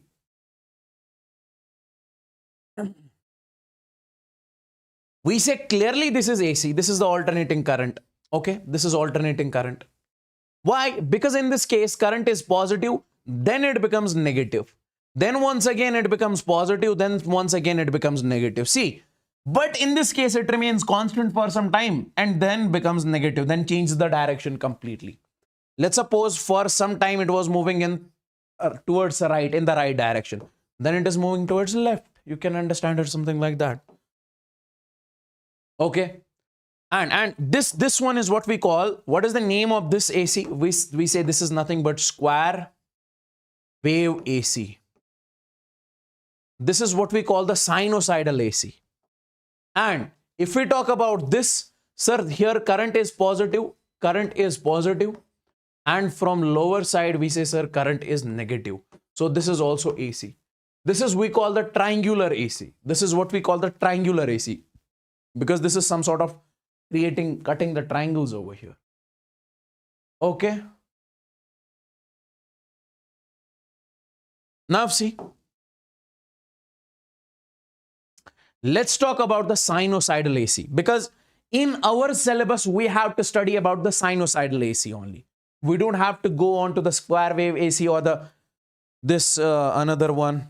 What is the name of that? Triangular AC. See, when it comes to the sinusoidal current, this graph of sinusoidal AC is something like this. So this is positive from upper side, this is negative from lower side. Now, my dear friends, initially you can clearly look at over here, sir, initially current is 0.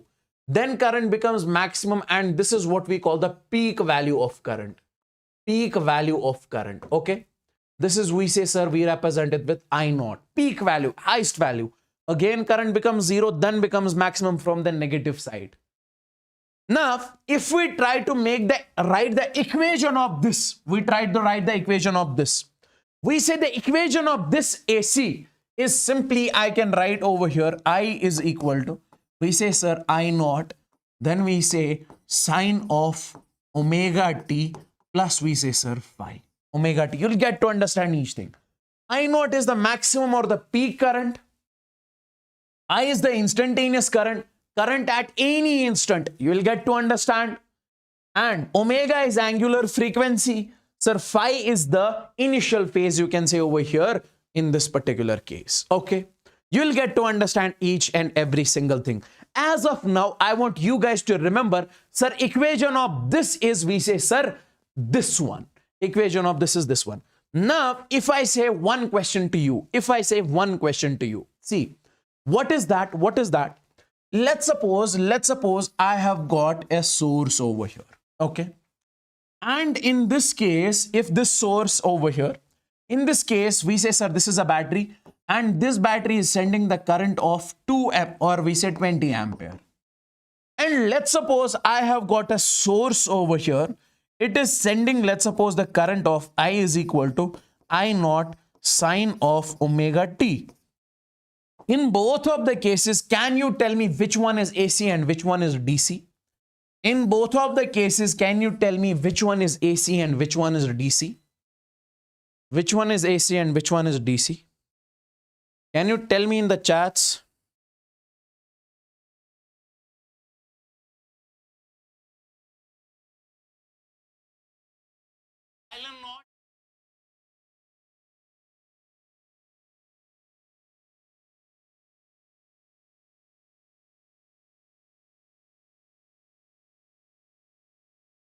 Guys, like this session, make this count, make this 3K likes.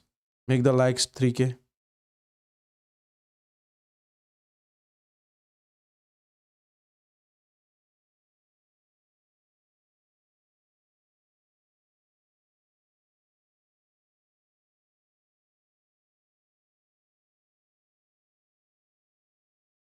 So we say this is nothing but direct current and this is nothing but alternating current. Okay. This is, we say, sir, DC, and we say, sir, this is AC. Because whenever you see this sine of omega t, cos of omega t, means current is positive as well as negative. Okay. So this is, we say, sir, alternating current. You can understand it something like this. Now, this is the question which is important. I want you guys to focus on over here.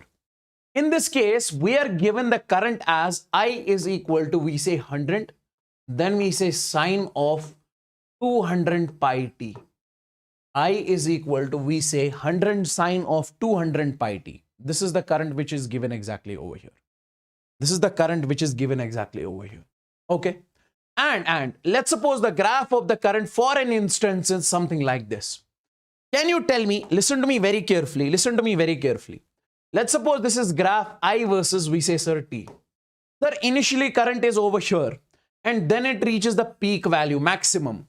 Now you guys are supposed to tell me in the circuit, the current rises from 0 to peak value in time. We have to tell me, you have to tell me the time to find time in which current reaches peak value. In which current reaches peak value. You guys are supposed to tell me the time in which current reaches the peak value. Okay. You guys are supposed to tell me the time in which current reaches the peak value. See, what is the peak value of the current? Always remember, this is over here, whatever is given, this is the peak. So in this case, we say, sir, peak value I naught is given as 100. Okay. This peak value is given as 100. Now, put this peak value over here. Put this peak value over here. So it will be 100 is equal to, and in this case, this will be 100. Then we say sine of, then we say over here 200 pi t. Directly write it over here. If I say how much time it will take to reach from 0 to 50 ampere, you say, sir, you'll put the value of I as 50 here. It is saying how much time it is taking to reach the peak value. Peak is 100. That's why I'm putting 100 over here. So this and this will cancel. So it will be 1. So if I write 1 over here, and this will be sine of, I'll write 200 pi t. Tell me one thing. When is the value of sine as 1? We say sine of 90. Sine of 90 means sine of pi by 2 is equal. We say, sir, sine of 200 pi t. Can I say sine will go? And what remains? And pi will also go. So what remains in this particular case? We say it will be 1 by 2 is equal to, from this side it will be 200 t. So 200 into 2 is 400. So t will be 1 by 400 seconds. So in 1 by 400 seconds, the current will reach the peak value. The current will reach the, if I would have said, guys, listen to me very carefully. If I would have said how much time it will take to reach the 50 ampere, put 50 over here, then solve and get the value of time, that would have been the time. Come on. solve this particular question. The peak value of an alternating EMF is given by, now it is given alternating EMF, not peak current.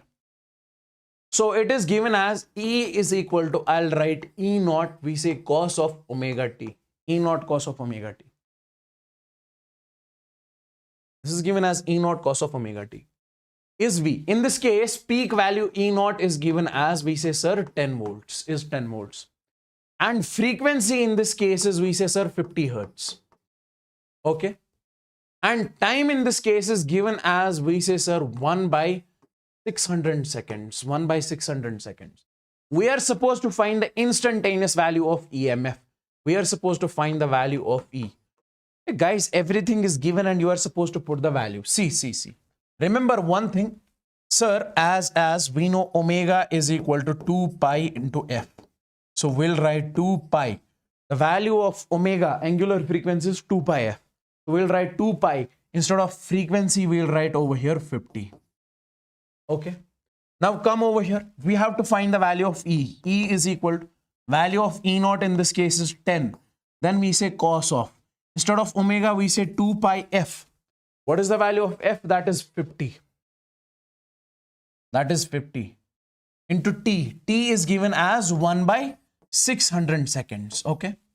Now this and this will cancel. 5 ones, 5 12s, 2 ones, 2 6. So it will be simply 10 cos of, I'll write pi divided by 6. Okay.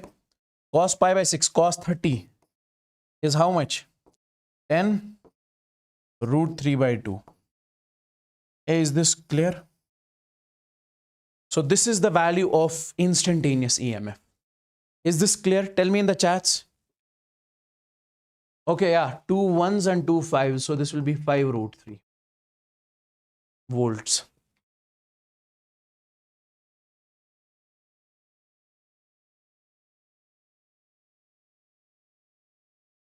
Is this clear, guys? Tell me in the chats. Tell me in the chats.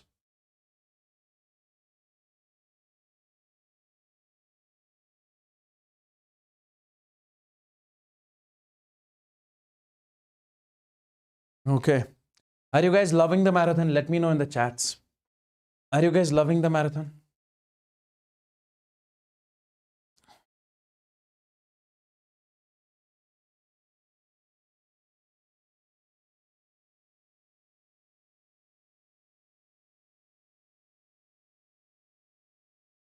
And after, once we end this live stream, okay, once I finish the session, afterwards I want you guys to comment down. Okay, I want you guys to write how did you feel, everything. Okay, everything over there. I'll be waiting for your comments because we keep on reading your comments every single time and that boosts our energy.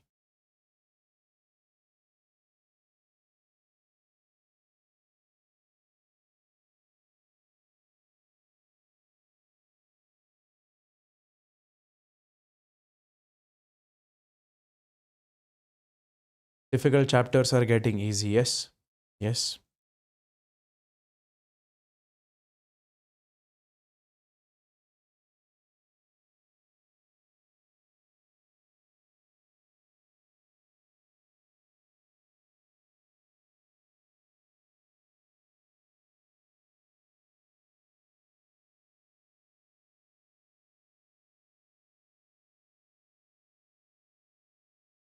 Okay, Tajamul. Okay, Tajamul.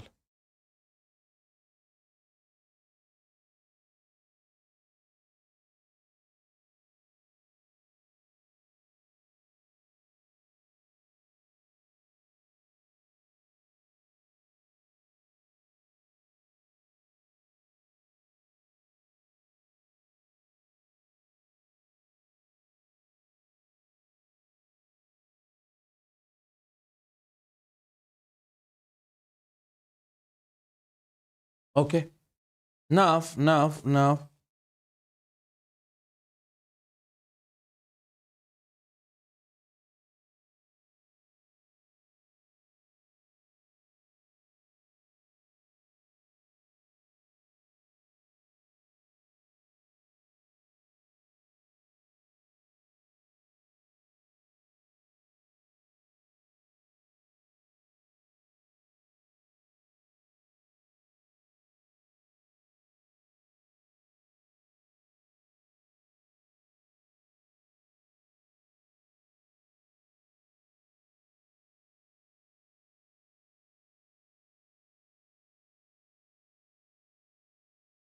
Now solve this particular problem over here.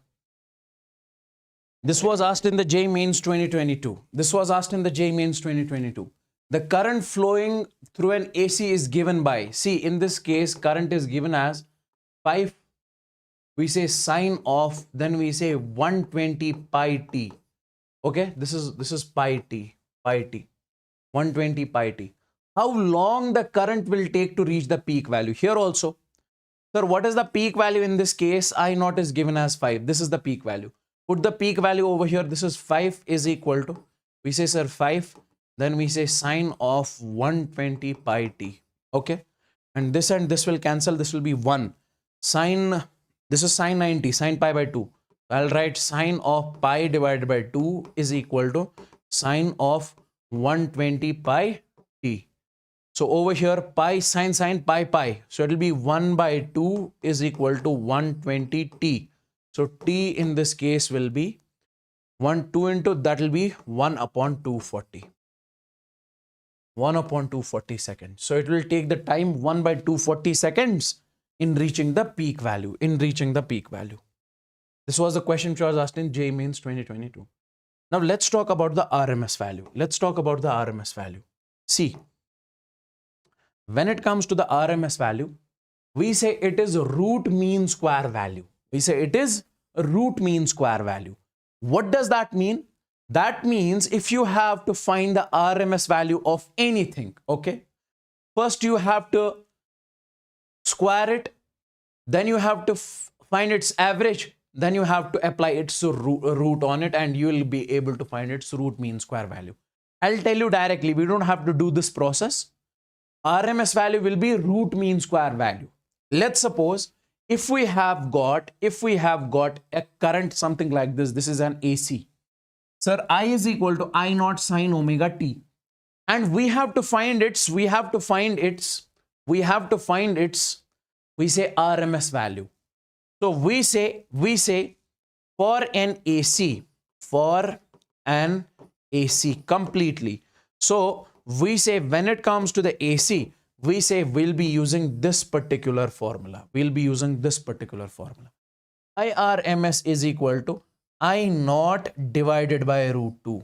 IRMS is equal to I naught divided by root 2. We say IRMS is equal to I naught divided by root 2. This is the formula which we will be using in order to find the RMS value of any current. Okay. And this is for AC over here. Okay. Like, let's suppose I give you the example in this particular case. Let's suppose if I say I is equal to, we say 100 sine of pi t. Okay. In this particular case, I can simply say, sir, if I have to find the IRMS, I can say that will be I naught by root 2. I naught in this case is how much? That is 100 divided by, we say, root 2. Okay. Now come over here. Let's suppose, my dear friends, if you have the mixture of AC and DC, like I is equal to I1 plus I2 cos of omega t.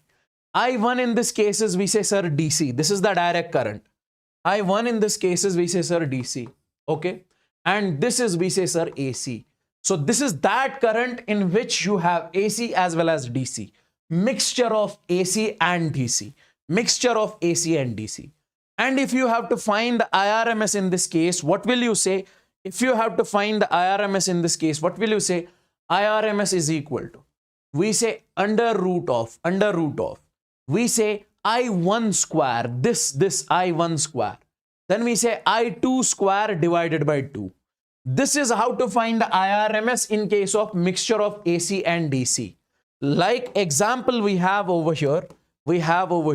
So can I say in this case, we say, sir, IRMS in this case will be under root of, we say, sir, I1 square plus, we say, sir, I2 square divided by 2.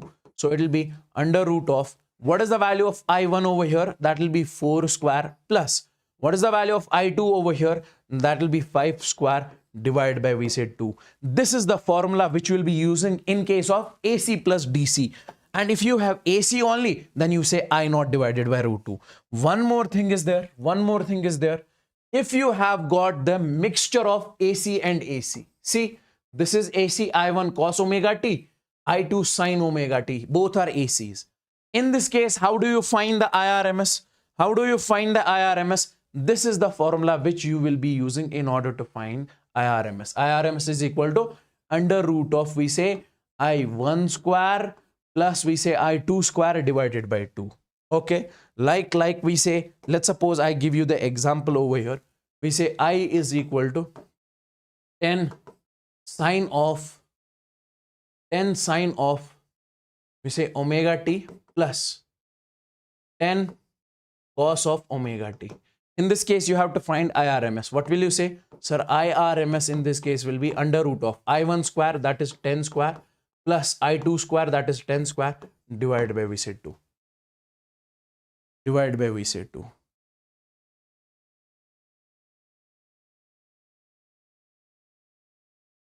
Okay.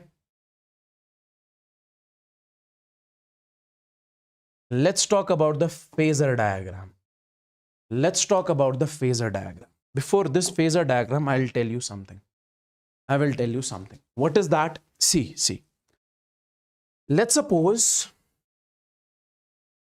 you make the graph of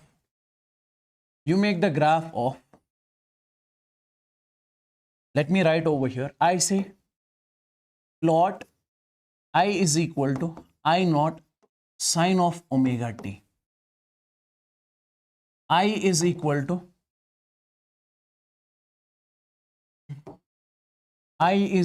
we say I naught sine of omega t plus phi. Okay. And the third I am saying over here, I is equal to we say I naught sine of omega t minus phi. I want you guys to plot these three equations, these three currents on the graph. You'll simply say, sir, this is I naught sine of omega t. I'll start from 0. This will be the graph of, this is I1, this is I2, and this is I3. And if I have to plot the graph of this, we say this is I is equal to I naught sine omega t plus phi.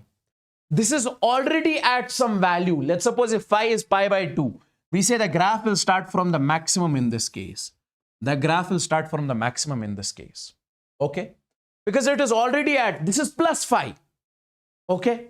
Now, if I make the graph of this one, so we say it is I naught sine omega t minus phi. So graph will start from, we say something like this.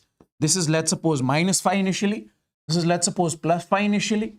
And this is, we say I naught sine omega t plus 0. So in this case, this is initial phase is 0.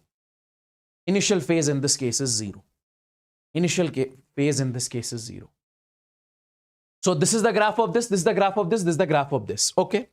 Now, I am asking you, see, that is, it is shown over here. We say, sir, this is the graph of which one? We say I naught sine omega t. Now, this graph which is starting from maximum, this is the graph of I naught sine omega t plus phi. This graph which is starting from this one, it is the graph of I naught sine of omega t minus phi. Now, if I say to you one thing, what is that? That is, plot these on phasor, or make their phasor diagrams. See. How do we make the phasor diagram? Remember it. Let's suppose I have to make the phasor diagram.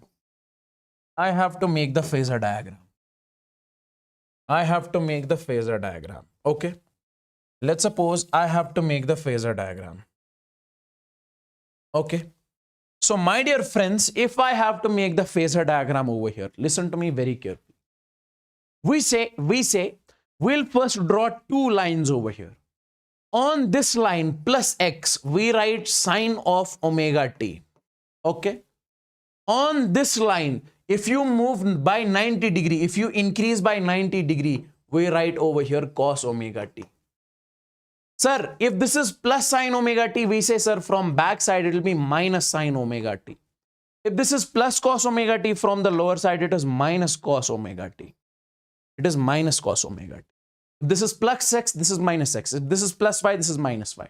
Now see, guys, the first one is I1 is equal to I naught sine of omega t.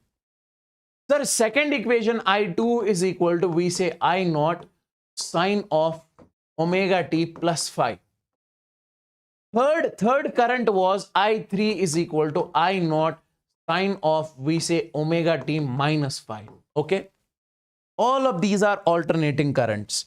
Now, my dear friends, if I have to make this I1 over here, so if it is only sine omega t plus 0, plus minus is nothing over here, then you can make that current directly over here with a straight line with an arrow. You call this as I1. And if it is plus only I1, I is equal to I naught cos omega t, then I would have make it on this line. Now see, sir, second current is I naught sine omega t plus phi. Sir, if it was only sine omega t, I would have made it on this line.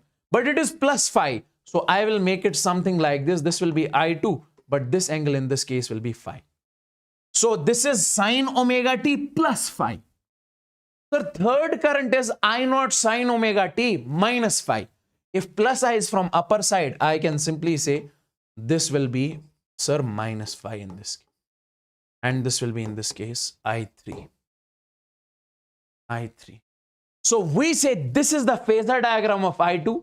This is the phasor diagram of I3. Okay. Okay. Now, listen to me very carefully. Let's come over here.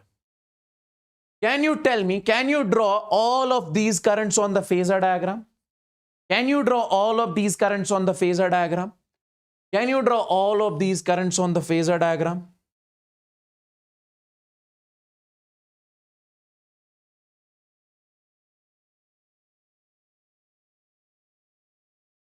Can you draw all of these currents on the phasor diagram?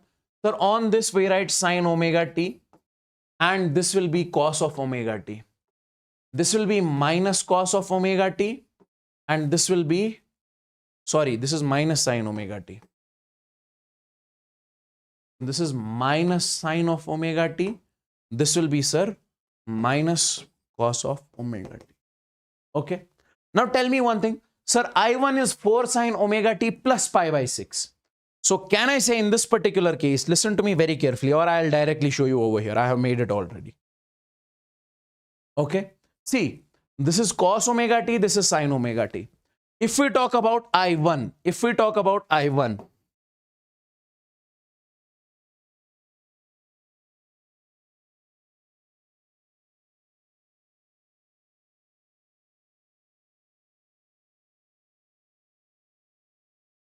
okay. Now see, if we talk about this 4 sine omega t plus pi by 6, guys, if it was only sine omega t, I would have made it on this line, but it is sine omega t plus pi by 6. So I'll go pi by 6 up over here. Pi by 6 means 30 degrees. So I'll make this as I1. This is I1 is equal to 4 sine omega t plus pi by 6. Sir, what about I2? I2 is 5 cos omega t minus pi by 2. Guys, see, if it was only cos omega t, I would have made it on this line. But it is minus pi by 2. So we say it will go minus pi by 2 here. Sir, plus pi by, plus means you have to go clockwise. Minus means you have to go anti-clockwise. So it'll go minus pi by 2 over here. So you'll make it over here in this case. 5 is longer than 4. That's why it is a bit longer. So 5 cos omega t minus pi by 2. Let's talk about I3. Sir, I3 is 4 cos omega t minus pi by 2. Listen to me very carefully. Sir, if it was, let me show you this particular one over here. I'll show you this one. Sir, if it was only cos omega t, I would have made it over here. But it is cos omega t minus pi by 2. Pi by 2 means 90. I can say cos omega t minus 90 is this one, sine omega t. So this in this case will be, we say, sir, I3. Okay, let me write over here. Sir, when we talk about this is, we say, sir, I1. And we say in this case, this is I2. Okay. This is pi by 3, pi by 6, and this is pi by 3. Okay, now see, I4, 3 cos omega t. It is only cos omega t, so I'll make it on this line. This is, we say, sir, I4. Sir, I5, minus sine omega t. Sir, it is only minus sine omega t, so on this line, this is I5. Sir, I6, 4 cos omega t plus pi by 3.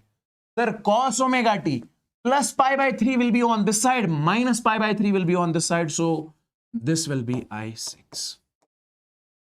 Tell me in the chats, is this question clear? Is this clear? Let me know in the chats, everybody. All the people out there.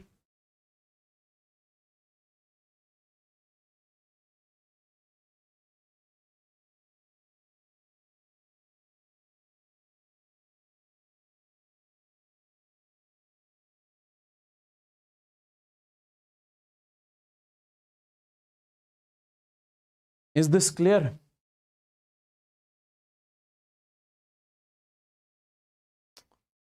Great.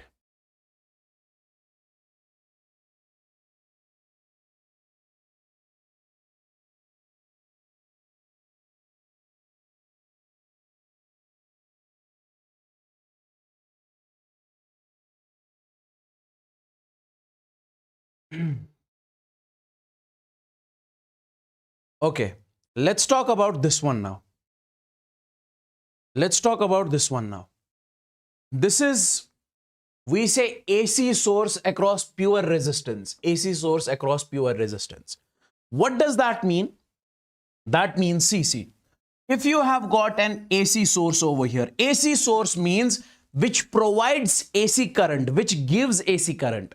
DC source means which gives direct current, DC current. Now, we say, if we have this AC over here and if we are connecting a resistance to this,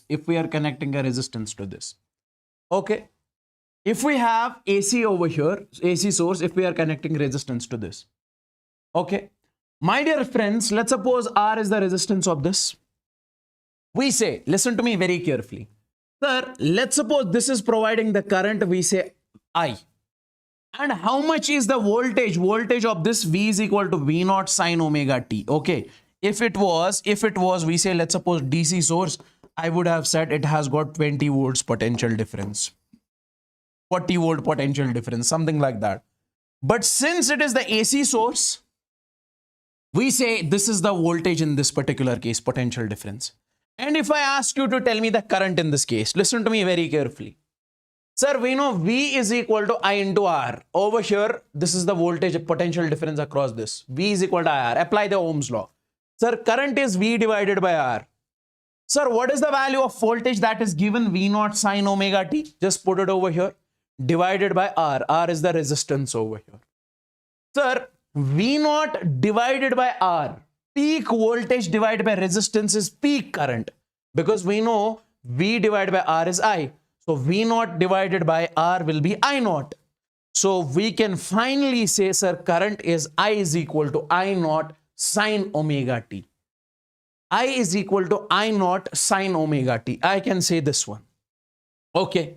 Now guys, in case of pure resistance, this much is the voltage in this circuit. This is what we call we call it pure resistive circuit. Pure resistive circuit means only resistance is present in this circuit. No other element is present. No other load is present. Okay. Now see, we say, sir, in case of pure resistive circuit, this is the voltage V naught sine omega t. This is the current in this pure resistive circuit, that is I naught sine omega t. And I am asking you the question, plot the phasor diagram of voltage and current in case of pure resistive circuit. Listen to me very carefully. Guys, if we talk about the phasor diagram, we know, sir, phasor diagram means this is cos omega t, this is sine omega t. Can I say in this particular case, if I have to make the phasor diagram, this is V naught sine omega t. It is only sine omega t, so it will be along this. This is I naught sine omega t. It will be also along this. We will not make it at an angle. If it was V naught cos omega t, I would have made it over here something like this. Now see, sir, voltage in this case is this VR. Current in this case is this A. Can I say in this case, angle between these two is 0 degrees? Yes. So we say VR and I, this voltage and this current are in the same phase. Both are in the same phase. Okay.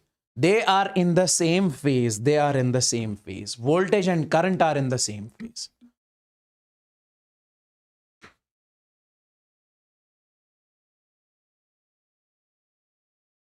Okay. Now, come over here. Let's talk about which one? AC source across pure inductor, or we say pure inductive circuit. Right now, I am taking the AC source. Listen to me very carefully. And then I am connecting the inductor to it. This is what we call the inductor. This one, this is the symbol of inductor. And inductor has inductance L, like this one, See guys, resistance has resistance R. Similarly, over here, we say this has got this inductance L. This has got inductance L. Now, this is the voltage in case of voltage, this AC source. Now, in this case, sir, after solving, doing that V is equal to IR stuff and all, in which you have to apply V is equal to LdI by dt, finally, we say the current which is in this particular circuit, directly I'll write over here, the current which is in this particular circuit is minus I naught cos omega t. In case of pure resistive circuit, it was I naught sin omega t. In this case, it is minus I naught cos omega t. Minus I naught cos omega t. Can you plot the phasor diagram of VL, voltage across this inductor, that is V naught sin omega t? Because this voltage will be directly given to this. Okay. And we say, sir, I. Okay. So I would say in this particular case, let me show you over here. Sir, if this is I naught sin omega t, sorry, if this is minus I naught cos omega t, see, V naught sin omega t, this will be, sir, voltage across this inductor. Because this is sin omega t, sin omega t means along this plus x. And then we say minus cos omega t. Sir, plus cos omega t we make from upper side and minus cos omega t we make from lower side. So this will be current. Tell me in this particular case, can I make it exactly? I have made it over here. Sir, this is V in this case, VL, V naught sin omega t. And this is current in this case because this is minus cos omega t. Now, can I say, sir, current lags potential by 90 degree? In this case here, voltage leads current by pi by 2. Either you say current lags potential by pi by 2, or you say voltage leads current by pi by 2. One and the same thing. So can we make it something like this? See, we can make it, sir, I'll make the voltage along this way, along this, and I'll make the current this. Sir, why? Why? I'll tell you why. Because here also, we say voltage leads current by pi by 2. Here also, voltage is leading current by pi by 2. Okay. So that's why either you make it like this or like this. Voltage should lead current, then that is fine. Then it is fine. Even you can make it something like this. Sir, this is VL and this is, sir, I. Is this correct? This is correct, but this should be pi by 2 in this particular case.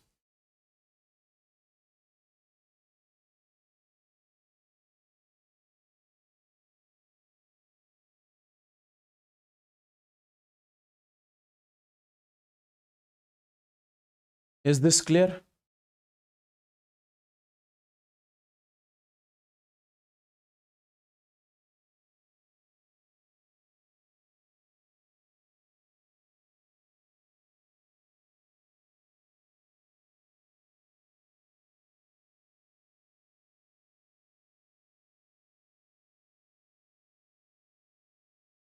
Now see, let's talk about pure capacitive circuit. Or we say, sir, this is pure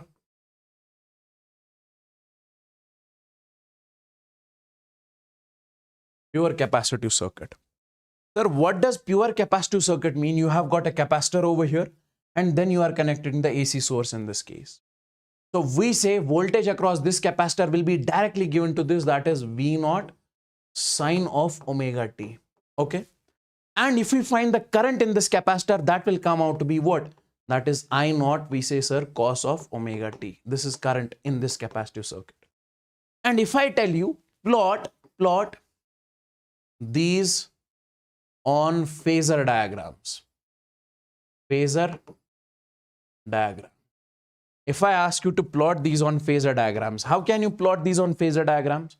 You'll simply say, sir, V is equal to V naught sine omega t. So this has to be something like this. This is VC in the forward direction. Because sine omega t, we make it along something like this. And then we have I is equal to I naught cos omega t. I is equal to I naught cos omega t. So you make it somewhere around over here. This is VC. And then you say, sir, this will be in this particular case. This will be in this particular case current.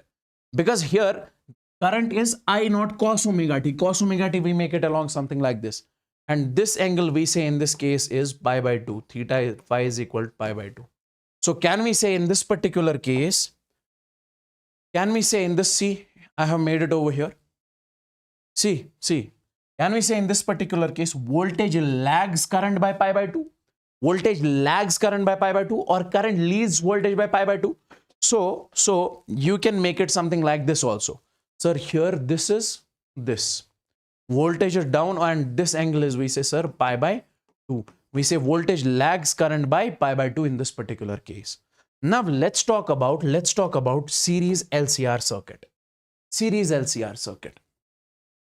What does series LCR circuit actually mean? Listen to me very carefully. Now see, if we have got an inductor over here, okay? If we have got a capacitor over here, and if we have got a resistance over here, this is what we call the LCR circuit. Voltage across this is, we say, VL. Voltage across this is VL. Voltage across this is, we say, sir, VC. Voltage across this is, we say, sir, VR. And this is what we call the, we say, voltage. This is what we call the AC source. This is what we call the AC source.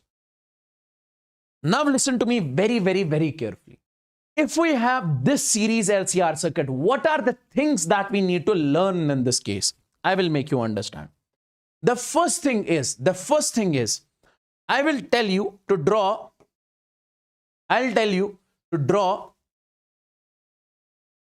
draw its phasor diagram. Phasor diagram. I will tell you to draw its phasor diagram first. Sir, how can we draw its phasor diagram? Listen to me very carefully. Listen to me very carefully. Listen to me very carefully. Let's suppose in this particular case, understand it very properly. Sir, you have got resistance, you have got capacitance, and you have got inductance. Okay. We know, sir, in case of a resistor, we recently saw that, like we have over here, this, yes. In case of resistor, we say, sir, current and voltage are in the same phase. Okay. In case of capacitor, we say, sir, voltage lags current by pi by 2. Now, if we make the diagram over here, listen to me very carefully. If I say current is in the forward direction, something like this, okay? Can I say voltage across the resistor will be also forward? Why? Because voltage and current are in the same phase. Because in case of pure resistive circuit, voltage and current will be along same direction, okay? And then if we talk about inductor, we say in case of inductor, we say voltage leads current by pi by 2. In case of inductor, voltage leads current by pi by 2. And in case of capacitor, we say voltage lags current by pi by 2. It lags current by pi by 2. So this will be the net phasor diagram of LCR circuit. Okay. Now the condition is, if I say, sir, this potential difference is greater than this one. That is, VL is greater than VC. Can I say in that case, sir, resultant of these two will be in the upward direction? That will be this. That will be VL minus VC.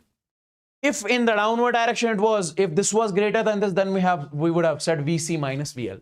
So this will be VL minus VC. And in the forward direction, this is VR. Now resultant of this one and this one, don't you think it will be this one? And this V net we directly write it is under root of this vector square, VL minus VC square, plus we say sir VR square, that is this one. I hope this is clear. In this case, if I say this is greater than this, then this will be the net voltage in case of LCR circuit. And my dear friends, one more important thing. Can I say in this particular case, we say if we say VC is greater than VL, in that case, this would be the net diagram. Sir, this is, we say, sir, in the forward direction, this is VR, and this will be VC minus VL. And net in this case will be, sir, what? This will be V net in this case. And how to find the value of this V net? This will be under root of, this will be VC minus VL whole square plus VR square plus VR square plus VR square.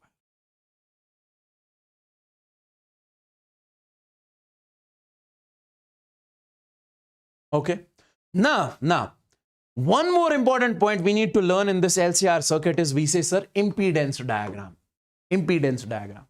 Sir, what does this impedance diagram mean? Listen to me very carefully. Guys, see, impedance diagram means we have to represent in the form of, we say resistances. Okay. Listen to me very carefully. I'll make you understand over here. See. Let's suppose you have got an inductor. Let's suppose you have got a capacitor. Let's suppose you have got a resistor. These are the three things that we have exactly over here. Sir, we know, sir, in case of resistor, resistance is R. And sir, does this capacitor also have resistance? Listen to me very carefully. Does this capacitor also has resistance? Yes. We say, sir, that is XC. This is what we call, XC is what we call capacitive reactance. Sir, what is this? It is exactly like resistance, but this is the resistance in case of capacitor. And the value of this XC is, listen to me very carefully. We say it is 1 upon omega C. C is the capacitance of the capacitor. Okay. Omega is the angular frequency. And if we talk about the inductor, we say it has the resistance, that is what we call XL. What is this XL? I'll write over here. This XL is inductive reactance. Inductive reactance. Okay. And this XL, we say it is equal to omega into L, where L is the inductance of this inductor. Omega is the angular frequency. Very important. This you have to write. Okay. And one more thing. If I say in case of resistance, can we apply Ohm's law? V is equal to I into R. 100% we can use this. Sir, in this case, can we use the Ohm's law? Yes. We say, sir, in this case, V is equal to I into, but instead of R, we say we have got XC, I into XC. Sir, can we use it over here? Yes. We say over here, it will be V is equal to I into, we say XL. Now come over here. Now see.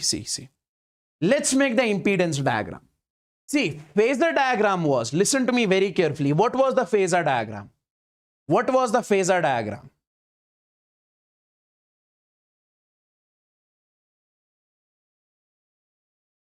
See, what was the phasor diagram? Phasor diagram was something like this.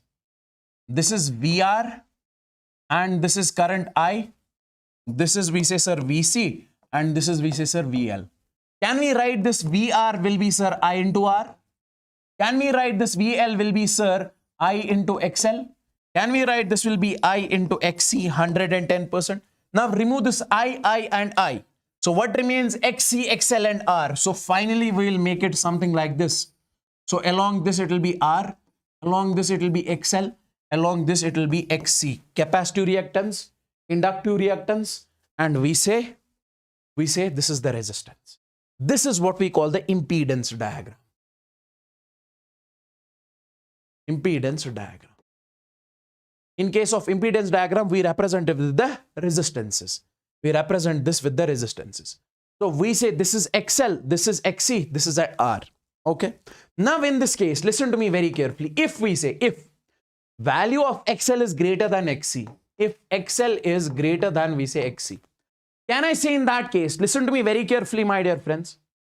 Can I say in that case, crystal clear explanation. This is Yawar sir teaching. So we say, can I say in that case, we say if this is greater than this one, so this will be XL minus XC. So we can make it something like this, XL minus, we say, XC. Okay. And this will be in the forward direction, that is, we say, R. Now, sir, this is also resistance. This is also resistance. What is the net resistance in that case? That is what we call the impedance. So this Z will be under root of, we say, sir, XL minus XC whole square plus, we say, sir, R square, where this Z is what we call impedance, which is the resistance of LCR circuit. Which is the resistance of LCR circuit? Which is the resistance of LCR circuit? Okay. Impedance, like you have in case of capacitor, you have XC. In case of inductor, you have XL. In case of, we say, sir, LCR circuit, it has the resistance, that is what we call impedance Z. Okay. This all is mentioned over here. Okay. Z is equal to XC, XL. And if I tell you, let's suppose find the value of this phi. What is this phi? So tan of phi will be this angle. So you can say, sir, tan phi will be perpendicular. Tan is perpendicular by base. Perpendicular is, we say, XL minus XC divided by base, in this case is R. XL minus XC divided by base, in this case is R. And yes. One more thing I forgot to tell you. If that is, if XL is greater than XC, then we say LCR is inductive in nature. In that case, we say LCR is inductive in nature. Now, if we say, listen to me very carefully, if we say, sir, this XC is greater than XL, in that case, this will be the impedance, and impedance will be XL minus XC whole square plus R square. In that case, we say LCR is capacitive in nature. In that case, we say LCR is capacitive in nature. Okay. Okay. Now. This is the question which I want you guys to tell me. Just a second. I don't want you guys to see the answer over here.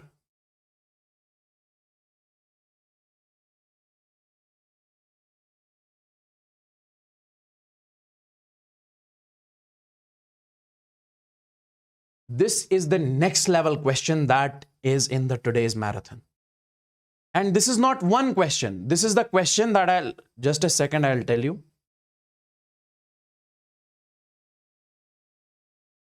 Let me just tell you over here. I call this as killer problem.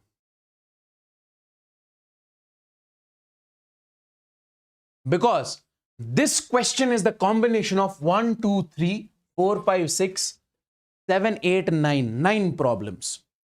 This problem is itself the combination of 9 problems. And I'm damn sure none of the students who are watching right now this particular session will be able to solve correctly all the 9.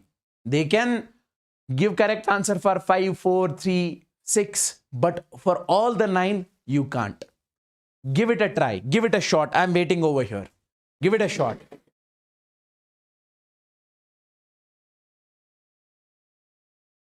Come on, everybody. Give it a shot.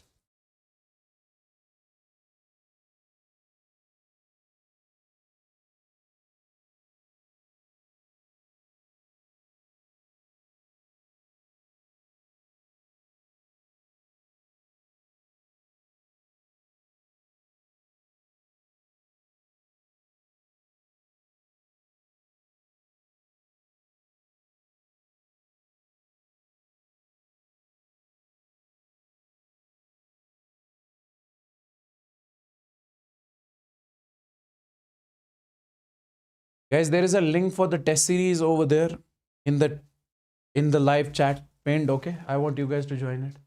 And हाँ विनेश थोड़ा एक minute कम है हाँ बोला What's my friend doing? I am broke, bro. He is over. I'm done, bro. I can see it. He is over. Well, he has one more marathon tomorrow, by the way. Welcome to the league, bro. Welcome to the league of marathons. It is very difficult, huh? It is. What is the time right now? It's almost 9. So you have been standing for 11 hours now. Congratulations. That too, I was fasting, huh? That too, he was fasting, yes. Yeah. And I can see still, like, at the 11th hour, more than 300 students are watching live. This is the actual competition, guys. This is the actual competition, yes. What you see in the beginning, that's not the competition. That's like students will keep on like roaming around the channels, etc., etc. Okay? Don't think that's the competition. This is the competition. What you are seeing on the screen right now. Yeah? Yeah. And amazing. You have been consistent throughout the day with your Yawar sir, yes? Yo. And I think this is the last chapter going on, huh? Yeah, this is the last one. Just few topics left. Which AC? Hmm. AC. This is the problem we have over here. We say killer problem. Huh? None of the students will be able to give answer to all the 9 questions over here which are on the board. I give them. I have one question to students. What does a capacitor block, AC or DC? I just want to see how strong they are. What does a capacitor block, AC or DC? Everyone, guys. Become will come. Now they'll write AC, DC, AC, DC. Oh my God. Okay. You know, when I used to teach in my like offline classes, I used to ask students something like, what happens to this? Will it increase or decrease? And there used to be like 300-400 students in the classroom. They used to say crease. Crease. I swear I'm not kidding. They used to say crease. One day I realized whether they are saying increase or decrease. They were saying like, you just imagine like 300-400 students saying crease with the same frequency, right? Yeah. they were, later on I realized they're playing with me, yeah. Crease. Crease, sir. Okay, let's finish this, guys, huh? Yeah, okay. Chalo, finished out fast. Guys, do join the tomorrow session as well, okay? It's going to be a problem practice session of your class 12, whatever chapters you have done today. I'm not joining, bro. I'm not joining. I'm done. He's not joining, it seems. Don't worry, he'll join. He has to. He has to. He has. I have. He has to. Okay. The big guy, yeah? Chalo, carry on. Finish now. Now, see, guys, we have got the LCR circuit over here in this particular case. Resistance is 3. We say inductance is 0.16 and this capacitance is 500 microfarad. Okay. And my dear people, in this particular case, we say current in this case is given as 10 sine 100t. What is the first thing that we are supposed to calculate over here is we say XL. XL is what? Inductive reactance. XC is we say capacitive reactance. Z is impedance. Okay. Phi. And then we have over here V0 peak voltage. Then we have a V0, V of T, that is the equation for the voltage over here. Equation for this voltage in the resistor. Equation for the voltage in the inductor and equation for voltage in the capacitor. There are total 9 questions over here which we have to solve in this particular question. Okay. That's why I told you this is the killer problem and we'll be solving, that's for sure. Now see, what is the first thing that we need to calculate? That is XC. So can I say, sir, when it comes to the XL, We say, sir, this will be omega into L. Now the question is, what is omega? Let's take this I is equal to, I'll write 10 sine of, we say, sir, 100t. Okay. Tell me one thing. I can clearly say this one is what we call I naught. And this one is what we call omega, because this is I naught sine of omega t. So omega in this case is, we say, sir, 100. And we can say over here, this XL will be simply, sir, omega. Omega is, we say over here, this is 100. And when it comes to the L, so I can write over here, this is, we say, sir, 0.16, 0.16. So can I say this XL will come out to be, I can say 16. Okay. So we got the value of XL as 16 in this particular case. Okay. Now, this is the first one. What is the second one we are supposed to do over here? So we say, second one is we have to find XC. So XC I can write simply 1 upon omega C. And I can say this XC will be simply 1 upon, what is the value of omega? Omega in this case is 100. So 100 multiplied by, this is 500. So this will be 500 into 10 raised power minus 6. And if you solve it, this will come out to be, we say, sir, 20. This will come out to be 20. Okay. So this is the second one. Is this clear till over here? Let me know in the chats, everybody out there, boys and girls. Is this clear? Now see, sir, what is the third thing we are supposed to do? That is Z. We have to find the value of Z. Guys, XL is 16. XC in this case is 20. XL is 16 and XC is 20. Can we say, sir, Z in this case, listen to me very carefully. This circuit in this case, can I say this will be simply, we say, sir, this is capacitive in nature. So Z will be in that case under root of, we say, sir, XC minus XL whole square plus, we say, sir, R square. Because in case of capacitive circuit, when circuit is capacitive in nature, this is how do we find the impedance, XC minus XL whole square plus R square. Now I can write over here, if we find the value of this will be simply under root of, sir, XC is how much? That is 20 minus, we say, 16, its square, and then we say plus, what is the value of R? R is given as 3 ohms over here. Let's put this as 3 square. So Z will be, this will be 4 square plus, 4 square is 16, 16 plus 9 is 25, under root 25. So that will come out to be 5. So this is done, this is done, this is done. Now we have to find the value of phi. Listen to me very, very, very carefully. How do we find the value of this phi over here? Let's suppose, my dear friends, if we talk about the phasor diagram of this one, we say, sir, phasor diagram of this one will be something like this. If this is capacitive in nature, so this will be XC minus XL, and this will be, we say, R. And we can clearly say this will be over here. This is what we call the impedance Z. And this will be phi over here. Can you tell me the value of this phi?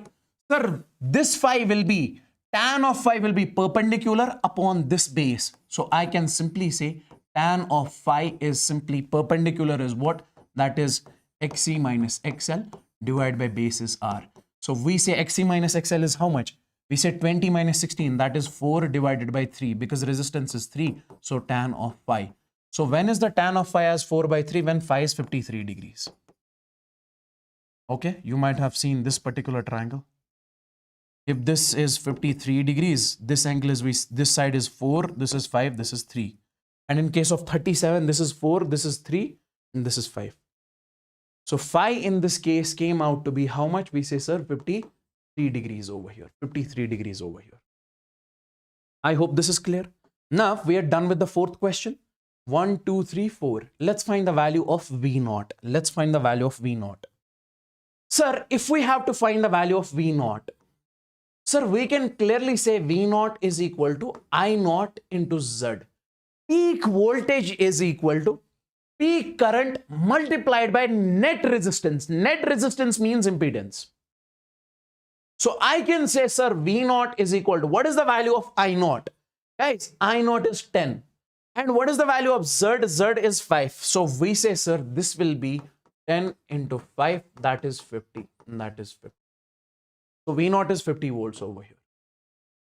And my dear friends, if we talk about Z, okay, done with this one. Next we have V naught done. Let's find out the V of t. What is V of t? Now, this is something which is very nice. This is something which is different, which I wanted to show you in this particular question. Now, see, V of t. What is V of t? Listen to me very carefully. Guys, if we talk about this is, we say, sir, current, okay? And along this current, we say, sir, this is voltage along resistor, okay? And my dear friends, in this particular case, this is, we can say over here, listen to me very carefully. We can say this is over here, XC minus XL, and this is, we say, sir, in this case, R.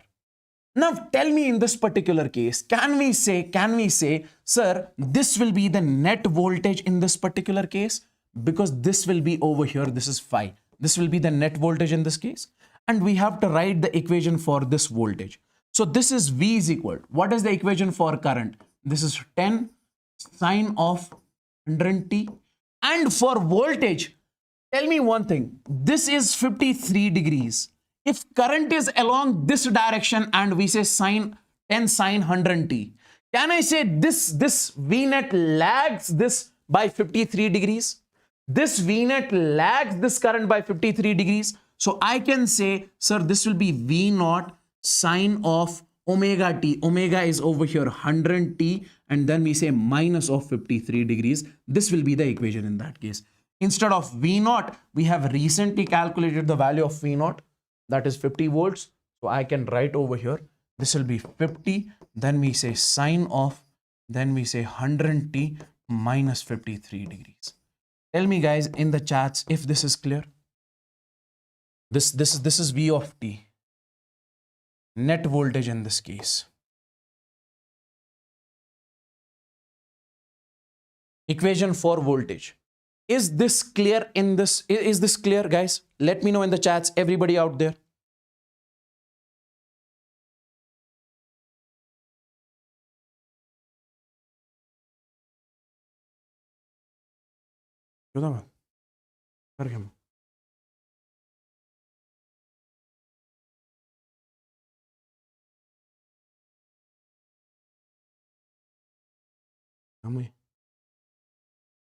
Mais question.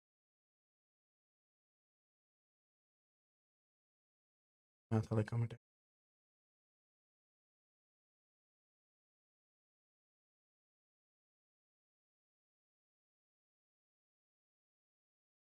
Enayaş parnomut? Agoyor. Maklum.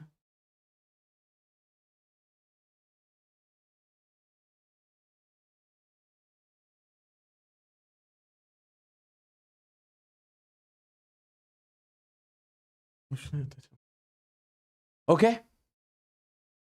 Yes. I started loving physics because of you. Thank you. Now see, so we say we have got this equation. Now tell me one thing. We know, sir, when it comes to the voltage, listen to me very carefully. If we say this is, we say, sir, current over here. We know, sir, voltage in case of resistor VR is always along the current because V and I are in the same phase in case of resistance. So whatever is, listen to me very carefully, whatever is the equation for current, same will be for voltage. So I'll write it something like this. VR of t will be, that will be, we say, sir, V naught, that will be V naught. And then we say V naught, we say V naught of R, peak voltage in resistance, peak voltage in case of resistance. Then we say sine of, what is the equation for current? That is 100t. So this will be V naught of R. How to find this? So this will be I naught multiplied by resistance, I naught into R. And then we say this is sine of, we say 100t. And we can write it, I naught is how much? That is 10 multiplied by resistance is how much? 3. So this is sine of, we say, sir, 100t. So this will be, sir, this is 30 sine of 100t. 100t means this is the voltage in case of, this is the equation for voltage in case of resistance, Okay.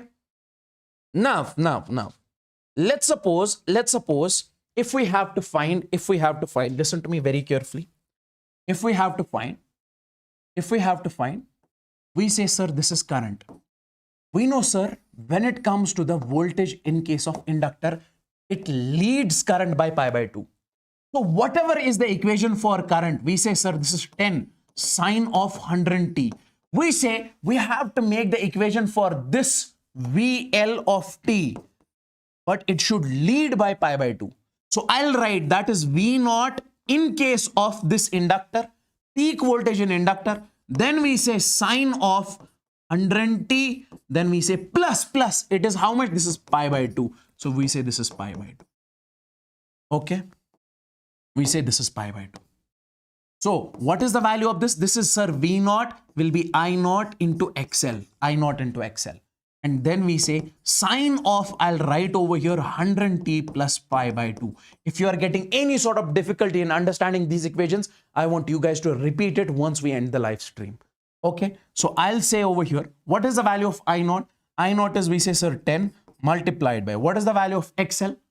Sir, XL came out to be 16, I guess. Yes. So that will be 160. I'll directly write over here. So this will be 160 sine of, this is 100t plus, we say, sir, pi divided by 2. Similarly, if you find the last equation, that is, we say, this will be, sir, VC and this will be, sir, I. Whatever is the equation for current, so for this VC, it will be minus pi by 2. I'll write for VC, equation for voltage in capacitor. So that will be V naught of L. Then we say sine of 100t. Then we say sine of 100t. Okay. 100t minus, we say, sir, pi by 2. Because it lags current by pi by 2. So this we can write over here. This is I naught into XC. And then we say sine of 100t minus pi by 2. Okay. What is the value of I naught? That is 10. XC is 20. 10 into 20 is, we say, sir, 200. Then we say sine of 100t minus pi by 2. Is that clear? Is that clear, boys and girls? Let me know in the chats. We're done with this amazing question. Okay. If you are getting any sort of problem in understanding this one, I want you guys to basically repeat it. Okay, once we end the live stream, everybody. Okay.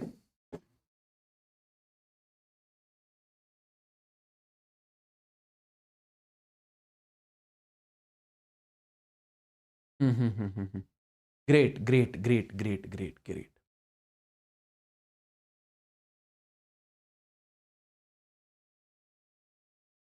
Okay, an important graph that I wanted to tell. What is this? See. Variation of impedance with frequency of different circuits. See, when it comes to between resistance and frequency, if you make the graph between resistance and frequency, we say it's a straight line. Okay, it does not depend. So when it comes to in case of an inductor, listen to me very carefully. We say inductive reactance is omega into L. Okay. XL is equal to omega into L. And omega we further write 2 pi f multiplied by L. Can I say in this particular case, this XL is directly proportional to the frequency? If somebody asks you to make the graph between XL and frequency, it will be the straight line because XL is proportional to this. And then, my dear friends, you have got this. XC versus F. Sir, we say when it comes to the XC, it is equal to 1 upon omega C. So we can write it something like this. XC is equal to 1 upon omega is, we say, sir, 2 pi F into C. So can we say, sir, XC is inversely proportional to F? XC is inversely proportional to this frequency. So then graph will be something like this rectangular hyperbola. So this is the graph between all of these. An important thing that I want to tell over here. See. Resonance condition. What is a resonance condition? In case of, yes, yeah, resonance in the chemistry, yeah? What is their resonance?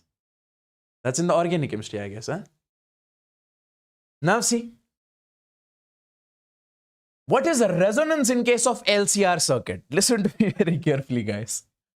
See, I say, if we make the impedance diagram, let's suppose this is XL, this is XC, and this is, we say, sir, R from this side. Let's suppose by any chance, if I say, initially what we studied is that if XL is greater than XC, then in that case, circuit becomes, LCR becomes capacitive in nature. If XC is greater than XL, then we say circuit becomes capacitive in, here inductive in nature, here capacitive in nature. Okay. Now, if resonance condition occurs, we say, what does the resonance mean? We say at resonance, we say XL is equal to XC. When this inductive reactance becomes equal to the capacitive reactance, we say that's what we call the resonance. That's what we call the resonance. Can you tell me, in case of resonance, what is the value of impedance? You say, sir, the value of impedance will be simply Z is equal to, we say it will be simply under root of, Z is equal to under root of. We say, sir, it is XL minus XC. Okay, this was the formula for resonance. Then we say plus R square. Tell me one thing.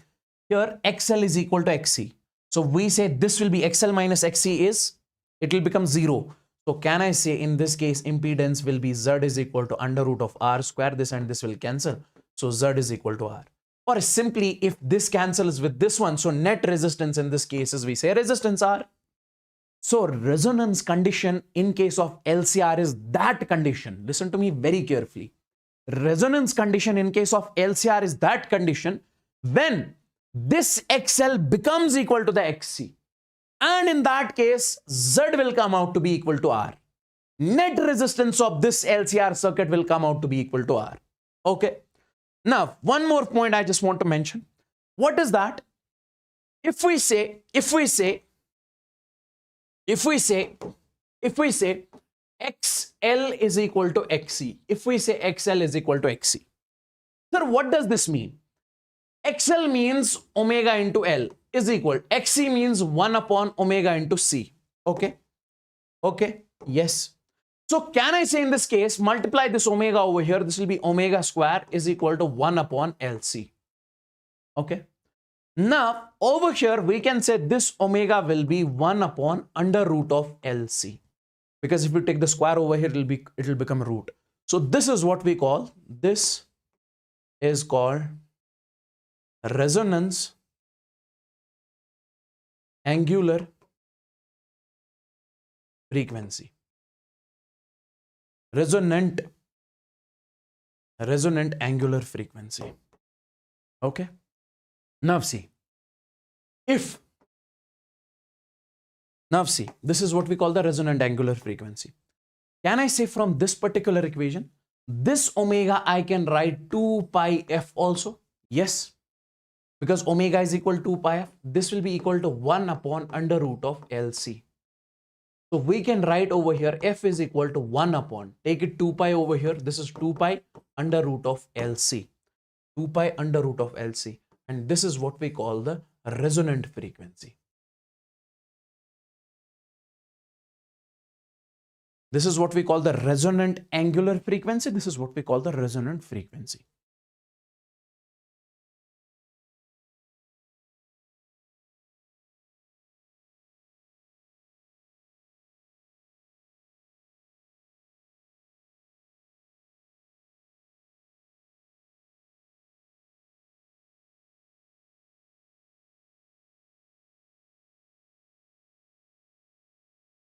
Look at this. Kız beraber. Ak minutes. Robert. Bu da. Karadım.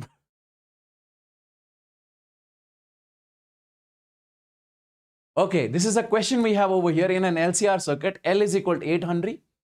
Capacitance is 0.5 microfarad and R, you are supposed to find the resonant angular frequency in this case. So directly you can apply the formula.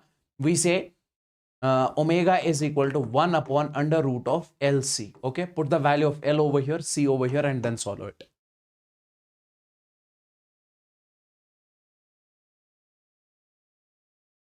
Let's talk about the transformer. This is the last topic of today. Okay.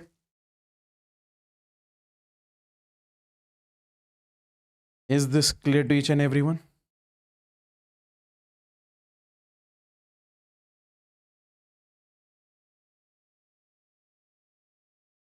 Sketch for now.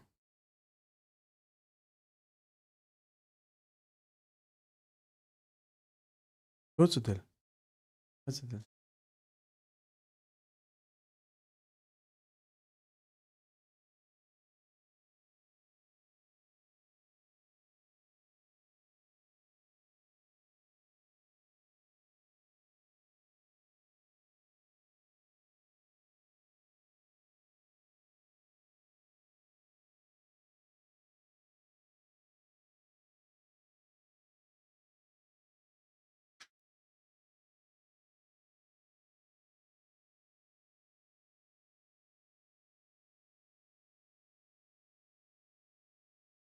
Let's talk about the transformer. Let's talk about the transformer. Okay. What does this transformer actually mean? Listen to me very, very, very carefully. What does this transformer actually mean? We say it is a device which is used to step up or step down the alternating voltage. It is a device which is used to step up or step down the alternating voltage. Okay. What does that mean? Let me tell you one thing. Let's suppose we say you have got the refrigerator at your home. This is the refrigerator that you have got at your home. Okay. And the supply from the outside, you basically connect a transformer first. That supply goes into the transformer and then it goes into the refrigerator or the television, something like that. Why? Because we say if the supply from the outside is low, we say the refrigerator is not going to work at the low voltage. We say if the supply from the outside is high, we say this refrigerator will burn. Okay. So in between this, we basically use voltage stabilizer, or we also call it the transformer. Either you call it the voltage stabilizer or transformer. We say this voltage stabilizer basically stabilizes the voltage. If the voltage from the outside is large, it will decrease it. If the voltage from the outside is low, it will increase it. It will step up it. That is the work of this voltage stabilizer. Now, how does it exactly work? That's what we need to learn in this topic. See, let's suppose when we talk about the transformer, we say it is a device which is used to step up or step down the alternating voltage that I told you. How do we exactly make it? What is the construction of this? See, we say we take a transformer, something like this. This is the transformer that we actually take. Okay. Now, we say this is what we call the soft iron core. This square shaped. This is what we call the soft iron core. Okay. And we take a coil, we wind it over here. This is what we call the primary winding. This is what we call the primary coil. And we basically wind another coil from the another side. This is what we call the secondary coil. If you go to the market or if you open up the transformer at your home, so that'll be something like this. The coil is basically, this coil will be called as primary winding. And then we have the another coil over here. So this is what we call the secondary winding. Okay. Now, let's suppose let's suppose the primary current goes into this winding. That is I primary. And number of turns in the primary winding is NP. Number of turns in the secondary winding is NS. Okay. So we say if the current enters this primary winding, this is what we call the input voltage. And from this side, we get the output voltage. Okay. So my dear friends, what is the principle actually that happens over here? We say when the current enters over here in this coil, we say whenever the current enters in the coil, it creates magnetic field. And that magnetic field is crossing this particular coil. That magnetic field is crossing these particular coil, okay, area. So we say flux will be produced. Now, because of this soft iron core, these field lines are basically turned over here, and then it goes and enters the secondary coil. So again, it creates the flux here also. Here also. So we say, my dear friends, this is the flux produced in the secondary coil. Directly I am saying, remember this. Sir, flux produced in the primary coil, current is entering over here because of the current, magnetic field is being produced. Because of the magnetic field that is crossing this coil, and then that enters the secondary coil also. If that magnetic field crosses the primary coil, it creates the flux that is phi p. This is the flux that is phi p. And then it enters the secondary coil. This is the flux that is what we call the phi s. That is what we call phi s. Okay. That is what we call phi s. Now, my dear friends, we say this secondary flux is equal to primary flux into number of turns in secondary coil divided by number of turns in primary coil.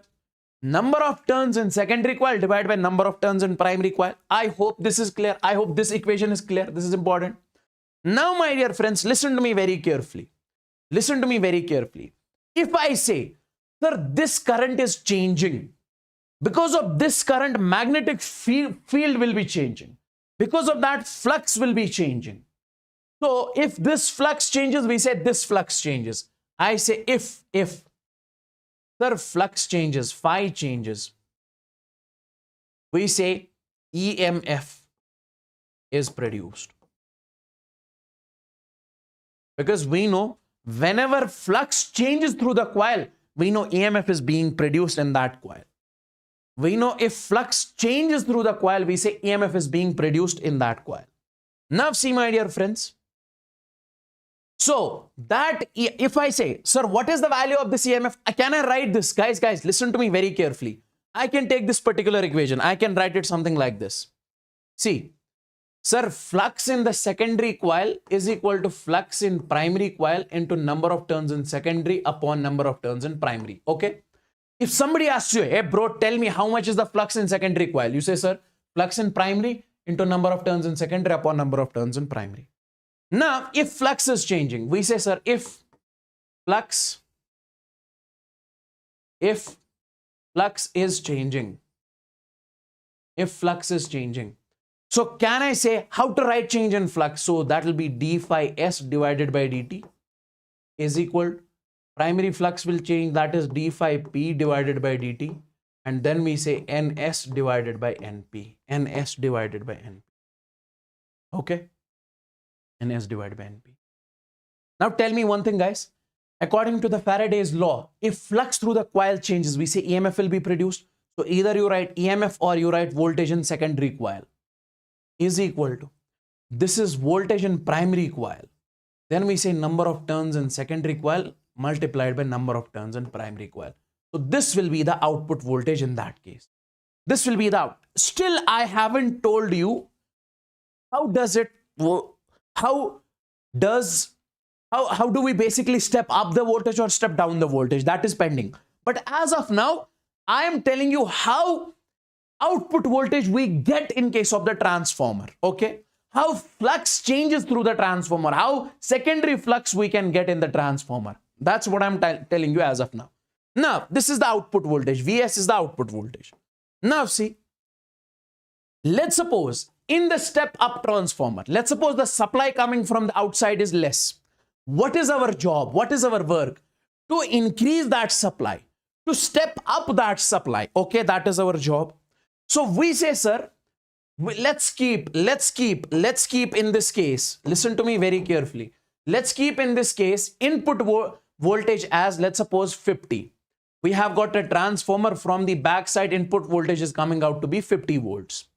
And we are keeping the number of turns double the number of turns in secondary coil is equal to twice the number of turns in the primary coil. Means the number of turns in the secondary coil is more. So let's check how much the voltage is coming out to be in this case. We say, sir, V out is equal to V in, or V secondary is equal to V primary, NS by NP. This is the formula. So this is 50. Input voltage is 50 multiplied by 2 into number of turns in secondary coil is 2 times of NP. So this is 2 times NP. This and this will cancel. 2 into 50 is 100. In this case, it is 100. So what I'm trying to say is that if we have to step up the voltage, if we have to step up the voltage,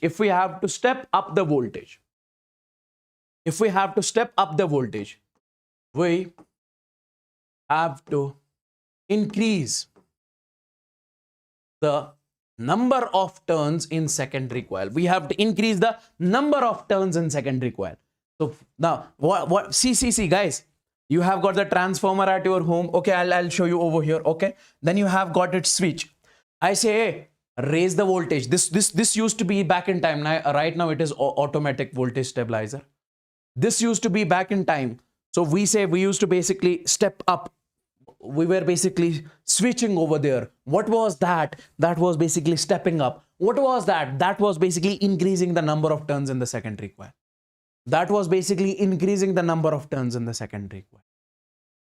Okay, that was increasing the number of turns in the secondary coil.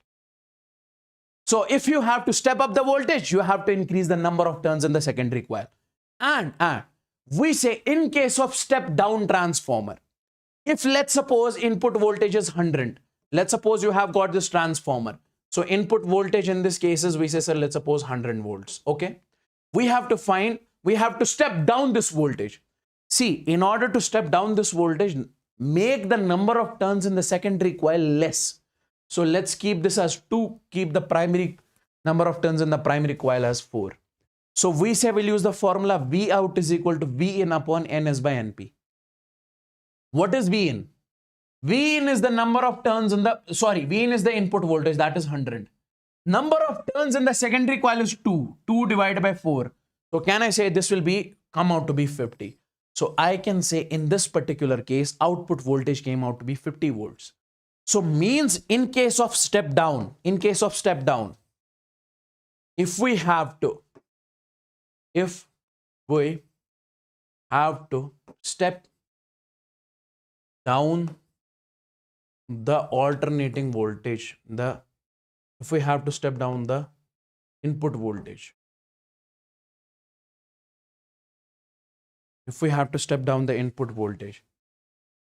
we must decrease the number of turns in secondary coil.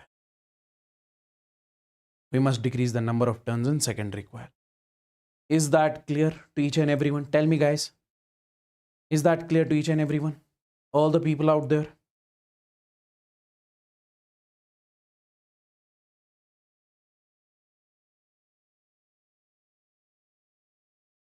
Let me know in the chats, guys, if this is crystalline clear to each and everyone.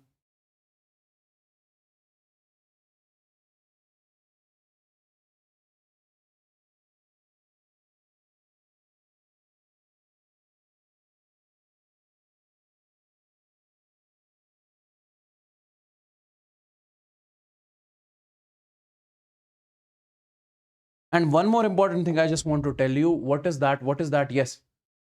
We say for an ideal transformer, power loss is 0 and efficiency is 100%. One more thing I want. Okay. When it comes to the efficiency of the power transformer, okay, how much efficient it is, how output it is able to give. We say simply efficiency is output power divided by input power. Okay. P out divided by P in. Now see, the primary windings of a transformer are 500. We say NP in this case is given as 500. Okay. Whereas its secondary has 500 turns. So we say number of turns in secondary coil is, we say 5000 turns. Okay. The primary is connected to an AC supply of 20 volts, 50 hertz frequency. Okay. The secondary coil will have an output of. The secondary coil will have an output of. Tell me in the chats, everybody out there, what is the answer for this particular question? Okay. All the people out there. Easy question, just formula based question.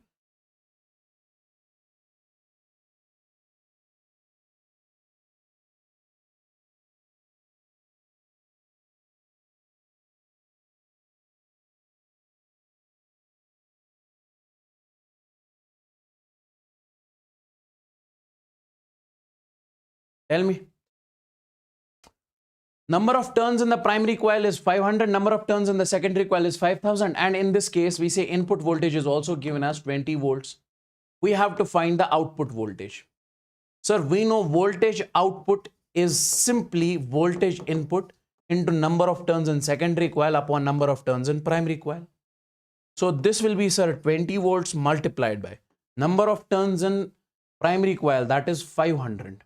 Okay, divided by number of turns in secondary coil. We say, sir, that is, okay, this is 5000, sorry. So we say this is given as, we say 5000.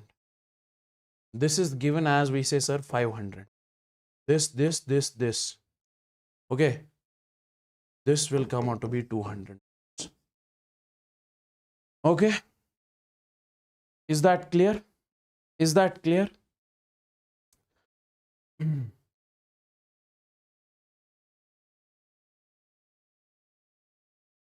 Okay, one more question I want to give over here. That is, just a second, I will tell you the question. Yes.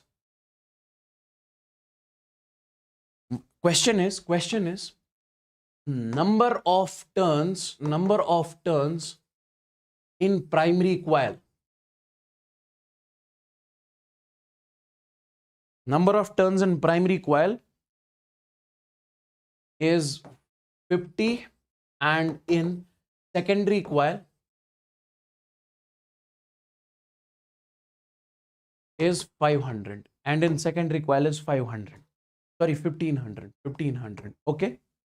Then if the flux through primary coil, if the flux through primary coil is phi is equal to phi naught plus 4t, then you guys are supposed to tell me find V output. This is a good question. Find V output. Tell me, guys.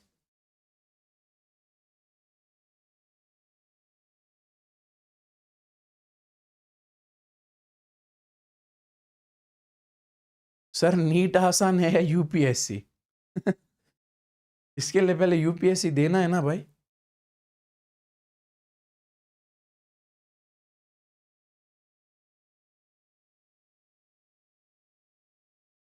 Tell me, guys, what is the answer of this particular question over here? I want everyone to tell me in this particular case.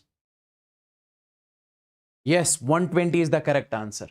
Guys, in this case, see, input voltage is not given. In this case, input voltage is not given. But I can say, sir, we know, sir, when it comes to the V input, we can find it by differentiating the flux, okay? d phi by dt. Sir, flux through primary coil is given, phi naught plus 4t. And we are supposed to find the voltage. So differentiate it, and this is changing. This flux is changing, means EMF will be produced. So differentiation of this flux will be, that is d by dt of, we say, sir, that is for phi naught plus, we say, sir, 4t. So for phi naught, it is 0. Okay. And we say for 4t, it is 4. So it will come out to be 4 volts. Okay. So input voltage, see, if flux is given, you can find the voltage. Now, in order to find the output voltage, can I say, sir, in this case, we say, sir, V output is simply, क्यों ना? क्या है? Till pair 5 minutes. V in number of turns in primary coil divided by number of turns in secondary coil. So we say over here, what is the value of this? This is 4 into. And number of turns in primary coil is, we say, sir, 50 divided by 1/5.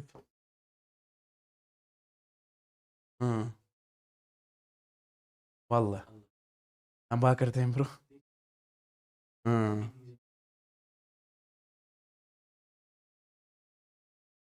Yeah. Okay.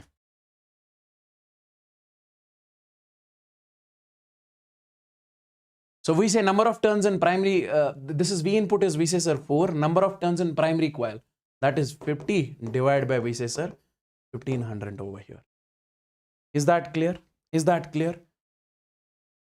NS, arey yaar, why am I making the mistake again and again? This is the wrong. Number of turns in secondary coil upon number of turns in primary coil will be 1500 divided by, we say, sir, 50. This will be 120 volts.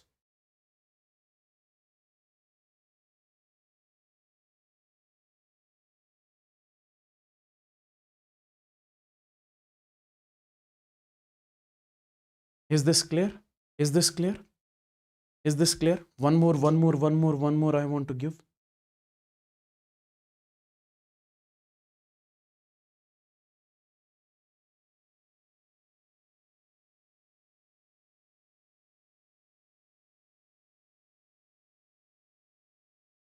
Question is, a transformer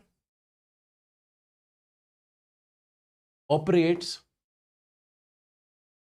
at 230 volts.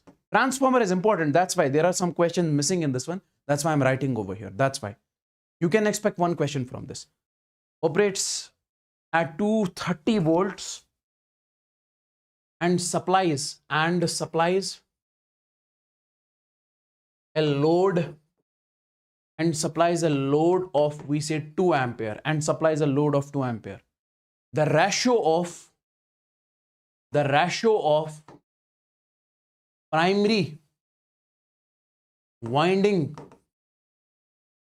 to secondary winding is, the ratio of primary winding to secondary winding is 1:25. 1:25. Find primary current. You are supposed to find the primary current in this case. This is a very good question. I want you guys to give it a shot. Okay? I want you guys to basically give it a shot.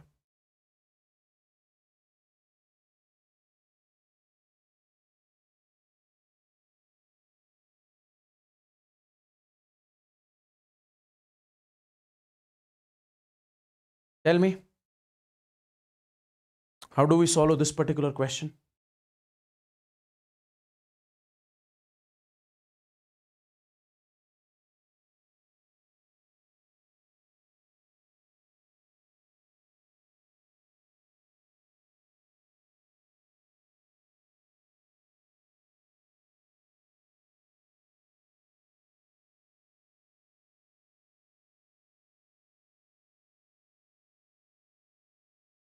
Everybody out there, yes, 50 ampere is the correct answer.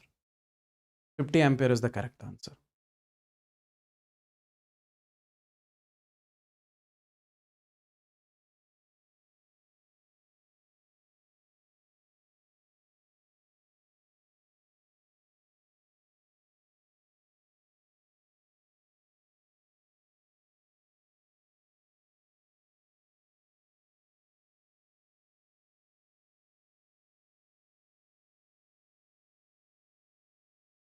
Okay.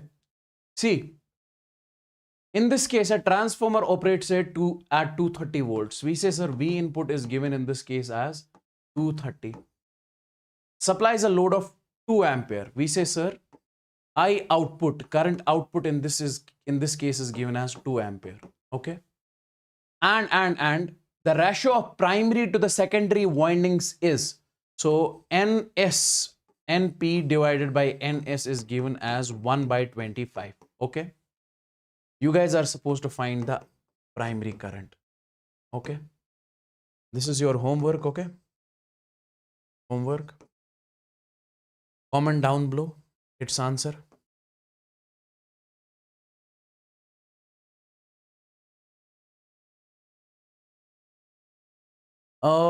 So boys and girls, we are done with this particular session over here. Thank you so much.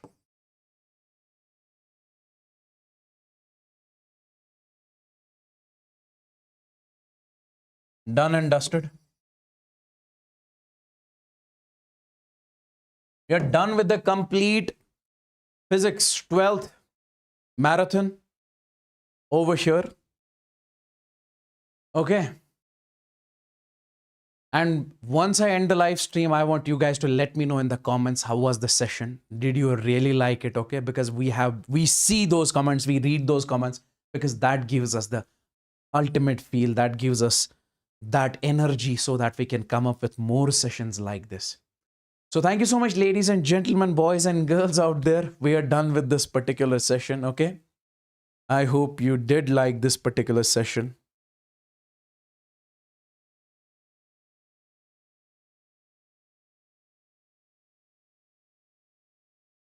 Okay. Session 2 will be very soon. Okay. Yes, I'll teach the optics also. Don't worry about that. All the chapters I'll be teaching you on this channel. Don't worry about that. And make sure you hit the like button if you haven't liked this. Session was amazing. Yes, I know session was amazing. Done and dusted. Okay, and this is great. See, after 12 hours, like 12th hour, we are about to finish the 12th hour, okay? So still 350 people are watching right now. So means you are serious for your NEET preparation. I can see this. I can see the energy in the chats. That's next level, okay? Great. Thank you so much for this love that you are showing.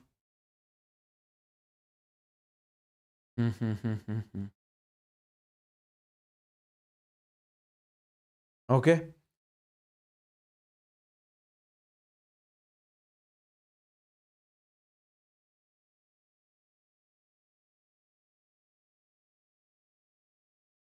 So tell me something more, guys. Part 2 will be soon, and in the part 2 we'll be finishing the part 2 chapters which come in the part 2. Don't worry about that.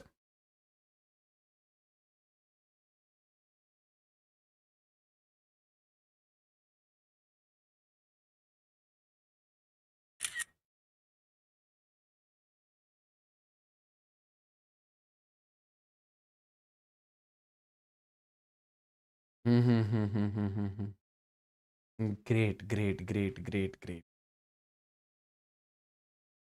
And make sure, guys, I'll be sending the notes of this particular session on our Telegram. The Telegram is, we say, sir, t.me/Unacademy.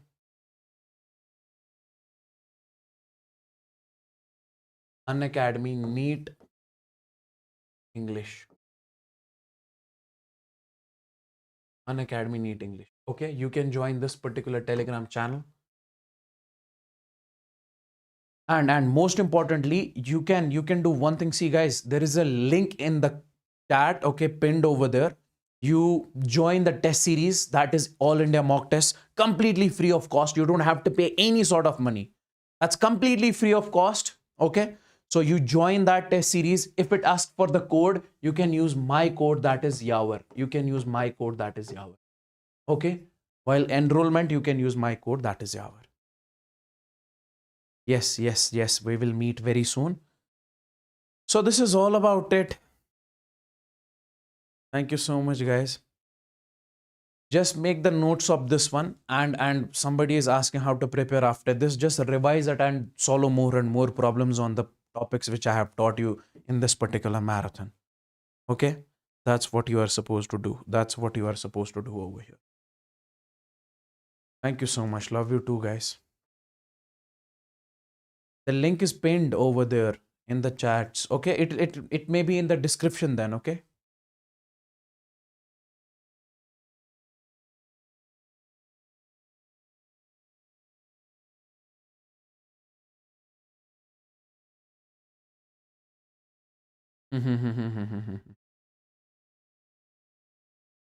Somebody is saying first time I understood physics. Great, great, great, great, great, great.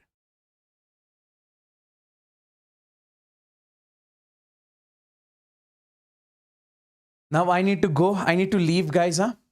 See you guys in the tomorrow session. We'll be solving so many problems on this, and tomorrow's session is equally important like this. Okay, because there are different number of problems that I'll be showing you on these topics which I have taught you today. So do join that session because that's mandatory for all the people out there. Okay. And do comment down below once I end this particular session.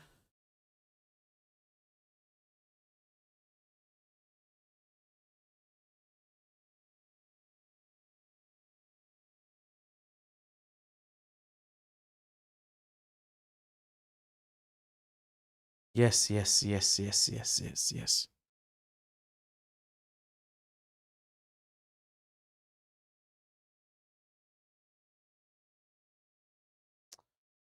Tomorrow it will not be more than like 4 hours. Okay, we'll be taking maximum 4 to 5 hours. We'll be finishing all those questions in 4 to 5 hours and we'll get done with that. Okay, that's it. So thank you so much, people. That's it for today. Do comment afterwards. Okay, how was the session and all? Take care and bye bye. And if you have not liked this session yet, like this session as soon as possible because that's mandatory. Because that's mandatory. Liking this session is mandatory. Okay.